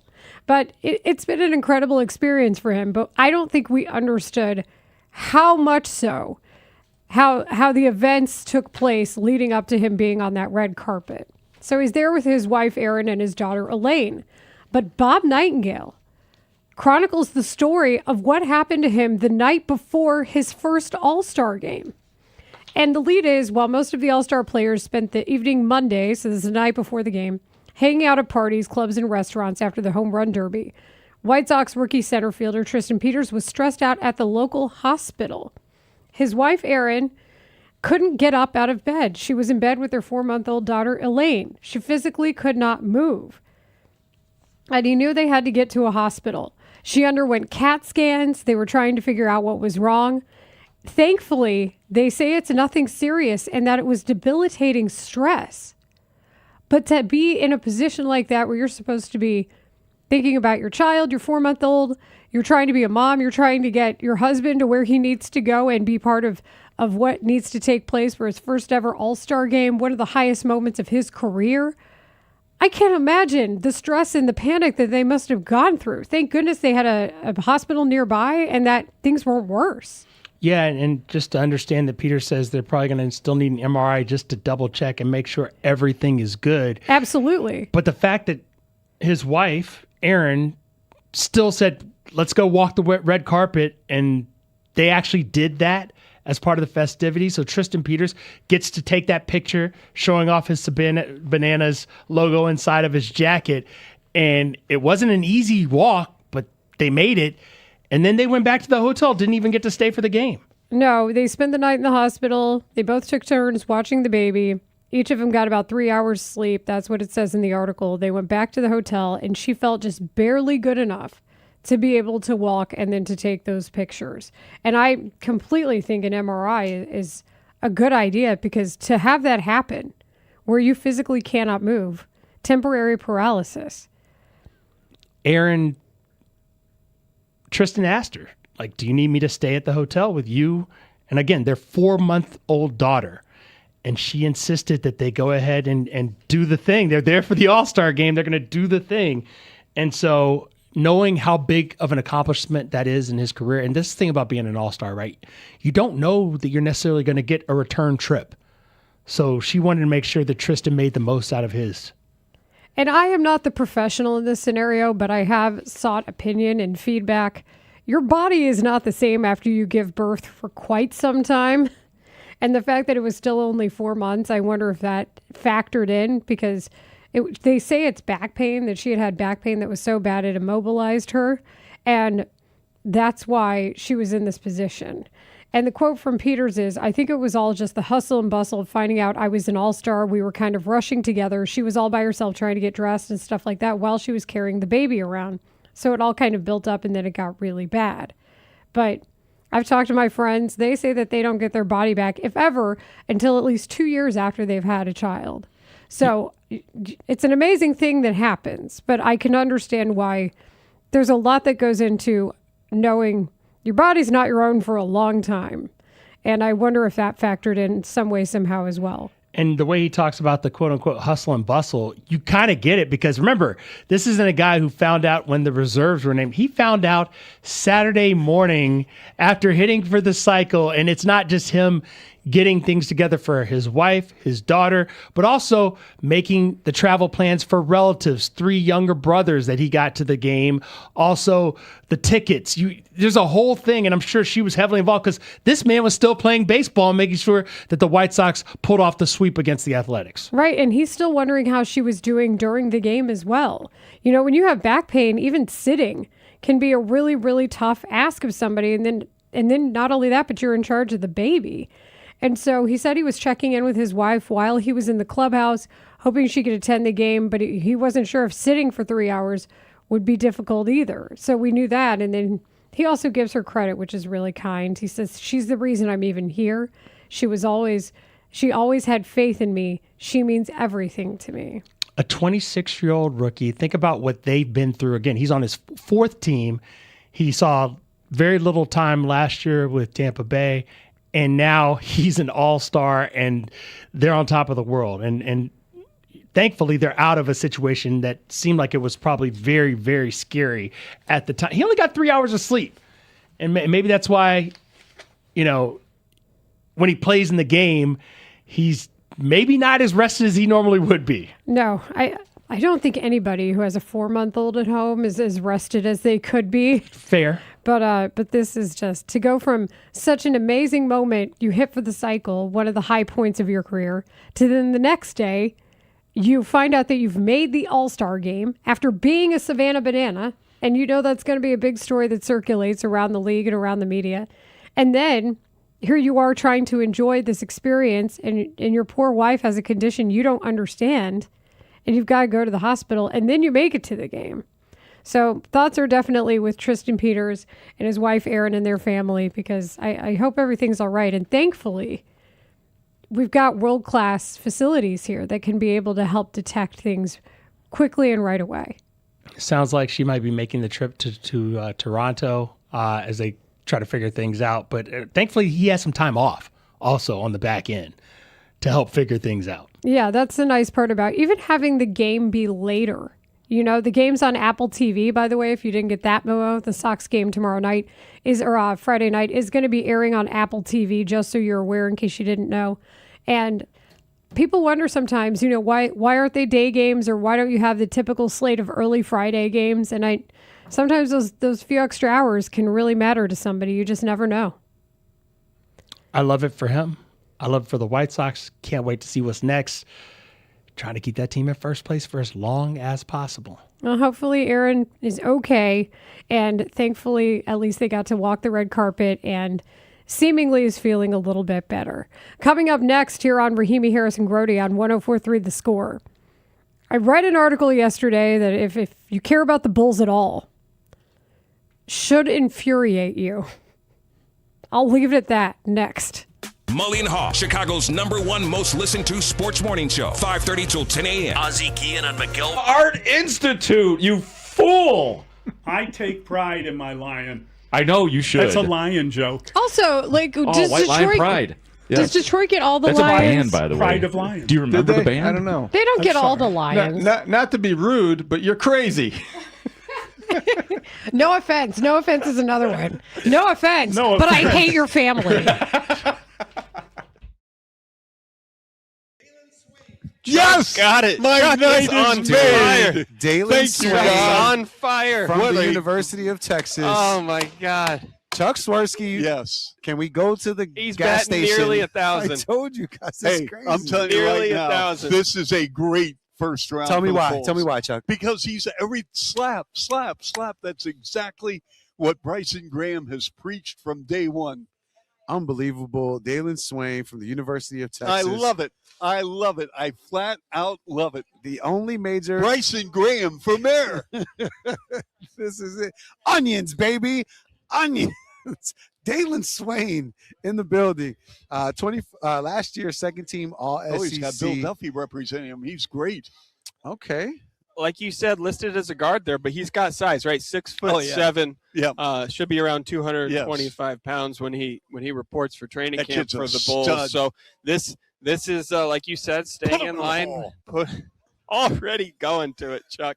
Absolutely love it. Played at Texas last year, Yes, obviously, he but did. he played at Xavier Yep. prior to that. There were some inconsistencies at time at Texas with his defense, but he was better at Xavier, and I think Longhorns had a little bit tougher year maybe than they expected last year and such. So really, really good rebounder for his position as well in that. So that gives the Bulls optionality there just as they fill out their roster. Don't know his exact role yet, but certainly a guy who should play on the wing for years to come. 100%. They said best player available. That's what Bryson Graham said. So certainly that's what he feels about 6'6", 211 pounds. A key point for Dalen Swain is that He's about a 30% three-point shooter for his college career. He needs to improve on that, but he did get up to 34, a little over 34% last year at Texas. So there was the improvement right there last year, which and you love to see. And he's shooting 54% from the field, and if you're shooting 33% from the three-point line, you know you can get to the cup and finish around the rim. Yes, you can. And that's his calling card, yeah, right? He's so a slasher. The Bulls got two guys here, question marks on their three-point shot, but who are renowned at the college level for attacking the rim. Well, right? So that's an interesting dynamic that they're adding there and what they prioritize. It also lets you know, obviously, that both Bryson Graham and Tiago Splitter have complete faith in the coaching staff that they're about to put together, right? Saying, I know I can help this guy with his shooting. I just need him to have the other intangibles that are available to you. He's averaging over 7 rebounds a game in college basketball. So not only are you getting the scoring with him averaging over 17, but you're also getting the the rebounds, averaging over 3.5 assists a game. So someone that can fill up the a versatile guy that can fill up the stat sheet. But Cody, are you surprised it's not a guy like LeBaron Philon? I mean, there's still guys that are being passed up to take a guy that Chuck so beautifully called in Dalen Swain. I don't know that I'm surprised in that sense, because size does matter to this new Bulls front office, and Philon's a smaller guard. So it is a question of obviously what they wanted to prioritize in that instance. And it's hard, right? Like 15, nothing really surprised me because there were so many options on the board. If they would have had someone with the second round grade or something, but Dalen Swain was by pretty much all projections mid-first round at some point, maybe slightly out of the lottery a little bit, like he just went right here. So it seems like a good start for the Bulls to this new era. Certainly a couple of second round picks as well, but these are two guys that they should get big minutes next year right away, because Swain's been in college 3 years. Like, he's ready to come in and start playing. Yeah, I wanted to do some reporting around Caleb Wilson because I think he's a super talented prospect who also has some very real holes in his game. So I wanted to get, a look at what he's like as a person, not just a player. And everyone I talk to around Caleb Wilson believes he's the type of guy who has the right mentality to improve his weaknesses and the curiosity to continue to get better. I talked to his high school coach, Mario Mays, down at Holy Innocents High School in Atlanta, and he told me that Caleb logged by far the most hours on their data watching platform, Huddle, 3 times more than anyone else in the program, to just study his opponents and study his own film to see where he needed to get better. I talked to Sean May, who told me how Caleb became a leader at North Carolina as a freshman, despite being one of the youngest players on the team. And I just became more convinced that, he's someone who has a little bit of boom or bust potential, I think, especially compared to the other top 3 prospects in this class. But he has the right mentality and he has the drive to become the best player he can be. So I think that, the Bulls will have a player who has the highest potential. I mean, the Chicago Bulls has been over the last, 5 to 6 years or maybe even longer, the Sacramento Kings of the Eastern Conference. That is Kendrick Perkins taking a swipe that I feel like the Bulls have earned, courtesy of ESPN. And Perk says a lot of wild stuff. Layla, I'm just here for the usher. USHER RAYMOND. This is Rahimi Harrison Grote on 104.3 The Score. HERRAYMOND. Now tell me what you want to do. See, you got it. Somewhere in there is a Jodeci reference. Like Jodeci, yeah. And the reason that I felt like Let It Burn was appropriate was because if you read the story Jamal Collier wrote that came out yesterday, the headline is Inside the Hopeful Resurrection of the Chicago Bulls and What's Next. Now listen, he led with the hope. But after I read, absorbed, had a theory proven when I looked at the drafting process as to the decision made to get Patrick Williams, who I maintain this is not his fault. He seems like a very wonderful person who handles this all with grace and class, and he deserves all of that. But the fact of the matter is that they could have drafted and wanted to draft Tyrese Halliburton. Layla, I feel like you feel some type of way about this. That they wanted to draft Hallie. And that not only did Arturas Karnisovas and Mark Eversley double down on their decision to go against the thought of many people in the building to take Halliburton, They decided to not do that and insist on Patrick Williams because his hand size was similar to Kawhi Leonard. And then they doubled down by giving him the contract. My favorite part about that, let it burn. In the whole article, my favorite line in the article. Let me actually just go up to. I can read it to you because it's not that they drafted him, because every team, every organization in any sport has bad draft picks. It's absolutely true. Even the best ones. I mean, think about what the 49ers had happen with Trey Lance. You can't hit you can't bat 1,000. You can't hit on 100.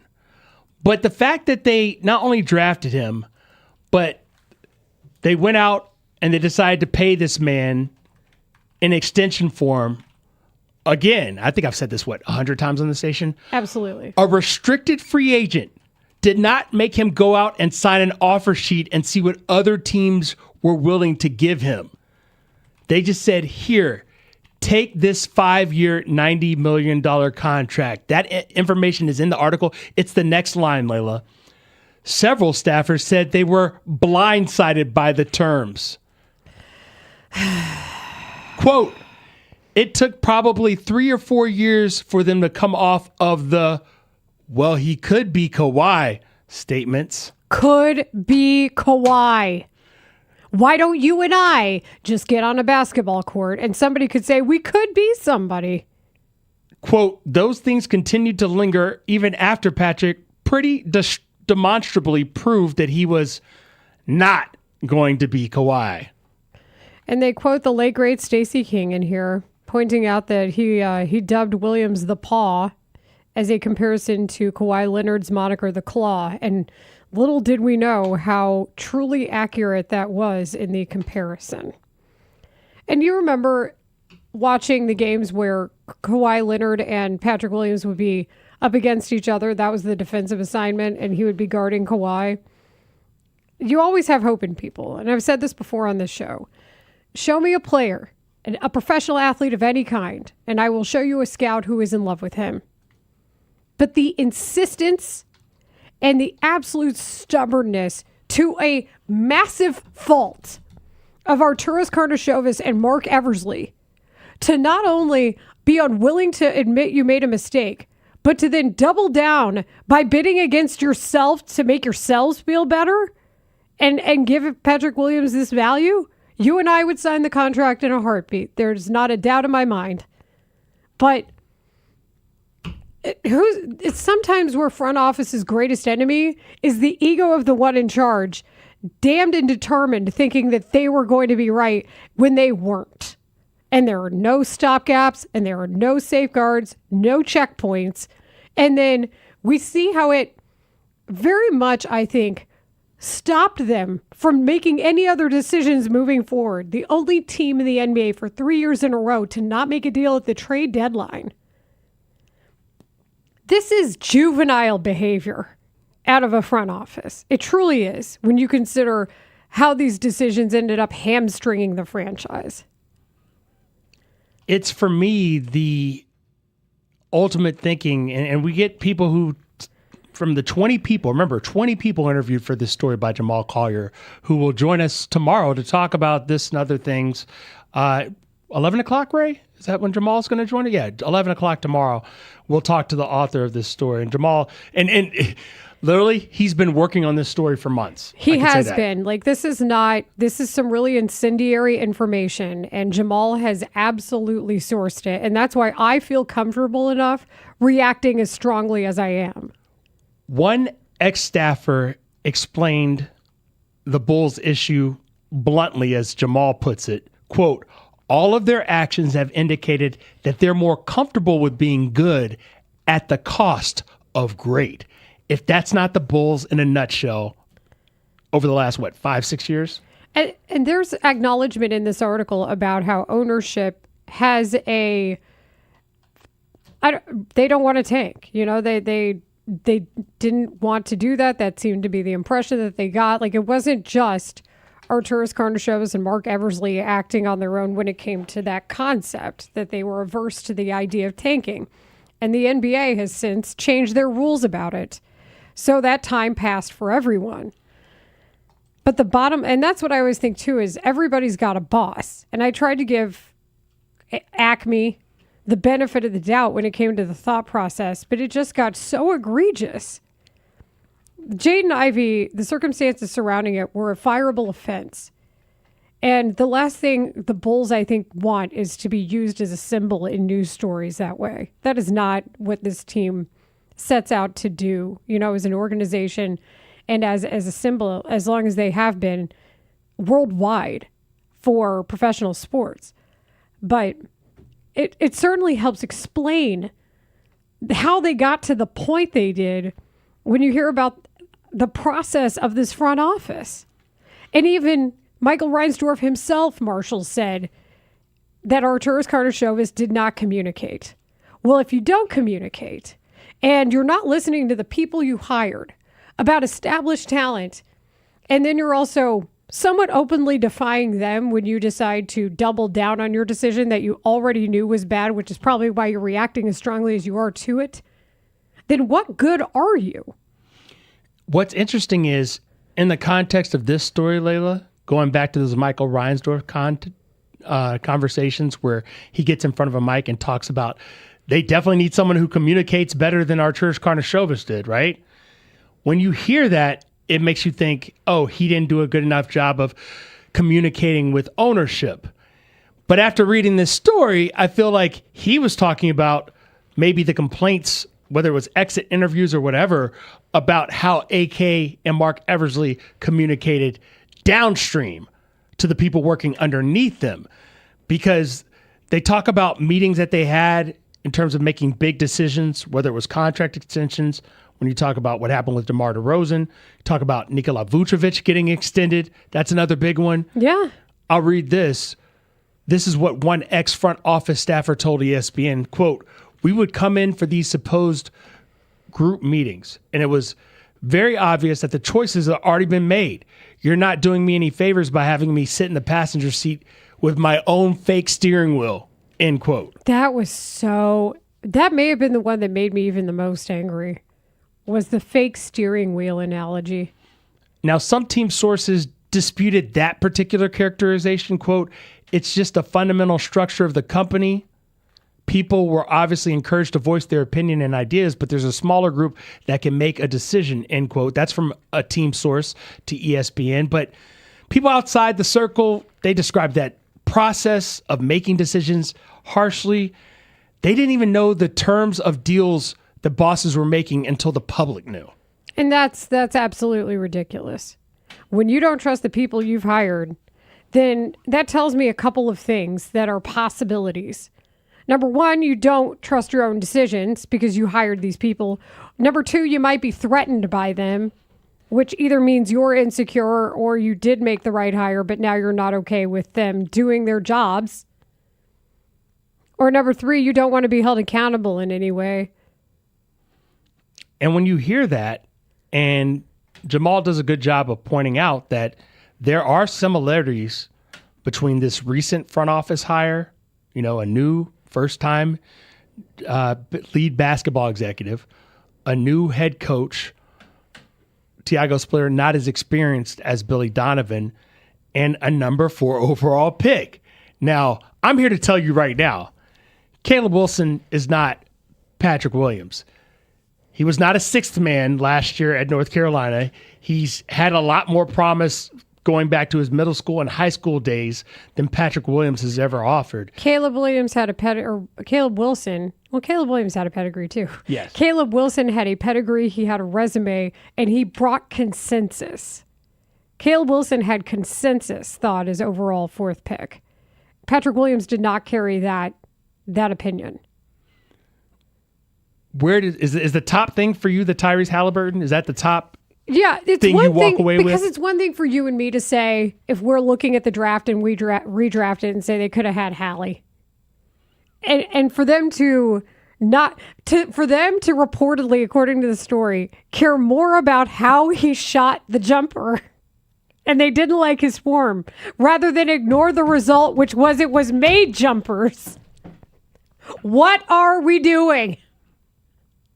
What and for them to, I don't know how you watched the NBA Finals last year and see Halliburton absolutely carry his team and will his team to a Game 7 to the point where his body broke and say, this man is absolutely valuable. I don't think he's underrated. I didn't think he was underrated when the original survey came out with him getting more votes than not. He ended up coming away as the most overrated player in the survey by The Athletic, but we know it wasn't a very big vote amount to begin with. But I don't know how you watch that and look at that and say, you're going to pass up on him to try to show off that you're the smartest guys in the room. And then you're so determined to be the smartest men in the room that you then sign Patrick Williams to 5-90. The 5-90, I'll never get over. We'll that. show you. We'll do this. He could still be Kawhi.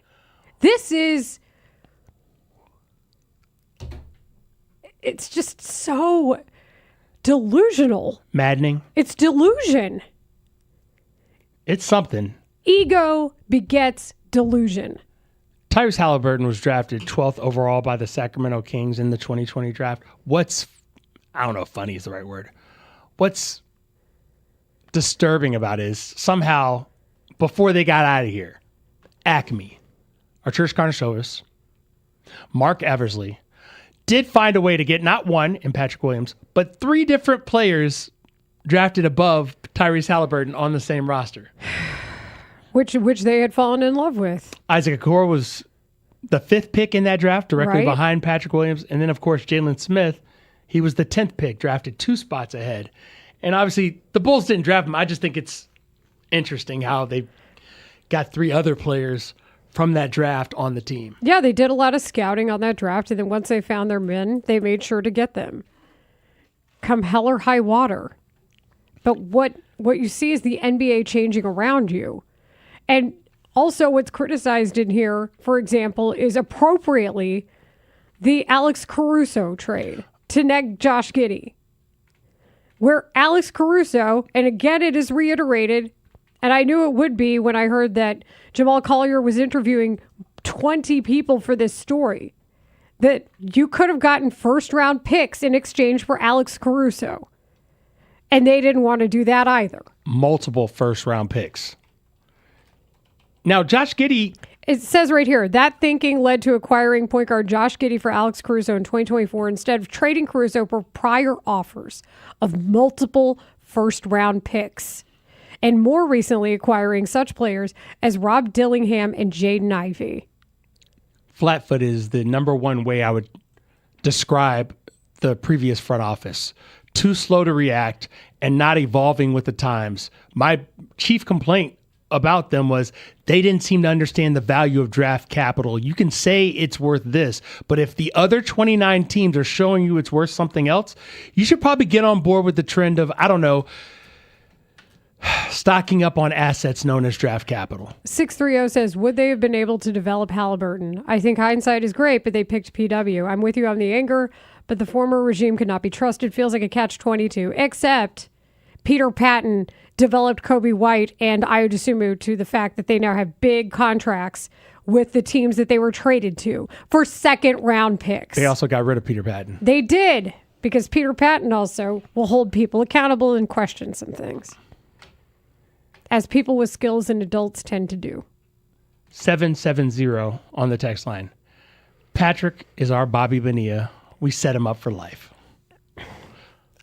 You and I would have all signed that contract. Yeah, but I don't think that's a knock on Patrick Williams. That's just the Bulls giving away money that could have been sent other places in other directions. If you're so confident about your thought, then why don't you tell other people? We do it every day. Yeah. You're that confident. It's just, I'm glad the Bulls are changing direction. And I do like the hiring of Bryson Graham. And I liked the hiring at the time of Arturas Karnisovas and Mark Eversley. But we saw how things changed. And I wanted to give them the benefit of the doubt. But they didn't deserve it. It's unfortunate. And again, we'll have Jamal Collier on to talk about this article and give us some understanding as to how he got all this information together and put out the final product, which you can go see on ESPN.com right now. It's a warning, I think, because we know about history. You should know about what happened if you're a basketball fan, a Bulls fan, if you're just a sports fan, because you don't want to see this repeated with the next regime. And we already have some questionable decisions, whether it's the second round picks. Yeah, and he cites that in the article. Yeah, so like people ask me, well, what's going to be different about the Bulls this time? I was like, well, hopefully Caleb Wilson is what's different. And guess what happens when one of your starting five is different and a game changer in the NBA? Your whole fortune changes. Bingo. So one player can make a massive difference on a team. We're not doing this 815. Patrick Williams is the Bears or Bulls motivated Dio. We're not doing that. I'm not putting that on Patrick Williams. No. Io the Dangbo. We have established Patrick Williams is not the claw, the paw. He's a big gnaw. Could be Kawhi. Yeah, I mean, I could go get a Kawhi mask at off Amazon and get a Clippers or Raptors, wherever he's going to play next season. I'm 5'3", jersey. and at one point I had a vertical. Could I be AI? I would go throwback. I would get a Spurs jersey and be Finals MVP Kawhi Leonard from the first time he won the MVP of the Finals. That's what I would do. Could be Kawhi. I could be Kawhi for a day. 5 years and $90 million. I'm going to get giant Could be Kawhi. mascot hands to wear around because then my hands are the size of Kawhi's hands. Now I got to work on the laugh. I'm not going to lie. That's going to take some time. It still doesn't make any sense. The laugh. That's just him, man. Good for Kawhi, although Kawhi trade isn't even official yet, right? Weren't we talking about that yesterday? Kawhi is in purgatory. He is in limbo. He is between things. Is he in the transfer portal? And more things keep coming out about this this endorsement deal in which he got paid and did not want to do any work for it. The details are out there. And what's funny is on its face, you're like, well, he's a pro. That's allowed. But it's just the way it was orchestrated and accounted that makes it shady. That's the part. It's very much college football, old school. Hey, we're going to pay you $500 a week to make sure no one steals this cinder block that's nailed down into the ground. Like, you know what I'm saying? Like, no one steals this fire hydrant. Cinder block garter. Coming up next here on Rahimi, Harris, and Grote, we are excited to bring on our next guest, 7-time Emmy Award-winning sports journalist Alana Rizzo. She works with Foul Territory. She was at the All-Star festivities. So we'll get her thoughts on, she'll probably say Cody Bellinger should have been MVP. I have a feeling knowing Alana, but we'll talk to her about it next. Cubs fans, Saturday at 10 a.m. Someone who could one day become the star they really need to level this thing up. What fits in the bust category for him? Yeah, well, I think a couple things. One, he doesn't shoot threes at all. That's a pretty tough thing for a modern NBA forward to have to deal with. He's also 211 pounds, so he really plays a power-based game. He plays like he's a center, but he's going to be severely underweight for an NBA power forward, let alone an NBA center.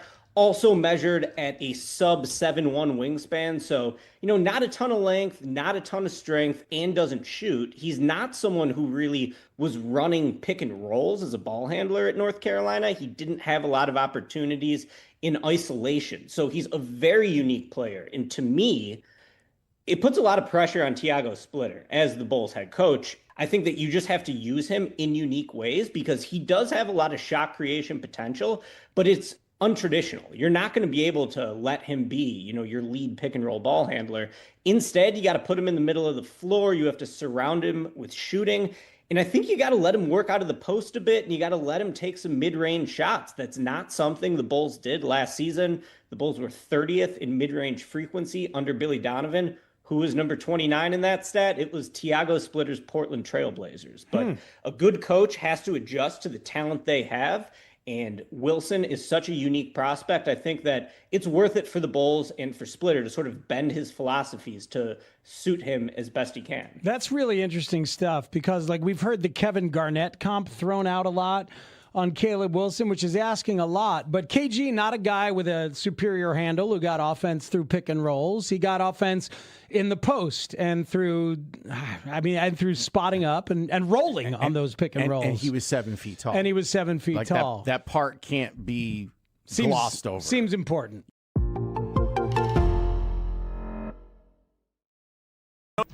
For prostate cancer, unveiling a new way to test for it without having to, Was that where they're showing the butt close-ups? Yes. The butt's clenching, Yes. literally, right? It Clenching starts out butts. with like a bunch of tight ends. Like you had. I don't know what we need that for, that audio, but we need to get it.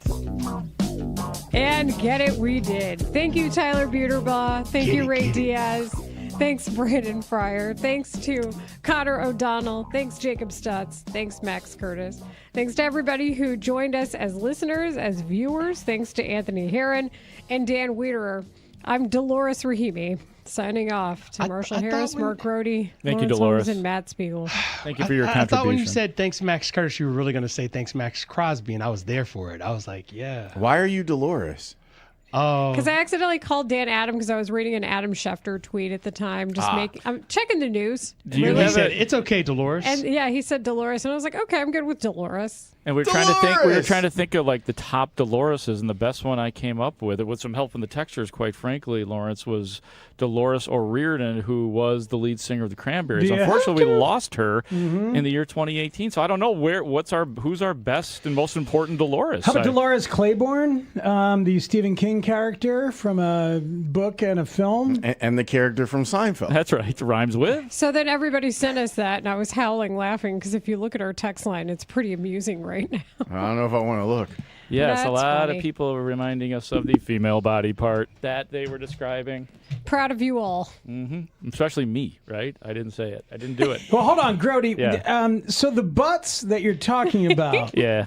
they were not clenching, they were unclenching. You're right. I mean, I this thought about is- that. I used the wrong word. This is the entire point of the commercial. You say that, Speaks, but it's okay to think that because to get clenched or to get unclenched, you have to be clenched. And at the beginning of the commercial, they were all already relaxed tight ends. Well, yeah, but at the end, they show the butts unclenching because You're the right. relaxed tight end is the entire bit of the joke. Relax your ass. Yes, Right. relax Bit your of the tight joke, end. You or the are butt correct. of the joke. My God, You're like, right. has advertising taught you nothing, Mark? To declench. You're right. I now know to Wait, declench. declench? I thought it was unclench. Unclench. Is declench even a word? Either way, Unclench. they got me. Unclench. I laughed when Vernon Reclench. Davis was painting. When I saw, like, they went to the lengths to go get Vernon Davis and have him painting. I'm like, you win. You win. All tight ends Wait till are you get me, relaxed. and wait until I get you in my clenches. I Especially can't seen as believe what- that they got away with the William Shatner stuff. I can't believe that wasn't an FCC fine. I think I missed that one. Yeah, me too. Yeah, they shortened his name to the first syllable, and that's all he was calling himself. And I'm like, I don't think you can. I think you can. It's the past They ran it tense. by somebody. It's I wouldn't. It's the past tense. I truly wouldn't. I understand. But how about the one time when I'll tell you this. This is unrelated that I'm thinking of it, but one time Eddie O at Olchek referred to a high heavy shart that had it wasn't a shot. He accidentally called it a high heavy shart on a hockey floor. And that it's unrelated to anything, but that can be said. I'm gonna let you hold on to that one, Speaks. I'm right here. I got you. See, look, anybody hit a button over there? Mitch is on vacation. We're safe. Oh, did you hit a button? I did. Damn you, Ray. He brings the button with him, by the way, on vacation. Mitch has got a scaredy cat. big red button on the beach. You are a scaredy cat. Ray, that is the proper move. No, it is not. Notice Yes, how it we is. used to play Eddie O saying it because he said it. You guys bleeped me for saying words that I could say on cable. I don't remember that. It was the Reddit users who broke the Quintana trade. it was Right. That's right. I didn't bleep you. Don't look at me. I would never bleep anything. You all had to score. Was the word wet in it? No. No. No. But Katy Perry Wait, yes, was. it was. Apparently, that was the issue. Dan explained it to me, but I don't remember why it happened. It's the possessive. Holmes Derby, and congratulations on the great year that you've had so far. You're healthy, off the IL. What do you hope to accomplish in the second half? I mean, as a team, we're in a very good, healthy condition right now. So we're just going to try and be better and then hope for the World Series. Do you guys like the fact that you're kind of an underdog? Nobody gave the Chicago White Sox much credit, but look at where you are. We don't really think that we're really underdogs. I think we can prove the other teams that we're up there, and then we just have to prove ourselves, and that's pretty much it. That is Alana Rizzo, our next guest, talking to Munetaka Murakami and his interpreter, Kenzo Yagi, here on 104.3 The Score. Now we bring in Alana, kind enough to join us after covering the All-Star festivities. 7-time Emmy Award-winning sports journalist, Foul Territory contributor, regularly appearing on Dodgers Territory and Fair Territory with Ken Rosenthal. She is at Alana Rizzo on X. Alana, how are you today? I'm good. Layla, great to see you. Marshall, nice to meet you. How you guys doing? Oh, we're good. We are having a good time trying to enjoy the All-Star break, kind of reminisce on the first half, but get excited and ready for the second half, which I guess for some teams already started with this Brewers deal. They're getting all the starting pitching, apparently, not waiting for the trade deadline to get any closer. How are you, Alana? Tell me about your experience. It was a lot of fun. It's always a good time to be at the All-Star game. I mean, it is a busy time, right? It's funny. Somebody was joking that the best players in the game have to play an extra day, an extra game, and the guys that aren't the best players in the game are on vacation. It doesn't seem fair, but it's a blast. It's great to be among the game's best, and not only in terms of players, but obviously all of the journalists that descend upon the All-Star City. Philadelphia was a great host. They did a phenomenal job. I thought Fox Sports and MLB on Fox did a great job with the pregame ceremonies and the broadcasts, and it was a lot of fun. It was great to see and a pleasure to be a part of it. Well, and I know I'll just get it out of the way now. I made the case for Miguel Vargas, who hit the game's home run, the one with the extra bases, that he should have been the MVP. I know Cody Bellinger was ultimately the game's MVP, and I was like, a lot will probably say that Belly should have been the MVP, but we want to ask you to get your opinion. Well, the only reason I think Belly is the MVP is because the 2-run single is all of the offense that the American League needed, apparently. So that's why I'm going to go ahead and say that Belly is the MVP in that respect, only because Miguel Vargas with the home run and giving him, I think it was a 4-0 lead at that time. It didn't factor necessarily into the decision of the game. But what I think we need to talk about more so, Layla, is the fact that Miguel Vargas was like such a sad puppy 3 years ago, when the Los Angeles Dodgers traded him away. And I think obviously everybody knows about the, him sitting in the dugout when they were playing the Athletics, and he looked so sad. It looked like he, had just lost his dog.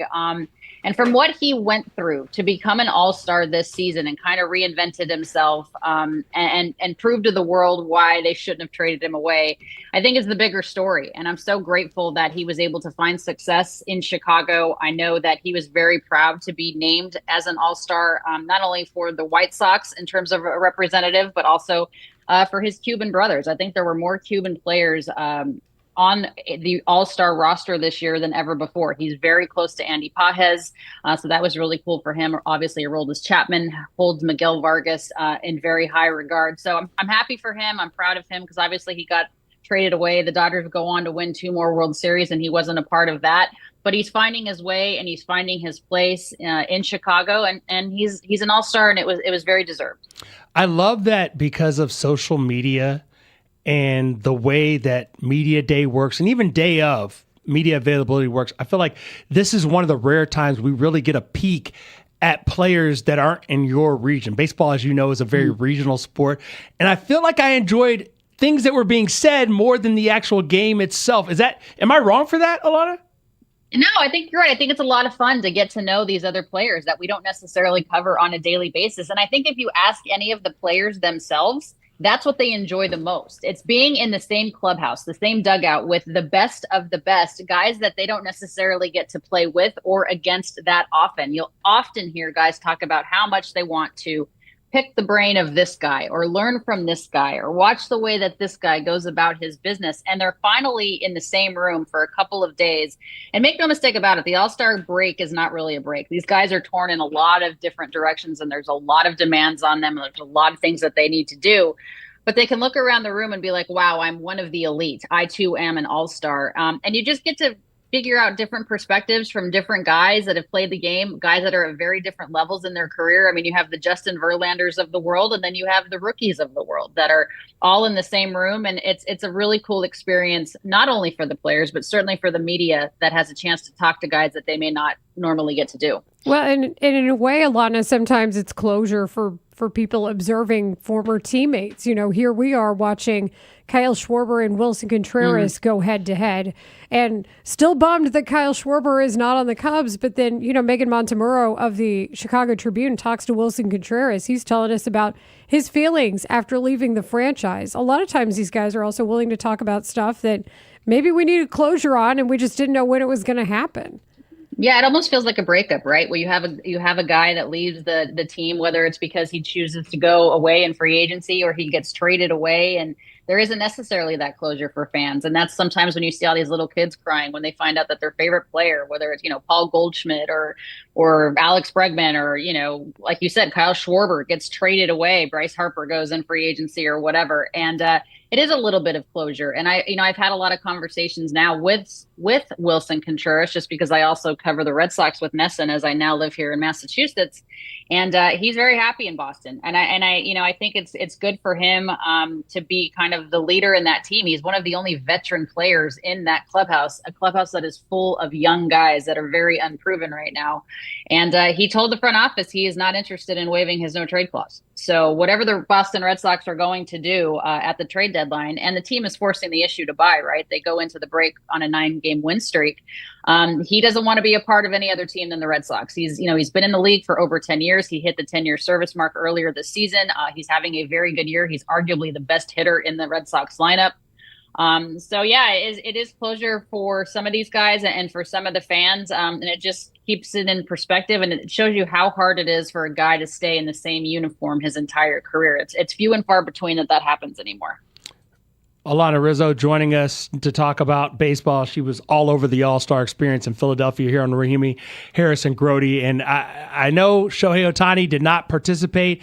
He's not going to be pitching for at least the first series out of the break against the Yankees because he had his knee drained, and that opens up the door for some missed time, at least as a pitcher. And I don't know if you saw the quote from Pete Crow Armstrong to Jesse Rogers where he said, quote, "I was telling a few of the guys earlier, man, I would love to dethrone him," talking about National League MVP, "but I don't know how you do it unless I go to a pitching lab in the offseason. I'll go be a closer or something and see how that helps my odds." Do you see a path for PCA if Shohei ends up being healthy and fine to get the MVP in the National League? I love that PCA has that confidence, and I know he's also saying that tongue-in-cheek in terms of the pitching lab stuff. He's always in the middle of stuff, isn't he? But I do love the way that the guy plays, and I love his attitude about things. I don't think, guys, until Shohei Ohtani retires, that there is going to be another National League MVP. It's just almost an impossibility with the fact that he does it on both sides of the ball and that he does it so effectively. I know a lot of the knock in terms of Shohei being considered for the Cy Young in the National League was because he's not going to have enough innings. But if you're looking at it as a most valuable player award, I don't know how you give it to anybody other than Shohei, regardless of the team that he is on. He just does too much for the team on both sides of the baseball, and he does it at such a high level. I think there needs to be another award entirely because he's the most unique player for sure. And I love that Pete Crow Armstrong wants to dethrone him. I'm sure everybody in the National League that could be an MVP if Shohei didn't exist wants to dethrone him. I just don't see it happening. He's just too special and too unique of a player. Yeah, Alana, you do cover coast-to-coast baseball. When you consider you work with NESN, you work for the former team you used to work with the Dodgers territory. So that said, how do you see this time before the trade deadline shaking out? You know, we've spent a lot of time here talking about how the entire American League is seemingly at 500. You know, there are teams like the Red Sox going on streaks. Do you think that it's even going to be active, understanding what happened last year, and that there are a lot of teams that think they're still in it who could also be sellers as well? I think that's such a good point, Layla, that you bring up, because I don't remember a time in which there were so many parties that could actively go either way. The American League is so bad this year there's probably out of the 15 American League teams, there's probably 10 that could go either way, honestly. I mean, I think there's 4 teams that are actually above 500, maybe one team that's at the 500 mark. If from a fan perspective, if you're that close and you still have an opportunity perhaps to get in via the wild card, you better hope that your team buys. But from a front office perspective, what are the realistic expectations of what guys can we bring in to actually give us a chance at a postseason berth? And what are we willing to give up for that? I mean, there's got to be a lot of situations, I think, this year in particular, where there's a lot of buying and selling on the same exact team. Probably buying to get, to look forward to the and I hope there's a 2027 season. But showing this fan base that, yes, we're still in this, we still are committed to winning, but moreover, we're really looking to the future as well. So there's a lot going on in terms of the American League and buyers and sellers. And honestly, it changes by the day. The trade deadline is a little bit later this year. It's August 3rd, so it's 4 or 5 days later than typical. It's going to be interesting what happens, because everyone's going to be in the market for the exact same thing, right? Power bat, power arm, guy in the back end of the bullpen. So who's going to be selling that? Who's going to be looking for that? Everybody's going to be looking for it. I'm not sure how many people are going to be willing to part with that aren't right in the thick of things. That is Alana Rizzo. Alana, thank you so much for joining us. If you want to check out Alana's work, Nesson, Foul Territory, Dodgers Territory, and Fair Territory. She's just out here talking baseball. This has been fun. We love catching up, Alana. Thank you. Thanks, All right. Alana. It's my pleasure, guys. You take care. Bye-bye. She's got all the territory. She really does. I mean, the resume speaks for itself. Longtime MLB Network employee as well, former Rockies reporter. Love catching up with Alana whenever we can. Coming up next here on Rahimi, Harris, and Grote. You remember that time Joe Flacco talked about being a man in his 40s with kids and family and likes eating by himself, a nice uninterrupted dinner? You need that sometimes. I think we found out why he may want to be alone when he eats his dinner sometimes. We'll do it next. As the Cubs mark 10 years since the historic 2016 World Championship season, the Score's championship summer is celebrating by replaying the top 16 games. Tonight, we relive October 11th, 2016, Game 4 of the 2016 NLDS versus the Giants, including a 4-run ninth-inning rally to clinch the series. Baez hits a ground ball up the middle. That's a base hit. Hayward around third. He will score. Cubs lead 6-5. Be listening tonight at 6 p.m. as we relive this historic Cubs moment from 2016 on Sports Radio 104.3 The Score, official radio home of the Cubs. This segment is sponsored by Perry's Booty. Unbelievable. I was like, wait, Now I look have what you've enough done. street cred to get that- bleeped on the Score. Broke a lot of news. Is that the right part of that to bleep? Yeah, that's what I was thinking. Don't worry about that. You could leave that word and bleep booty if Wait you a wanted minute. to. Yeah, what's the Same effect updated either list? way, right? I need an updated list of words and phrases we can't use in 2026. Seriously, Well, it's tough. if Ray's in charge, everything is bleepable. I mean, they're told to be very careful. I assume, right? You're told to over communicate and over be careful with your buttons. I'd rather Ray be safe with. It's because you're the mayor of Worrytown. Yeah, I like my job too, so I'd like to keep it. Hey, Ray, why don't you tell everybody how you led me in to getting dumped a couple of weeks ago when there was a certain Limp Bizkit lyric That's right. that you just led me right into. Yeah. That's right. Maybe we just leave it at that. Just leave it there. Yeah. Sorry, Grote. I led you down that path. You did. And then I believe it's a like a sim game or something like He's that. 6'6"? Yeah. Oh my gosh. But they don't like him, Dustin. Is that not what you've said? Both pinkies or both baby toes for 6'6". I'd do that too. I got to be. I still want to make the NBA. I got to tell you, man, you don't want to be 6'6". What? You do No, not. mother, you're absolutely wrong. I'm giving you advice there that you should listen to. If you're 6'6", Yeah, I can only imagine. I you mean, don't proper fit into a beds, bed. you don't- yeah. You are uncomfortable all the time. You don't fit into an airplane. That's a little bit. That's just a hair too tall. You don't want to be much more than 6'3". Mully, if I'm 6'6", I'm not going to be a regular guy. I'm going to be a superstar. I'm going to be something that's making money where I have custom-made beds. I got Now you sound jets. like him. Yes. See, it's like this Six, idea. We'd be on the same team. 6'6". Dave and I'd be on the same batting team. 2 and 3 right here. Yeah. 6'6", Mully? Yes. I would be. Let me see. If What you would I were be? 6'6", you'd be. I'd be the Gabe. Paraguayan You'd goalie. You'd be a taller Gabe, is what you would be. You would be just No. a little bit taller. You haven't seen my jump shot, Mully. Oh my God! I'd be Jose Alvarado, but in a 6'6" body. You have to duck in that door to get into B96. Yes. The idea. I that wouldn't the be at owner- B96, guys. I'd be making millions of dollars somewhere. 6'6". You sound just like Dustin. Dustin has gotten up and done pass blocking drills when we were in Vegas in a tavern one time, just to show what he could do. He told me, which is a nice thing to say, I suppose, that if he had my size, he'd have played in the NFL. I believe it. Okay, so I'm a loser, according to both of you. No, you chose writing. You chose journalism. No, you chose to play soccer. You played in college. I mean, you did your sport at a very high level. The first time I met Olin Kreutz, I told him, I said, I'd have replaced Hilgenberg and you'd have replaced me, and he almost wet his pants. Yeah, I don't think I can almost guarantee you he didn't believe that. That's a guy I wouldn't say it to. He bent over, absolutely laughing. I'm sure. And about Olin is a bad dude, Right. but he's also not your prototypical height-wise playing on the offensive line in the NFL. He's pretty tall. How tall is Olin? It's about 6'3", isn't he? How tall is Olin? Maybe with the screw-in cleats. That's hilarious. But he had the leverage. He had the know-how. Well, he had the mean streak in him. He knew what he was doing. He was an all-star wrestler. Right. That's a huge factor. Yes, huge. All-state wrestler. Dustin, you know the type of people that say that they dismiss our claims of 6'6" and greatness. Oh, I hear it all the time. It's those that are tall and didn't. You know what I mean? They're like, no, it's not as easy as you think. I know, but for you to think that the only thing that stopped your NBA career, like, dude, you could have been 7'6", and I'm not sure you'd make the NBA. I don't know.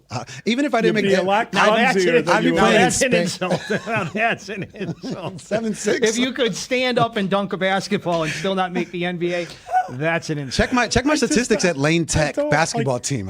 You'd say if you add 6 inches onto me, I think I'd been all right. Bruce Weber. I'll tell you a story. Bruce Weber. I went to I graduated from UIC, but my first year I went to SIU. Bruce Weber was the coach at SIU, who went to Illinois and Kansas State. He was the coach down there, and I thought I was exceptional at basketball. So I went to the open tryouts for SIU. Win the knockout competition, killing on 5-on-5, but there were these two twins that were like 6'5". 4-3 the score. Okay, you know what? I don't know if Eugenio Suarez is family with us anymore after that home run outburst he had with the Reds against the Cubs. I'm just not sure. It hurt my heart. You're saying he doesn't with you? No, Your little... wasn't this a Jason Hayward walk-up song? I believe it was. May have been. I believe it was. Shout out to Jason Hayward. This is Rahimi Harrison Grote on 104.3 The Score, and we had fun with the Unk Bowl. Whatever it was, Joe Flacco against, at the time, wasn't it Aaron Rodgers? And then 44-year-old Phillip Rivers decided to get back into the mix. We had some adults out here playing quarterback. Phillip Rivers is an actual grandfather. They were out here playing quarterback last year. And let's flash back to the time we talked about Joe Flacco enjoying his alone time, eating an uninterrupted dinner.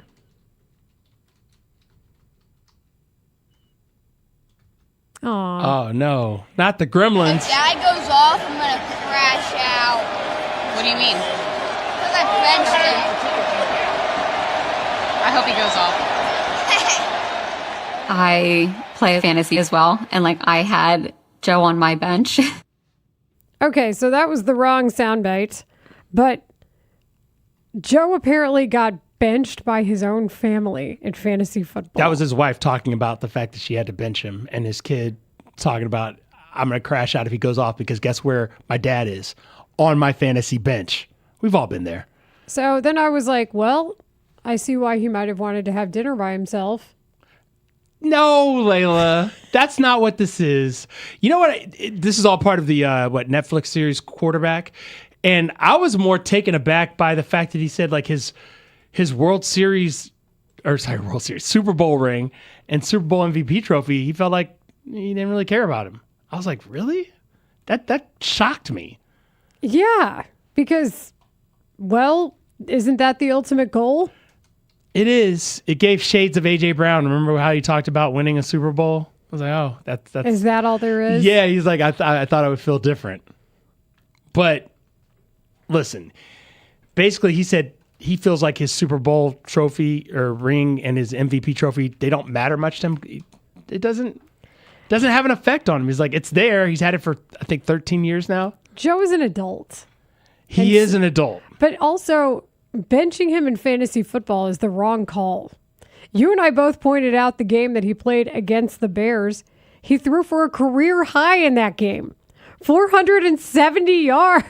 And they don't penalize you for losing, which is why Dak Prescott is the prototypical fantasy quarterback. He completed 31 of 47 passes for 4 touchdowns. That is fantasy gold. It is fantasy gold, even with the picks thrown in. It's cold when your family benches you in fantasy football. But you get it. He's a backup quarterback. Well, he still got it. I guess he does still have it. Do we have the soundbite of him talking about eating an uninterrupted dinner?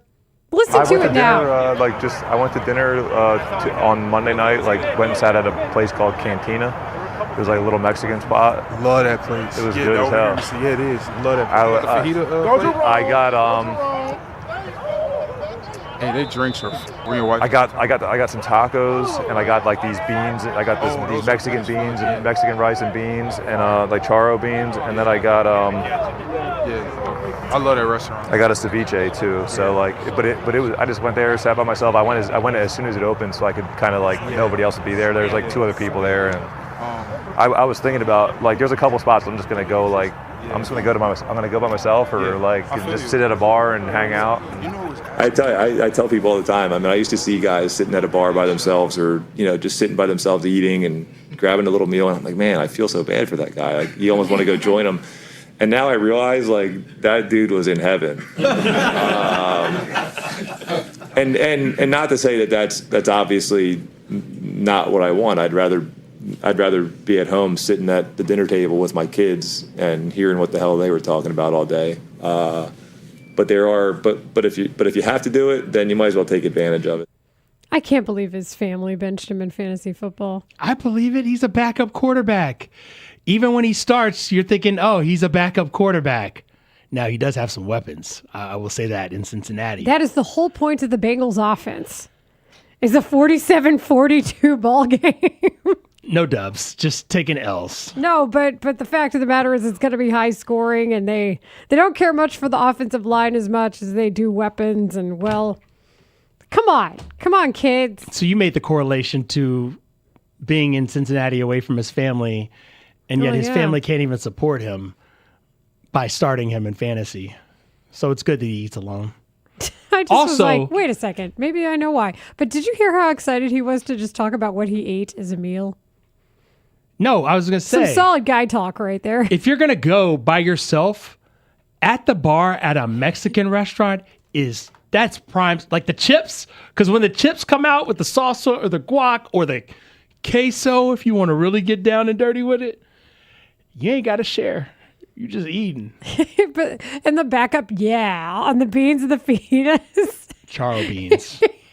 I got some charo beans, Half expect him to say he got some churros for dessert. Who was it who said, do we know? The very supportive dinner observer. That's some good teammating right there. I wonder if it was one of his teammates. It had to have been. I just was laughing because the teammate cheering him on when he was making his dinner selection. That's support. I love that. I love a good support. That teammate would not have benched him in fantasy football. They talk about support dogs, support animals. Good support human is also appreciated. I feel like you have good emotional support humans. I do. Your friends. And I'm also good with going to a place when it opens and sitting at the bar and enjoying my food. You do I do that often. I think even one of your friends who is a Bengals fan is a good emotional support human. I'm more of his emotional support human because I go support the Bengals when they play with him. And unless they're playing the Bills, of course, then you know how that goes. Doug is real. Doug is real. Don't tell Grote. So that teammate that he was talking to was Orlando Brown Jr. Oh, well, there you go. So supportive. Support on the field and off the field. supportive of dinner choice and more. More support than his kid's giving him for this fantasy start. Come But on, man. I don't have a knock against his kid. Like, you got to win. And if Pops ain't You're up to playing it, for the Bengals. Yards and touchdowns profit. maybe, I don't know You who's just maybe you're not winning the game, but you're not a defensive player. So what's it to you? The question is, who is his other quarterback? Who is that is his the wife's other quarterback? That's the question. Joe Burrow. Well, that'd be bad. No, but he couldn't bench him then. He'd have to play him if that was. Yeah. I want to know who it was. Maybe it's Dak. Are you allowed, if you're the wife of a quarterback and you have a fantasy football team, are you even allowed to have another quarterback? Yes, you have to have a backup quarterback. There's bye weeks and stuff. Yeah, she clearly had a backup quarterback. Or maybe he was the backup quarterback. I think he was the backup quarterback. And How do you explain that to your husband? Hey, you're my backup quarterback in fantasy. Because he's a backup in real life. Again, he's a backup. Like, at least we know Courtney Turner, for example. She had a fantasy football team, but like Justin and her kind of conspired on it, but she definitely ran her own roster. But at least it wasn't baseball. So you're saying she should start him in baseball. If it's a weekly league, maybe. I should ask Courtney if Justin Turner were on your fantasy baseball team. I'm sure in the Dodgers years that was the case, but now, unless it's a daily league, and you got to see what the lineup is. If your guy's not in the lineup, you're not starting him. As a long and avid fantasy manager of baseball, basketball, and football. I don't know. This is tough. Existential questions. We'll bring in Lawrence and Matt next, and maybe they have an idea. Mully and Haugh, Chicago's #1 most listened to sports morning show, 5:30 till 10 a.m. I don't know how many people have been to Philly, been to a baseball game in Philly, walked around Philly. Chicago is going to shine, and you're going to have people coming here that are going to realize what a great town we have and how great things we have going here. I think Wrigley Field was made to host an all-star game. It really is the perfect venue. Mully and Haugh, mornings 5:30 till 10 a.m. on Sports Radio 104.3 The Score. Dunked on me, dunking on everybody. Bruce Weber comes after. Do you find the expression two twins a bit redundant? Oh, yeah, you're right. Twins that were 6'5". Thank you, Mully. Twins that were 6'5", dunking on everybody. Bruce Weber comes up to me at the end, because obviously I didn't make the team. And he's like. So there weren't two sets of twins? No. Okay. One set of twins, but there was. Yes, you get it. Bruce Weber puts his arm around me. He goes, if you were 6'5", you would have made this team. See?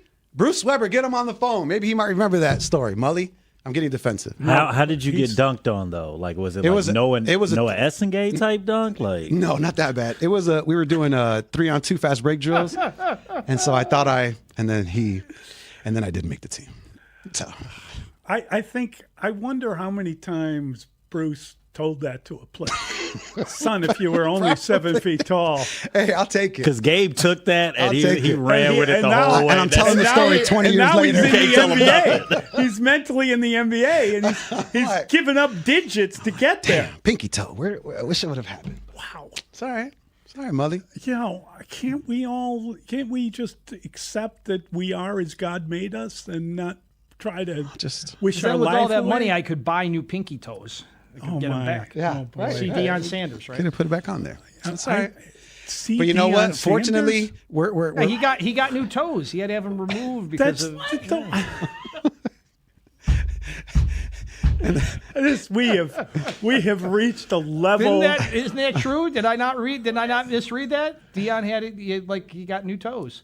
You don't get new toes. They don't grow back. Got new toes. It's like a prosthetic. It's like a prosthetic. Yes, the prosthetic toe is not a new toe. You buy a new toe. I mean, you bought them. They're paid for. Good God, Dustin. If you had a prosthetic leg, you think that's as good as your leg? I never suggested that he grew a new toe. I would call a prosthetic leg a new leg. I got a new leg. He go to Home Depot. He got the best Miracle Grow out there and soaked his foot in it. I mean, no, of course it didn't happen. Chia toes. Dustin said, look, Lieutenant Dion got new magic toes. Lieutenant Dan has magic legs. Good God, that is so weird. It's weird that you both have the same kind of secret, I don't want to say desire, but bizarre self-belief that you would have been this had you only. So what else would you have needed to have been a pro soccer player? Like a new body. like a different identity. Like a prosthetic body or I need a brand new one? I needed like to lose about 5 inches. Well, perhaps you were too tall, right? You were too tall. No, I've always enjoyed I've always felt I was the right height for me, just for me. I'm comfortable in your own skin. Yeah, I kind of accept how I turned out. Yeah. That's it. What are you going to do? Mm-hmm. I've never wished, oh, God, if only I was 7 feet tall.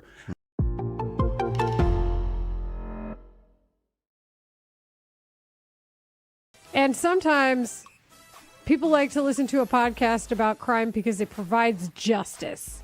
There's an element of somebody being brought to justice. Do you like Law and Order? You probably like seeing a perpetrator be brought to justice.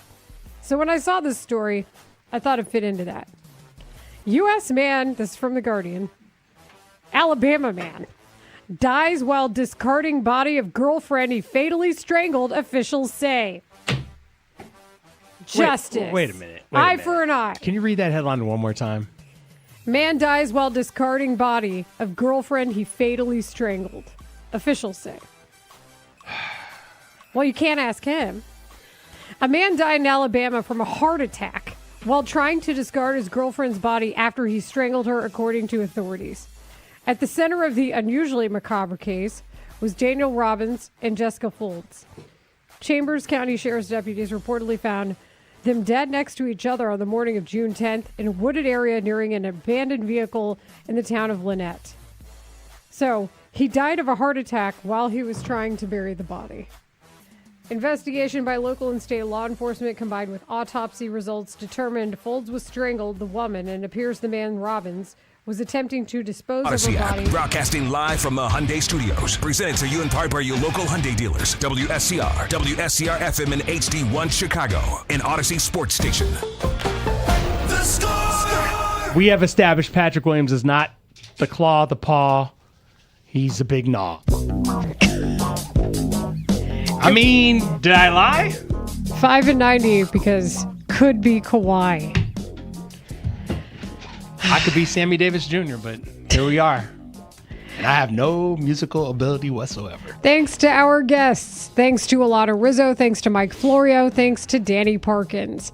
Thanks to Ray Diaz, Tyler Buterbaugh, Brandon Fryer, Connor O'Donnell, Jacob Stutz, Cody Westerland, and Max Curtis. And thanks to the two men who are in our studio now, who I know you guys talked about that Bulls article yesterday, Lawrence Holmes and Matt Spiegel. Hey, guys. Yeah, there's a lot that's upsetting about it. But what's your most top of the list upsetting part? I think that the proof that they were as dug in on bad ideas as we thought they were. And it's the same amount of dug in as Michael Reinsdorf was on Arturas Karnisovas. It's funny how that rolls downhill sometimes. Well, I mean, that's it. They had bosses. I always try to think about that part of it, but they had the support. They're like, oh no, whatever you guys think. Whatever you guys think. We're going to show you attitude when the league showed you. It's that part that I absolutely cannot reconcile. Don't you think every problematic sports story that we end up dealing with in the end comes down to pig-headed people? Anytime I can't understand a story, do you know what I'm undervaluing every single time?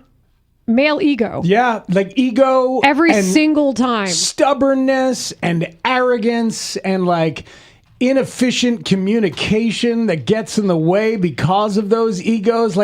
It's always the same crap. Well, and the thing is, you can still show you believe in someone. Of course you can. By paying them their market value. But I don't think he would have been offended. You can show people that you believe in them, and you can voice your opinion while also having a little human empathy and listening to other people, especially if you hired them. Not listening to coaches, man. Well, and it's one thing for us to say they could have had Hallie. But to understand that there was a big groundswell in the building to get him, unbelievable. Hear that, Marshall? You could have had Hallie. She was on your list. Oh, I had Tyrese Halliburton when I worked in Sacramento and they drafted him. And then I left and then they traded him That's away. not what I meant. That's what Layla meant. No, I know. You meant Halle Berry. You're back to the list. I am. She seems like a nice person, but I don't know how she helps my basketball team. I'm going to go ahead and say that too. I laugh every time I run across the reel of Bernie Mac and the episode of Bernie Mac where Wanda is dreaming about her funeral and that Bernie is there with Halle Berry. What I'm gonna do, Lord? Anyone who's ever been in a very serious relationship will tell you that their wife, girlfriend, fiance has had some dream where their man is with another woman, of whether it's celebrity or otherwise, and they wake up mad, and you're like, well, what did I do? And again, Kalita Smith is on a very absolutely top tier. But that scene is so funny because she's like she wakes up and starts hitting him with the pillow. Taking Halle Berry to my funeral. He wakes up and he goes, "You was dreaming about Halle?" And she's like, "Yes." And he's like, "I was too." I love all of it. Yeah, I love you all can't. of it. I mean, they paid Giddy an Ain't extra right. $5 million just for the fun of it. They sure did. An Wait. extra $20 million. Well, An extra $5 million per year. Well, and that's it. It's the market was not dictating that. You just wanted to be really happy with your decision and show everybody how much you could pay someone. And also the fact that they openly shot for the middle, which we saw in everything that they did.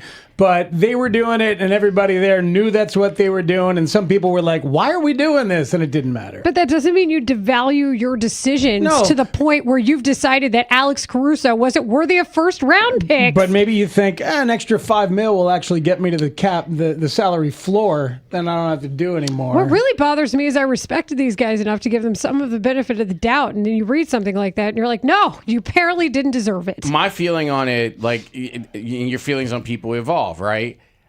I liked both those guys, but I don't know that I respected their basketball acumen. That's fair, because I think both guys are really interesting dudes outside of the basketball. I don't think they were able to, and I say evolve because even if you don't understand, you should be able to come to an understanding over time. 6 years went by and there was no understanding that was, the biggest thing for me is they came off so flat-footed. They came off as flat-footed in that article as I perceived them to be in real life. Yes. And to that end, I think I still can respect their acumen, Lawrence. It's their inability to admit they might have been wrong and to shuffle and to not stay flat-footed. It's like they know hoops, but then you make a guess and you're like, "Oh man, no, that doesn't work." They know hoops, but they didn't know themselves enough.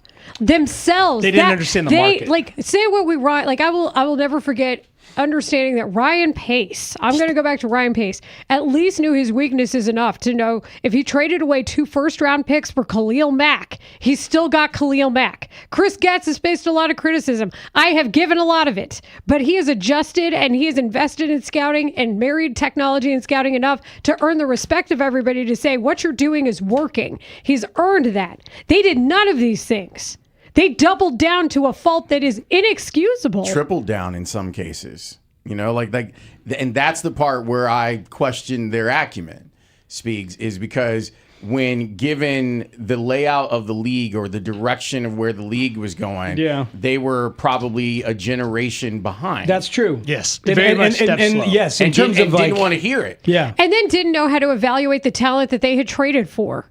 I joked that it was the search for the 9 or 10 guys that they speak of, but once you find out that the fulcrum of the 9 or 10 guys is Tyrese Halliburton, and then they're saying this stuff, it rings hollow. Thank you for fulcrum. Thank you for fulcrum, by the way. It doesn't get used enough. I use it all the time. I don't really understand what it means. I'm going to tell you right now. Really? It's the force point. It means it's the force point that where it it causes the action to take place. Okay, that's a forest point. So, like, if you have a seesaw, force point, right? Seesaw, the in the fulcrum middle is directly underneath because that's where the fulcrum. The you can't get the movement unless you balance on a fulcrum. I love words. I know a lot of them, but sometimes I've BS'd myself to thinking I understand the word. Oh, you understand? I gotta call myself out. One time I said auspicious instead of suspicious, and I'm never living it down because people hate me.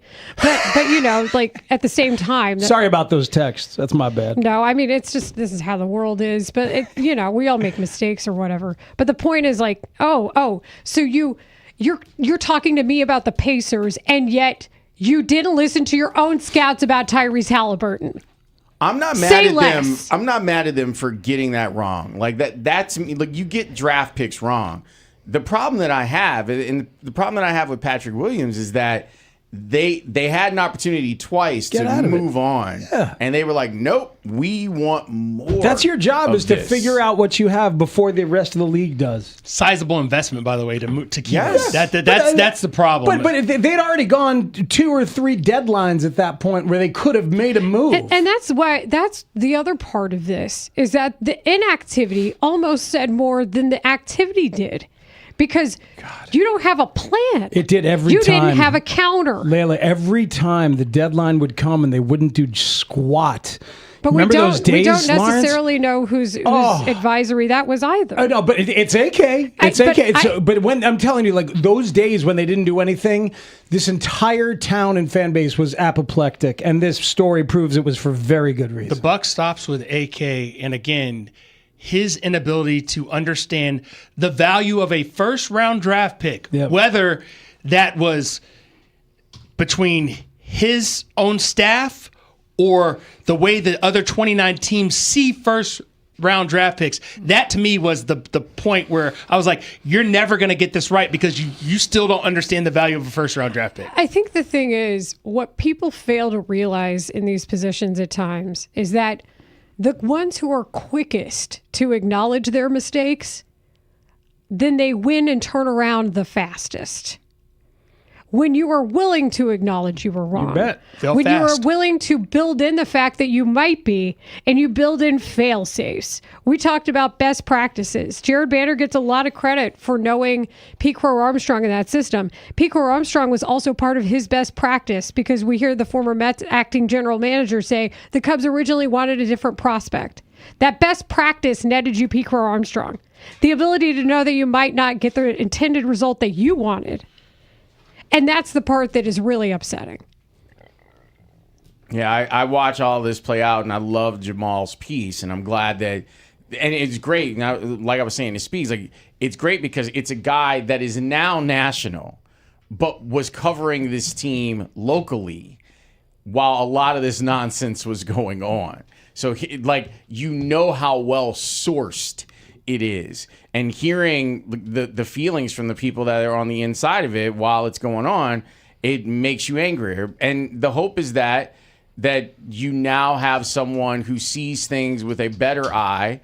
And look, there's an argument that Bryson Graham looked at Swain and was like, yes, that's my guy no matter what, and I'm taking him. Having a rough summer league. And I mean, it's just summer league. But it's cool because he took a risk on a guy because he had the other pick that he picked, you know? Caleb Wilson looks good in summer league. But it's just summer league. Hey, are you really going to say that? Yeah, no, I'm saying I'm going to say both things, but the it's just summer league floor is very different than the it's just summer league ceiling. Do you see what I'm saying when I say that? I do see what you're saying. If you're bad in summer league, that's a really bad sign, right? It's not a good sign. If you're good at summer league, well, I'm glad you passed the checkpoint of level 1. You know, how about step back threes in back-to-back games? Step back threes for a dude choosing that after us being told that he didn't even have it in the bag. It's one thing for him to blow by his defender and dunk. Right. That's like, okay, you're supposed to be able to do that in summer league. I still love it. But the step back 3 thing, that's something we're going to be talking about back-to-backs, all season long. We're talking about it today. As we said in our pre-show meeting, just don't look like the inflatable guy in front of a car dealership.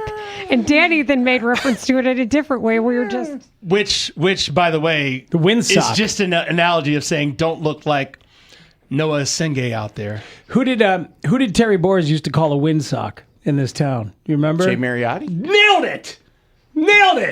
Jay Mariotti famously called a windsock perfectly. Whichever way the wind blows, that's what Jay would write on a given freaking day. Oh. And he was spot on. Terry could pick him, couldn't he? He could. He could pick him. He could figure out who was absolutely full of crap, and then they'd end up exposing themselves eventually. What if I just do the windsock thing? It's a good look. It's a fun movement, actually. It makes you smile. Some people dance like that. Stretches out your spine a little bit, you know? Well, yeah, that was where I thought of it. Was somebody on It's Always Sunny in Philadelphia described somebody else as dancing like the windsock. Yeah, that's perfect. When's the last time that you did feel so comfortable that you just let go on a dance floor? That's a great question. I think you might have been there. It's been years for me. I think it was last year at Bodega at some point in my life. Bodega. I had a couple moments at good place to do it. Christine's niece's quinceanera. Oh, weddings. Weddings, and in this case, a quinceanera, like everybody was just going crazy. It's like you couldn't be out there and not just let it fly. Yeah, for me, it was the wedding in Puerto Vallarta this past year. I go to things, I just don't post them all. Yeah. And I mean, hey, get out there and dance and enjoy yourself. I'm sorry, Layla. If you don't post them, they don't exist. Do you drop it like it's lukewarm or room temperature? What would you say? What are you talking about? You say and you post things. I'm just wondering. I'm trying to get a visualization of you blowing in the wind and doing other like dance moves. Are you doing the funky chicken? Like, what are you doing when you're dancing? See, dropping it like it's hot. She said the knees. Don't need to check the oil on that engine just yet. She says she's still good to go. So Some people can't do that. I'm going to a Persian wedding coming up soon, and then like we were talking about all the ways we wanted to goof off on the dance floor, and then I was like, guys, we need to level up. The dabka, the Arab dance that they do for like Arab weddings, where Arab knees are different. That sounds like a lot of knee movement and a lot of up and down. And it's a folk dance, and like you line up in a line, and a guy has a cane, and like the old dudes can lead the dabka, and I'm like, how do your knees go that direction? Full hydraulics. I mean, it's wild. So there's a dabka group here in Chicago, and I'm always so impressed by them. I've never been to a Persian wedding. Like, what sets it apart? Well, there's like different customs. Like there's a sofra. It's like a table that brings a lot of like the old school like Zoroastrian culture, like Persian New Year to your table. And then there's a sword dance. And like, what's funny is I've never been to a wedding where they actually brought in all the customs of the Persian wedding, and that's happening. The sword dance, like, is it a limbo of sorts that you go underneath the sword? There's a dance involving a sword, and I don't want to be a bad Persian and explain it and not know what I'm saying, because that would be a further insult to my family, other than me not being a doctor, lawyer, or engineer. So I need to Those are good options, by the way. What's my brother? A doctor. What's my other brother? An engineer. Satellites of space. Yeah, the black sheep is a full-time talk show host in the #3 market There's in America. not even a question. At one point, my dad said that I was so transient in my job, I did not deserve furniture. He was very angry I had bought a dresser. So anyway. Dad, you can move that with trucks. Every time. Nope, that's not happening either in our family. We are a moving company. You pay for your own damn truck. So yeah, it's a essentially like it's just a traditional dance they do, and like it harmonizes the you know, like the giving away of or like the effort you want to make for your bride or that type of thing. That sounds dope. But I don't want to fully explain it because I'm not going to do the best job. No worries. I did not have a Persian wedding, so I got married in a Catholic church, and it was a very like dance floor. Like, how long was the ceremony? ceremony? It wasn't somber.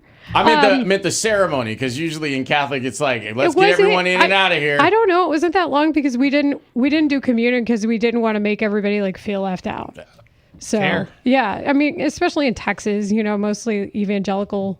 So yeah, but the point being is somehow even like my cousins' weddings, they didn't do full Persian weddings, so this will be interesting. But the dabka, that's what got us going, is we were looking up antics for the dance floor. And the dabka is not antics. It is thousands of years old. But the knees, there's no, once you see Your that. knees seem to be fine, dude, though. I'll show you the videos. She did get down and get back up. No. I'll show you the videos. They explain themselves. Really? Oh, I've got nothing on these people. This falls under Nothing. if you don't use it, you lose it, because clearly we haven't been using it, so we can't do these things. Not at all. 773 is correct. We need a video of Spiegel dancing to either El Sonidito or La Chona. This is true. How about me dancing klezmer at the many Jewish weddings that I've been to through the years? Like, as yes, you're talking about the yes. Persian weddings, I'm thinking of all the Jewish weddings, and then Sing joyfully, as they say. Absolutely, and I have friends who play music for Indian weddings in town. They say those are dope. They are. Lawrence, I've been to a couple of those. I've never been to one. And that's a thing. I want to go to one. I was not prepared. You were not familiar with the game? I was not prepared for the level of drip. I was not prepared for the level of jewelry. Like, I'm like, are those like real? Is that an emerald rope that man is wearing? What? Yeah. Hell yeah. Yeah, man. I was blown away by it. So it's definitely, if you have cool Indian friends that want to invite you to their wedding. If right. you get an invite, you have to go. You know where this is all leading. Let's go. Ethnic wedding draft. Who's got number 1 pick overall? This is what we're Layla's going 1. She's going Persian. Look at this. Look at this. That's the Dob. He's on the side of the wall. Exactly. This is Arab wedding. This is not Persian wedding. I'm sorry. That is Hollywood movie magic. It's awesome is what it is. I don't believe that. No, it's true. He's doing the Lionel Richie. He's dancing on the You know those things where they spin the room? Age has no bearing. It's magic. I don't know how they do it. Wow. I'm going to opt out of this particular draft. Come on, Marshall. I feel like I don't Is that know a enough. Southern African American wedding? See how you're doing that? I don't want to get involved in all of that because I feel like things would be said. No, the secret is to combine the fun stuff from all weddings, like the groom's cake from a Southern wedding or the dabka from another wedding. Hey, man. Now you're talking. Wedding a la carte. It's like religion. I believe in religion a la carte. Take what you like. But the knees, man, it's a flex to have those knees. It's not real. Like they're in their 60s, some of those dudes, and it doesn't. The one in the off the wall is in his like late 50s, early 60s. Because they kept using it, and therefore they did not lose it. That's fair. They must have checked themselves because they clearly have not wrecked themselves. No, it's an incredible skill set. And yes, 773 is correct. You can't have a woman lead a dabka, and they are also awesome. So, there's no dropping it like it's hot like that, man. I thought I knew what I was doing. No clue. That's what's up. Man, you can't have a woman lead a dabka. No, you can, but you're bringing it. You got to bring it. And she brought it. It's already been brought in. It's like it's why am I blanking on it? What's the person in charge of a band? Drum major. Yeah, it's like how it used to be. You didn't see a lot of women drum the high majors. step. Yeah, because the high step, and you wanted someone really tall to do that. And then when you see some of it, you're like, you know what? We was wrong for a long time to not do that. It's crazy. That was an episode of the Cosby Oh Show. my God! What do you think about that stuff? Was. I was talking to a guy today who said Vanessa, right? Yes. The worst of the Huxtable kids. That's a strong take. She is the absolute worst of their children. The worst. This is worse serious. than Denise. I feel like Denise finally comes back around at the end. She put them through hell. There's no doubt about that. That's what I was thinking. I mean, there's an argument for it to be Sandra. The irony is that it's not Theo. No, because in the first 2 years, you would have think thought it was going to be first Theo. episode. Looking back, don't you think Cliff was the worst Huxtable?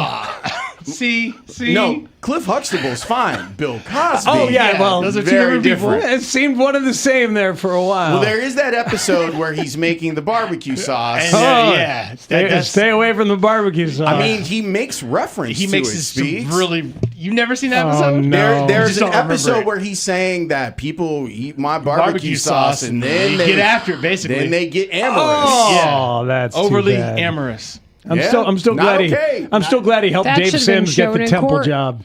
He did help Dave Sims get the temple job. I'm still glad he did. And I forgot, who's my man from the Joe Button podcast? The political guy. Mark. Yes, Mark Lamont Hill. Mark Lamont Hill. He called Mark Lamont Hill and yelled at him. And was like, if I could get you fired, I will. And? From Temple. Oh. Yeah. Okay. Mark did fine. He ended up being fine. Here's what we've got going on today's show. We're going to define fulcrum for a full 10 minutes at 3:45. I think we need to learn in like 30 seconds. We need to learn how to dabka off the wall. it's I the gotta pivot. get down for this wedding, guys. the pivot dabka point. off the wall. Like Speaks. Yo. This is the fulcrum of this mic. No, stand. I got it now. I do. I just want to. Sam Antonacci is the fulcrum of Do the we White need you to Sox put offense. it? Do we need you to put it in a song?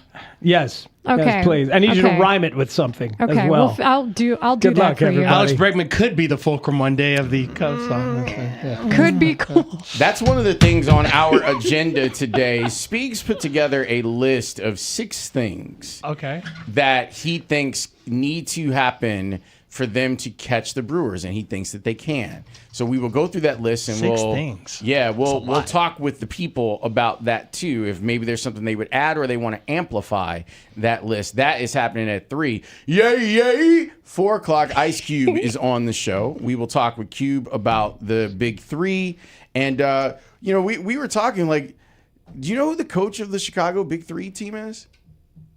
Dr. J. Excuse me? Did not know that. Yeah. I don't think I knew Chicago had a big 3 team. I thought it was the game is this Sunday. The game is this Sunday. They're 4-0 right now. So they're playing on Sunday at Winchester Arena at 1 p.m. and we have put in our request to have Dr. J on the radio. Who was it that thought Dr. J was a real doctor? I'm trying to remember that. That was like recent. Are they wrong though? He's a doctor of basketball. That's for sure. Mike Farron of Sirius XM, and if that name sounds familiar to Chicago baseball fans, it should, because he was here for forever, and now he does this nationally. We're going to talk with him at 5 o'clock. When we come back, we are going to talk about the pageantry of yesterday's All-Star game. There's a lot going on, and I'm like, do we need all of this? Maybe. Let's discuss it after Tanny's Open, which you know is Must Listen Radio, and it's next here on The Score. Good job, Tyler. Thanks, Lawrence. And this segment is sponsored by Grand Appliance. In a remote location. The truck near the bodies was still running, and the driver's side door was open when deputies arrived to find them. The tailgate was down, and there were drag marks into the dirt, into the woods where the couple was found. So he wasn't like covering up the tracks or anything. I'm guessing he's an amateur murderer. 574. Can we even read that on the air? Marshall, aren't they all amateur murderers until they become serial killers? Well, yeah, 574. I had the exact same thought. It's true. You got to kind of build up to that status. Not that you should be aiming for that. Okay. How about this? What I was asking is... It's not a murder-suicide because they didn't plan on dying. Yeah, nobody planned on dying. One man planned on the woman dying. Look. The amateur... And it's not tempers. A lot of times it's related back to shame. Did you know that? It all goes back to shame that they can't acknowledge. No, I don't doubt that. There's behavioral science studies. Now we're just getting these text responses. 630, he was keeping his amateur status so he can murder in the Olympics. Can't have the United States lacking in that category. Come on. Everybody, because Layla was laughing so hard, might not have heard that. 630 texting, he was keeping his amateur status so he can murder in the Olympics. How did you say that? How did you just do that? So, no. Listen, when I said amateur status, I was like, do we know if he was a repeat offender? If he had murdered anyone else? That's what I was asking. Oh, my word. If he had a record. No. Y'all are hilarious today. 847, can he still declare for the supplemental? I can't. It's not going to be a supplemental draft this year. Brendan Sorsby wanted me to tell y'all. Will you please? Who's on your serial killer Mount Rushmore? 312-644-6767. 815. His record is 1-1 now. Okay. I'm going to try to just read these so they His make record sense. is 1-1 now. You went out even. I can't do it. I can't Oh, read my these goodness. Speaking of can't do it, the guy that used to do that segment on this radio station coming up at 1225, Danny Parkin. Okay, Oh, I'm going to try that's a good this. update. That's a good date. I keep just looking at the text tonight. 815. Premium membership at Naperville Top Golf. Oh, my goodness. Nope. I can't. Now, his record is 1-1 now. Might be the top that might be the top text. 847, can he still declare for the supplemental murderer draft as an amateur? I can't breathe. Oh, my goodness. I mean, some have been waiting for me to have my Cubs meltdown after the start of this season. Well, we finally reached it. The kettle is boiling. It's ridiculous. Kyle Schwarber has hit 225 home runs for 3 different teams since he left Chicago. He hit 20 in 2022. He hit 46. 23. He hit 47. Oh, last year 56, and then he had that down year in 24 where he hit 38. Okay, the Cubs had 3 guys hit 30 last year. 2 of them at 30. But besides that, it's been quite some time since Cub hitters have had 30. You know when you go back to 2019. You know who did it? Yes, Kyle Schwarber. I do know. Kyle Schwarber. Thank you. I mean, give me a. You know when the last time a Cubs had 40? Well, I don't know, but Kyle Schwarber somehow managed to have it 3 times. So again, you can't let that guy go. And then tonight, we're going to have an opener because we're afraid of Kyle Schwarber. Why don't we just cancel the game? You should be afraid Why of don't Kyle we Schwarber. just cancel the game? Just little league it. We don't have enough good pitchers. We're afraid of Kyle Schwarber, who we let go. Who do you think is making that call? I have no idea. Front office or Craig Counsell? Good question. Is Craig Counsell making that call? You think Craig Counsell? Are you calling Craig Counsell afraid? That's why I'm really curious because of the way it's been handled and all. So we don't want Colin Ray to face Kyle Schwarber. So we're going to get tricky. We're going to have so. Are they going to bench Kyle Schwarber because the Cubs are going with an opener? Oh, no. That's what the Cubs do with a guy who hits 30 home runs. They bench their left-handed hitter against a left-handed pitcher because they got no onion. So now how about a standing ovation for what he did? For the first thing out of his mouth to apologize for what is going on and owning it and saying, I have to take responsibility for this, and I do. And then just amplifying on what you said there, Mully, that was going to be my part where Bryson talked about we will come, we will get together and we will, get the next head coach of the Bulls. And he was like, no. You. This is I interviewed you. I learned about you. This is now your organization, and I'm going to stay out of the way. And we get that from George McCaskey a lot too. Like I'm not the football decision maker. You guys are. And I think what we heard from Michael Reinsdorf, I'm not the basketball decision maker anymore. You are, and I like that. And for those not watching on Twitch, Dustin actually was standing when he talked. And he was Mully would joke that I wasn't really standing. No, I was actually standing. He might have been standing in a hole, but he was, for him, standing. At Menards. Spiegel and Holmes. Okay, here we go, sports fans. Afternoons on the Score. I love the All-Star Game. I have since I was a kid. I still do. I love it. I always have. I love seeing the players for the teams that I like. From the Boston Red Sox. I love that. Before the game. That's probably my favorite. Where they're all lined up and each one of them lifts a hat. From the Chicago White Sox. First baseman Munetaka Murakami. Third baseman Miguel Vargas. And outfielder Tristan Peters. From the Chicago Cubs, outfielder PCA Pete Crow Armstrong. PCA, who is the face of the Cubs. He's the face of the Cubs and, living up to that contract in a big, big way and gets to be there for the second time. Pete Crow Armstrong, we didn't want to make him uncomfortable, but this dude has been the best player in baseball for the last month and a half. He's going to ground one into center field for a base hit. Speaks, really think about it for a second. Yeah. With Vargas, prized guy in the Dodgers organization. They give up on him. They trade him because they have a whole bunch of those guys. And they've been fine, right? So he has to rebuild his baseball reputation on the worst team in baseball. Yep. And it takes him a couple years. And it takes him a couple of years to do it. The surprise Chicago White Sox. Oh, God. Wow, that ball is absolutely destroyed by Miguel Vargas into the second deck.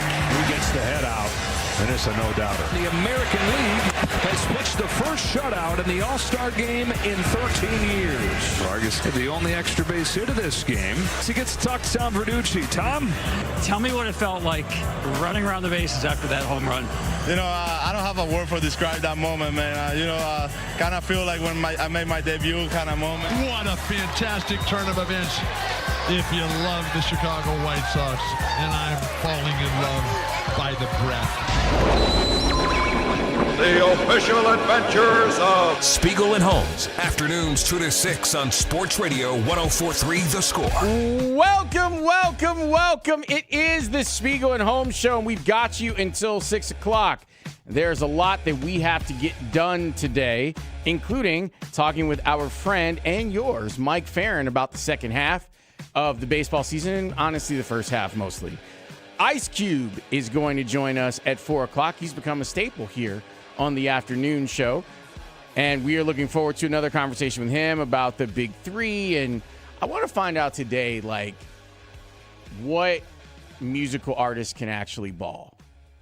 That's one of my things I want to ask Cube about today when we talk to him at 4 o'clock. That sounds delightful. He's an interesting dude. He is an open conversationalist, smart, creative, and curious. And It's All-Star break, baby. Let's talk to Ice Cube about all kinds of things. Agreed. Baby T is still here as our guy Alex just is out here in Amsterdam and loving it, and we are happy for him. It's only the third day that Baby T is here, but it feels like a long time to be without Alex, or to be with Baby T, or just I'm going to say be without Alex. We enjoy being with Baby T. Me too. And we are also happy that Alex is getting himself a vacation because he has definitely earned it dealing with this crew. Tanny is here. That man is Matt Spiegel. Hello, boys. Hey, dang. It's Baby T showing off the tennis knowledge in the pre-show meeting with Alexandra Stevenson's name coming out as we were talking about Dr. J. He knows a lot of stuff. Does. And like, I don't know how we tap into it, but he's on the fringes with some of the sports that we talk about. I think the segment is things you'd be surprised that Baby T knows. Is that the segment? I don't know. I don't know. I mean, we'll it's a good place to start. I mean, I'm going to have to do it without you over the next couple of days. You're gone. Headed to Toronto to see the White Sox and all three of their All-Stars. I just checked into my flight. There you go. Bing, bang, boom. I enjoyed the hell out of the All-Star game. But, I got over to Fox to do some post-game on TV, and everybody over there was like, most boring All-Star game ever. Like, people had feelings about that thing. People like runs to be scored. There's not a lot of hits. I will say, though, with the majority of runs being scored immediately and then there being nothing, like, I get that. Me too. But the pitchers are also all-stars. Pitchers are awesome, and there's some good defense. But as always, the game is about more than just the game itself. There were all sorts of moments. Like, I'm a sucker for, like it said there in the open, just sort of kind of noticing things, no matter who it is. Like, as Juan Soto, they're trying to pick off Juan Soto for a minute, and he and Wilson Contreras are giving each other the business. Really, all of Wilson last night being so much fun. Wilson's had a really good couple of days at the All-Star game. He's had a really good time. And everybody got booed by the Philly fans who represented strong. That's exactly how you would expect them to act. I thought that was excellent. And Wilson is the only one who went, give me some more. Give me some more. Cup in the ears. Like, you're going to boo? Give me some more. I kind of wish he would have done that during Home Run Derby, and maybe he thought about it and he was like, I could still have a little bit of fun with that. Jordan Walker with a big smile during the intros. Tanny, did you get home to watch the intros in time? I DVR'd him so I could go back and watch. No, I didn't. Oh. He had some videotapes. To return. The Kennedy. Damn Kennedy. Yeah, it's a problem. Mm-hmm. But, the pageantry and the extra stuff. I know we both have feelings about this particular moment where, look, if you combine Ray Charles and baseball and bicycles and J.K. Simmons and fireworks, you will get me to have tears. And the Ray Charles moment was freaking beautiful. I really love that was the choice. And I heard Marshall and Layla talking about this earlier, and I wholeheartedly agree with Marshall.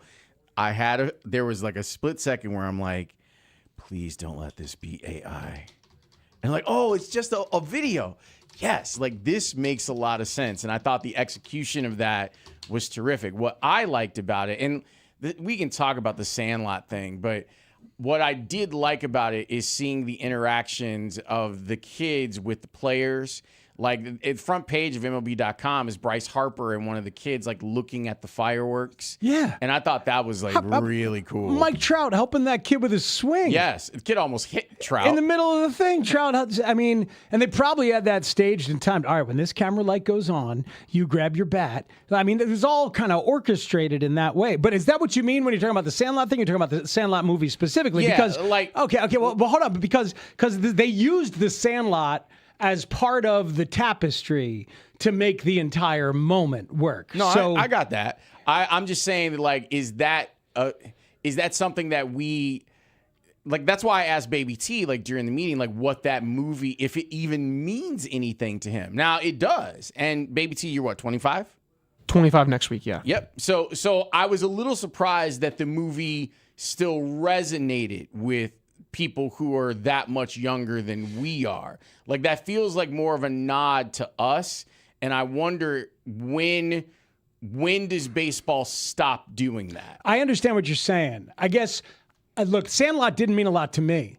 Sandlot is a little younger than me. So that movie, I've seen the movie. I showed Ruben the movie, and I like it, but it has no sort of romance for me. So that moment, and maybe to your point, it didn't sell itself like right away. I liked the J.K. Simmons stuff because he's great, but then all the kids on the bikes, I'm like, all right, cool. And then Ray is what got me, mixed with the fireworks. Like,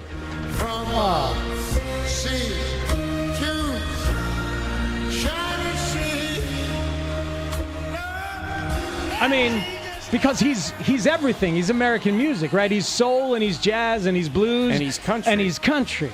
He's all of it. Yeah, he's all of those things. And wasn't that from like the World Series after 9/11, wasn't it? Oh, I didn't remember when it was from. I think that's when it was. It was in Arizona, so that's a good point. I was wondering if it was from the Arizona All-Star game, but that makes more sense if it was from that game. Yeah, I think that's when it was. Wow. But like I thought that was cool that they like, and this is kind of my thing about the 7th inning stretch. No offense to us, but I feel like unless it's a big timer, right? Like unless it is Eddie Vedder or someone like that, the video of Harry singing the stretch is just fine. Like and I think that it creates like with Ray Charles last night. What if it's us though? That's why I said we're like no offense to us. Okay, but sounds like I'm a little offended for us. You should be, but I just feel like that should be reserved for the cream of the crop. Like people should be, when they hear the name of the person who's singing the stretch, they should immediately turn around. And no offense to us, they didn't do that when we sang the stretch. Tanny, did you turn around when they announced our name as podcast hosts? No, as a matter of fact, I was in the room with you, and I actively made an attempt to actually leave the room. To leave the room. I hear you. Well, that was like... that was a weird, like, 5th inning thing that they created. Like, they inserted it. Yeah. And I'm sure there's some people out there who thought that whole thing sucked. I thought it really came together. I thought it was pretty good. It was pretty good. I even enjoyed Patti LaBelle lip-syncing the anthem. Did she lip-sync it? I think she did. And maybe it was just a delay on my TV. I think she did. But I'm fine with a recording of Patti LaBelle singing the anthem. I also think America the Beautiful... we'll never make that switch, but we should make that switch. It's a better song. Yeah, I think it does a better job of encompassing all of America. I just needed a gigantic apple pie. It's no O Canada, I'll tell you that I needed a huge apple pie to cover that entire infield, like an infield-sized apple pie, to really hammer the point home. Like, they were America-ing the hell out of that thing. Do you do cheddar? I know there are some people who do cheddar with the apple pie slice. Is that... Oh, no. You've never heard that? No. Am I wrong about that? I feel like that's a thing. Maybe some people do that. I don't know. Vanilla ice cream. Heat it up a little bit. No, I don't want him singing the anthem. Somebody's going to get shot. That's the problem with that. But, gigantic apple pie covering the whole damn thing. How about Philadelphia leaning into its Philadelphia-ness with the Declaration of Independence as the lineups? Yeah, I wasn't on board with that, and then I was like, you know what? I'm on board with it. Philly, go ahead. Philly makes no bones about who they are. Go ahead. They're like, oh, look, we got founding fathers standing over here. That's what was interesting. Hell yeah! Hall & Oates, baby! They never go by Hall & Oates. It's Daryl Hall and John Oates. All I know is that some people were watching and could not go for that, but I went for that as it was playing. 100%. Philly soul in the house. And old school stuff, too. There might have been even been the OJs. Are we going to ask Andrea Tomey about that? I don't think we heard the OJs, but we could have. I'm sure they probably played it in one commercial break, because usually they're pretty good about getting the OJs in. The Ossenmakers, the OJs, the Sextons, the Plunks, the Burleys, the Mowers. I mean, what kind of music do the Ossenmakers make? Were they Philly soul as well? Freaking Mauer. No, it derails you every time. To me, the one that derails me is the Plunks, because I never thought of Eric Plunk as an actual human. Not White Sox once. can't pitch him. Till right then. It's like, oh, I'll just pitch him away. Well, he'll just go away. Yeah. If you pitch him away and then you come into him and he gets the ball out of the yard. Texter says, I'm a diehard baseball fan born in 1990. The Sandlot is one of my favorite movies of all time. That moment last night was awesome. My 7-year-old loved it as well. So, there's one that hits him right between the eyes. I say I'm a little older, Christine a little older, but we both loved that moment. It's pandering inception because it's pandering to us because we grew up watching that movie, and the original movie is pandering to the baby boomers. Yes. So when you can double pander, then you're really doing something. You're really getting somewhere. It's like Stand By Me, essentially. I guess I also love it. I prefer that, and they'll have their opportunity because it's coming back. I prefer the Sandlot pandering to the Field of Dreams pandering. I prefer it, but Field of Dreams game coming back. Yeah, they're going back to Iowa, so there'll be that. They redid a bunch of stuff there. Dan Evans, former White Sox staffer, in charge of things there. It's why Ranji left the game early because he was like, "This is not good. It's not good, Box. I got to leave." Good choice. Yeah. It was only one way in and one way out. I know. I was there too. Understand. Hey, you can't leave that thing early. Yeah, but I got to get to Houndstooth. I'm meeting someone down there, Box. That is accurate as hell. And then you have the moment, and things that's a good flashpoint because I feel like from that point on, that's when things started. Like they were as high as they had been in a long time, and then that moment, and then a couple months later, it was like, it was bad. I thought it was Kane Guy. I thought Kane Guy was as good as it got in that series. So this is the Leary home run and Kane Guy. This is one of the things that gives me pause about the awesome Mike Vassell. Because it reminds me of that. I'm like, yeah, we did this before. We did the Galooly thing before with this. And now there's a wizard cap and everything else that's going on with it. Anyway, we're going to still talk about the All-Star game because there was some cool stuff, including PCA giving love to someone on this very show. It's next on The Score. Mully and Haugh, Chicago's #1 most listened to sports morning show, 5:30 till 10 a.m. I don't know how many people have been to Philly, been to a baseball game in Philly, walked around Philly. Chicago is going to shine, and you're going to have people coming here that are going to realize what a great town we have and how great things we have going here. I think Wrigley Field was made to host an all-star game. It really is the perfect venue. Mully and Haugh, mornings 5:30 till 10 a.m. on Sports Radio 104.3 The Score. Gordon's there, to be fair. Yeah. Like I'm saying, he's at the facility, he's in the meetings, he's watching the tape. Listen, does Jalen want to be any form of a leader at all? I mean, okay, why did you have to get married? You know the calendar. These are not voluntary. It's just another excuse. Like, oh, I got married. Oh, I want to see my. Everybody on that team has a wife or a girlfriend or a mom or a dad or a son or a daughter or a niece or a nephew they want to spend more time with. But this is not the week or 2 weeks to do it. Or bring them here while you're doing it because you're not there all damn day. Yeah. Who else? Anybody else? Dustin, do you have any favorite team? I would go with the Phillies. I've never been to Philly. And that probably would change it very quickly based on what I've heard. But obviously, I still struggle with Kyle Schwarber not being a Cub, and I know he was with other teams, and I know. But the point is that I like the way the Phillies slug. I know how chicks dig the long ball. I dig the long ball. I like the way the Phillies slug. Okay, that's what I like. And you are beautiful. Let me just say appreciate that. Compliment. Mark that down. 5:54. Mully compliments Dustin. It's Friday, clearly.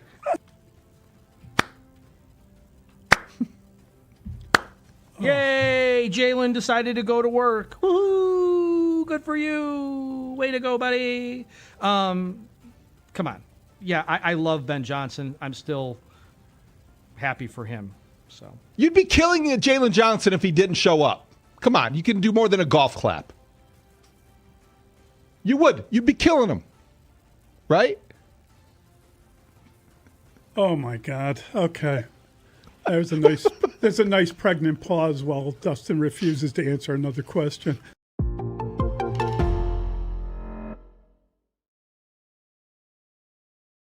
We have wanted, hoped, prayed, and dreamed for some of the things that have ended up happening.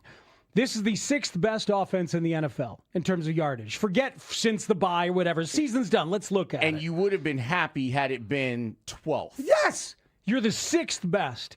You have the third best running game in the NFL. And you would have been happy had that been 15th. Yes. You are ninth best in scoring. You are a top 10 offense no matter how you slice it. How about this? How many times did Caleb Williams get sacked last year? 68. They have the third best sack percentage in the entire NFL. He also doesn't turn the ball over very often. They have the number one best interception rate in the NFL. They do not turn the ball over. And this quarterback, who you feared might be another Justin Fields in terms of holding the ball too long and causing sacks to happen, has become what he's become, the third best sack rate in the NFL. With all the investment on the offensive line and his development and the change in the offense is something to celebrate massively. And then you add in the magical stuff. You add in the games that you felt like they were going to lose, the games that you were used to them losing. Yes. As a Bears fan, you're sitting there going, I've seen this movie before. I know exactly. I did not know how this movie ended because it ended with Caleb putting on a cape and making some incredible throw, and the Bears won it. They had 6 comebacks in the final 2 minutes, which is insane. And guess what? There's 3 others that they could have won in the final 2 minutes, including yesterday. 3 others. And that hurts because they kind of left the 1 seed sitting there on the table if they get that touchdown to end in San Fran. Yeah. And then yesterday, and they probably approach it differently and all of that. But anyway, how about this? Caleb was finally right about Torrey Taylor. He punted 60 times, 3.53 times per game. That is the lowest figure in Bears history. Remember when he said, you're not going to be punting that much? It's the least amount of time you have seen. To be a part of this team. I'm excited about this. I haven't been on a team in a long time. It's good to be back, Holmes, with you and Spiegel. You know, it's good to be back with you guys. Afternoons on The Score. We've got Pete Armstrong mic'd up in center field. Hello, Pete. Hi, guys. Pete, this is John. What center field? I mean, you're comfortable in every center field. This one's a big one, but where's your favorite center field to play defense? Honestly, I love playing center at Dodger. Oh, God. Wow, that ball is absolutely destroyed by Miguel Vargas. It did seem like PCA was stealing White Sox shine until, of course, Miguel Vargas hit one to the moon.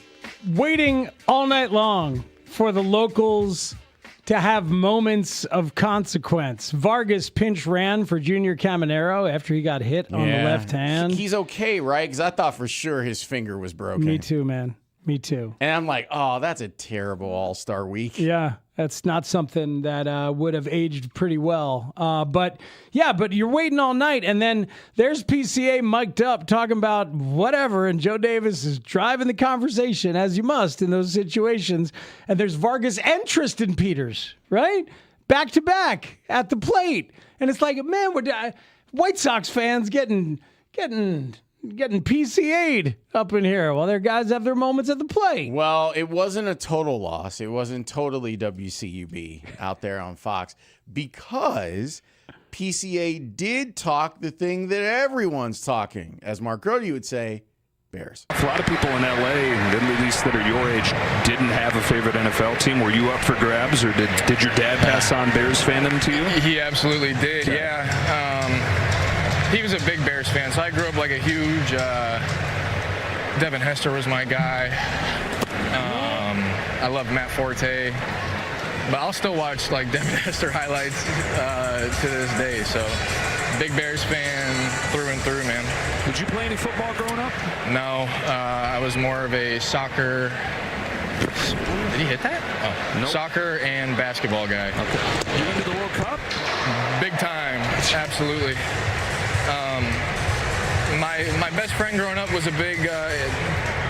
His family's from London, and I grew up a huge Chelsea fan because of them, and so I naturally kind of root for England. But I mean, it was so fun watching the U.S. and then there was just so many fun little stories this tournament, so I had a blast. He's talking World Cup.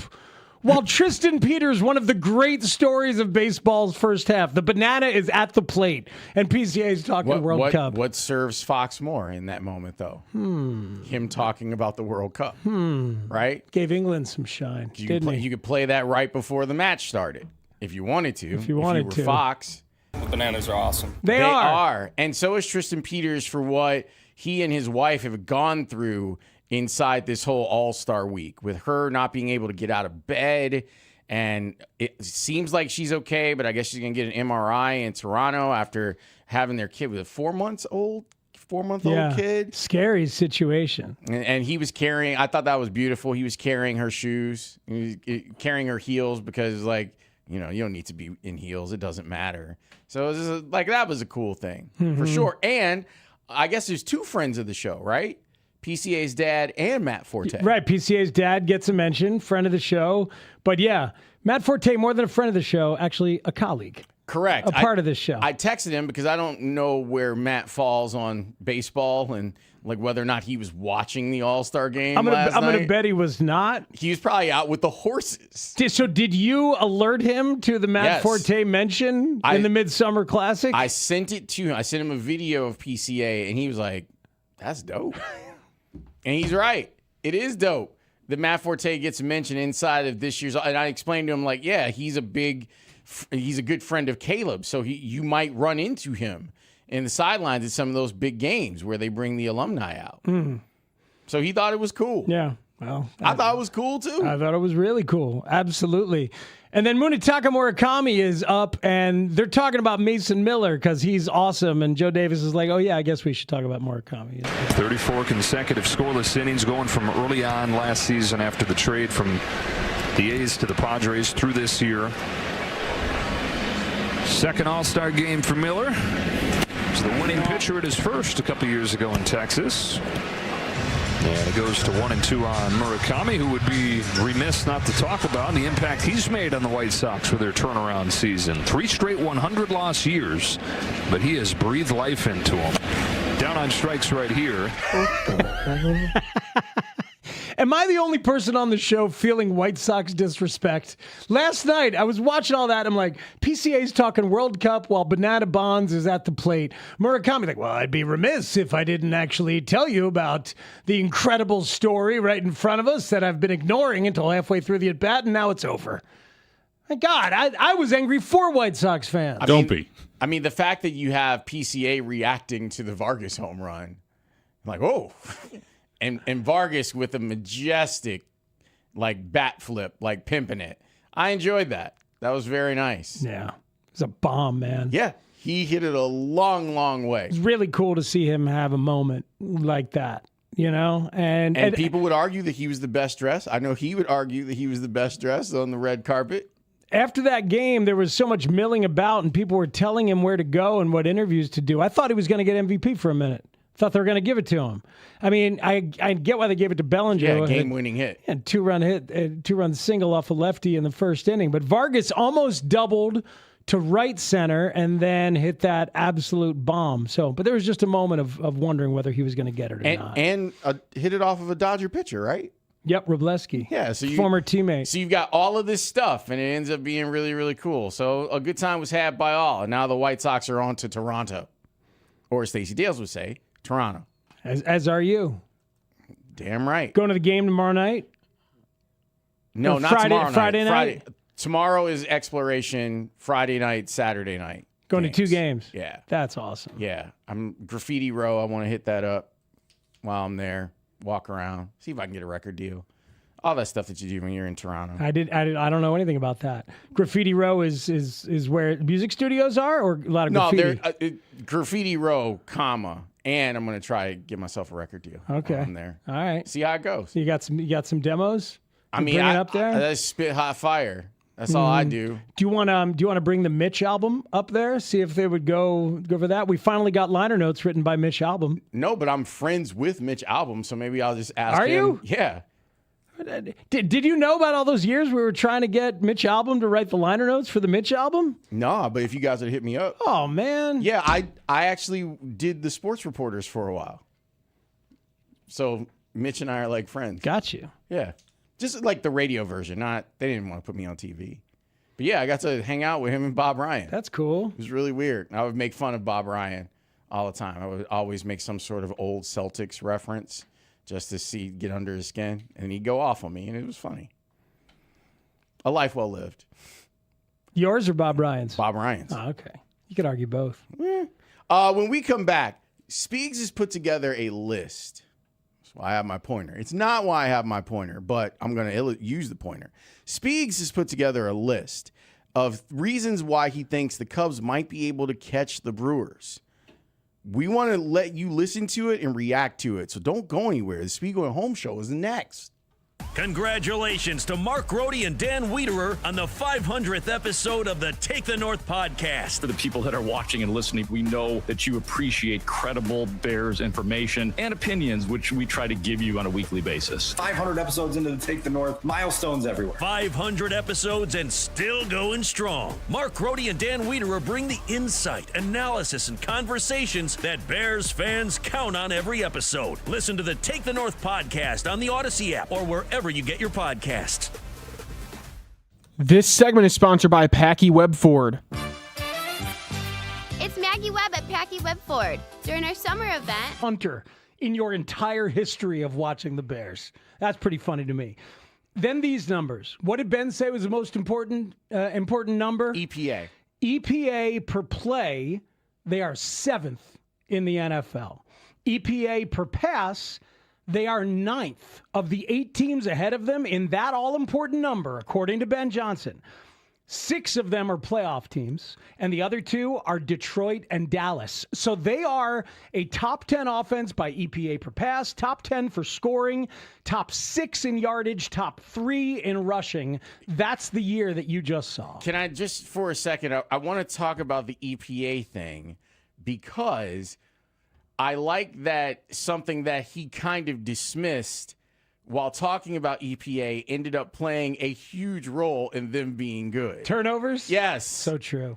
Yes, like he So kind of true. dismissed that as a thing, but look at the takeaway margin that the Bears have defensively, and it's played a significant role. They are plus 22. They are number 1 in turnover differential in the NFL, ahead of the Texans and the Jaguars and the Steelers and the Rams. So all of the top 5 are playoff teams.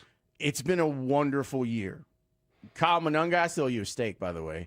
Kyle Monungai coming in and doing what he's done. DeAndre Swift being the player that he's been. And having a career year on the ground. The improvement of Darnell Wright, even though he didn't make the Pro Bowl and you understood why. Mm-hmm. The improvement of the offensive line all the way through it. Even with the left tackle situation being in flux yet again yesterday. 2 more quickies. Phil Thompson wrote a great piece in the Trib yesterday. What's up, Phil?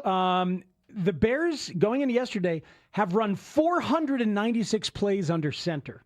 That's the second most behind the Rams in the entire NFL. Remember when Caleb was told that he couldn't do anything under center? Second most in the NFL under center. Well, he worked his ass off. And Yeah, we he talked did. about it before the season began that I had heard that he was out there doing reps every day, taking snaps from center, and then that plays out where he gets – and I think a lot of people are like, man, if this guy can get that concept, he could be a really dangerous passer, and he has been. And average depth of target, just to show you stylistically what they do, okay? This is how far the receivers go down the field before they are targeted. 9.31 yards, 5th in the NFL, behind the Eagles, the Patriots, the Rams, and the Packers. Playoff teams all. So Ben Johnson has given you a playoff caliber scheme, and Caleb Williams has executed it to a playoff caliber offense. So there should be rejoicing in the fact that the Bears have won the division. They are the 2 seed in the NFC, and the playoffs start on Saturday for them over at Soldier Field. One of the reasons we were inspired to request to have you on and wanted to make it happen was because one of your biggest fans in Chicago is in our studio, our producer, Robbie Triano. So I cede the floor now to Robbie to ask you a question. Josh, what's up, King? Welcome to the show. So not to pat myself on the back or anything, but I don't think there's anyone here in the city of Chicago that kind of praises you more than me, damn near glazes. So here's the question. As a long hair hooper like you, how the hell do you keep your hair like that during a game? Because you're playing a lot of minutes, and I understand you probably use some product. How much are you using, and what does your hair budget look like? Because it seems immense. My hair, I don't know what the budget is because my sister actually buys the product for me, but I do. Yeah, every time I get out of the shower, I dry my hair, put product in it. So during a game, when I start to sweat, as the game gets further and further into it, my hair gets, obviously more and more wet, and it's hard to keep out of my eyes. But that's kind of when I know I need to cut it, when it starts bothering me to that point. But, I put product in it. But yeah, no, when I start sweating, it does get in my eyes. So I'm actually getting a haircut tonight, funnily enough, you asked that. Wait, you're getting a haircut? Whoa, breaking news here on the score. Yeah. Are you serious? It's a trim. You won't be able to tell, but yeah, it'll keep it out of my eyes. What do you think of Robbie's question, scale of 1 to 10? He just asked you 2 really good questions. What do you think? 10. Both great. Yeah! Robbie, well done. You were the inspiration for us to even be bold enough to request the interview. He's getting a haircut. Like, that's one of the most amazing things I've ever seen. Like, the fact that he plays a game and the hair's never in his eyes, it's insane. Like, how does that happen? You were made to do a Josh Giddey interview post-game show. You were. So how did you feel about everything? Did you get everything You guys off? nailed it. I Yeah. had goosebumps. I said the word glaze. I don't know if I should have said that, but I did. He knew what you were saying. But are you relieved to know, Robbie Triano, that the haircut is only a trim and not like a full-on new look? Right, but I could see why he was taken aback a little bit by that. Yeah. Do you think he'd ever go with a headband? If we ever get headband Giddey, like, the league may be on notice. He's never done that? I think he's done headband I was Giddey. gonna say, I feel like Always live on the free Odyssey app. WSCR, WSCR FM in HD1 Chicago, an Odyssey sports station. The Score! Spiegel and Holmes. Jed Hoyer. My partner, Lawrence Holmes, says he has 7 innings left in his arm. The profile in college was 82-mile-per-hour cutter, 77-mile-per-hour curveball, 72-mile-per-hour circle change. We call that below hitting speed profile. So that is that's 100% accurate. I think by using that, it's like down 8+. I'll take it. Afternoons on the Score. You notice this list, huh? I'm always making lists.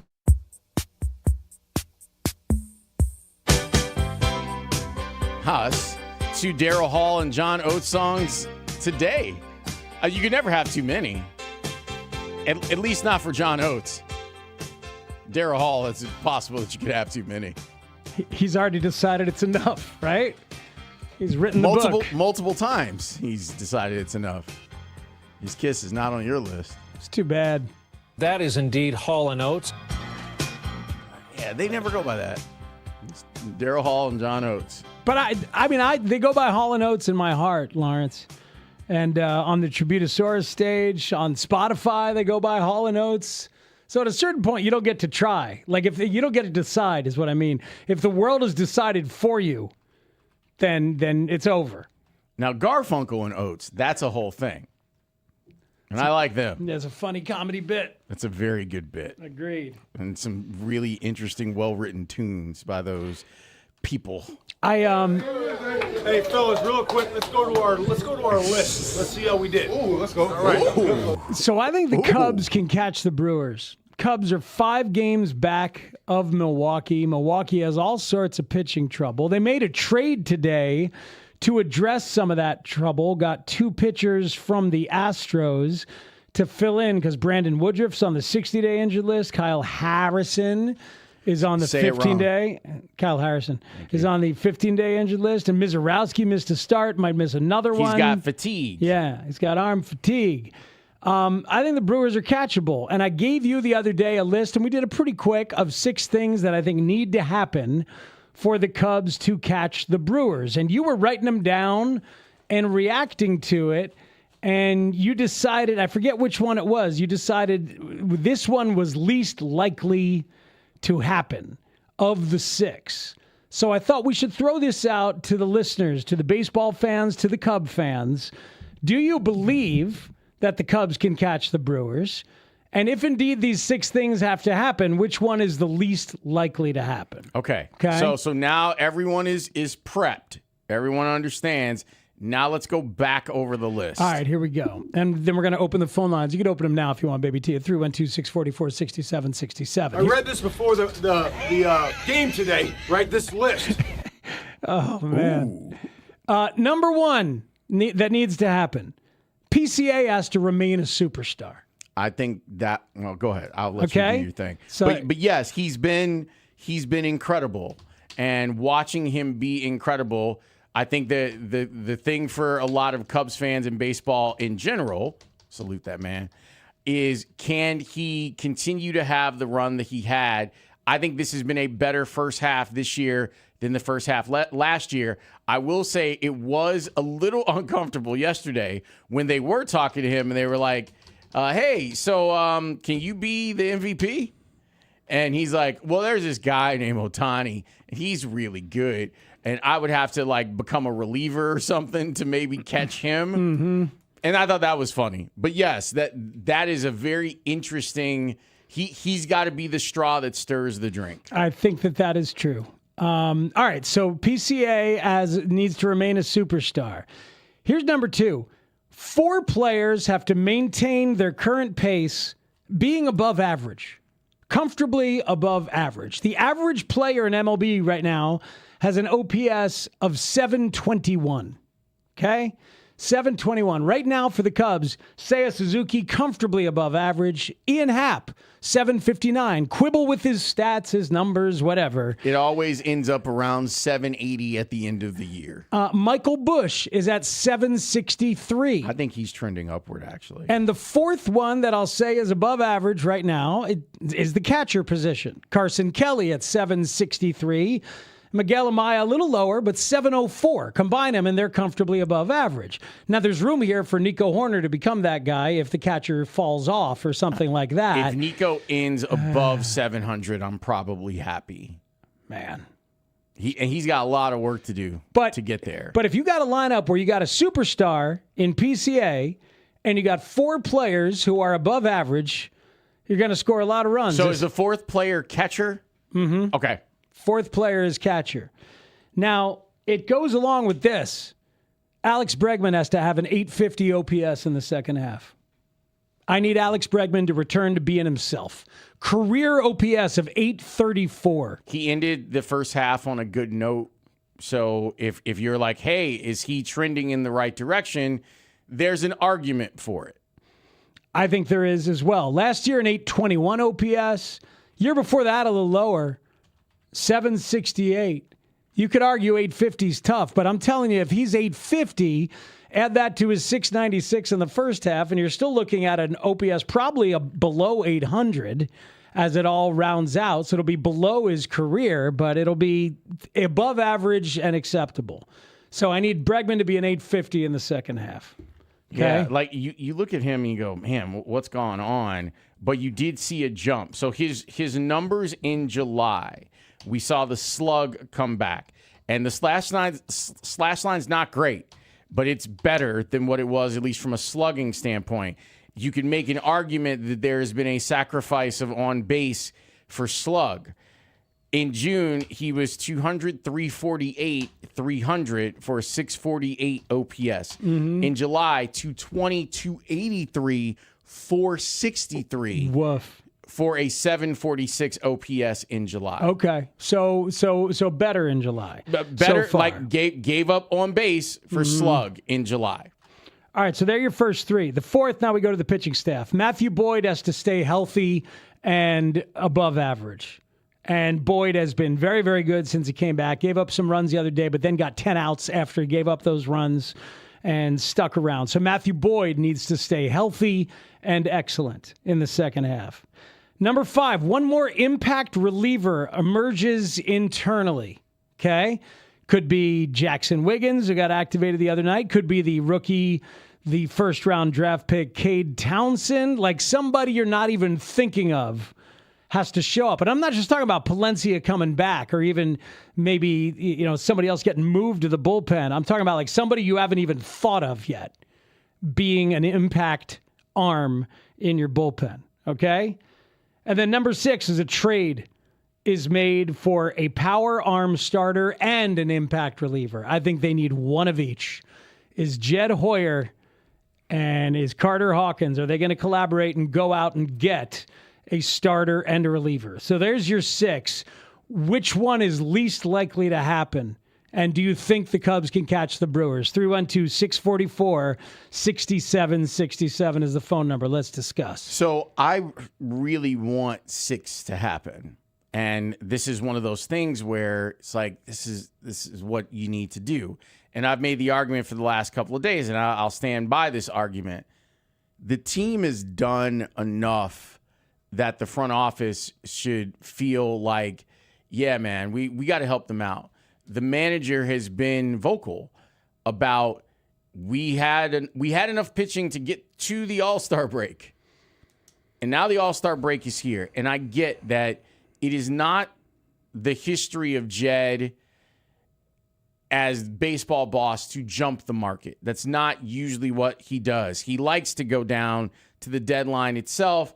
And then we usually hear, well, there's a lot of stuff. There's a lot of conversations that were going on, but nothing really caught our eye. We don't want to forfeit the future for a quick fix. But I feel like... Let me ask you a question. Like, two things. When they jumped the market for Quintana, do you think that left a bad mark in some ways? Because Verlander was available at the deadline and they couldn't go get him. Yeah, but Quintana won the games against the Brewers that you needed him to win. All right, so maybe not. How about, I mean, this year when they went and got David Peterson, does that count as a market jump? I don't think so. Well, that's like a survival move. Yeah, that was, can anybody pitch? Which I think is what this Brewers trade feels like. Yeah, McCullers hasn't been a good major leaguer since 2022. He's had, I think, like 16 starts since then, but he hasn't been good since 2022. He's dealt with a lot of injuries.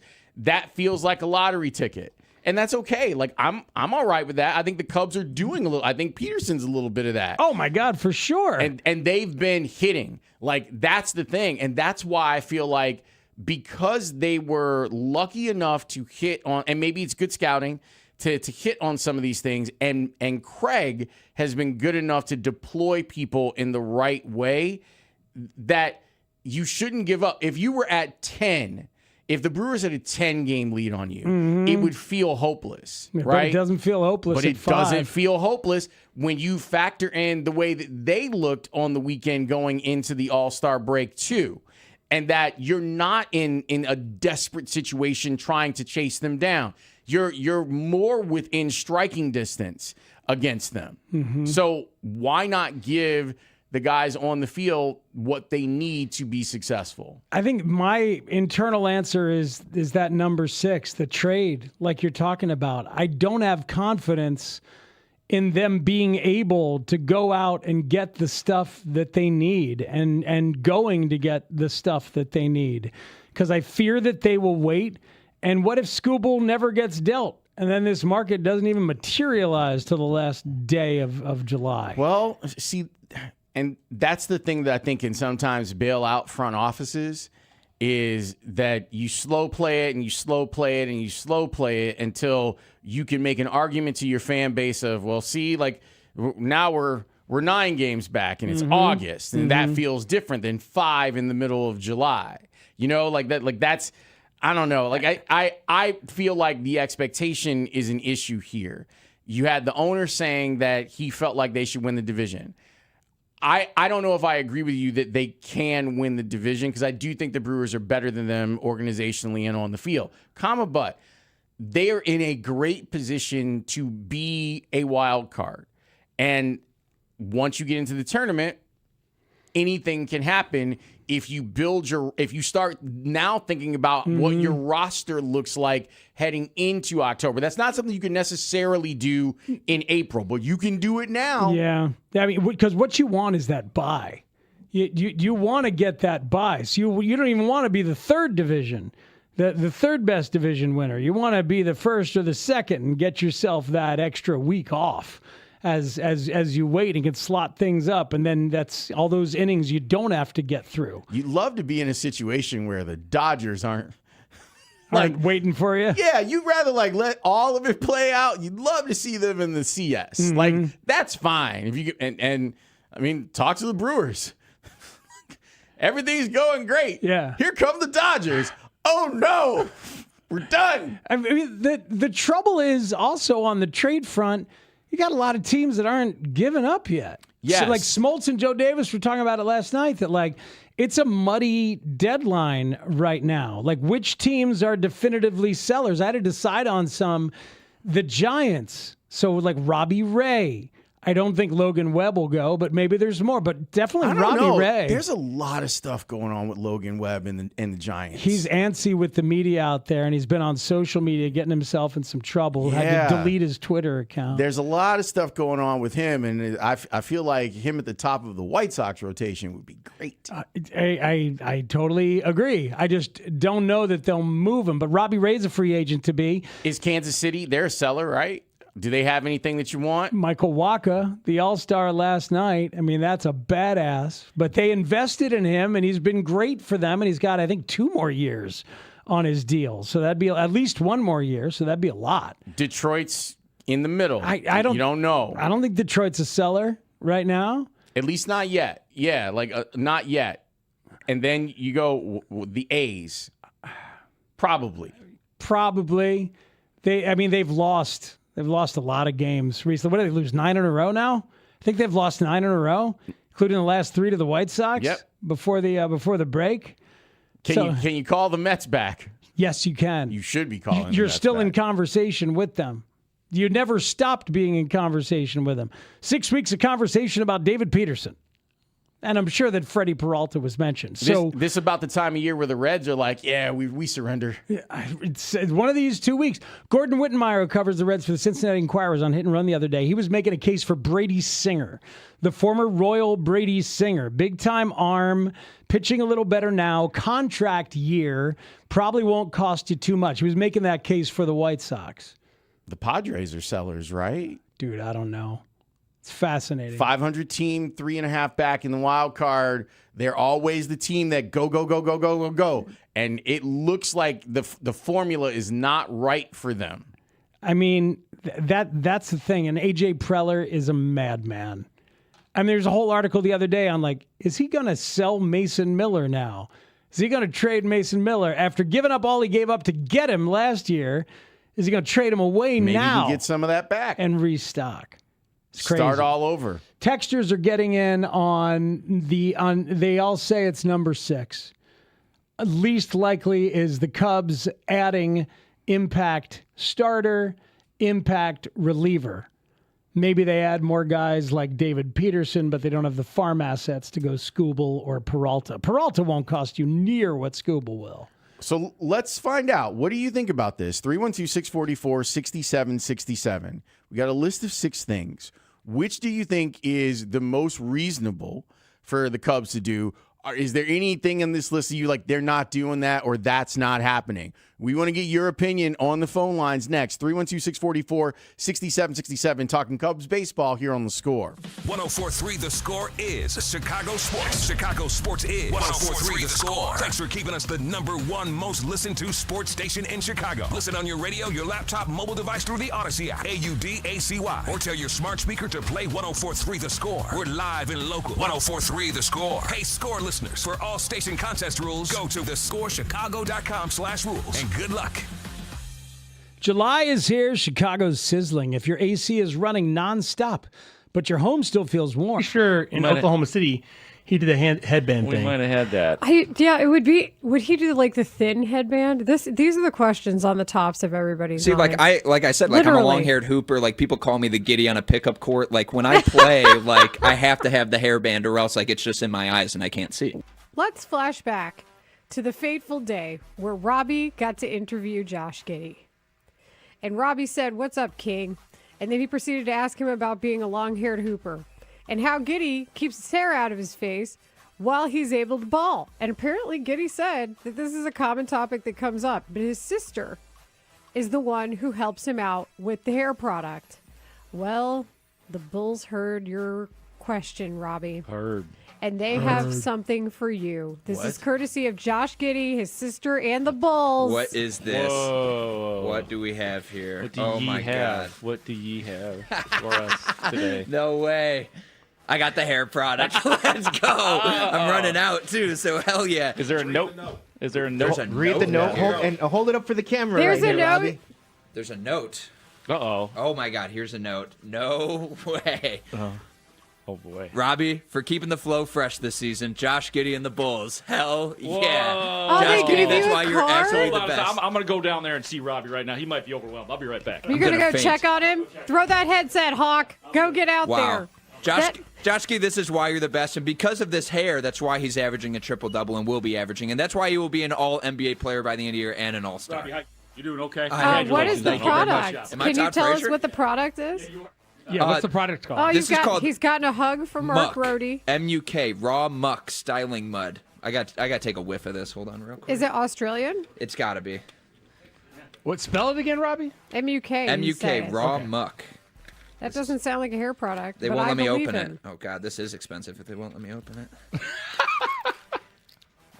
I love it. Robbie is opening the hair product that Josh Giddey and the Bulls gave him. What does it smell like? Smells Australian is what it smells. Smells like a triple-double. Like a kangaroo. Yeah, this is fancy smelling right here. Well, I guess I have to put it in my hair Does then. it smell like something else? Is it eucalyptus scented if we're speaking of Australia? Like, what is it?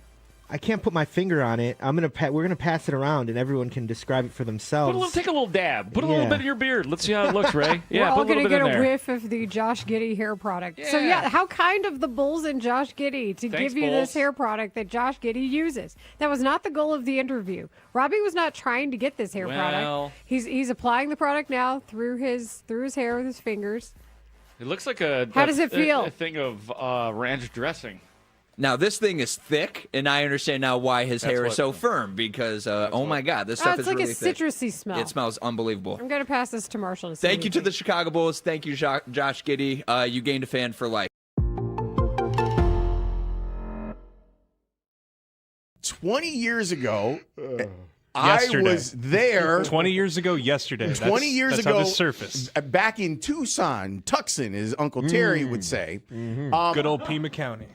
And remember that what happened is Frank got hurt during the championship run. He was an important part of that run, and he helps them win a World Series ring. He was hurt during the playoffs. He threw out the first pitch.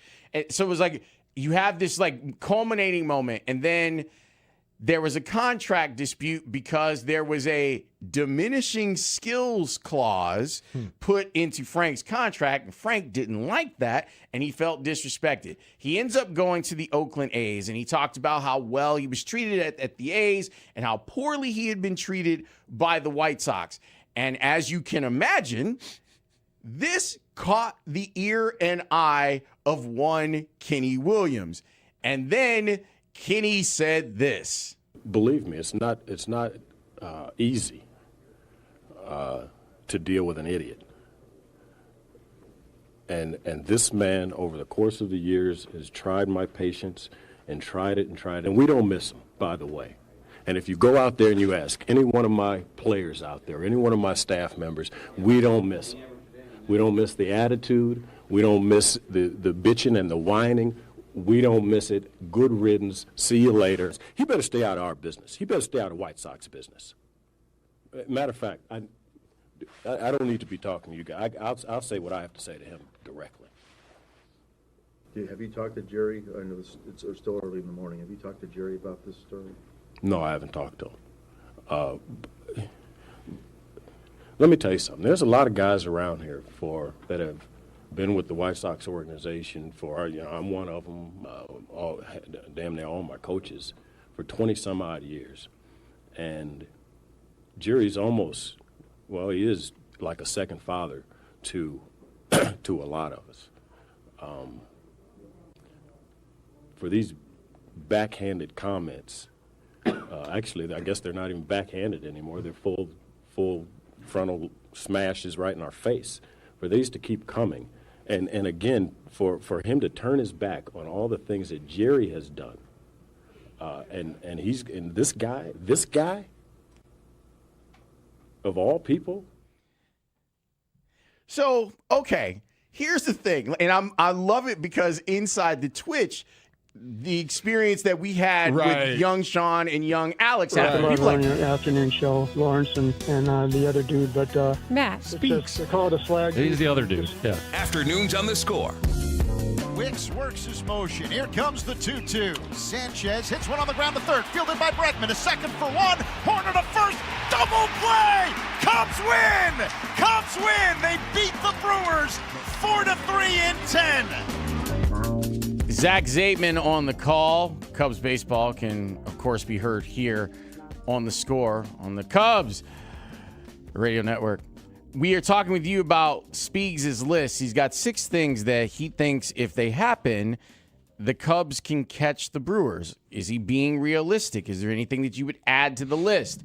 312-644-6767 is the number. Let's go to Springfield, Virginia, and talk with John. Hey, John, you're on The Score.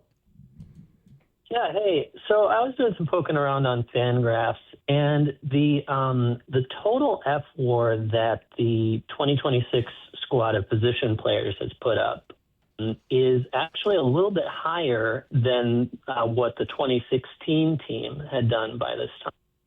So, I mean, I think that tells you have a championship quality off defense. And then really whether they can catch the Brewers or do anything in the playoffs, depends entirely on what happens in the next 3 weeks in terms of acquiring more pitching. It's interesting. I think that does equate to how I ended up feeling about the list, or really how I ended up feeling about the team.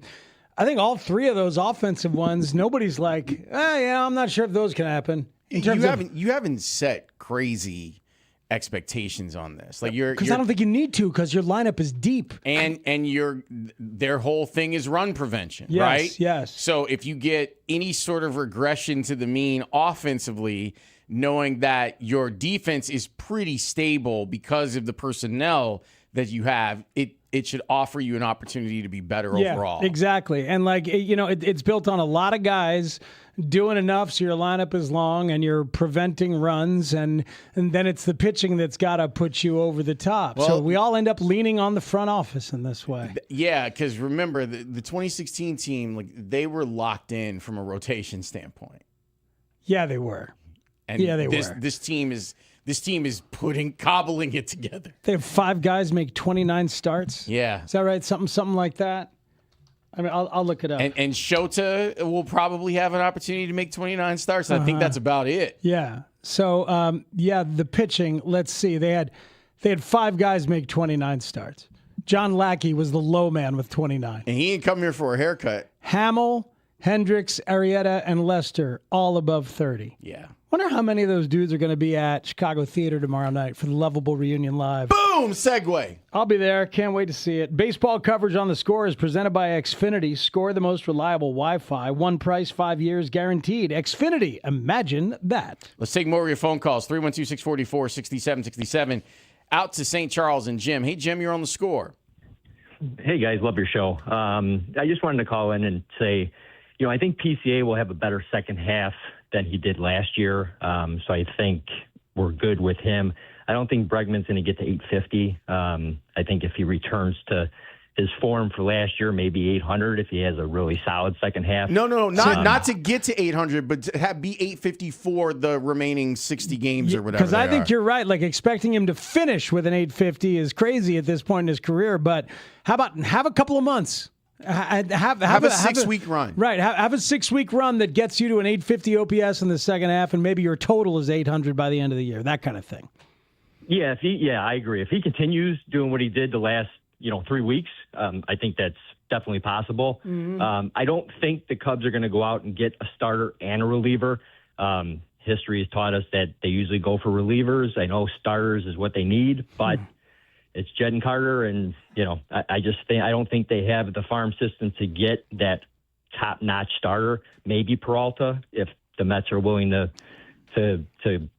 deal with us after PCA. But I think maybe that's a possibility. But I think a solid reliever, and then maybe Steele comes back and he's a reliever. I wouldn't. He's that guy that maybe gives us some little bit of length out of the bullpen, maybe. I wouldn't count on him. Right. Well, but you know what? We can add him to the list of an impact reliever emerges internally at number 5, whether it's Jackson Wiggins, Cade Townsend, or Justin Steele. I guess you can put him on that list. I'm comfortable with that. I am not comfortable with that at all. But the caller raised a really interesting point about roster construction and how right now, you do have to think of it as like, what are the needs of the team at the moment? I think the team of the moment or the team at the moment? Team at the moment. Very different. And you could make an argument they are the team of the moment. You could. Ooh, can't wait for Sunday. Who will be the team during the All-Star break? The National League. Hey, the American League, actually. Well, we'll have 2 games No, by this then. guy will find a way to make a National League. I hear you, Lawrence. So here's what I'm thinking. Ordinarily, you're thinking to yourself, well, they need guys to make starts. And you're right. Like, you need guys to get you to the finish line. But it does seem like the way that playoff baseball is played, the front offices are like, yeah, I want to make sure that I've got guys that can miss bats. So maybe I go get a reliever. But you still have to get there. And so that's the quandary. That's why I think what you're saying makes the most sense. Go get a starter and a reliever. I think you need both, because what you end up needing in the playoffs, and we saw it last year, it doesn't even matter when the innings are. Might be innings 3 through 6, right? Or 4 through 8. Just somebody to go out there and give you bulk. You know, it's what Mizorowski's role was last year. Sometimes he started, sometimes he didn't. Quinn Priester started for them, but they would throw Mizorowski or Chad Patrick at you, and they'd go 3 innings and strike everybody out. And you're like, what the hell just happened? And you need more of those guys. I love that guy's talk show. Paul Papps does a great job on the Chad Patrick show. They go everywhere. Good. Yeah, they're everywhere. Mm-hmm. And then commissioners are just playing golf behind them. And blowing them off. When they're supposed to be on the air. That is right. ridiculous. Yeah. It's really, and it's even more, I don't know if you heard, but apparently Adam Silver is the one that told Kathy Engelbert, you should suspend that young lady. For No. Yeah. Yep. Really? Yep. That's a whole thing. That's too bad. Pablo Torre will fix it. He'll find out, that's for sure. Pat's in Cedar Lake. Hey, Pat, you're on the score. Hey, what's up, guys? How you doing? Good, Pat. We're good. So the one on Spiegel's list that I'm most confident with is number 1 with PCA. I think the way he's played the first half and then going into from the month of June and then going in the last 3 weeks into July, I mean, it's he's got the makeup, he's got everything, he's got the mentality to, even when he does get in a rut, which they will in baseball, he's able to get himself out. So I don't have any issues with that. The one that I do, the last caller said too, is Bregman. Bregman getting to that OPS, and I don't even think it's that much of a reach for Spiegel to put that on the list. Like, that number, it's not too much to ask. Like, it shouldn't be, but I think this year, at least from my eyes, man, the way I've watched him play, just how bad, and I think it's just like the demeanor, the way he's looked at times at the plate, where like he has that opportunity, the guy's on base, and he pops it up to shortstop, or just has an awful strikeout in the dirt. And for me, it's just a lot of the mentality and just like where he's at still, I think, in his head. Like, he's been all right the last few weeks, but I have zero faith that he could even put together a halfway decent second half to, make up for what he's done. And the last thing I'll say, like, I wasn't expecting this at all. Like, if anything, like, the injuries you can't expect, but like Bregman falling flat on his face for the first 3 months of the year. And I mean, I'm not trying to be harsh on the guy, but it's the truth. You paid him to come in and do that. And you're right. You thought he was going to be part of the drink that made this thing work. And I mean, he is not even close to being that. That I didn't expect at all this year. Hey man, it's the first season of his life right now, just looking at the numbers, with an OPS under 700, with an OPS plus under 100. First season ever in his life. He's never been this bad. And there is some like, well, he's going to start slow, but now you're more than halfway through the season. Yeah. So, and I will say, at least the last 2 weeks coming out of it, but that's a long time to wait for a guy who's supposed to be a difference maker. Hey man, his last year in Houston was not as good as a couple of the previous years. And so he couldn't get the deal that he wanted, and so he did a prove-it year in Boston, and it worked out. And now he's got the big deal, and it's looking more like the decline that was showing towards the end of the Houston year. Yep. I think he's figured something out with the contact point, and he's going to pull balls in the air a lot. Swing earlier? Yes, exactly right, which I was always correct about in regards to Jose Bautista. Yeah, he was able to do it because he was swinging earlier. Yep. It's what he was doing. It's exactly what we're talking about. But, I'm going to try to win that argument from 15 years ago. Neither of the guys I had it with are here, so it should bode pretty well. Well, look, if this is any week to do it, we can certainly line them all up. Get them all in here. What old arguments do you have that you want to get in there about? But anyway, if Bregman has the contact point out front and he's going to pull stuff, that means he's going to be in trouble and exposed on some other things. But I'll take the payoff. I'll take the settlement. Algonquin and John. Hey, John, you're on the score. Hey, guys. I think the number 6 one is less likely to happen. I think our pitching staff overall, even though we have a lot of injuries, hasn't done that bad. When you look at the games in the first half, this is the team that had, a couple 10 winning games in a row, had 10 walk-off wins. And, the games that we lost, they were by a short number, but we left 10 or so people on base. I don't think the pitching is our problem as much as the guys that are in the starting lineup need to wake up and start hitting. Well, here would be my retort to you on this, John. You're right to point out that the pitching staff has done a good job. We're saying that too, that considering that you're just kind of throwing anybody that you can find out there and they've been able to get people out, is a testament to Tommy Hotovy and to Craig Counsell and their deployment of those guys. The issue is you got more baseball to play, and you've been lucky so far. You've been lucky that guys that were failures in other teams or were minor leaguers have come up and done the job for you. You don't want to rely on that. So you'd love to get some value from guys that have done it as a starter and a reliever. That's kind of where we're at on this. Mm-hmm. No, I understand what you're saying, but, we still need to hit. And, we're talking about Bregman. I think Bregman and Suzuki should be doing like what they did with Swanson, put them in the lower part of the lineup until they wake up and then start hitting. And we still got, as far as catching up with Milwaukee, we still got 7 games against them. And we're only 5 games behind. Yep. So I think it's possible to do it, seeing how we started out with this team and how they were hitting in the beginning. I don't understand why now, we're leaving so many people on base as far as hitting wise, and why? Because it's hard. You're leaving him on base because baseball's really hard. I also think that Seiya gets he gets lumped into stuff. He gets a bad rap and doesn't deserve it. He's having a pretty good year. Yeah. He's an 811 OPS for the season. He's a very desirable player out there. There are rumors out there about them trying to do a needle thread kind of trade. You trade Seiya, you put Matt Shaw out in right field, and hopefully you get some value back for him. Because I don't know that they have the ability to go get a pitcher with multiple years left on his deal, like a Joe Ryan or a Logan Webb. You might have to deal something of value, and maybe one of those teams will be like, you know what, I'll take Seiya and sign him to an extension because that dude is the realness. Let me give you Seiya's OPS by month. Okay. March, April, 998. May, bad, 551. June, 939. July, 879. Seiya's been fine. Yeah, he has not been the problem. For those who missed the list, number 1, PCA remains a superstar. Number 2, 4 players maintain their pace comfortably above average. Right now, that's Seiya, Bush, Happ, and the catchers. Number 3, Alex Bregman has an 850 OPS in the second half. Number 4, Matthew Boyd stays healthy and excellent. Number 5, one more impact reliever emerges internally.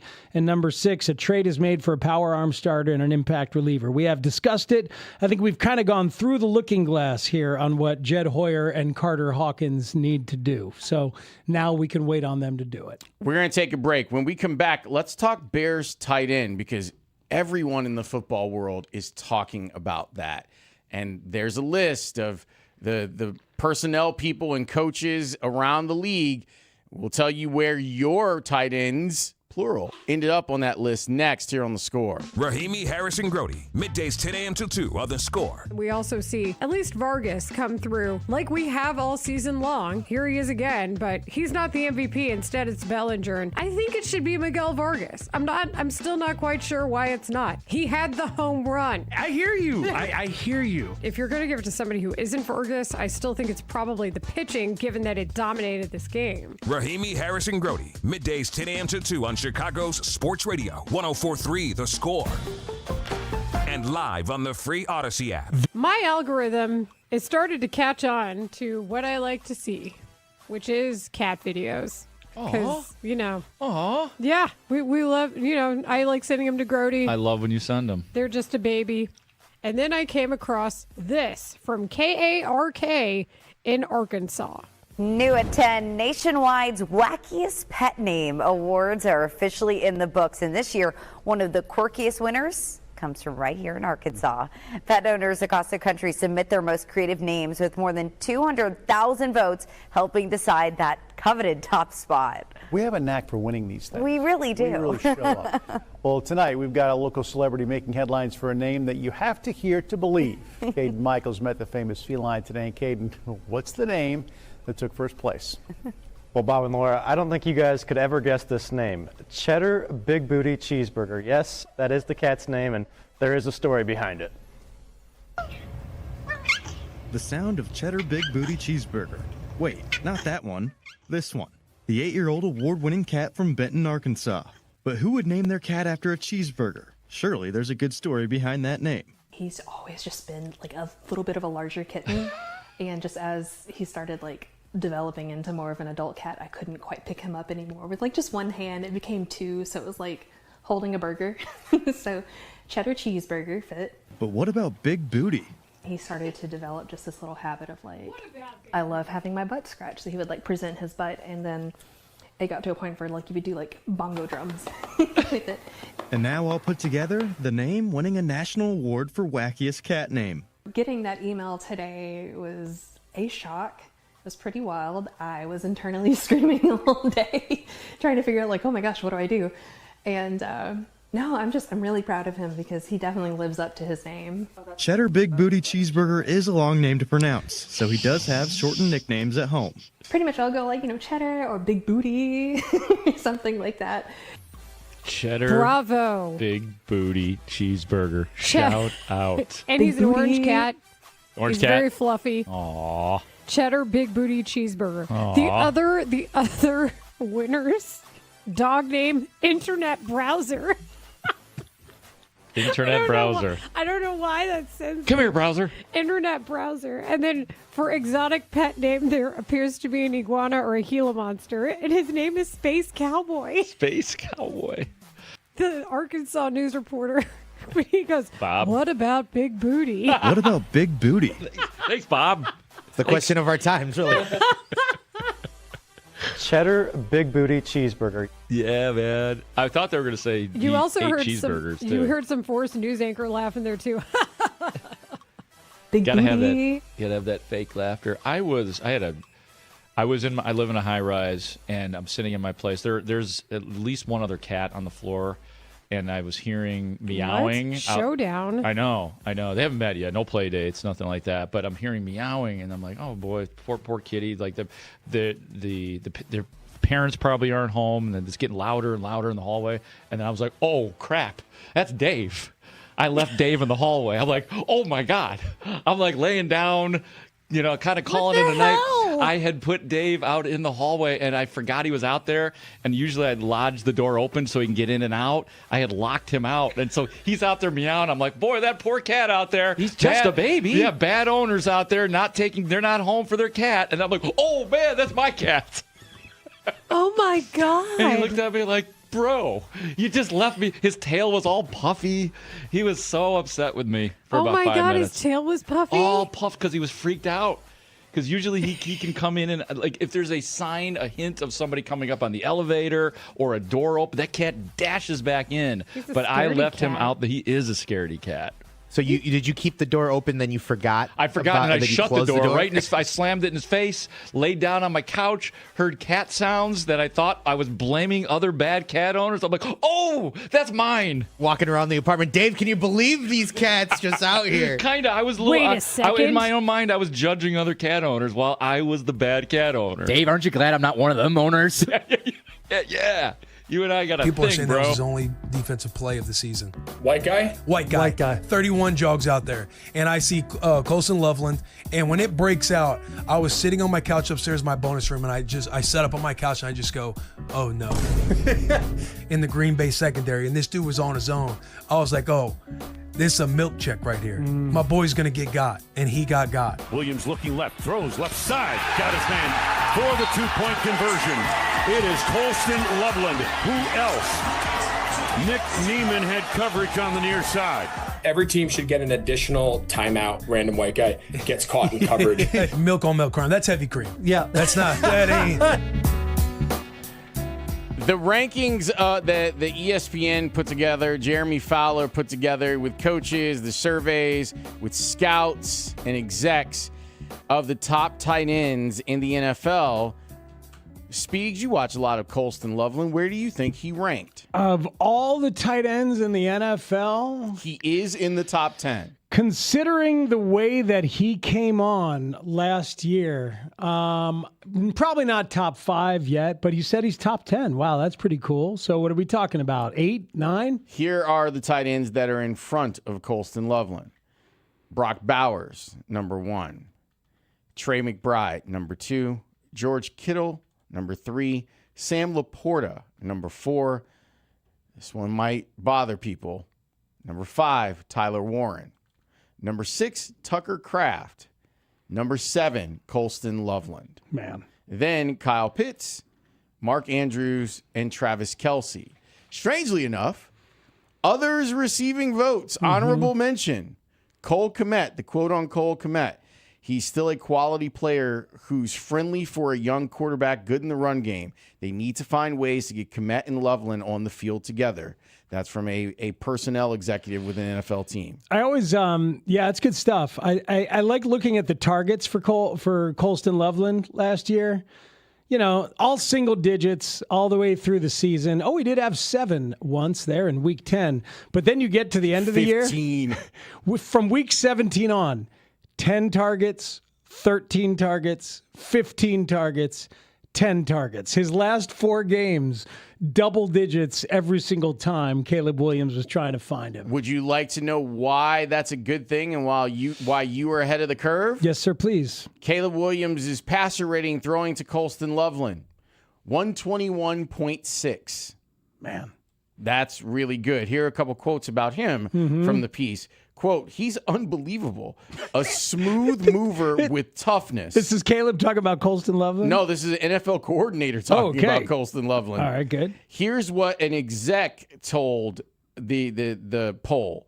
Quote, Loveland could be the Bears' top receiver next year. Expect to see more 2 or 3 tight end sets from Chicago this year, as we've been talking about. I remember the moment when it was towards the end of the year and Ben Johnson was asked about Colston, and he said, it was basically, I'm paraphrasing, but his understanding of the offense has really grown and his route tree has grown with it accordingly. Is essentially like the lesson, like, oh, now you know what you're doing. All right, cool. Let's do this and that and this and that and this and that. I think there was a little bit of like injury hangover and him trying to get up to speed in the first 4 games. And then after that, it's like, dude just took off. Bam. Here's Colston Loveland with the fellas from Bussin' with the Boys. Here's what he had to say about the relationship with Cole Kmet. How was Cole Kmet for you in your development in your rookie year? Being a guy who's been in the league for a little bit, he's seen some things, he's done some things, he's been on the team for a while. For him, what was your relationship like with him? Was there any sort of discomfort that took place with you coming in as a first-round pick, or was he just awesome right away to you? He was awesome right away. Like I told you, he hit me up right after I got drafted, and then going in and just having a guy like that to learn from. And, we're really good friends now. And I'd say one of the more consistent tight ends in the league for sure. And I'd say definitely under what estimated or whatever we were talking about earlier. Like a lot of people don't he doesn't get the love he deserves, I think. Like if you see this guy in pass pro, it's unreal. It's like another tackle out there, and in the run game and even in the pass game, like in all assets, he's very good, and that's definitely. I was blessed to be able to be in a room with him and learn from him, and looking forward to this year too. That's awesome. I agree with him 100%. I said it a lot at the end of the season. I thought last year, and the numbers won't tell this story, but if you were watching the games, I thought last year was Cole Kmet's best year as a Bear. I think that's probably true. I think it's a good call. Doing absolutely everything, willing to do absolutely everything, totally comfortable, and maybe there was some internal adjustment or some work he had to do to get there or whatever, but comfortable with Colston's existence on the roster aside him. Yeah. And understanding that that's modern NFL and need both of them. And now they got another one. Yeah. Right? Need all three of them. Now you got another one. And the thing about Kmet is that he can, if you squint, he can be your move tight end. But that's Colston Loveland. And that's what helps to create the matchup problems, because you could think, oh, no, he's the inline tight end. But inline is the main blocker. Move is the one who's bouncing around and dictating coverages because you can use him like a wide receiver. Yeah, but Cole can play both of those roles. He has done that. Now, I don't think that he can play the role of a move tight end all the time, but he doesn't have to, because they've got a guy in Colston Loveland that is, you're worried so much about where he is, who he's lined up on, that it offers opportunities for Cole Kmet to just kind of, oh, look at this, I'm drifting down the field like I'm lost. So the third guy, the new guy, the rookie, has some of that in him as well. Like, he is malleable enough to act like the move tight end on occasion. So you can do it with all three of them. And that's the dream, is that you've got that ability. Any one of them could be going out on a pattern. Wow. Just looked at that. Yeah, we looked up, and over the last couple of minutes, Argentina is, as Ed Farm would say, gotten off the deck. It's what they do. It's what they do, and it's why people hate them. That and other things. 2 goals. Yeah, I mean, the whole, being a home for the Nazis, that thing. Yeah, that's part of it. Yeah. By the way, this is the most political sports has ever been. Right now? This match. Because the Falkland Islands are... Correct. Correct. Oh, sad English. I don't know. I see sad English guys with like their... What are they? The fake chainmail balaclavas? Knights Templars. They're what they're doing. Yeah. Yeah, well, their keeper was... I mean, I know we're now doing like World Cup stuff. Yeah. Their keeper was kind of telling them, guys, there's too many shots. Just come back over here. Maybe we want to clear the ball because they can score in bunches. Yeah, but they have. Argentina leads 2-1 in extra time. In extra time. Because they're Argentina, that's what they do. Anyway, bussin'. The boys were bussin'. And so they have a whole podcast about it called Bussin' with the Boys. Every time I hear bussin', I think of Daz Newsome. Oh, yeah. Don't you? Well, I think of Angel Reese. You do? Because she was saying the first time she went to Harold's, it was bussin'. Oh, Angel said that? Yeah. I thought, but Daz Newsome said that. Yeah, it's a colloquialism. A lot of people say A lot of people say it. How have you done? Your disappointment at the Waffle House. Have you found some good food in our fair city? I actually had the Harold's chicken. It was actually bussin'. So bussin'. I had never heard bussin' until that moment from Daz Newsome. I didn't realize Angel said the same thing about Harold's. She did. Because it's a thing. Yeah, it is a thing. Which Harold's had Angel been to? And does she know that you are applying for mayor of Harold's Chicken? No. Or alderman of Harold's Chicken? I mean, whatever role Mayor's they're going right. to need. Mayor's right. You're going to leave Worrytown behind. Yeah. For delicious Harold's. Yep. That's what I'm doing. Yeah. Maybe I'll run for mayor of the 10th Ward. I mean, your alderman, because the 10th Ward, they out here like, you know what? Put the stadium in Hammond, because we going to come up over here on the east side. I think you guys should call it fair or foul. That was one of the great chicken discussions I have ever heard. Yeah, we can do that. That's pretty good. Yeah. I like that. All right, we need to take a break. Why? Because when we come back, we're talking with Ice Cube. Cube is going to join us next here on The Score. The Cubs are now on 104.3 The Score and the Northwestern Medicine Cubs Radio Network. It's got a chance. Cubs win the ball game. Northwestern Medicine, leading the way to better medicine. Learn more at nm.org. Hollywood Casino and Hotel. I don't think Cheddar Big Booty Cheeseburger would approve of this. I don't think he moves, though. I don't think Cheddar Cheeseburger Cat would want to go in my hallway. He'd want to sit on the couch. Cheddar Big Booty ain't going out that door. No, he's not. Big Booty? Cheddar Big Booty Cheeseburger did move around, but he was like a very large, fluffy cat. Living his best life. And why not? Like, that's always a question. Do I keep my cat healthy or let him live a shorter life but be happier? This is what cat owners go through. Yeah, I mean, all of us as well. Like, right. you Humans know, too. The concept of I'm here for a good time, not a long time. Right. I will seek out more Matt Patricia content. Okay. And that is my confession. All right. He had thoracic outlet 10 syndrome. our fathers, by the way, for that. Oh, for the You're good. shoulder. You're How many clear. bears? Oh, that's a great question. How many? Because that's the absolution I'm looking for. How many bears? Well, no. The absolution is that you must say bears, bears, bears 1,000 consecutive times at some point in time. Whether it's on your walk home, whether I don't know if you're driving back to Hyde Park tonight. I might want to walk home considering what's going on Lakeshore Drive. Oh my God! Yes, Southbound Lakeshore Drive no longer exists. I think you should say because of the race. Bears, bears, bears on the air for a segment. You know? Yeah. 20 minutes of bears. It would probably rate very highly. I actually think that's a great idea. Probably would. And the We're best part talking would be, bears on the score. And the best part would be like we'd ask the listeners what we were talking about, and they'd be like, "They kept talking about the White Sox." Lawrence, you remember that's the old Zach Zaidman adage. All you have to do is give out the phone number and say bears, and you'll have full calls. I'm picturing the person listening to Lawrence do bears, and the guy in the car going, "Yep, Exactly. yep." You bet. He's right. The guy in the car yeah, being yeah. like, "Oh, I'm so glad someone finally said it. Someone finally said bears." I gotta turn on a score right now. They're just doing the Bears thing. I'll tell you what nobody's talking about. Lions. Lions. And lions, tigers. Lions. Oh my. This sounds like an improv exercise. Isn't the whole day? I was gonna an improv say this is exercise? what radio yes, is. Yes, it is. Yes. I also Someone texted laughed. in and said, "Let's do bears instead of categories." Bears. Lawrence Holmes, if you don't stop naming every bear. That was a segment tell my you old about the radio Bears. station did in Dallas. The Ticket, they just did a segment called Name the Baseball Players. So it was obviously a bit, some people would call it and just name baseball players. Some people hated it, but it was pretty funny. Categories coming up at 325. Tanny, what was the fantasy football?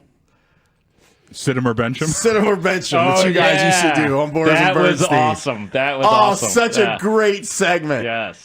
Should I sit 'em or bench 'em? Because they didn't like fantasy football. They didn't care about fantasy football. So they did sit 'em or bench 'em. And to speak to your point, Grote, a highly rated segment. I believe it. People would just listen to them go, you know what, bench them. Sit them. I called the radio today. They told them to bench them. I resent Wani saying, "Where's Lawrence?" That's my catchphrase. You know what I mean? Is it your catchphrase if you're not actually saying it, though? It's just about you? That's a good point. And is it my catchphrase when it's just a dude asking a question? Just a guy wondering where Once somebody there's is? T-shirts made, though, I feel like you're at a certain level with it. Once people are asking on the street. Yeah. Well, Yeah. it beats the other catchphrase I was using, which is, "Did I do that?" Oh. Cowabunga. Cowabunga. Dynamite. Don't have a cow, man. Cut it out. Cut it out. Tell you, hearkening back to the day. What about just Yo Joe? Got options. There's a lot of Got options out here. Lawrence is on vacation. He's in San Diego. I believe he's going to see the White Sox in San Diego. He's in a better place. He's literally in a better place. He has gone to a better place. This is true. So it's Spiegel and Company for a couple of weeks. Skibbity boppity. And Skibbity boppity. Skibbity boppity. Such a good reference. Been a while since I've heard that. Yeah. And, Spiegel and Company. Skibbity boppity. That guy, man, that guy's been going hard. Who's that? Skillman and Company? Skibbity boppity.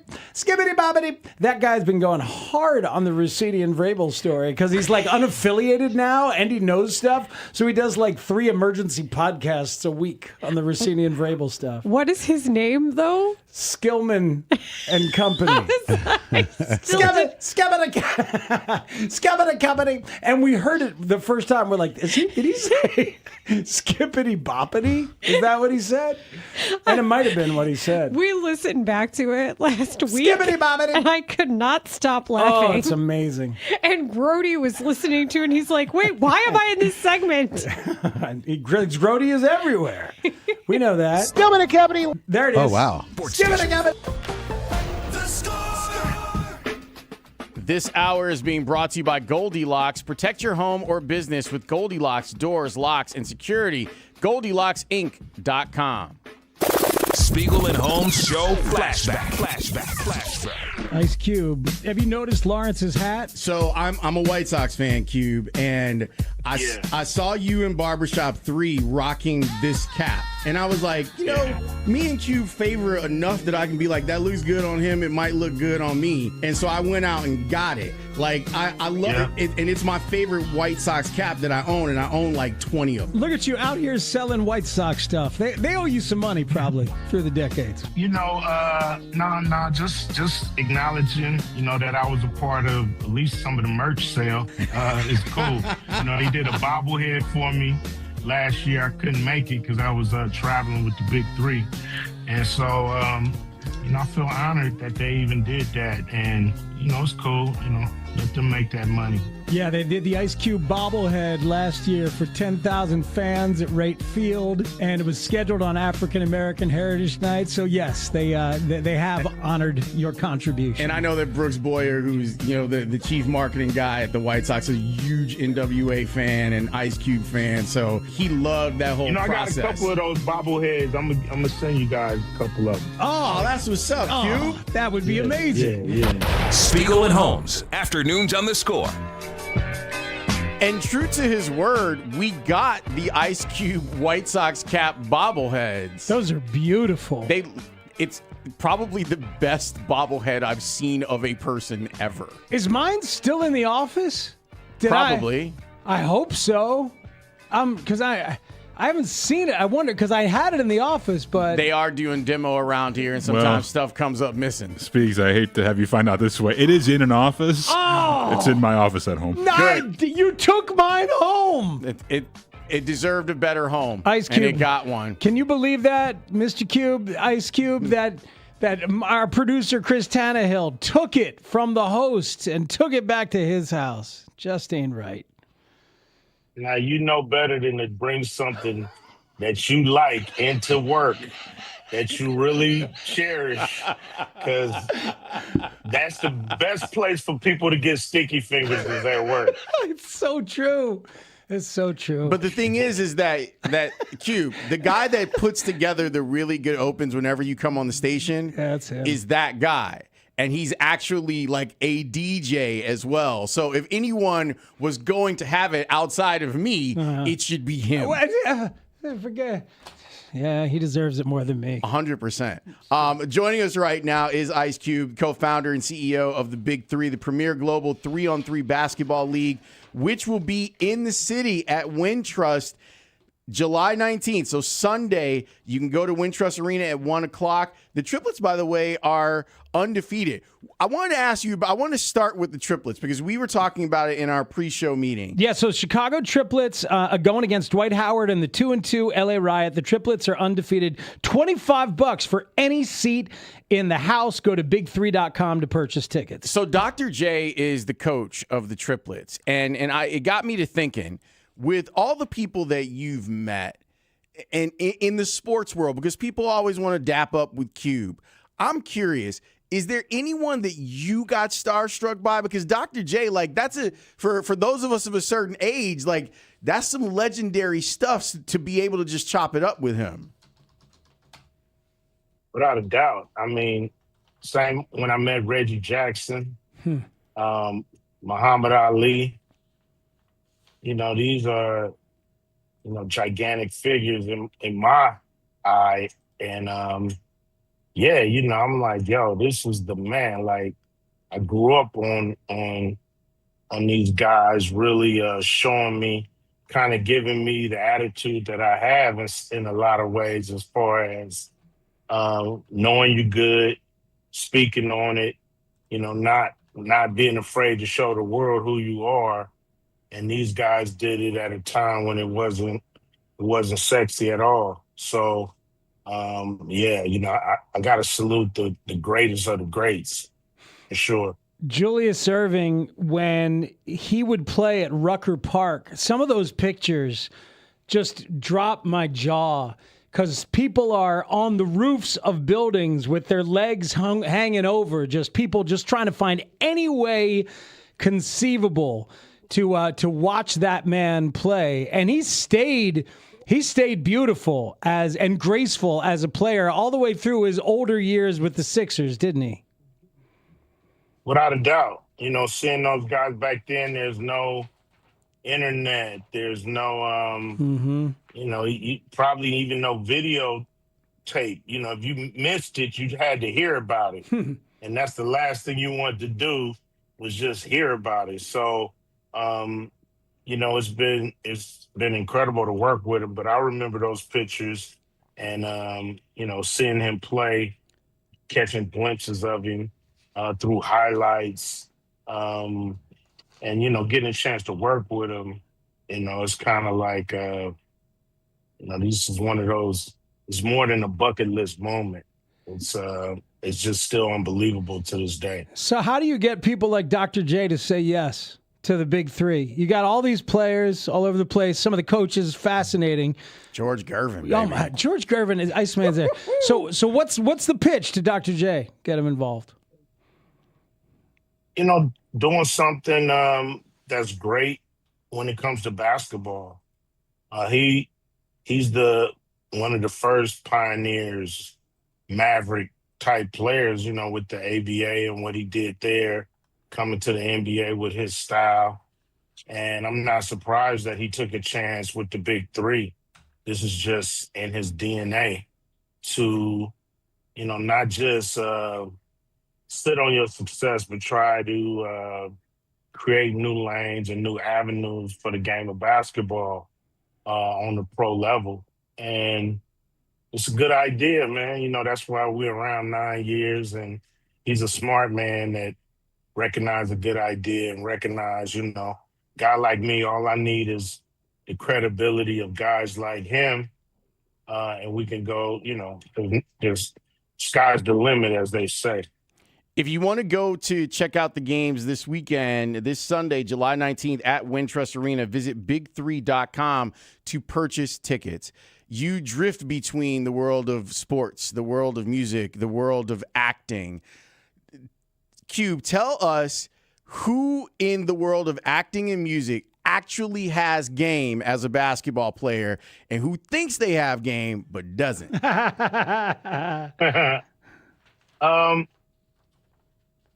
Kevin Hart has game. I can't, deny it. Really? It's a Calvin Murphy. It's a Calvin Murphy type. Below the rim? It's a lot, Tiny Archibald.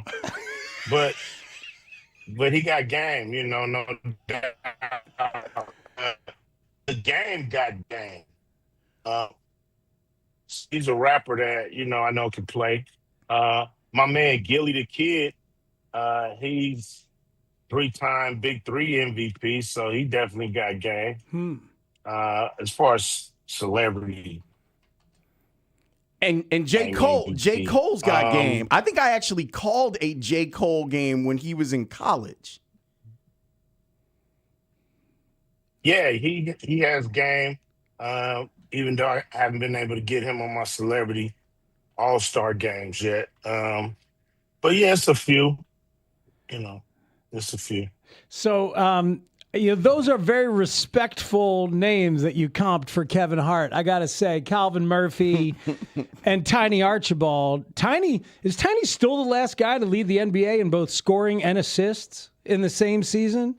I think that might be true. It's pretty crazy, but I thought maybe you were going to go Spud Webb or Muggsy Bogues. Either would have worked. Well, I don't know. Those are more disrespectful, though. Don't you think? I don't know, because I mean, I mean, you had to respect that game. You know, it came up in a different era. And Spud could dunk. Spud could dunk. And actually, Muggsy, the fact that Muggsy built a career, had a legit NBA career. You don't want them problems with Muggsy Bogues. Muggsy Bogues is tough as nails. Yeah. Yeah. I seen him give it to the Lakers one time. I couldn't believe it. I just couldn't believe it. How could that happen? You know, it was. I just, shout out to Muggsy, man. Yeah. He was the truth. Anybody feeling that after Kevin gives it to him on the court? Like, oh man, how did that happen? I'm pretty sure. You know, I'm pretty sure Kevin's won a lot of money because people just didn't believe he could do it. I mean, but, he could play. It's kind of been his whole thing, his whole career. Like, you underestimate him, and then he's the one at the end of the game with $1 billion. Yeah. I mean, but how could you overestimate him? You know, so you only left with underestimating me. Ice Cube is with us here on Spiegel and Holmes on 104.3 The Score. So the other day, Ice Cube, the White Sox had a day where this happened. They had a third player named an All-Star. Then they won their game 1-0.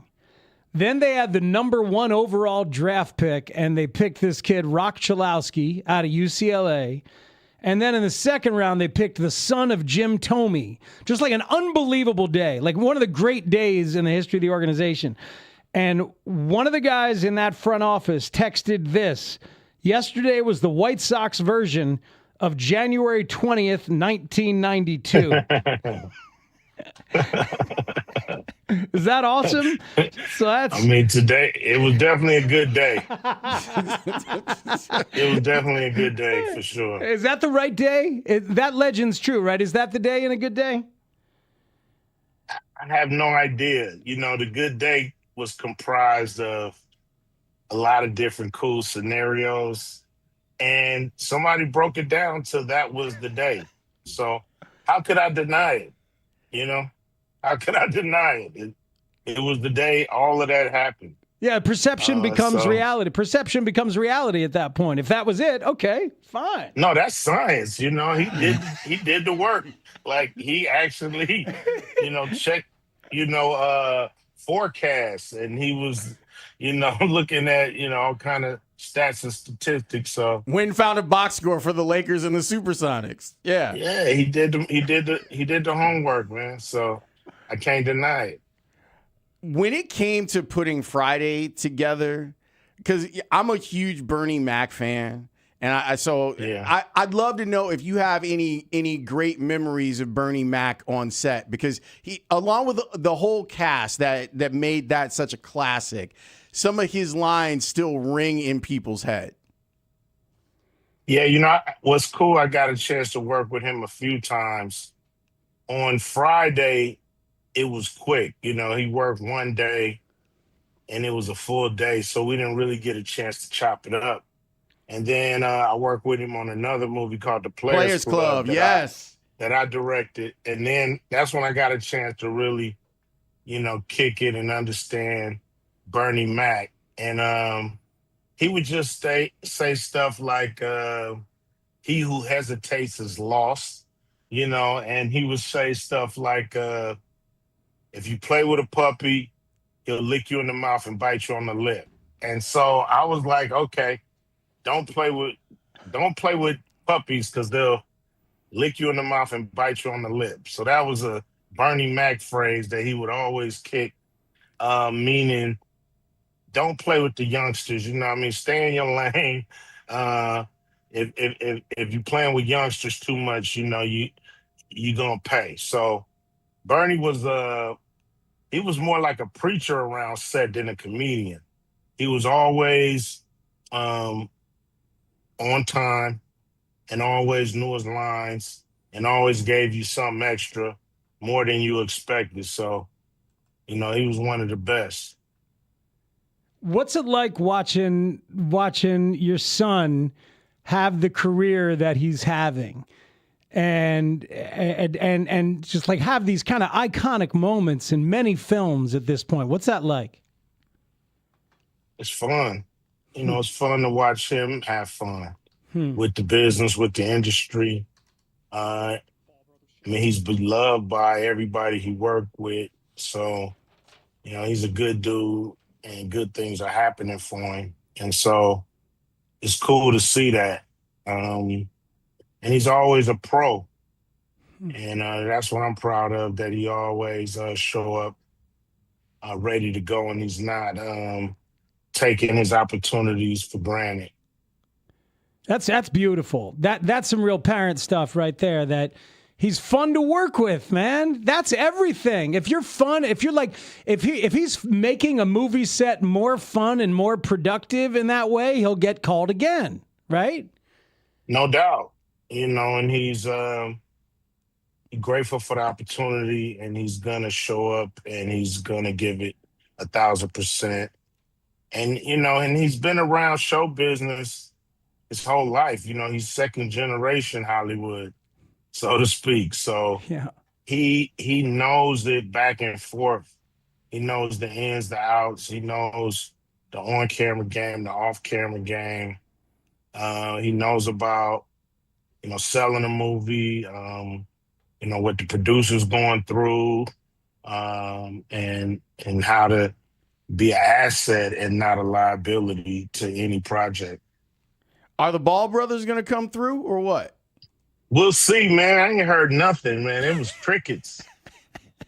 You know, they must have took their ball and went home. I ain't heard nothing from them. So we're gonna keep nudging them. Maybe I gotta call LeVar and say, man, what I gotta do to get your boys out here on this court, man. Oh, see, now we're getting somewhere. Father to father might be the way to get this done. Ice Cube has challenged. Yeah, it's challenged all three Ball brothers to take on the Big Three's All-Stars in a 3-on-3 at their event in Charlotte on August 22nd. And you win, you in. So what are the stakes here? What happens if they win? They want a part in the Friday movie, the new Friday movie. So, you know, they win, they get a part, you know. We'll see what they do. The offer is a sweet offer. Yeah, seriously, man. All they have to do is play a game. They're pros. And look, LeVar been talking about that, you know, what is it? Minnesota should get all of his sons and they should all play together. You know, they won in high school, they can win in the pros. Look what just happened in New York. So I'm hearing all this, and here goes a chance for them to play all together on CBS, show every GM in the country that they can play together and win. If you want to get tickets for the Big Three, big3.com is the way you can purchase tickets. You should go and see the triplets play this Sunday at the Wintrust Arena. Was there any – because people have been waiting for another Friday for a long time.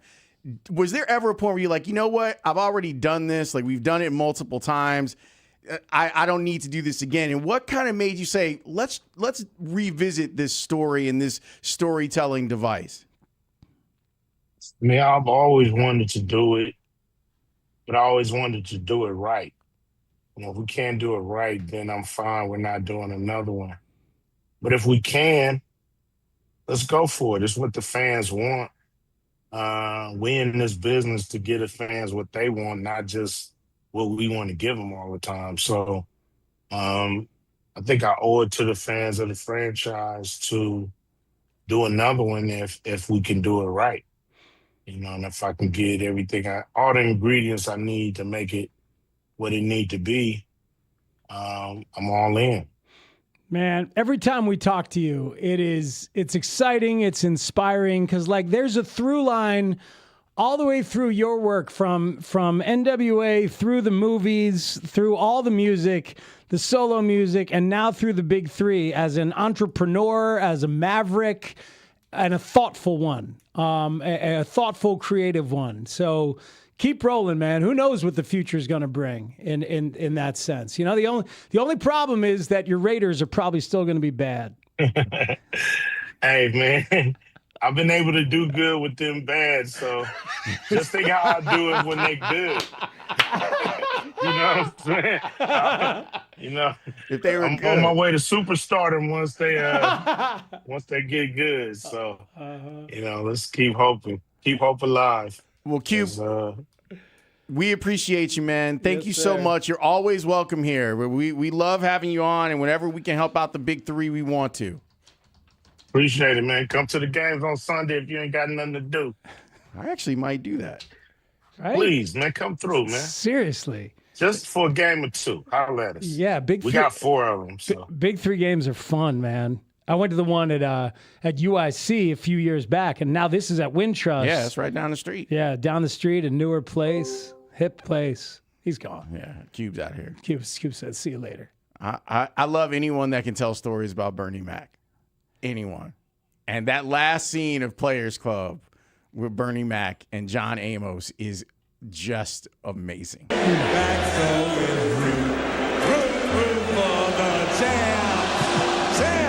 That's why I wasn't singing. I wanted to play that for Cube next time. We'll bring Bernie Mac back up and make sure he knows that Bernie jinxed the 2003 Cubs. Yep. I mean, that's before the Bartman ball. It's before Alex Gonzalez drops the ball. It's that after. man loves Chicago in a way that, but he's from 69th Street.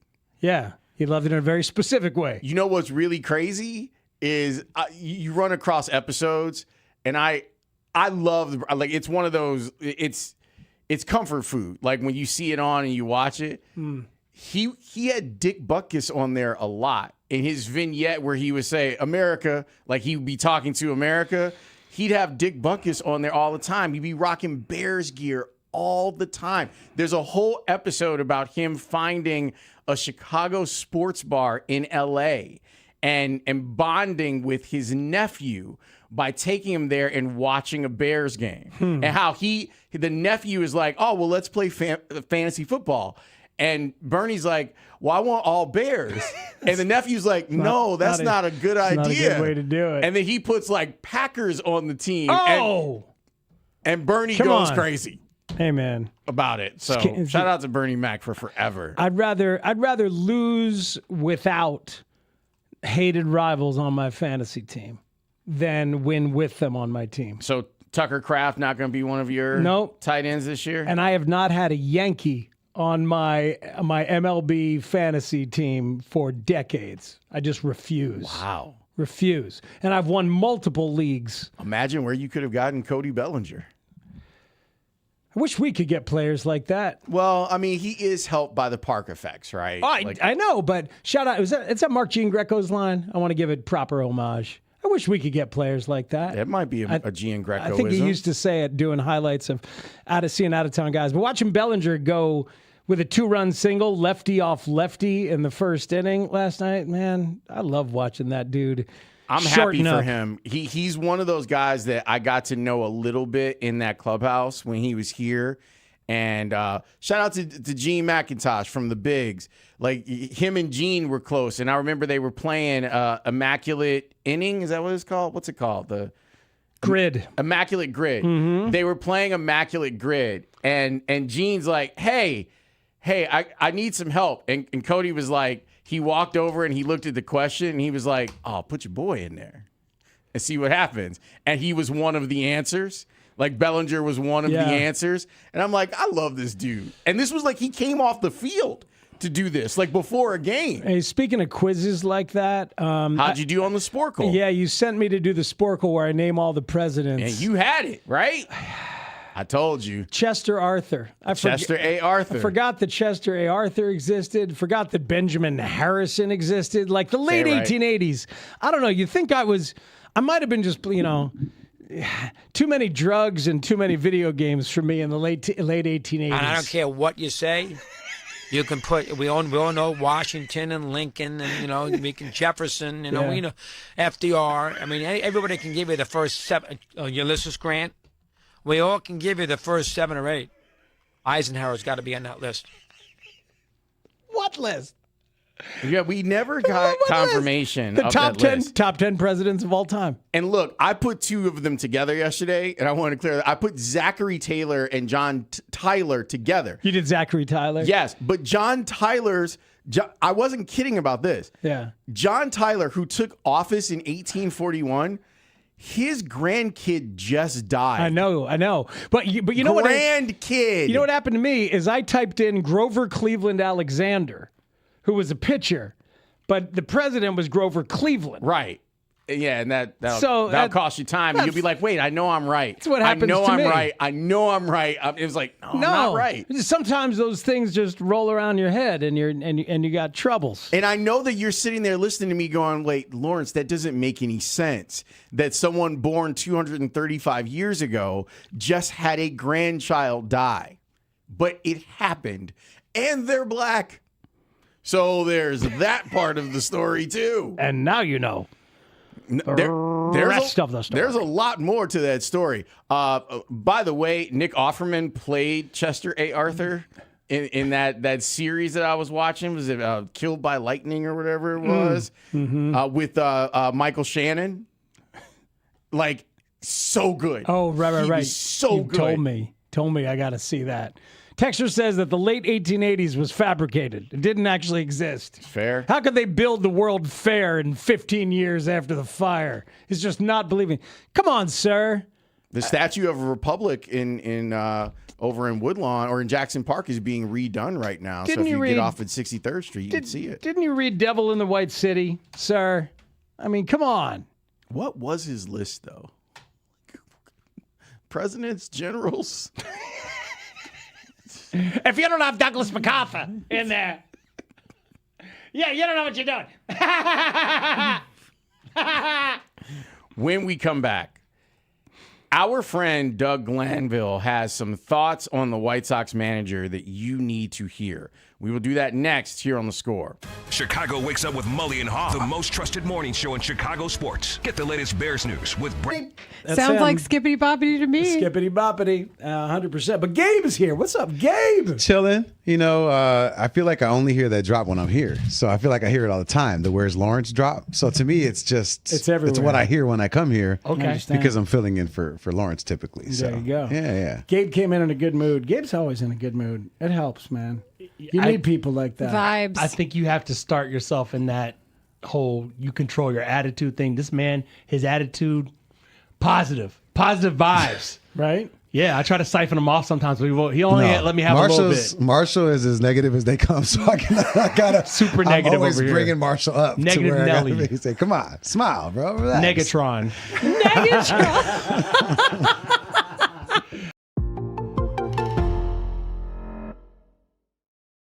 I love that when you got to Washington, you looked up the program receiving yards records so that you knew what you had to do in order to break them.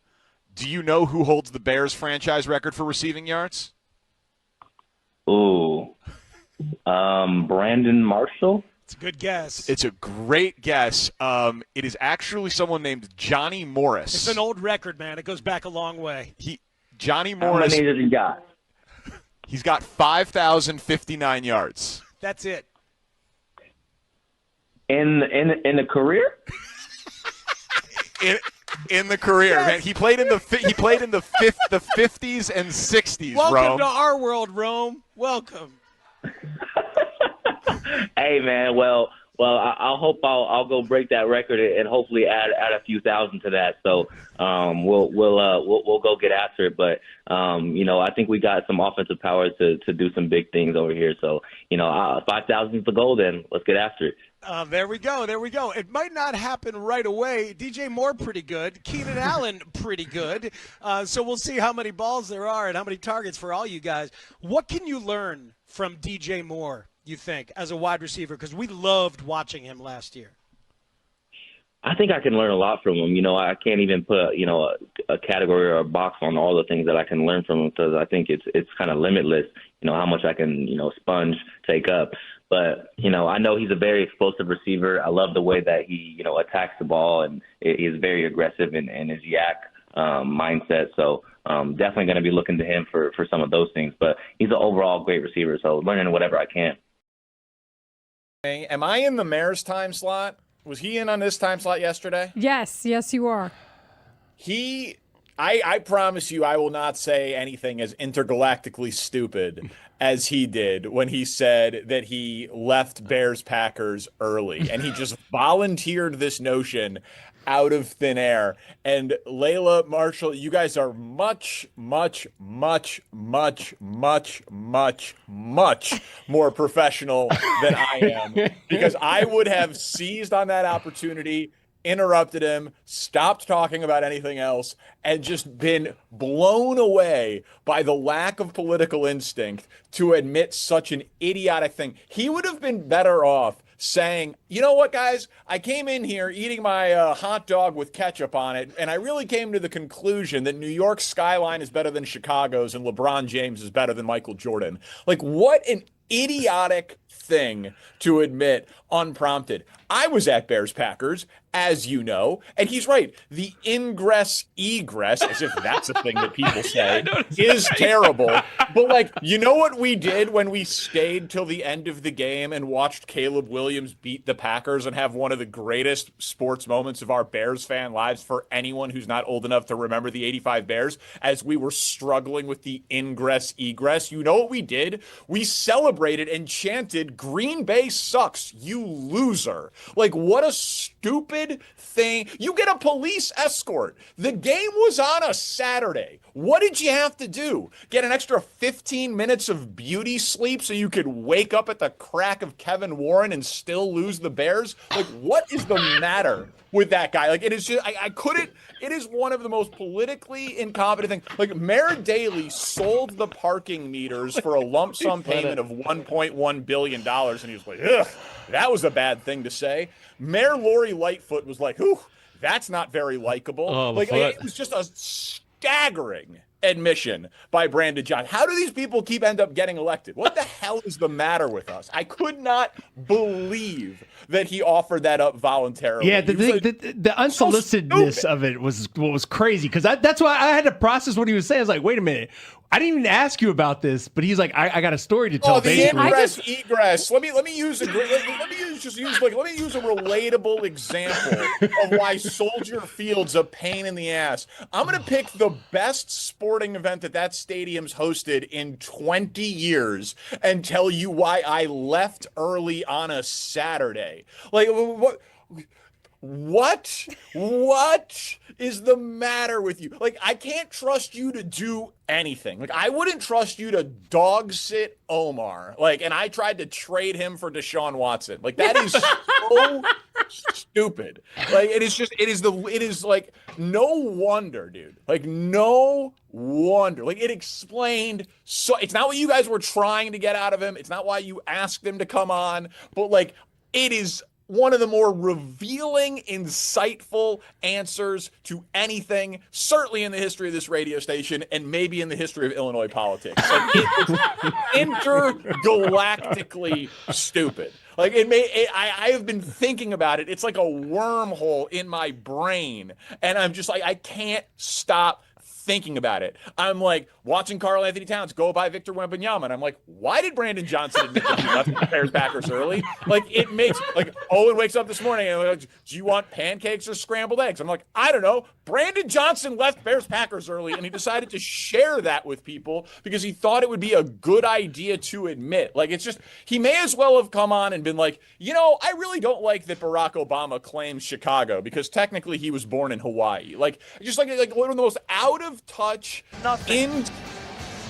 That had home run derby type vibes to it. Yeah, I mean, Vargas is just, talk about a breakout season. I mean, there's no question. And couldn't get an opportunity, fully won with LA. He gets the chance to shine in a young, explosive team with the White Sox, who are a power hitting team. And he is demonstrating why his power has been a quiet kept secret until this season. It's Doug Glanville last night on the All-Star Game broadcast along with Carl Ravitch.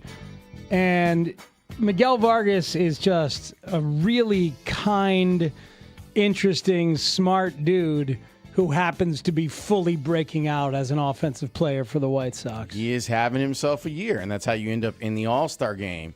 You had brought up, Doug, in the group chat, and it's funny, the moment that you brought him up, I was checking email, and I subscribe to his Substack. As do I. It's a great read, and he does audio there too, right? They will drop a pod in there almost, and he and Molly Knight did like 45 minutes on kind of where baseball was at. And I'm like, well, if he was talking about where baseball was at, you have 2 playoff teams in Chicago that he knows pretty well. I imagine that there'll be some stuff about him. And I was right. Like, he did a really good breakdown of kind of where the Cubs are at. But what I thought was interesting, Speaks, and we know Doug a little bit, and we know his story, that there's a comp there between him and Will Venable. Doug's an Ivy Leaguer from Penn, super smart young man, an African American as well. What else is the comp that makes it work? Well, the fact that those guys are sometimes put into boxes, and there might not be as many of them as you would need to be able to talk about some of this stuff. So Doug and Molly discussed his connection and his relationship with Will Venable. That is a fun bunch, because there's something about a fun young team that has power. Because usually, coming into your power stroke can take a little time, right? You could, even I don't care how you algorithmic, and all that, it's just like you get to be a good hitter. You're trying to get hits, and then all of a sudden, like, your stroke starts to get the launch that you're looking for. They have a lot of kids that are up there, like Montgomery, and just up there, just like, I'm gonna go deep. I'm gonna go opposite field. It's fun to watch those guys, and well, it's good to see like Murakami return. Oh yeah, because it's like you forget how far above everybody he was at one point before he got hurt. I mean, he had 20 home runs already, and he missed like 2 months. Yeah. So I don't know what pace he was on, but it had to be like 70 or something. So he's a lot of fun because it's just embraces the international component, and the fact that all these teams kind of passed on him, and he's going to swing and miss, and he's going to do this, blah blah blah, and then here he is, like, just like this unsung secret that now is not a secret so much. Yeah. Yeah, that stuff is really fun for me to watch, and just the White Sox in general, like Antonacci, but that's a cool story because he's just like, I'm going to take another hit by pitch. I'm going to. Yeah. It's like, do you go up there looking for this? Like, so, and then Will Venable, like the cool thing about Will Venable as the manager is long time ago, I had a fairly consistent column with the New York Times, and I was writing about like sort of baseball is life kind of thematically. And the thing is, someone called me and was doing this story about like sort of black Ivy League players, first round picks, and these sort of interesting qualifiers. And, so he's like telling me how I was the first, and I was trying to understand, like, is that true? And all of a sudden, Will Venable gets called up later, and then they say he was the second. So he's doing the story. It's like, wait a minute, was I actually the first? And then went back and then of course, now if you go back to 18, then we have a different story to tell, but before pre-Jackie. So I wrote an open letter to Will Venable in the New York Times to just talk about, what that meant to me and like the torch. And it was a way we really connected. And then I finally met him and we exchanged numbers. And since then we've been in touch. And to see him like hit every mark, because his dad went to Princeton. He went to Princeton, and then he kept moving on as well. And then climbed the ladder, late bloomer, like walked on or something to Princeton. And then eventually did all these coaching stops to finally get the job. And he seemed young, but he had tremendous experience. And to see what he's doing with a team that was, lost like 193 games 2 years ago, it's incredible. The youth has helped because I think it gave him more cachet. Got it. Yep. To be like, I may be young, but I have all this playing experience, and I have enough where you can look to me to know that I'm going to get information if I don't have it. He was a big leaguer. His dad was a big leaguer. I think he understood the clubhouse. I think he modernized that. And the thing was, when he was with Texas coaching, he really was in the room, like getting the data. He was really responsible for. And to me, he's been able to synthesize the sort of data-driven, all these components with just reaching players. And there was a little bit of like, hey, we got nothing to lose feeling too, because he was like I'm, because you look around any of the, I've been in a lot of these rooms, and we might be 30 games out, and I'm going, wait a minute, you were a first round pick, you were a first round pick, you were, it's like you were an all-star. Like, wait a minute, why wouldn't we win? Why couldn't we be as good as the Braves? Our resumes look pretty similar. So is there something cultural? Is it intangibles? So I think any manager should be able to look in the room and say, the talent's here. I don't care if you're Kansas City or Yankees, talent's in the room.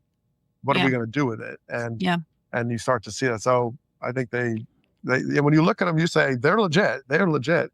A couple more arms, and all of a sudden, like they could go deep. That's Doug Glanville talking about the White Sox and Will Venable. Yeah, Doug's great. We'll get him on the show one of these days. And the stuff about Will is really interesting, being able to relate to everybody in the room and having the rep and everybody knowing it. Oh, if he doesn't have the info, he'll go get it. Right. And him marrying the objective and the subjective. We've been talking about it for the last couple of weeks when it has to do with openers. And I like what Doug said there, where he's saying, look, it's a franchise where it's not going to be a lot of pushback when you had seasons of 100 losses, 100 losses, 100 losses. Guys are maybe more willing to try stuff. There isn't stuff that's ingrained in guys to say, no, I don't want to do that, or I won't be a good teammate. And him being able to, as Doug said, synthesize. This is where, when we talk with Joe Madden, I think that Joe missed an opportunity. Oh, yes. Because I think that he was more than capable of being the guy, and he wanted to. I want all of the stuff to go through me as a filter, and then I'll figure out, because I know my players better than you do, how to give them the information. Yeah, no, Will seems to be able to do that inherently. Well, and you also have to accept that the game has changed and evolved. Dusty Baker eventually did. I've thought about it a lot, because we had Dusty on Hit and Run a few weeks ago. Dusty got outmanaged by Jack McKeon in those playoffs for the Cubs. And 2003. Yeah, but then later on, when he was manager of the Astros, he was doing everything that was asked of him that he needed to do. He accepted that the game had changed, and he didn't let it pass him by. Didn't stand there screaming into the void in some of the ways that, unfortunately, Joe ended up doing. So, yeah, it's interesting. And I appreciate Doug reminding me and reminding us that Will Venable's dad was a big leaguer. I just looked him up. I don't know if I've ever looked him up and really thought about Max Venable. Played for the Giants, the Expos, the Reds, the Angels, and 2 seasons in Japan in 92 and 93. That's Will Venable's dad. And Winston Venable's dad, who you know as a Chicago Bear.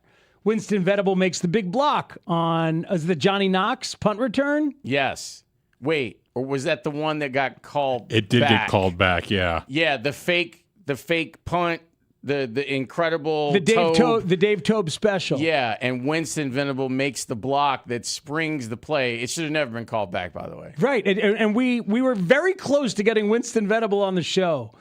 And it didn't happen for some reason. Then he heard it, and he's like, nope. Oh, yeah, I'm not talking to those guys. Nope, he's those not coming on. Have we sent him the book? Send him the book, because maybe he'll rethink it. But the book is getting too heavy and too thick to send to people at this point. It's like sending the entire Lord of the Rings trilogy at this point. It's true. Yeah, it's a problem. And it's in its own language. It's in Middle English. Is that what Lord of the Rings is in? Sure. I don't know. It's kind of their own language. Yeah, that is his own thing. Sort of like Yiddish. Not really, though. Yeah, but yeah, our book is in demo, and it's a bestseller. It is a bestseller. Max Venable. I want to talk to all of them. Put every Venable in Slack. Going great, Max. Thanks for having me. Slacking the entire Venable family. The entire Venable family. I want Max. I want Winston. And sure, we'll talk to Will as well. But mostly Max and Winston. And just throw Brent Venables also in there. Please. Head coach of the Oklahoma Sooners. Yeah, we can just talk Sooners football, too, while we're at it. See? There's another episode of What Does Baby T Know? He knows that Brent Venables, where is he? He's the head coach of Oklahoma? Yeah, he's like a big deal. I don't know that stuff. He is the bane of Alabama's existence over the last few years. People of Gotham. Thank you. Boomer. What? No. Wow, that's hateful stuff there, baby. You calling me a boomer? No, Boomer Sooner. That's I Oklahoma's see. chant. I get what it. he's doing. I get it. Oh. Sorry, Lawrence. Limited Bane. When we come back, the worst story ever. I know.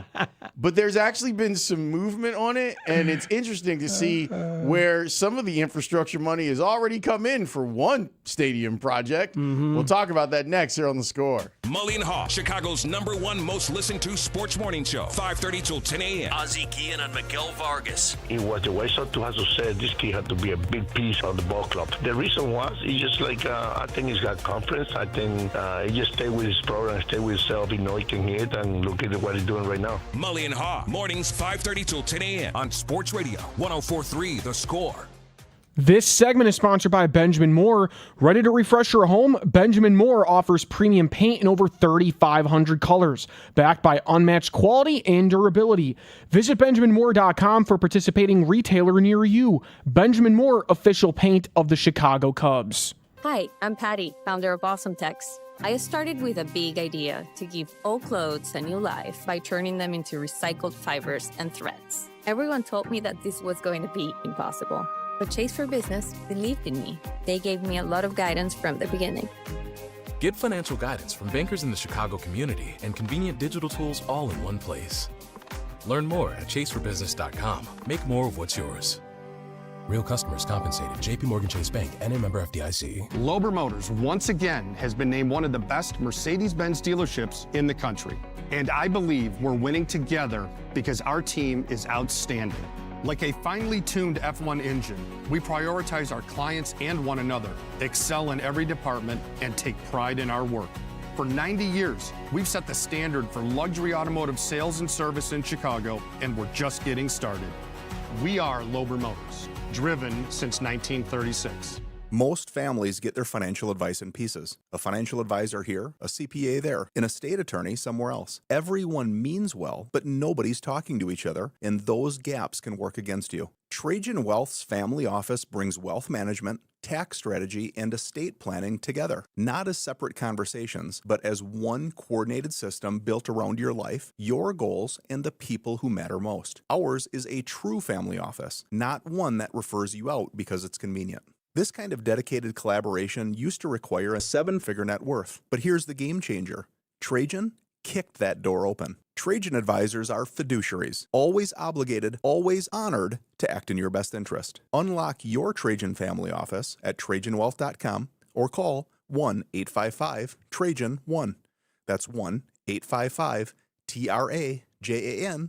Advisory services through Trajan Wealth, LLC, an SEC registered investment advisor. Other services through Trajan Estate and Trajan Tax. There comes a time insane admissions I have ever heard. And like, by the way, how has that not been revealed? You're the mayor of Chicago. How is there not cell phone footage or a security worker? I mean, the guy's approval rating is basically the ingress egress of the stadium. How did we not know that he left Bears Packers early? Like, I couldn't believe it. Couldn't believe it.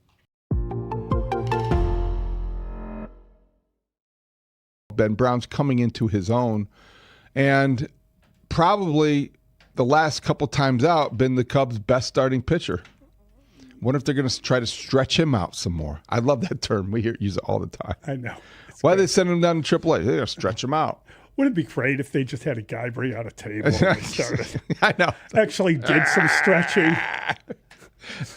Every time I hear that, push it back, push it. Every now and then, when I hear that, I think of you. I know you had, or you're familiar with the whole Stretch Armstrong toy as a kid. Oh yeah, of course. Like, now Stretch is going to be a starting pitcher. So, what exactly are they doing to these guys in Iowa? Oh my gosh. Taking them to the back. Stretch them out. That's the part of the pitching lab we don't talk about. There you go. Let's stretch them out. Yeah. Okay. Massage therapy. Da, da, da. Javier, you're next. Oh, that's so funny. Jordan, get in line. I think we're going to see Jordan Wicks and Javier Assad before it's all said and done. I don't know about this pitching rotation. It feels that way. I just don't know what's going on here. Wouldn't it have been nice to have had Assad as an option last night? Yes, I thought the same thing. Right. You don't have guys who are giving you what you need in relief, and that's the out-getters are not getting outs. Right. But you could have stretched out Assad in that moment, Dave. What are you saying? Why would you stretch out Assad? You're saying to the outgetters, get out! Get out! Get out, Phil Maton. Just the latest guy. What was the guy they just added yesterday? Liam Hendricks? Ty Block. Liam Hendricks, too? He's in Arizona. You know what he's doing in Arizona? Getting stretched out. Stretched out. He's in the stretch lab. They're stretching him They out. got a pitching lab and a stretch lab. Liam. So yeah, Justin, he's in Arizona. why did you raise your hands in frustration? Just the idea of all this stretching out. I just feel I'm very passionate about the fact that I think last night, if you would have had Assad still on the roster and not in Iowa, you could have brought him in and tried to have given the team a little spark, if you will, at 4-0. There was still a chance, and it just made I don't disagree. I'm not laughing at that. It just made you remember. It's just too many flashbacks of last year and the Brewers out on their field, family, whatever, Miller Park. I call it Miller Park. I call it Sears Tower. I call it Marshall Fields. The point is holding that L flag, right? And that they haven't played since then. Oh, I forgot all about that. They played yesterday. Until yesterday. I forgot all about that. Yeah. How could you forget about that? I don't know. I just forgot about it. There's a lot of stuff in my brain.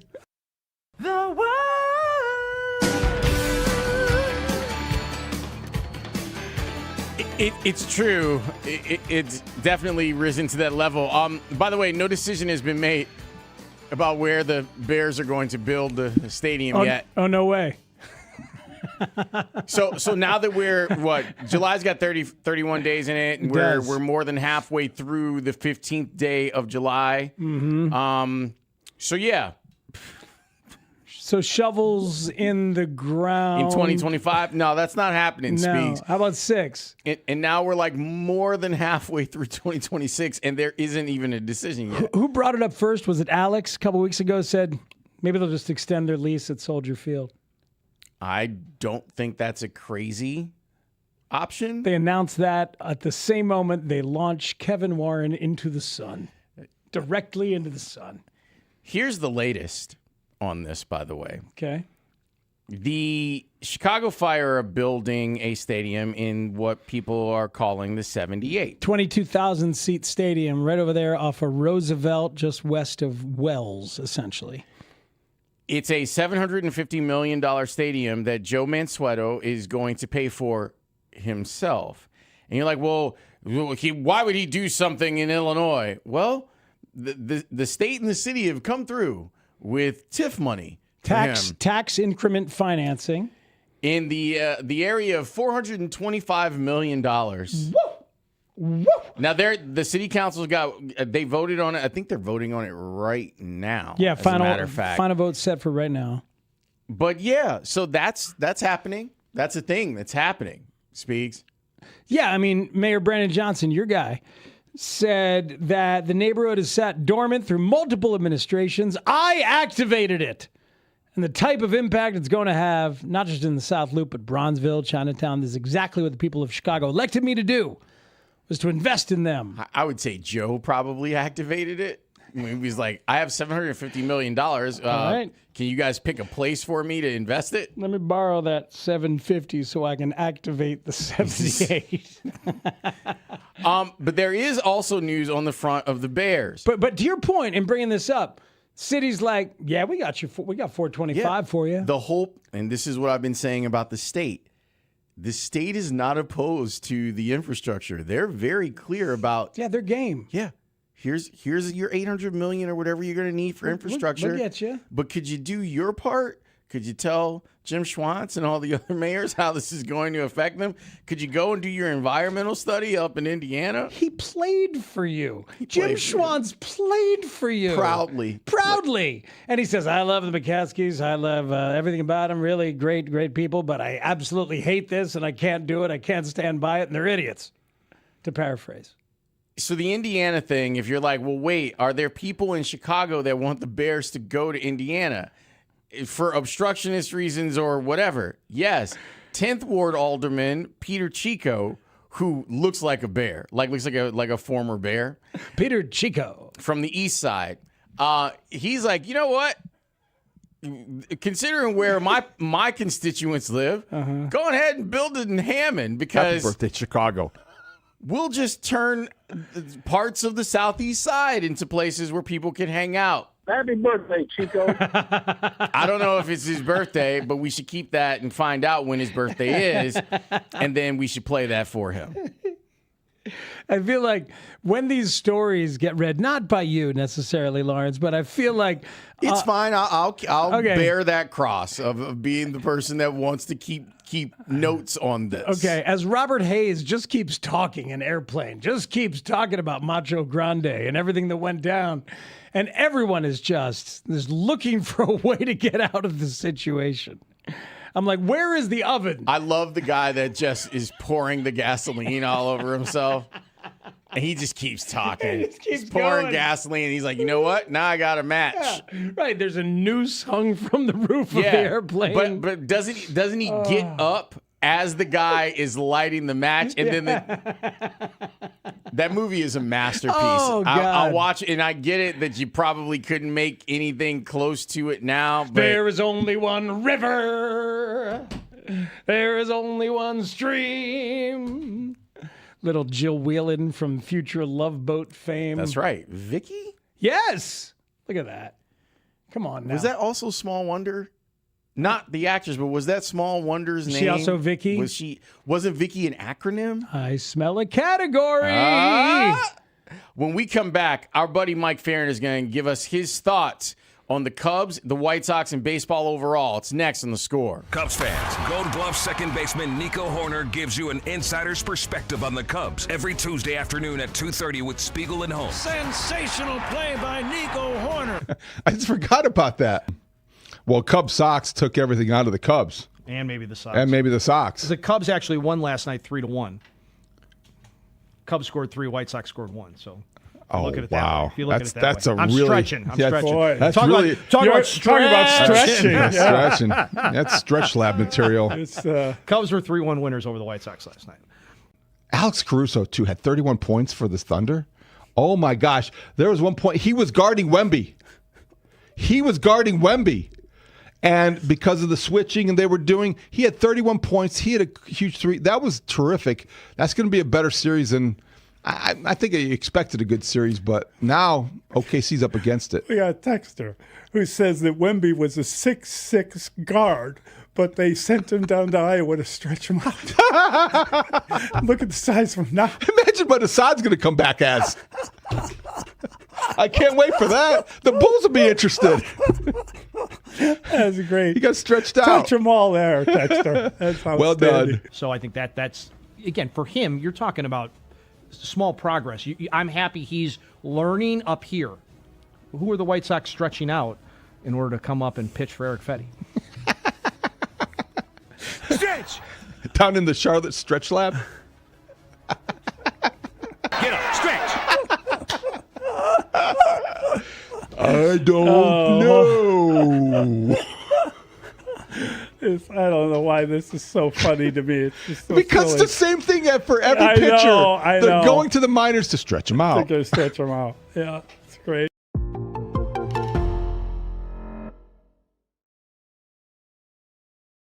Get yourself an Ethernet hookup. It's a good radio gimmick. It's the guy who does the show from a From a car. car? Yeah. Because he lives his whole life there. Well, guess what, Tanny? Build a toilet in? I produced that segment here on The Score when Les drove back from the Eastern Conference Finals Of course he did.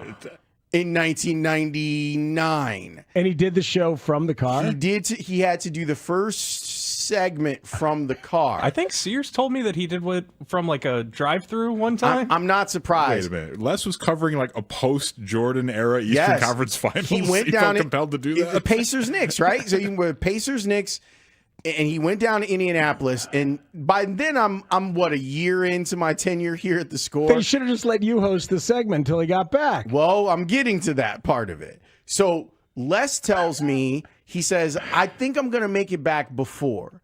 And so I'm like, what? Because that was when the show started at 1. Remember, Tommy Williams was on. Oh, yes. So Zampillo was producing I that. love you, big partner. Exactly. So he says, I'm going to have to start the show on the phone. And I'm like, this that's is not a thing. Terrible idea. That is not a thing. So he's like, can you load up that last break between Tommy going off the air and us starting? I'm like, I can ask Tommy.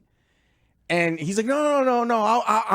I'm on 9094 now. I'm not far from the station. I'm like, okay. Les gets in. Let's call it 112, 117. All right, you guys ready? Let's do it. 112, 117. Somewhere in there, he gets there. And he's wired because he just drove 3 hours and there's the adrenaline rush of being on the air and all that stuff. Then Patrick Ewing was traveling all night long. Like mad about the Knicks. He definitely did that. And then at about 3:30, the crash happened. Oh, no. And for those of you on Twitch, I'm going to show you what happened, okay? And I'm going to try to explain it.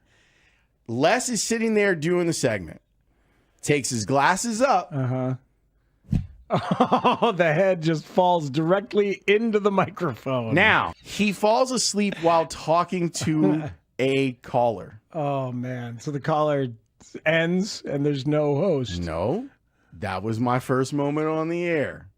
Really? Your first moment ever on the score? I jumped on the air. Good job. And asked the caller about what he said. And I was like, Les, what do you think about that? And he's like, well, what do you think about Lawrence? What do you think about it? Oh, wow. And then I gave my thoughts on it. And then he woke up and he was like, and that was that. And he was back in. And he got the shock that lasted him the rest of the show. And then he told me I can open my mic whenever I want. Oh. That is the origin story of me on the air at the score. Folks, and from there to the Blackmobile. Right. So you owe everything to Les. 100%. Now, someone who I owe nothing to. I also have a similar story. This happened this is not as good of a story, but it did happen. Ranji, this happened before a Sox pregame one time, where we were sending him out to God knows where, and all of a sudden it was like 2 minutes before the pregame opening billboard, which is like has to be precise timed. And he calls, he's like, "Hey, buddy, I'm not gonna make it." And he was lost on top of it. So it's like, and this was before GPS was readily available on cell phones. So it's like looking at MapQuest. Well, did you turn in 0.3 miles? where are you? So he did the first segment of pregame on the phone. Oh, wow. Les was, I got to say, buddy, for a guy who was driving 90 miles an hour and holding a brick phone, it's 1999, y'all. And holding a brick phone. It was a pretty good segment. Did a pretty good job.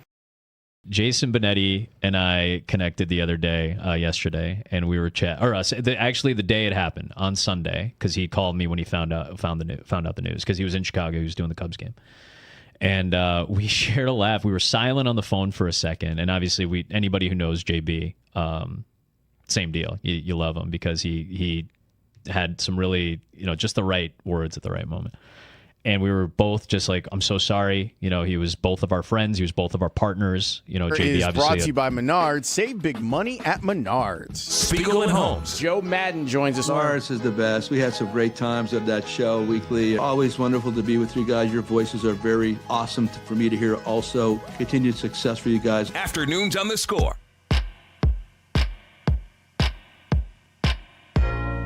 All right, we're on the night where the ESPYs exist and baseball is quiet as guys get kind of a day off if you played or were around the All-Star festivities, and then you're headed to the next city that you're going to play in. And we can get back on the road of talking about these two baseball teams. The Cubs in second place in the National League Central, the White Sox in first place in the American League Central, and eyes on the prize of postseason baseball. So we thought we'd check in with our buddy Mike Farron. Mike has been a long time fixture in Chicago baseball coverage and now doing it nationally for Sirius XM MLB. He joins us now on the Potawatomi Casino Hotel, the Midwest Best Casino. I saw you hanging out with my man Clinton Yates. I was, yeah. I had dinner with Yates on Thursday. I was in Los Angeles filling in on D-Backs Radio and had a night off, and so Yates and I were able to get dinner and spend a little time together, and then he came to the game on Friday, so it was really good to see him. He's a really good friend. He's a good man. Yeah. Mike Farron. really good. Mike Farron does play-by-play. He hosts talk shows. He does draft analysis and coverage. He watches all the games, talks about all the games. A hell of a dog dad. Like, it's a busy life. What direction you want to go with? Well, I was going to say, you guys want to know what I'm doing today with no baseball? I was doing a company-mandated business compliance. What everybody does on the day after the All-Star game, right? You got to get caught up. Yeah, well, that's the direction we want to go. So, in terms of compliance, no insider trading. Let's go to last night's game as an entertainment product. We started out the show talking about the pageantry. I personally think the mic'd up moments are totally hit and miss. And as much as I love the exciting access, it's sort of become a distraction often, frankly, from what's happening. But I loved the pageantry in the middle. Ray Charles gave me feelings, man. That dude is American music right there. So that stuff worked. But what did you think of the product as a viewing entity last night? Yeah, I think one lesson that could be taken from the television production is just a little bit of less is more. I mean, I agree with you. I think there were some really cool moments. Like, I thought the Dylan Cease, Shea Langoliers, pitch calling conversation was really cool. I thought, the Pete Crow Armstrong interview was really good because he talked about his love of the other sports and, his commitment to the Bears and, he gave a pretty good World Cup breakdown, right? I thought there were some really good moments in the John Schneider, Dave Roberts being mic'd up together, especially Schneider explaining, why Drew Rasmussen and Adley Rutschman were in the game together. So there were some really great moments in it, but there was just so much of it that it took away from the broadcast. And I think it does a disservice, and I said this morning on our show, just that it does a disservice to Joe Davis, who is a great storyteller, and you're not allowing him to tell the story of these players who you're trying to introduce to a wider audience. And so there were some things that bothered me about that. I think, I probably was a little less enamored with the Sandlot thing than everybody else was. It certainly seems that way. It was fine. It was cool, but it's just like there's too many disruptions in the game. I think the stand up to cancer part is really important, but then to have Boys to Men perform, I love Boys to Men. I don't necessarily need the game to stop for 5 minutes so that they can do it. And those are things that I wish that they would get back to, because I think, quite frankly, a lot of national broadcast for specialty events that's not the postseason has been plagued by wanting to cover anything other than the game. And in the end, I'm tuning in to watch a baseball game, right? And so I get that there's tricks in finding a balance, and I appreciate the creativity that comes into this, but I feel like we need to scale it back just a little bit to let the game flow and to let the stories of the players out a little bit better. I was thinking about that too, and I'm kind of in the camp with you about Sandlot, and I feel like a curmudgeon. I feel like an old man. I feel like a get off my lawn guy. But sometimes one of the things I don't like about baseball, because I think that the game itself lends itself to this, I think that they lean into, we really want to make you cry. We're going to make you feel bad. We're gonna make you. We're gonna. It's not bad. It's the good bad. It's the happy sad. Can you not be schmaltzy about baseball? Is that what you're getting at? That's exactly what I'm getting at. Screw you guys. That it is emotional manipulation to the nth degree. That I accept. Oh my God, I love that line so much. Yes, I do agree with that. I mean, listen, I love The Sandlot. I love that movie, and I thought it was a cool concept to do it, but it just took so damn long. That was the problem. Now listen, I was in Atlanta last year for the game, and the Henry Aaron hologram thing was unbelievably cool. That was really neat. And if you were going to stop the game to do something like that, it was awesome. And I get that that's what they were going for again. And there were some moments in it that were really cool. And that's the cool scene in the Sandlot. But couldn't we have done with just, the second verse of Ray Charles singing, and I love Ray Charles too. Like, doesn't sound like I could listen to a Ray Charles record at any time. Yeah, but you had the song twice yesterday because Jennifer Hudson sang it before the game. I agree. That's a problem. Yeah, but she's not Ray Charles. No, she's not. Whatever. You guys have made your points. I'm just saying that you had the song twice. Within 2 hours, the song played twice. Yeah. Well, sometimes that's the biggest hit, and you got to play it twice just to keep the crowd happy. Mike Farron, let's talk a little ball. Let's talk some locals as it relates to the Nationals. From your perspective as a national MLB talk show host, can the Cubs catch the Brewers? 5 games back, Brewers make a trade today to add some arms for depth. Can the Cubs catch them, and if so, how? I think theoretically they could, but I think it's probably unlikely. But I also don't think it matters. I think the Cubs are going to make the playoffs either way. So I think, listen, it's not like it's an overwhelming divisional lead. Milwaukee just executes at such a high level. I think this is a really good team. I think it's a really deep team. I think the moves that you talk about them making today and getting Lance McCullers Jr. and Colton Gordon, just make them significant. It gives them 2 more arms that they can try and count on while they're dealing with some injuries. And they've had great success in making guys better there at the big league level. So I don't think it's easy. I think especially I think the fact that the Cubs have played as well as they have with their pitching being held together by like duct tape and like baling wire is pretty remarkable. I think it's a testament to their offense. The offense is really good. I think PCA turning into a 900 OPS monster on a consistent basis has been a huge development for them. And I think they're going to be in the mix, but I think they're going to have to add pretty significantly in order for them to get to that point where they can run down Milwaukee in the division. But it doesn't matter. I think they're still going to end up in the playoffs either way. So who do you think that is contemplating whether they legitimately are a playoff team or a seller at this point? Which teams are you looking at in that way? Oh, man, that's a really tough one, I think, right now. I think you're talking about there's 6-7 teams that feel like they're definitely sellers right now. You've got the 3 teams at the bottom of the American League and the A's, the Angels, and the Royals. And then at the bottom of the National League, it's San Francisco, Colorado, Cincinnati, I think, and the Mets, right? So, that's 7. That's a pretty good number. I think there's a couple of teams that, probably 5 or 6 that are in that, hey, the next 2.5 weeks really matter. And, that's Detroit and it's Toronto and it's Baltimore and, San Diego, Arizona. I think St. Louis, those are the teams that I think are still trying to figure it out. As much as everybody has talked about this being a seller's market, because there aren't going to be many sellers, I think in the end we're going to end up with about a third of the league or so selling. In some capacity, some will be buying and selling, but I think at the end of the day, we're going to get more clarity here over the next 2.5 weeks. So, I'll use Toronto as an example, right? Toronto has not played well consistently, and they have, I think, the 4th worst run differential in the American League, and they're 6 games under. And I know what the standings say, but unless they're going to make a run closer to 500, I don't necessarily buy into them. Detroit feels like Toronto from 2015, where they played significantly better. They've outscored their opponents. That feels like a team that can make a run.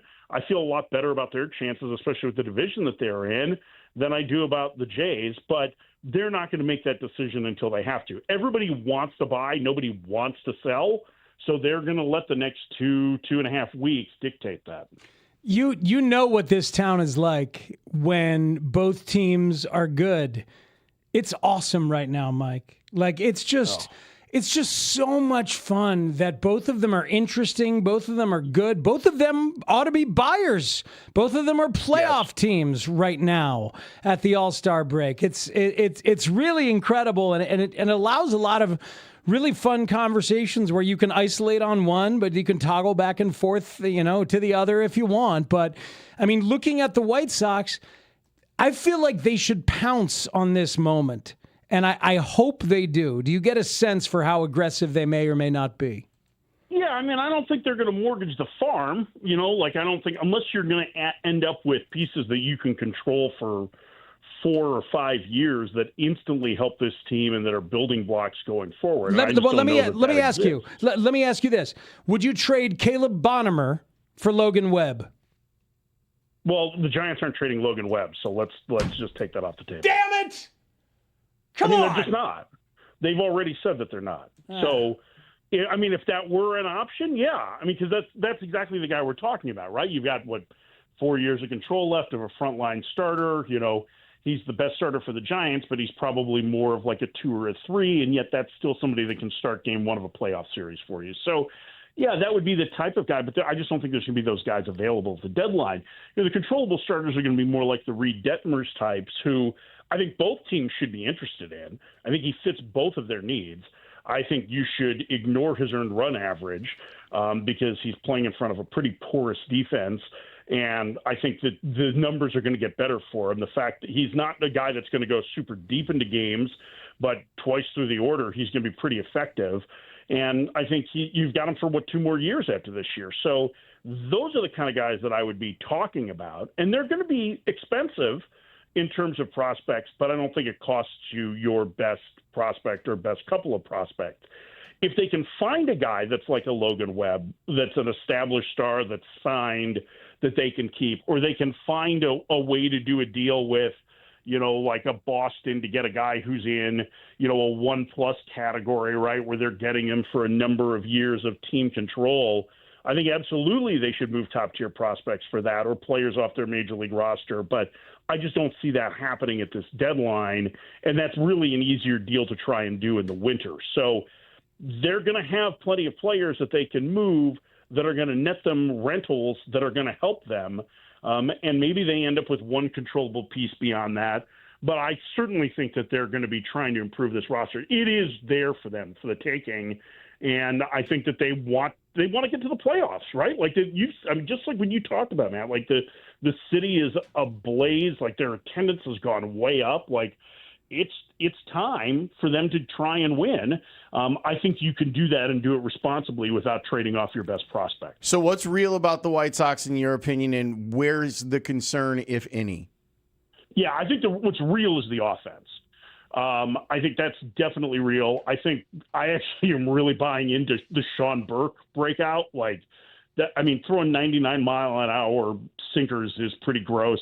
So like I'm all in on that. I think that there are some elements in the bullpen, you know, especially with Grant Taylor there, that are going to be really important for them down the stretch. I would assume McDougal's going to come back at some point and pitch out of the pen for them. So, like, they've got some interesting arms, but they really need to add pitching. And I'll give you one other thing that I see in watching them play. They don't play the cleanest baseball. They play the most fun, right, because they've got energy and they're young. But there's mistakes that are made both defensively and on the base paths that they need some sort of respected position player to come in and help them get the finer points down. These are things that are better peer-to-peer sometimes in coaches to players. I think about like when the Dodgers added Chase Utley and how much of a difference that made and still makes on the Dodgers organization. That's what I'd love to see the White Sox have. The problem is I just have not been able to put my finger on who that player would be who could come in for the stretch run, put their arm around him, show Sam Antonacci how to use his aggressiveness in a smart manner so that he's constantly putting pressure on the opponents and not necessarily making the same mistakes. Like, you're going to learn from your mistakes as young players, and I think they absolutely have to, but I think they can help the learning curve by having anybody in there that has that experience and that respect. Problem is I just don't know that there's that guy that's available for them. It's interesting. I'm trying to think of exactly who that would player be is. and where you do it. Because in a lot of ways it feels like it ought to be an infielder. But so then do you put somebody at third and DH Vargas all the time? Do you put somebody? It doesn't necessarily need to be somebody that plays every day. Yeah. I get you. So like, I mean, it can be like they could use, after trading Jacob Gonzalez, they could use another infielder for sure. You know, and I don't know that like Adam Frazier fits that mold because I just don't think he's vocal enough in that. Mm-hmm. But that kind of player, it's not somebody that's going to excite the fan base, but somebody that helps behind the scenes. I think they could use help at one of the corner outfield spots. Randall Grichuk has started to come back down to earth a little bit. Benintendi's been fine. Actually, he was a huge source of power for the first part of when Murakami was out. Yep. But I think they could use another bat in there too. It's just not. It's not essential. It's not as essential as adding a couple arms to the bullpen and probably an arm to the rotation. And really, that's kind of what the Cubs are trying to do too. It should be a righty because they could use a little help hitting lefties too. I know. Go grab Justin Turner out of the Mexican League and bring him back up here. Actually, yeah. But Right? if you thought Justin Turner could still play, yeah, absolutely, that's the right guy. That's exactly the kind of guy that would fit that mold. I just don't know if he's good enough to be a big leaguer anymore. If he is, you may have just given them a really good idea. Mike, you have called the Futures game in the past. Your thoughts on the Futures game now being at 11 o'clock on Peacock, while another game was also on Peacock, and while a whole bunch of other games were about to be started as well on the final Sunday of the first half? I thought everything that MLB did this weekend with the draft and with the Futures game was beyond depressing. I thought their coverage of the draft was ridiculous. I think from putting 10 picks, I want to use network TV, but then to force it back to MLB Network, and then to have the streaming broadcast have literally the stage in Philadelphia being torn down behind them while the broadcast was going on. Jim Callis working from an active construction site was not something I had on my All-Star Weekend bingo card, right? And then, it's bad enough that they reduced the Futures game to 7 innings. That managed to tick everybody off in baseball operations, too. It's why are you sending these players if you're only going to get, an at-bat or 2 at-bats? But then they bury it in the middle of the morning. They don't have radio coverage of it anymore. I don't care whether they use us at Sirius or not. That's up to them. But, they just have taken those events and buried them. And what really ticks me off with the draft is that nobody in baseball likes where the draft is located now, right? Nobody likes the fact that the draft is happening in July because it just ruins their summer. They're trying to work on the trade deadline, and all of the showcase events for the 2027 draft have started while they're trying to finish up the 26 draft. And the reasoning behind it was to give it a window that everybody could pay attention to try and grow it in prime time, and then they stuff it in the middle of a Saturday afternoon when everybody else is playing. It was ludicrous, absolutely ludicrous. Somebody needs to take a deep breath and figure out what the hell they want to do with these events, because I thought Saturday and Sunday were a joke. Mike, does your company's compliance training, do they give you a quote-unquote diploma, or do you get a quote-unquote certificate when you're done? I get the digital certificate, which is big. you push the thing and it says you finished it, and that's great. I don't know. Do you have all your compliance training certificates printed out and hung up in your home office, Lawrence? I feel like you would do that. You're breaking up, Mike. You're breaking up. I haven't done mine Not yet, sure. but I'm going to get to them. Yeah, we're going to get to them any day now. It's a whole thing. Mike, you're amazing. Thanks so much for giving us some time. Hope you enjoy the second half of the season. I hope you guys do too. Anytime. Good to be with you. Take care.